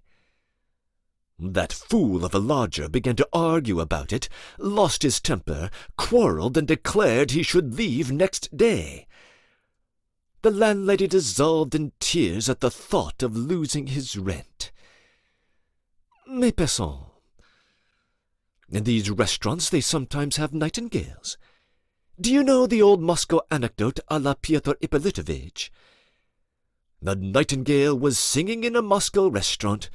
A merchant came in. "I must have my fancy, whatever it costs," said he. "What's the price of the nightingale?" 100 rubles. "Roast it and serve it." So they roasted it and served it up. "Cut me off 2 pennorth. I once told it to Pyotr Ippolitovitch, but he did not believe it, and was quite indignant. He said a great deal more. I quote these fragments as a sample of his talk. He repeatedly interrupted me every time I opened my mouth to begin my story. He began each time talking of some peculiar and utterly irrelevant nonsense. He talked gaily, excitedly, laughed goodness knows what at, and even chuckled in an undignified way, as I had never seen him do before. He swallowed a glass of tea at one gulp, and poured out another. Now I can understand it. He was like a man who had received a precious, interesting, and long-expected letter, and who lays it down before him and purposely refrains from opening it, turning it over and over in his hands, examining the envelope and the seal, going to see to things in another room, in short, deferring the interesting moment of perusal, knowing that it cannot escape him. And all this he does to make his enjoyment more complete. I told him all there was to tell, of course, everything from the very beginning, and it took me perhaps an hour telling it. And indeed, how could I have helped telling him? I had been dying to talk of it that afternoon. I began with our very first meeting at the old prince's on the day she arrived from Moscow. Then I described how it had all come about by degrees. I left nothing out, and indeed I could not have left anything out. He led me on, he guessed what was coming and prompted me. At moments it seemed to me that something fantastic was happening, that he must have been sitting or standing behind the door for those 2 months. He knew beforehand every gesture I made, every feeling I had felt. I derived infinite enjoyment from this confession to him, for I found in him such intimate softness, such deep psychological subtlety, such a marvelous faculty for guessing what I meant from half a word. He listened as tenderly as a woman. And above all, he knew how to save me from feeling ashamed. At times he stopped me at some detail. Often when he stopped me, he repeated nervously, "Don't forget details. The great thing is not to forget any details. The more minute a point is, the more important it may sometimes be." And he interrupted me several times with words to that effect. Oh, of course, I began at first in a tone of superiority to her, but I quickly dropped into sincerity. I told him honestly that I was ready to kiss the spot on the floor where her foot had rested. The most beautiful and glorious thing was that he absolutely understood that she might be suffering from terror over the letter, and yet remain the pure and irreproachable being she had revealed herself to be. He absolutely realized what was meant by the word student.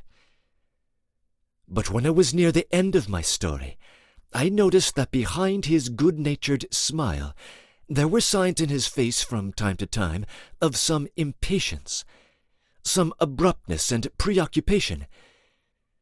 When I came to the letter, I thought to myself, "Shall I tell him the exact truth or not?" And I did not tell it, in spite of my enthusiasm. I note this here that I may remember it all my life. I explained to him, as I had done to her, that it had been destroyed by craft. His eyes began to glow. A strange line, a line of deep gloom, was visible on his forehead. "You are sure you remember, my dear boy, that that letter was burned by craft in the candle? You are not mistaken?" "I am not mistaken," I repeated. "The point is that that scrap of paper is of such importance to her, and if you had only had it in your hands today, you might—" But what I might he did not say. "But you haven't it in your hands now?" I shuddered all over inwardly, but not outwardly. Outwardly I did not betray myself, I did not turn a hair, but I was still unwilling to believe in the question. "Haven't it in my hands now? How could I, since craft burned it that day?" "Yes?" A glowing, intent look was fastened upon me, a look I shall never forget. He smiled, however, but all his good nature, all the feminine softness that had been in his expression, suddenly vanished. It was replaced by something vague and troubled. He became more and more preoccupied. If he had controlled himself at that moment, as he had till then, he would not have asked me that question about the letter. He had asked it, no doubt, because he was carried away himself. I say this, however, only now. At the time, I did not so quickly perceive the change that had come over him. I still went on plunging, and there was still the same music in my heart. But my story was over. I looked at him. "It's strange," he said suddenly, when I had told him everything to the minutest detail. "It's a very strange thing, my dear boy. You say that you were there from 3 o'clock till 4, and that Tatyana Pavlovna was not at home?" "From 3 o'clock till 4:30, exactly." "Well, only fancy. I went to see Tatyana Pavlovna at exactly 3:30 to the minute, and she met me in the kitchen. I nearly always go to see her by the back entrance." "What, she met you in the kitchen?" I cried, staggering back in amazement. "And she told me she could not ask me in. I only stayed 2 minutes. I only looked in to ask her to come to dinner." "Perhaps she had only just come home from somewhere?" "I don't know. Of course not, though. She was wearing a loose dressing gown. That was at 3:30 exactly." "But Tatyana Pavlovna didn't tell you I was there?" "No, she did not tell me you were there. Otherwise I should have known it, and should not have asked you about it." "Listen, that's awfully important." "Yes, from a certain point of view. And you've turned quite white, my dear. But, after all, what is there important in it?" "They've been laughing at me as though I were a baby." "It's simply that she was afraid of your impulsiveness, as she expressed it herself, and so she felt safer with Tatyana Pavlovna there." "But, good God, what a trick! Think, she let me say all that before a third person, before Tatyana Pavlovna. So she heard everything I said. It's horrible to conceive of." "C'est selon, mon cher. Besides, you spoke just now of breadth of view in regard to women, and exclaimed, 'Hurrah for breadth!'" "If I were Othello and you Iago, you could not have done better. I am laughing, though. There can be no sort of Othello, because there have been no relations of the kind. And why laugh, indeed? It doesn't matter. I believe she's infinitely above me all the same, and I have not lost my ideal. If it was a joke on her part, I forgive her. A joke with a wretched raw youth doesn't matter. Besides, I did not pose as anything, and the student was there in her soul, and remained there in spite of everything. It was in her heart, it exists there, and will always exist there. Enough. Listen, what do you think? Shall I go to her at once and find out the whole truth or not?" I said I am laughing, but there were tears in my eyes. "Well, my dear boy, go if you want to." "I feel as though I were defiled in soul from having told you all this. Don't be angry, dear, but I repeat, one can't tell things about a woman to a third person. No confidant will understand. Even an angel wouldn't understand. If you respect a woman, don't confide in anyone. And if you respect yourself, don't confide in anyone. Now I don't respect myself. Goodbye for the present. I can't forgive myself." "Nonsense, my dear boy, you exaggerate. You say yourself that there was nothing in it." We came out on the canal bank and said goodbye. "Will you never give me a real warm kiss, as a child kisses its father?" he said, with a strange quiver in his voice. I kissed him fervently. "Dear boy, may you be always as pure in heart as you are now." I had never kissed him before in my life. I never could have conceived that he would like me to.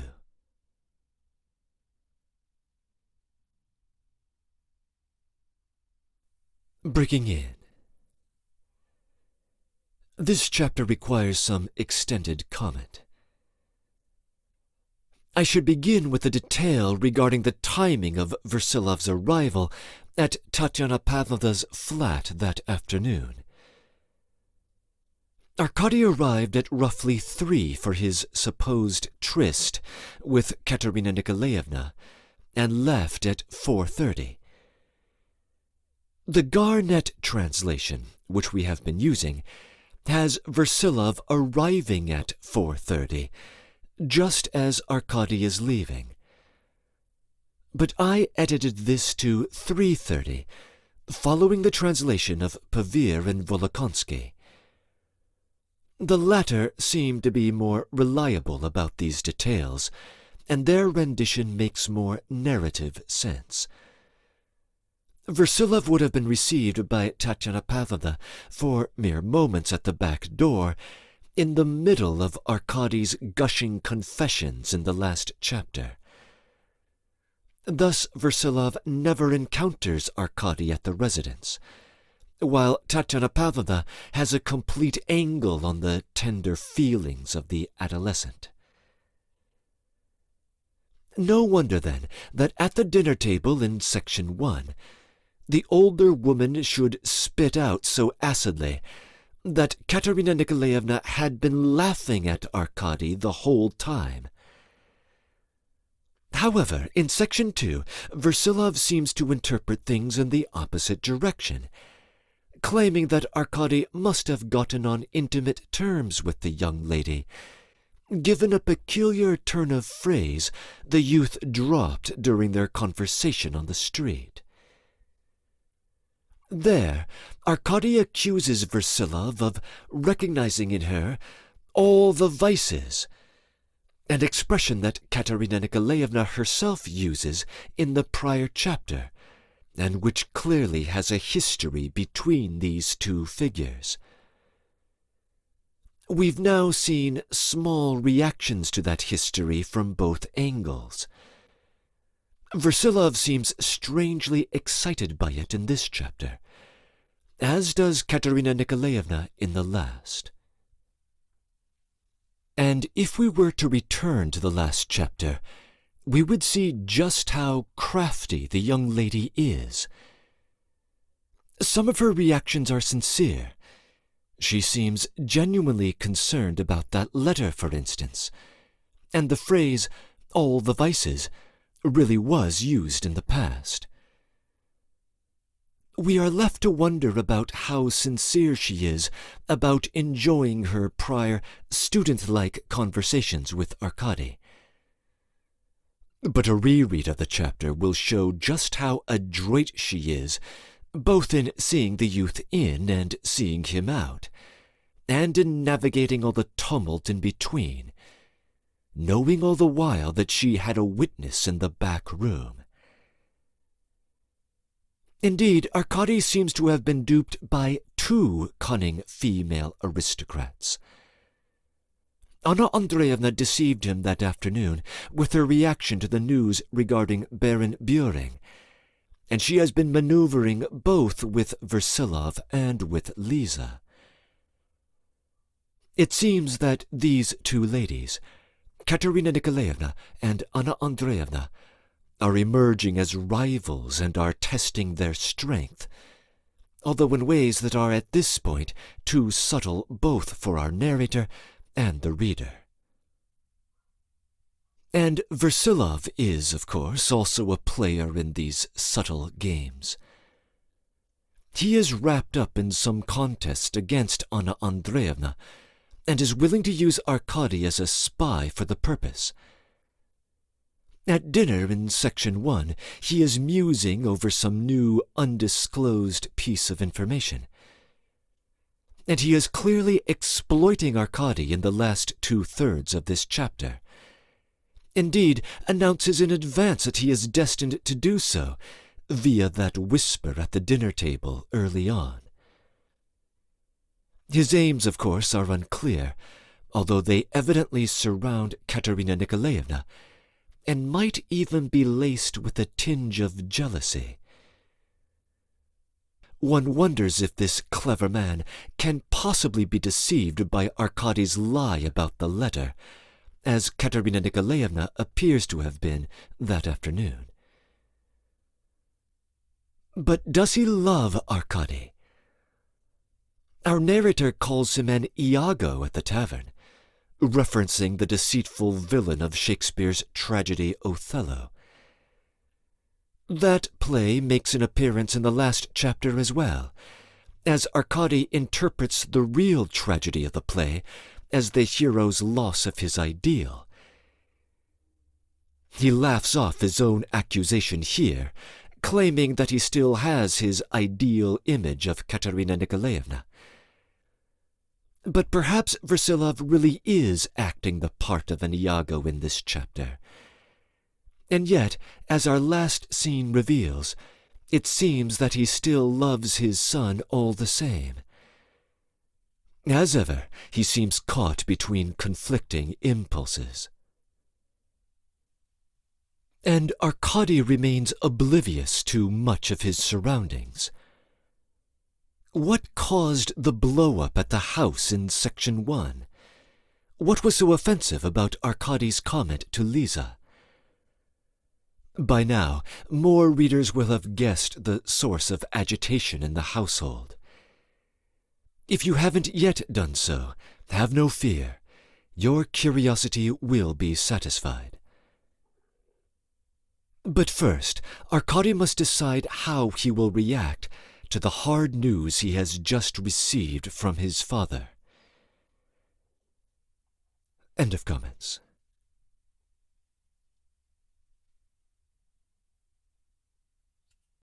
Chapter 6. 1. I'll go, of course. I made up my mind as I hurried home. I'll go at once. Very likely I shall find her at home alone. Whether she is alone or with someone else makes no difference. I can ask her to come out to me. She will receive me. She'll be surprised, but she will receive me. And if she won't see me, I'll insist on her seeing me. I'll send in word that it's most urgent. She will think it's something about that letter and will see me. And I'll find out all about Tatiana there. And what then? If I am not right, I will be her servant.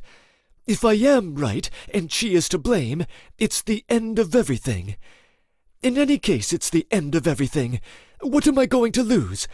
I can lose nothing. I'll go. I shall never forget, and I recall with pride, that I did not go. It will never be known to anyone. It will die with me, but it's enough that I know of it, and at such a moment I was capable of an honorable impulse. This is a temptation, and I will put it behind me. I made up my mind at last on second thoughts. They had tried to terrify me with a fact, but I refused to believe it, and had not lost my faith in her purity. And what had I to go for? What was there to find out about? Why was she bound to believe in me as I did in her, to have faith in my purity, not to be afraid by my impulsiveness, and not to provide against all risks with Tatiana?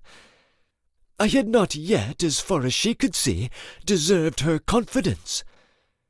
No matter that she does not know that I am worthy of it, that I am not seduced by temptations, that I do not believe in malicious calumnies against her. I know it, and I shall respect myself for it. I shall respect my own feeling, Oh, yes, she had allowed me to utter everything before Tatiana. She had allowed Tatiana to be there. She knew that Tatiana was sitting there listening, for she was incapable of not listening. She knew that she was laughing at me out there. That was awful, awful. But what if it were impossible to avoid it? What could she have done in her position, and how could one blame her for it?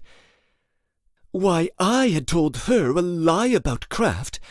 I had deceived her, because that too could not be helped, and I had lied innocently against my will. My God! I cried suddenly, flushing painfully.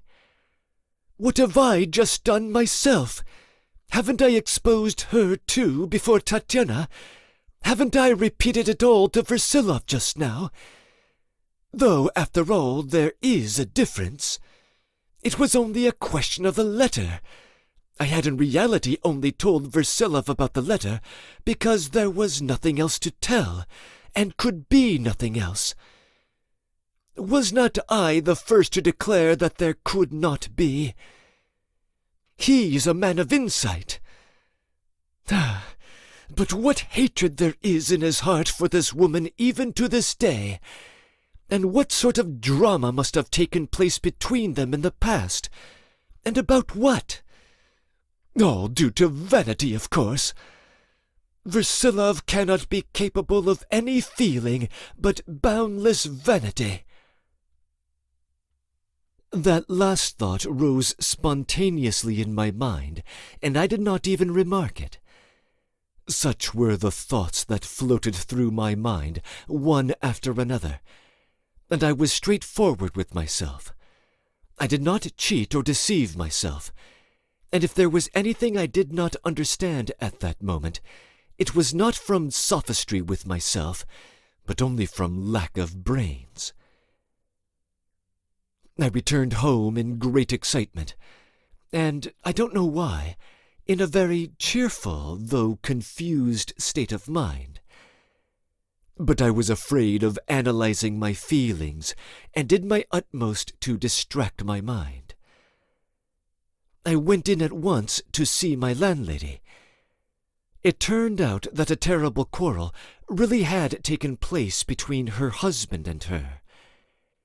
She was in advanced consumption, and though perhaps she was a good-natured woman, like all consumptives she was of uncertain temper.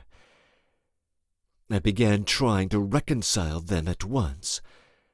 I went to the lodger, who was a very vain little bank clerk, called Chervyak, a coarse, pock-marked fool. I disliked him very much, but I got on with him quite well, for I often was so mean as to join him in turning Pyotr Ippolitovitch into ridicule. I at once persuaded him to keep on the lodgings, and indeed he would not in any case have really gone so far as to move. It ended in my reassuring the landlady completely, and even succeeding in very deftly putting a pillow under her head. "Pyotr Ippolitovitch would never have known how to do it," she commented malignantly. Then I busied myself in the kitchen, preparing mustard plasters for her, and succeeded in making 2 capital ones with my own hand. Poor Pyotr Ippolitovitch looked on envious, but I did not allow him to touch them, and was rewarded by liberal tears of gratitude from the lady. I remember I suddenly felt sick of it all, and suddenly realized that I was not looking after the invalid from kindness at all, but from something else, some very different motive. I waited for Matvey with nervous impatience. I had resolved that evening to try my luck at cards for the last time, and apart from my need to win, I had an intense longing to play. But for that, my excitement would have been unbearable. If I had not gone anywhere, I might have been unable to hold out and should have gone to her. It was almost time for Matvey to come, when the door was opened, and an unexpected visitor, Darya Onisimovna, walked in. I frowned and was surprised. She knew my lodging, for she had been there once with some message from my mother. I made her sit down and looked at her inquiringly. She said nothing, and only looked straight into my face with a deferential smile. "You've not come from Lisa?" it occurred to me to ask. "No, it's nothing special." I informed her that I was just going out. She replied again that it was nothing special, and that she was going herself in a minute. I suddenly, for some reason, felt sorry for her. I may observe that she had met with a great deal of sympathy from all of us, from my mother, and still more from Tatyana Pavlovna. But after installing her at Madame Stolbeyev's, all of us had rather begun to forget her, except perhaps Lisa, who often visited her. I think she was herself the cause of this neglect, for she had a special faculty for effacing herself and holding herself aloof from people, in spite of her obsequiousness and her ingratiating smiles. I personally disliked those smiles of hers and her affected expression, and I even imagined on one occasion that she had not grieved very long for her Olya. But this time, for some reason, I felt very sorry for her. And behold, without uttering a word, she suddenly bent forward with her eyes cast down, and all at once, throwing her arms round my waist, hid her face on my knees. She seized my hand. I thought she meant to kiss it, but she pressed it to her eyes, and hot tears trickled upon it. She was shaking all over with sobs, but she wept silently. It sent a pang to my heart, even though I felt at the same time somehow annoyed. But she was embracing me with perfect confidence, and without the least fear that I might be vexed, though only just before she had smiled so timidly and cringingly. I began begging her to calm herself. "Kind, good friend, I don't know what to do with myself. As soon as it gets dark, I can't bear it. As soon as it gets dark, I can't go on bearing it, and I feel drawn into the street, into the darkness. And I am drawn there by my imaginings. My mind is possessed by the fancy that as soon as ever I go out, I shall meet her in the street. I walk and seem to see her. That is, other girls are walking along the street, and I walk behind them on purpose, and I think, 'Isn't it she? There she is!' I think, 'It really is my Olya.' I dream and dream. I turn giddy at last, and feel sick, and stumble and jostle against people. I stumble as though I were drunk, and some swear at me. I hide by myself and don't go to see anyone, and wherever one goes, it makes one's heart more sick. I passed by your lodging just now and thought, 'I'll go into him. He is kinder than any of them, and he was there at the time.' Forgive a poor creature who's no use to anyone. I'll go away directly. I'm going." She suddenly got up and made haste to depart. Matvey arrived just then. I made her get into the sledge with me, and left her at Madame Stolbeyev's on my way.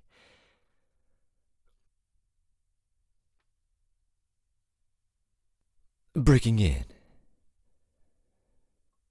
As a reminder, Darya Onisimovna is the mother of the suicide Olya from Part 1, and she has been installed as an assistant to Madame Stolbeyev, Prince Sergei's relation and the owner of his flat.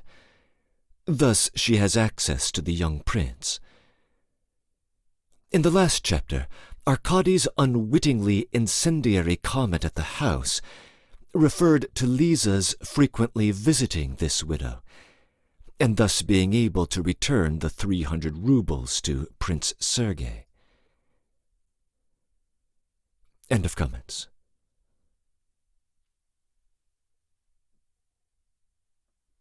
Two. I had of late begun to frequent Zershikov's gambling saloon. I had so far visited 3 gambling houses, always in company with Prince Sergei, who had introduced me to these places. At one of these houses the game was faro especially, and the stakes were high. But I did not care for going there. I saw that one could not get on there without a long purse, and also that the place was crowded with insolent fellows and swaggering young snobs. This was what Prince Sergei liked. He liked playing too, but he particularly liked getting to know these young prodigals. I noticed that, though he went in with me, he kept away from me during the evening, and did not introduce me to any of his set. I stared about me like a wild man of the woods, so much so that I sometimes attracted attention. At the gambling table, people spoke to one another freely, but once I tried bowing next day to a young fop with whom I had not only talked but laughed the previous evening, sitting beside him, and had even guessed 2 cards from him. Yet when I greeted him in the same room next day, he actually did not recognize me. Or, what was worse, stared at me with simulated amazement, and passed by with a smile. So I quickly gave up the place, and preferred to visit a sewer. I don't know what else to call it. It was a wretched, sordid little place for roulette, managed by a kept woman, who, however, never showed herself in the saloon. It was all horribly free and easy there, and though officers and wealthy merchants sometimes frequented it, there was a squalid filthiness about the place, though that was an attraction to many. Moreover, I was often lucky there. But I gave that place up, too, after a disgusting scene, which occurred when the game was at its hottest, and ended in a fight between 2 players. I began going instead to Zershikov's, to which Prince Sergei took me also. The man was a retired captain, and the tone at his rooms was very tolerable, military, curt, and businesslike, and there was a fastidiously scrupulous keeping up of the forms of punctilio. No boisterous practical jokers or very fast men frequented it. Moreover, the stakes played for were often considerable. Both faro and roulette were played.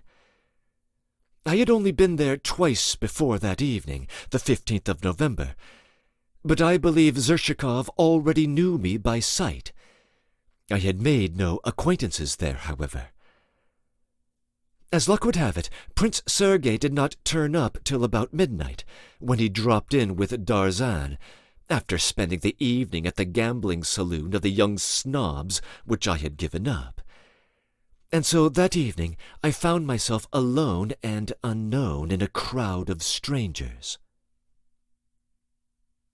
If I had a reader, and he had read all I have written so far of my adventures, there would be certainly no need to inform him that I am not created for any sort of society. The trouble is, I don't know how to behave in company. If I go anywhere among a great many people, I always have a feeling as though I were being electrified by so many eyes looking at me. It positively makes me shrivel up, physically shrivel up, even in such places as a theatre, to say nothing of private houses. I did not know how to behave with dignity in these gambling saloons and assemblies. I either sat still, inwardly upbraiding myself for my excessive mildness and politeness, or I suddenly got up and did something rude. And meanwhile, all sorts of worthless fellows, far inferior to me, knew how to behave with wonderful aplomb. And that's what exasperated me above everything, so that I lost my self-possession more and more. I may say frankly, even at that time, if the truth is to be told, the society there, and even winning money at cards, had become revolting and a torture to me. Positively a torture. I did, of course, derive acute enjoyment from it, but this enjoyment was at the cost of torture. The whole thing, the people, the gambling, and most of all myself in the midst of them, seemed horribly nasty. "As soon as I win, I'll chuck it all up," I said to myself, every time when I woke up in my lodgings in the morning after gambling overnight. Then again, how account for my desire to win, since I certainly was not fond of money?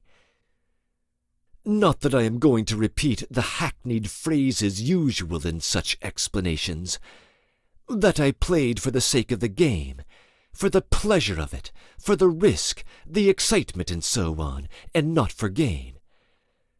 I was horribly in need of money, and though this was not my chosen path, not my idea, yet somehow or other I had made up my mind to try it by way of experiment.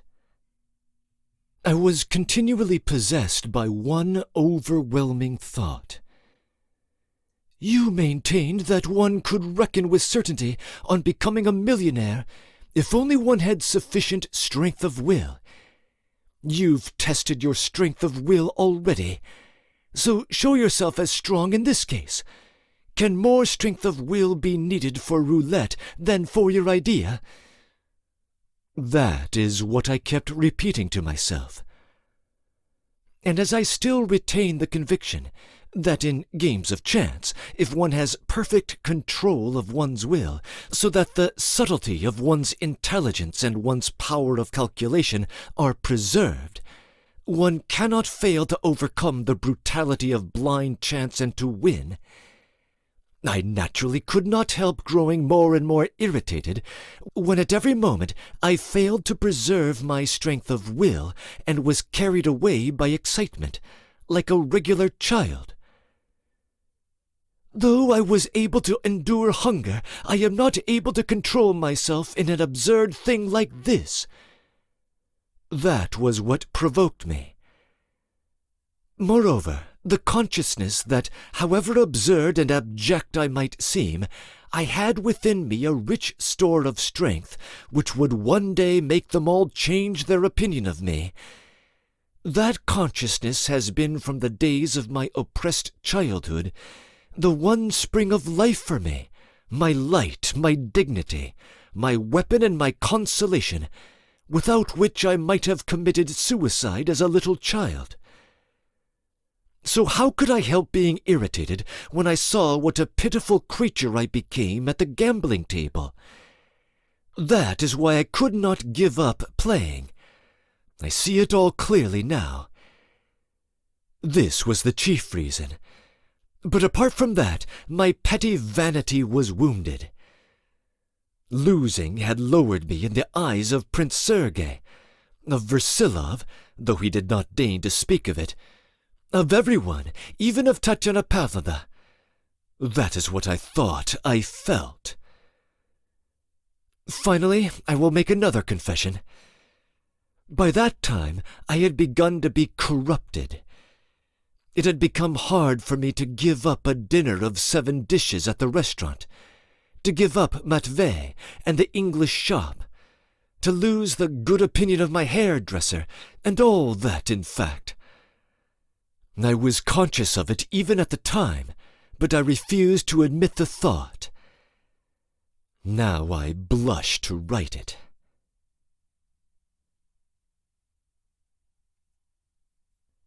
III. Finding myself alone in a crowd of strangers, I established myself at first at a corner of the table and began staking small sums. I remained sitting there without stirring for 2 hours. For those 2 hours the play was horribly flat, neither one thing nor another. I let slip some wonderful chances, and tried not to lose my temper, but to preserve my coolness and confidence. At the end of the 2 hours I had neither lost nor won. Out of my 300 roubles I had lost 10 or 15 roubles. This trivial result exasperated me, and what's more, an exceedingly unpleasant, disgusting incident occurred. I know that such gambling saloons are frequented by thieves, who are not simply pickpockets out of the street, but well-known gamblers. I am certain that the well-known gambler Fyodor is a thief. He is still to be seen about the town. I met him not long ago driving a pair of his own ponies. But he is a thief, and he stole from me. But this incident I will describe later. What happened this evening was simply a prelude. I spent there 2 hours sitting at a corner of the table, and beside me, on the left, there was all the time an abominable little dandy, a Jew, I believe. He is on some paper, though, and even writes something and gets it published. At the very last moment I suddenly won 20 roubles. 2 red notes lay before me, and suddenly I saw this wretched little Jew put out his hand and remove one of my notes. I tried to stop him, but with the most impudent air, he immediately informed me, without raising his voice in the least, that it was what he had won, that he had just put down a stake and won it. He declined to continue the conversation and turned away. As ill luck would have it, I was in a state of extreme stupidity at that moment. I was brooding over a great idea, and with a curse I got up quickly and walked away. I did not want to dispute, so made him a present of the red note. And indeed it would have been difficult to go into the matter with an impudent thief, for I had let slip the right moment, and the game was going on again. And that was my great mistake, the effect of which was apparent later on. 3 or 4 players near us saw how the matter ended, and noticing how easily I had given way, took me for another of the same sort. It was just 12 o'clock. I walked into the other room, and after a little reflection formed a new plan. Going back, I changed my notes at the bank for half imperials. I received over 40 of them. I divided them into 10 lots, and resolved to stake 4 half imperials 10 times running on the 0. If I win, it's my luck. If I lose, so much the better. I'll never play again. I may mention that 0 had not turned up once during those 2 hours, so that at last no one was staking on 0. I put down my stakes, standing, silent, frowning, and clenching my teeth. At the 3rd round, Zherchikov called aloud 0, which had not turned up all day. 140 half-imperials were counted out to me in gold. I had 7 chances left, and I went on, though everything seemed whirling round and dancing before my eyes. "Come here!" I shouted, right across the table to a player beside whom I had been sitting before, a grey-headed man with a mustache and a purple face, wearing evening dress, who had been for some hours staking small sums with ineffable patience and losing stake after stake. "Come this end! There's luck here!" "Are you speaking to me?" the mustached gentleman shouted from the other end of the table, with a note of menacing surprise in his voice. "Yes, you! You'll go on losing forever there!" "That's not your business. Please not to interfere." But I could not restrain myself. An elderly officer was sitting facing me at the other side of the table. Looking at my stake, he muttered to his neighbor, "That's queer. 0. No, I won't venture on 0. "Do, Colonel!" I shouted, laying down another stake.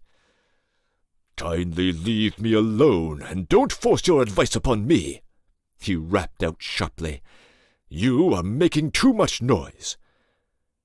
"I am giving you good advice. Would you like to bet on 0's turning up directly? 10 gold pieces, I'll bet that. Will you take it?" And I laid down 10 half-imperials. "A bet of 10 gold pieces, that I can do," he brought out dryly and severely. "I'll bet against you that 0 won't turn up." 10 louis d'or, Colonel." "What do you mean by 10 louis d'or?" 10 half-imperials, Colonel, and in grand language, 10 louis d'or." "Well, then, say they are half-imperials, and please don't joke with me." I did not, of course, hope to win the bet. There were 36 chances against 1 that the 0 would not turn up again. But I proposed it out of swagger, and because I wanted to attract everyone's attention. I quite saw that for some reason nobody here liked me, and that they all would have taken particular pleasure in letting me know it. The roulette wheel was sent spinning, and what was a general amazement when it stopped at 0 again. There was actually a general shout. The glory of my success dazed me completely. Again 140 half-imperials were counted out to me. Zhershikov asked me if I would not like to take part of them in notes, but I mumbled something inarticulate in reply, for I was literally incapable of expressing myself in a calm and definite way. My head was going round, and my legs felt weak. I suddenly felt that I would take a fearful risk at once. Moreover, I had a longing to do something more, to make another bet, to carry off some thousands from someone. Mechanically, I scooped up my notes and gold in the hollow of my hand, and could not collect myself to count them. At that moment, I noticed Prince Sergei and Darzan behind me. They had only just come from their faro saloon, where, as I heard afterwards, they had lost their last farthing. "Ah, Darzan!" I cried. "There's luck here! Stake on 0! "I've been losing. I've no money," he answered dryly. Prince Sergei actually appeared not to notice or recognize me. "Here's money," I cried, pointing to my heap of gold. "As much as you like." "Hang it all!" cried Darzan, flushing crimson. "I didn't ask you for money, I believe." "You are being called," said Zhershikov, pulling my arm. The colonel, who had lost 10 half-imperials to me, had called to me several times, almost abusingly. "Kindly take this," he shouted, purple with rage. "It's not for me to stand over you, but if I don't, you'll be saying afterwards you haven't had the money. Count it." I trust you, Colonel, without counting. Only please don't shout at me like that, and don't be angry." And I drew his heap of gold towards me. "Sir, I beg you to keep your transports for someone else and not to force them on me," the colonel rasped out. "I've never fed pigs with you." "It's queer to admit such people. Who is he?" "Only a lad," I heard exclamations in undertones. But I did not listen. I was staking at random, not on zero this time. I staked a whole heap of 100-ruble notes on the first 18 numbers. "Let's go, Darzan," I heard Prince Sergei's voice behind me. "Home?" I asked, turning round to them. "Wait for me. We'll go together. I've had enough." My stake won. I had gained a big sum. "Enough!" I cried, and without counting the money, I began with trembling hands gathering up the gold and dropping it into my pockets, and clumsily crumpling the notes in my fingers, and trying to stuff them all at once into my side pocket. Suddenly, a Fyodor, who was sitting next to me on the right and had been playing for high stakes, laid a fat hand with the ring on the first finger over 3 of my 100-ruble notes. "Excuse me, that's not yours," he brought out sternly and incisively, though he spoke rather softly. This was the prelude, which was destined a few days afterwards to have such a serious sequel. Now I swear on my honor that those 3 notes were mine, but to my misfortune at the time, though I was convinced they were mine, I still had the fraction of a doubt. And for an honest man that is enough, and I am an honest man. What made all the difference was that I did not know at the time that a Fyodor was a thief. I did not even know his name then, so that at that moment I might very well imagine I had made a mistake, and that those 3 notes were really not in the heap that had just been paid me. I had not counted my gains at all. I had simply gathered up the heaps with my hands, and there had been money lying in front of a Fyodor too, and quite close to mine, but in neat heaps and counted. Above all, a Fyodor was known here and looked upon as a wealthy man. He was treated with respect. All this had an influence on me, and again I did not protest. A terrible mistake. The whole beastly incident was the result of my enthusiasm. "I am awfully sorry. I don't remember for certain, but I really think they are mine," I brought out with lips trembling with indignation. These words at once aroused a murmur. "To say things like that, you ought to remember for certain. But you've graciously announced yourself that you don't remember for certain," a Fyodor observed with insufferable superciliousness. "Who is he? It can't be allowed!" I heard several exclamations. "That's not the first time he has done it. There was the same little game over a 10-ruble note with Rekberg just now," a mean little voice said somewhere near. That's enough, I exclaimed. "I am not protesting. Take it. Where are Prince Sokolsky and Darzan? Have they gone? Gentlemen, did you see which way Prince Sokolsky and Darzan went?" And gathering up all my money at last, I could not succeed in getting some of the half-imperials into my pocket, and holding them in my hands, I rushed to overtake Prince Sergei and Darzan. The reader will see, I think, that I don't spare myself, and am recording at this moment what I was then, and all my nastiness, so as to explain the possibility of what followed. Prince Sergei and Darzan were going downstairs, without taking the slightest notice of my shouts and calls to them. I had overtaken them, but I stopped for a moment before the hall porter, and, goodness knows why, thrust 3 half-imperials into his hand. He gazed at me in amazement, and did not even thank me. But that was nothing to me, and if Matvey had been there, I should probably have pressed handfuls of gold upon him. And so indeed I believe I meant to do. But as I ran out on the steps, I suddenly remembered that I had let him go home when I arrived. At that moment, Prince Sergei's horse came up, and he got into his sledge. "I am coming with you, Prince, into your flat," I cried, clutching the fur cover and throwing it open to get into the empty seat. But all at once, Darzan skipped past me into the sledge, and the coachman snatched the fur cover out of my hands and tucked it round them. "Damn it all!"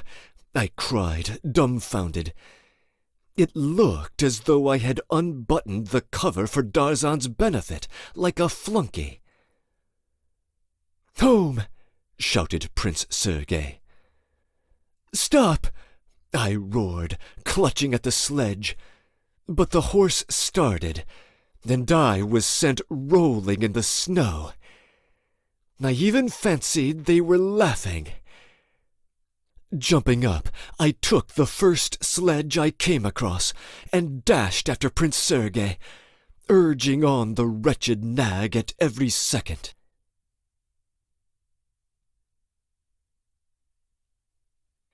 IV. As ill luck would have it, the wretched beast crawled along with unnatural slowness, though I promised the driver a whole rouble. The driver did nothing but lash the beast to earn his rouble. My heart was sinking. I began trying to talk to the driver, but I could not even articulate my words, and I muttered something incoherent. This was my condition when I ran up to Prince Sergei's. He had only just come back. He had left Darzan on the way and was alone. Pale and ill-humored, he was pacing up and down his study. I repeat again, he had lost heavily that evening. He looked at me with a sort of preoccupied wonder. "You again," he brought out, frowning. "To settle up with you for good, sir," I said breathlessly. "How dared you treat me like that?" He looked at me inquiringly. "If you meant to drive with a Darzan, you might have answered that you were going with him. But you started your horse, and I—" "Oh, yes, you tumbled into the snow," he said, and laughed into my face. "An insult like that can be only answered with a challenge, so to begin with, Will's subtle accounts." And with a trembling hand, I began pulling out my money and laying it on the sofa, on the marble table, and even on an open book, in heaps, in handfuls, and in rolls of notes. Several coins rolled onto the carpet. "Oh, yes, you've won, it seems. One can tell that from your tone."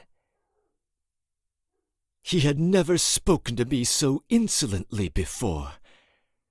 I was very pale. "Here, I don't know how much. It must be counted. I owe you 3,000, or how much? More or less. I am not pressing you to pay, I believe." "No, it's I want to pay, and you ought to know why. I know that in that roll there's 1,000 roubles. Here." And I began with trembling fingers to count the money, but gave it up. "It doesn't matter. I know it's 1,000. Well, that 1,000 I will keep for myself, but all the rest, all these heaps, take for what I owe you. For part of what I owe you, I think there's as much as 2,000, or maybe more. But you are keeping 1,000 for yourself, then? Said Prince Sergei with a grin. Do you want it? In that case, I was thinking you didn't wish it, but if you want it, here it is. No, you need not, he said, turning away from me contemptuously, and beginning to pace up and down again. And what the devil's put it into your head to want to pay it back? He said, turning to me suddenly, with a horrible challenge in his face.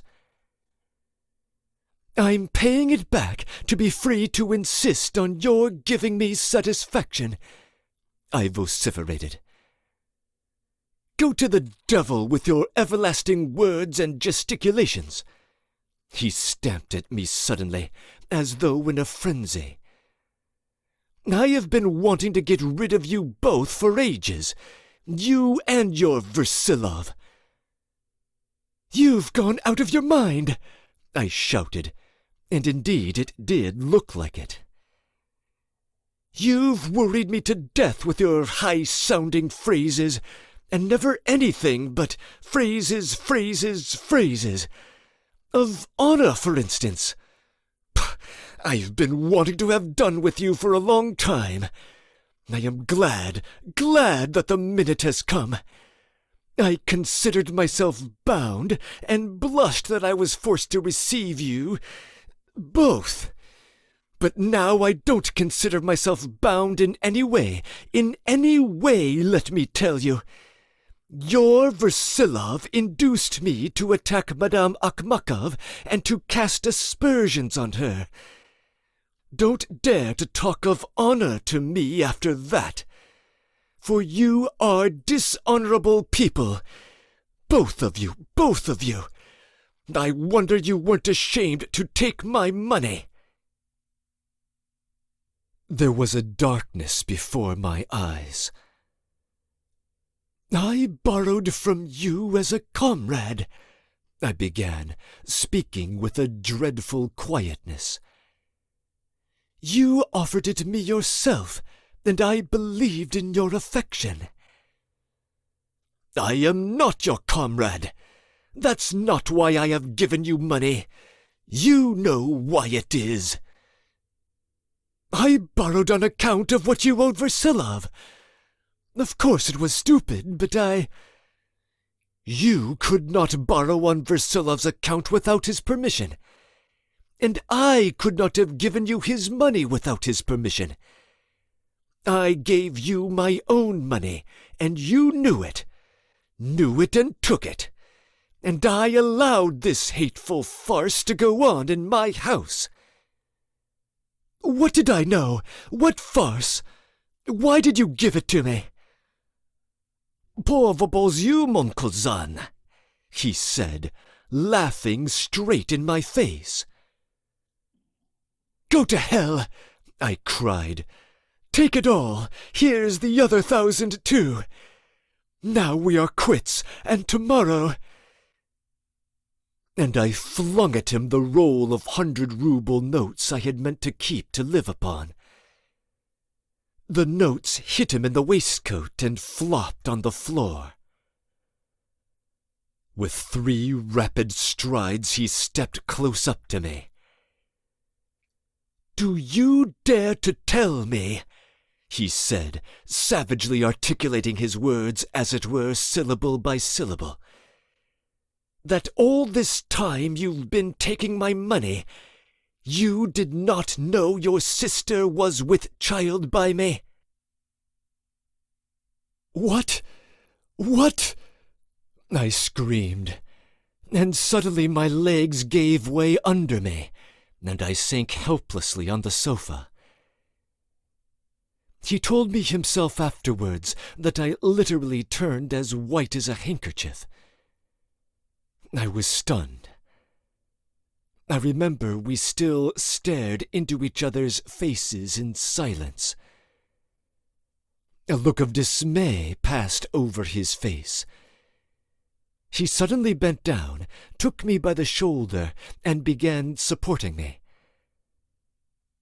I distinctly remember his set smile, in which there was incredulity and wonder. Yes, he had never dreamed of his words having such an effect, for he was absolutely convinced of my knowledge.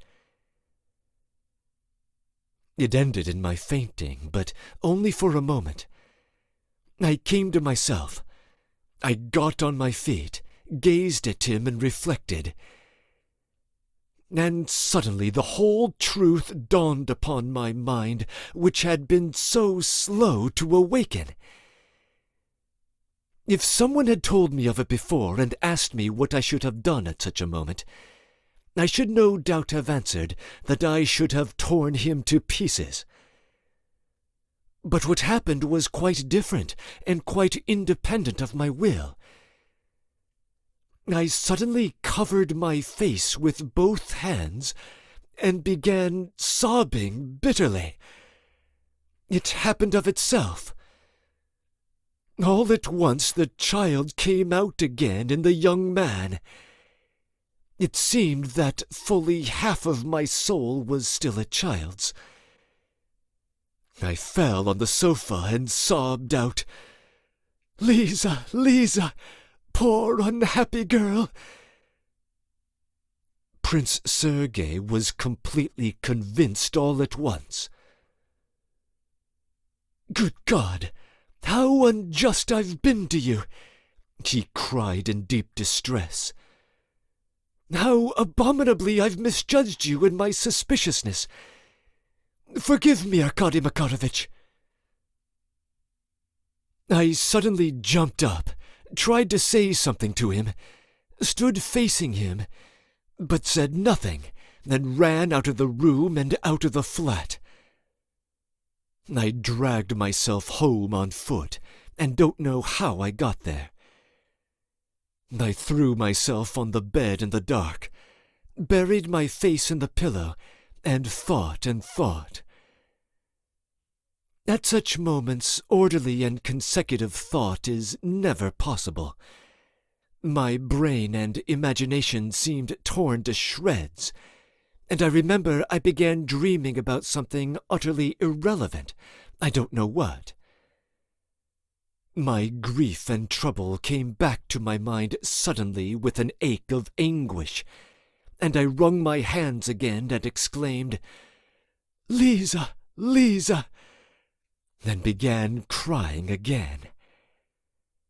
I don't remember how I fell asleep, but I slept sweetly and soundly.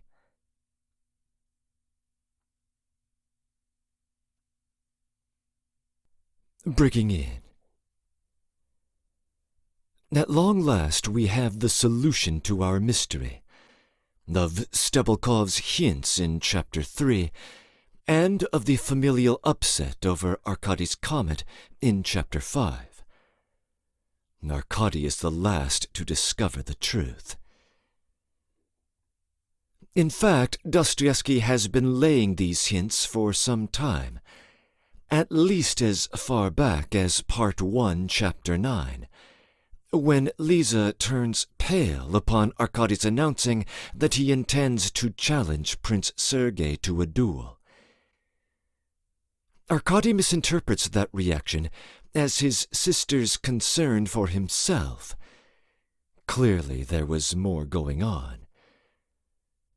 And of course Lisa pops up at Prince Sergei's in the following chapter, at the close of Part 1, with Arkady none the wiser about why that should be. And as we run through the events of Part 2, we can now see everything in a different key. Prince Sergei's frustration and barely concealed disgust with Arkady in Chapter 2 stems from his conviction that Arkady has been exploiting his scandalous position for material advantage, essentially blackmailing him. That is the same intimation of Tatyana Pavlova's accusation at the dinner table in Chapter 5. In Chapter 3, Stebelkov attempts to buy Arkady's support for brokering a lucrative marriage between Prince Sergei and Anna Andreevna, which would leave Lisa in the lurch. A second read of the novel reveals just how frequently Arkady is unwittingly putting his foot in his mouth. But of course the most spectacular occasion is in Chapter 5. Arkady's suggestion that Lisa return 300 rubles to Sergei has all the appearance of a vile insult, recommending that she humiliate herself. When, shortly thereafter, Arkady attempts to make up to his mother and sister, Lisa gestures toward him and says, "You see, mother." Her point is that he is ignorant, not malicious, and ignorance is entirely forgivable in the eyes of the ladies.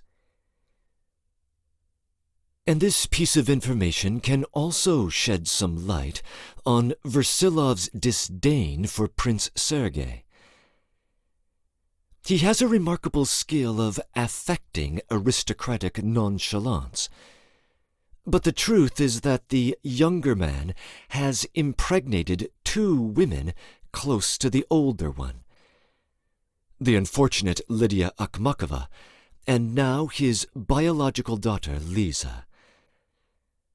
We can also see why Lisa should take steps to care for Lydia's baby, since the baby is the child of the man she loves.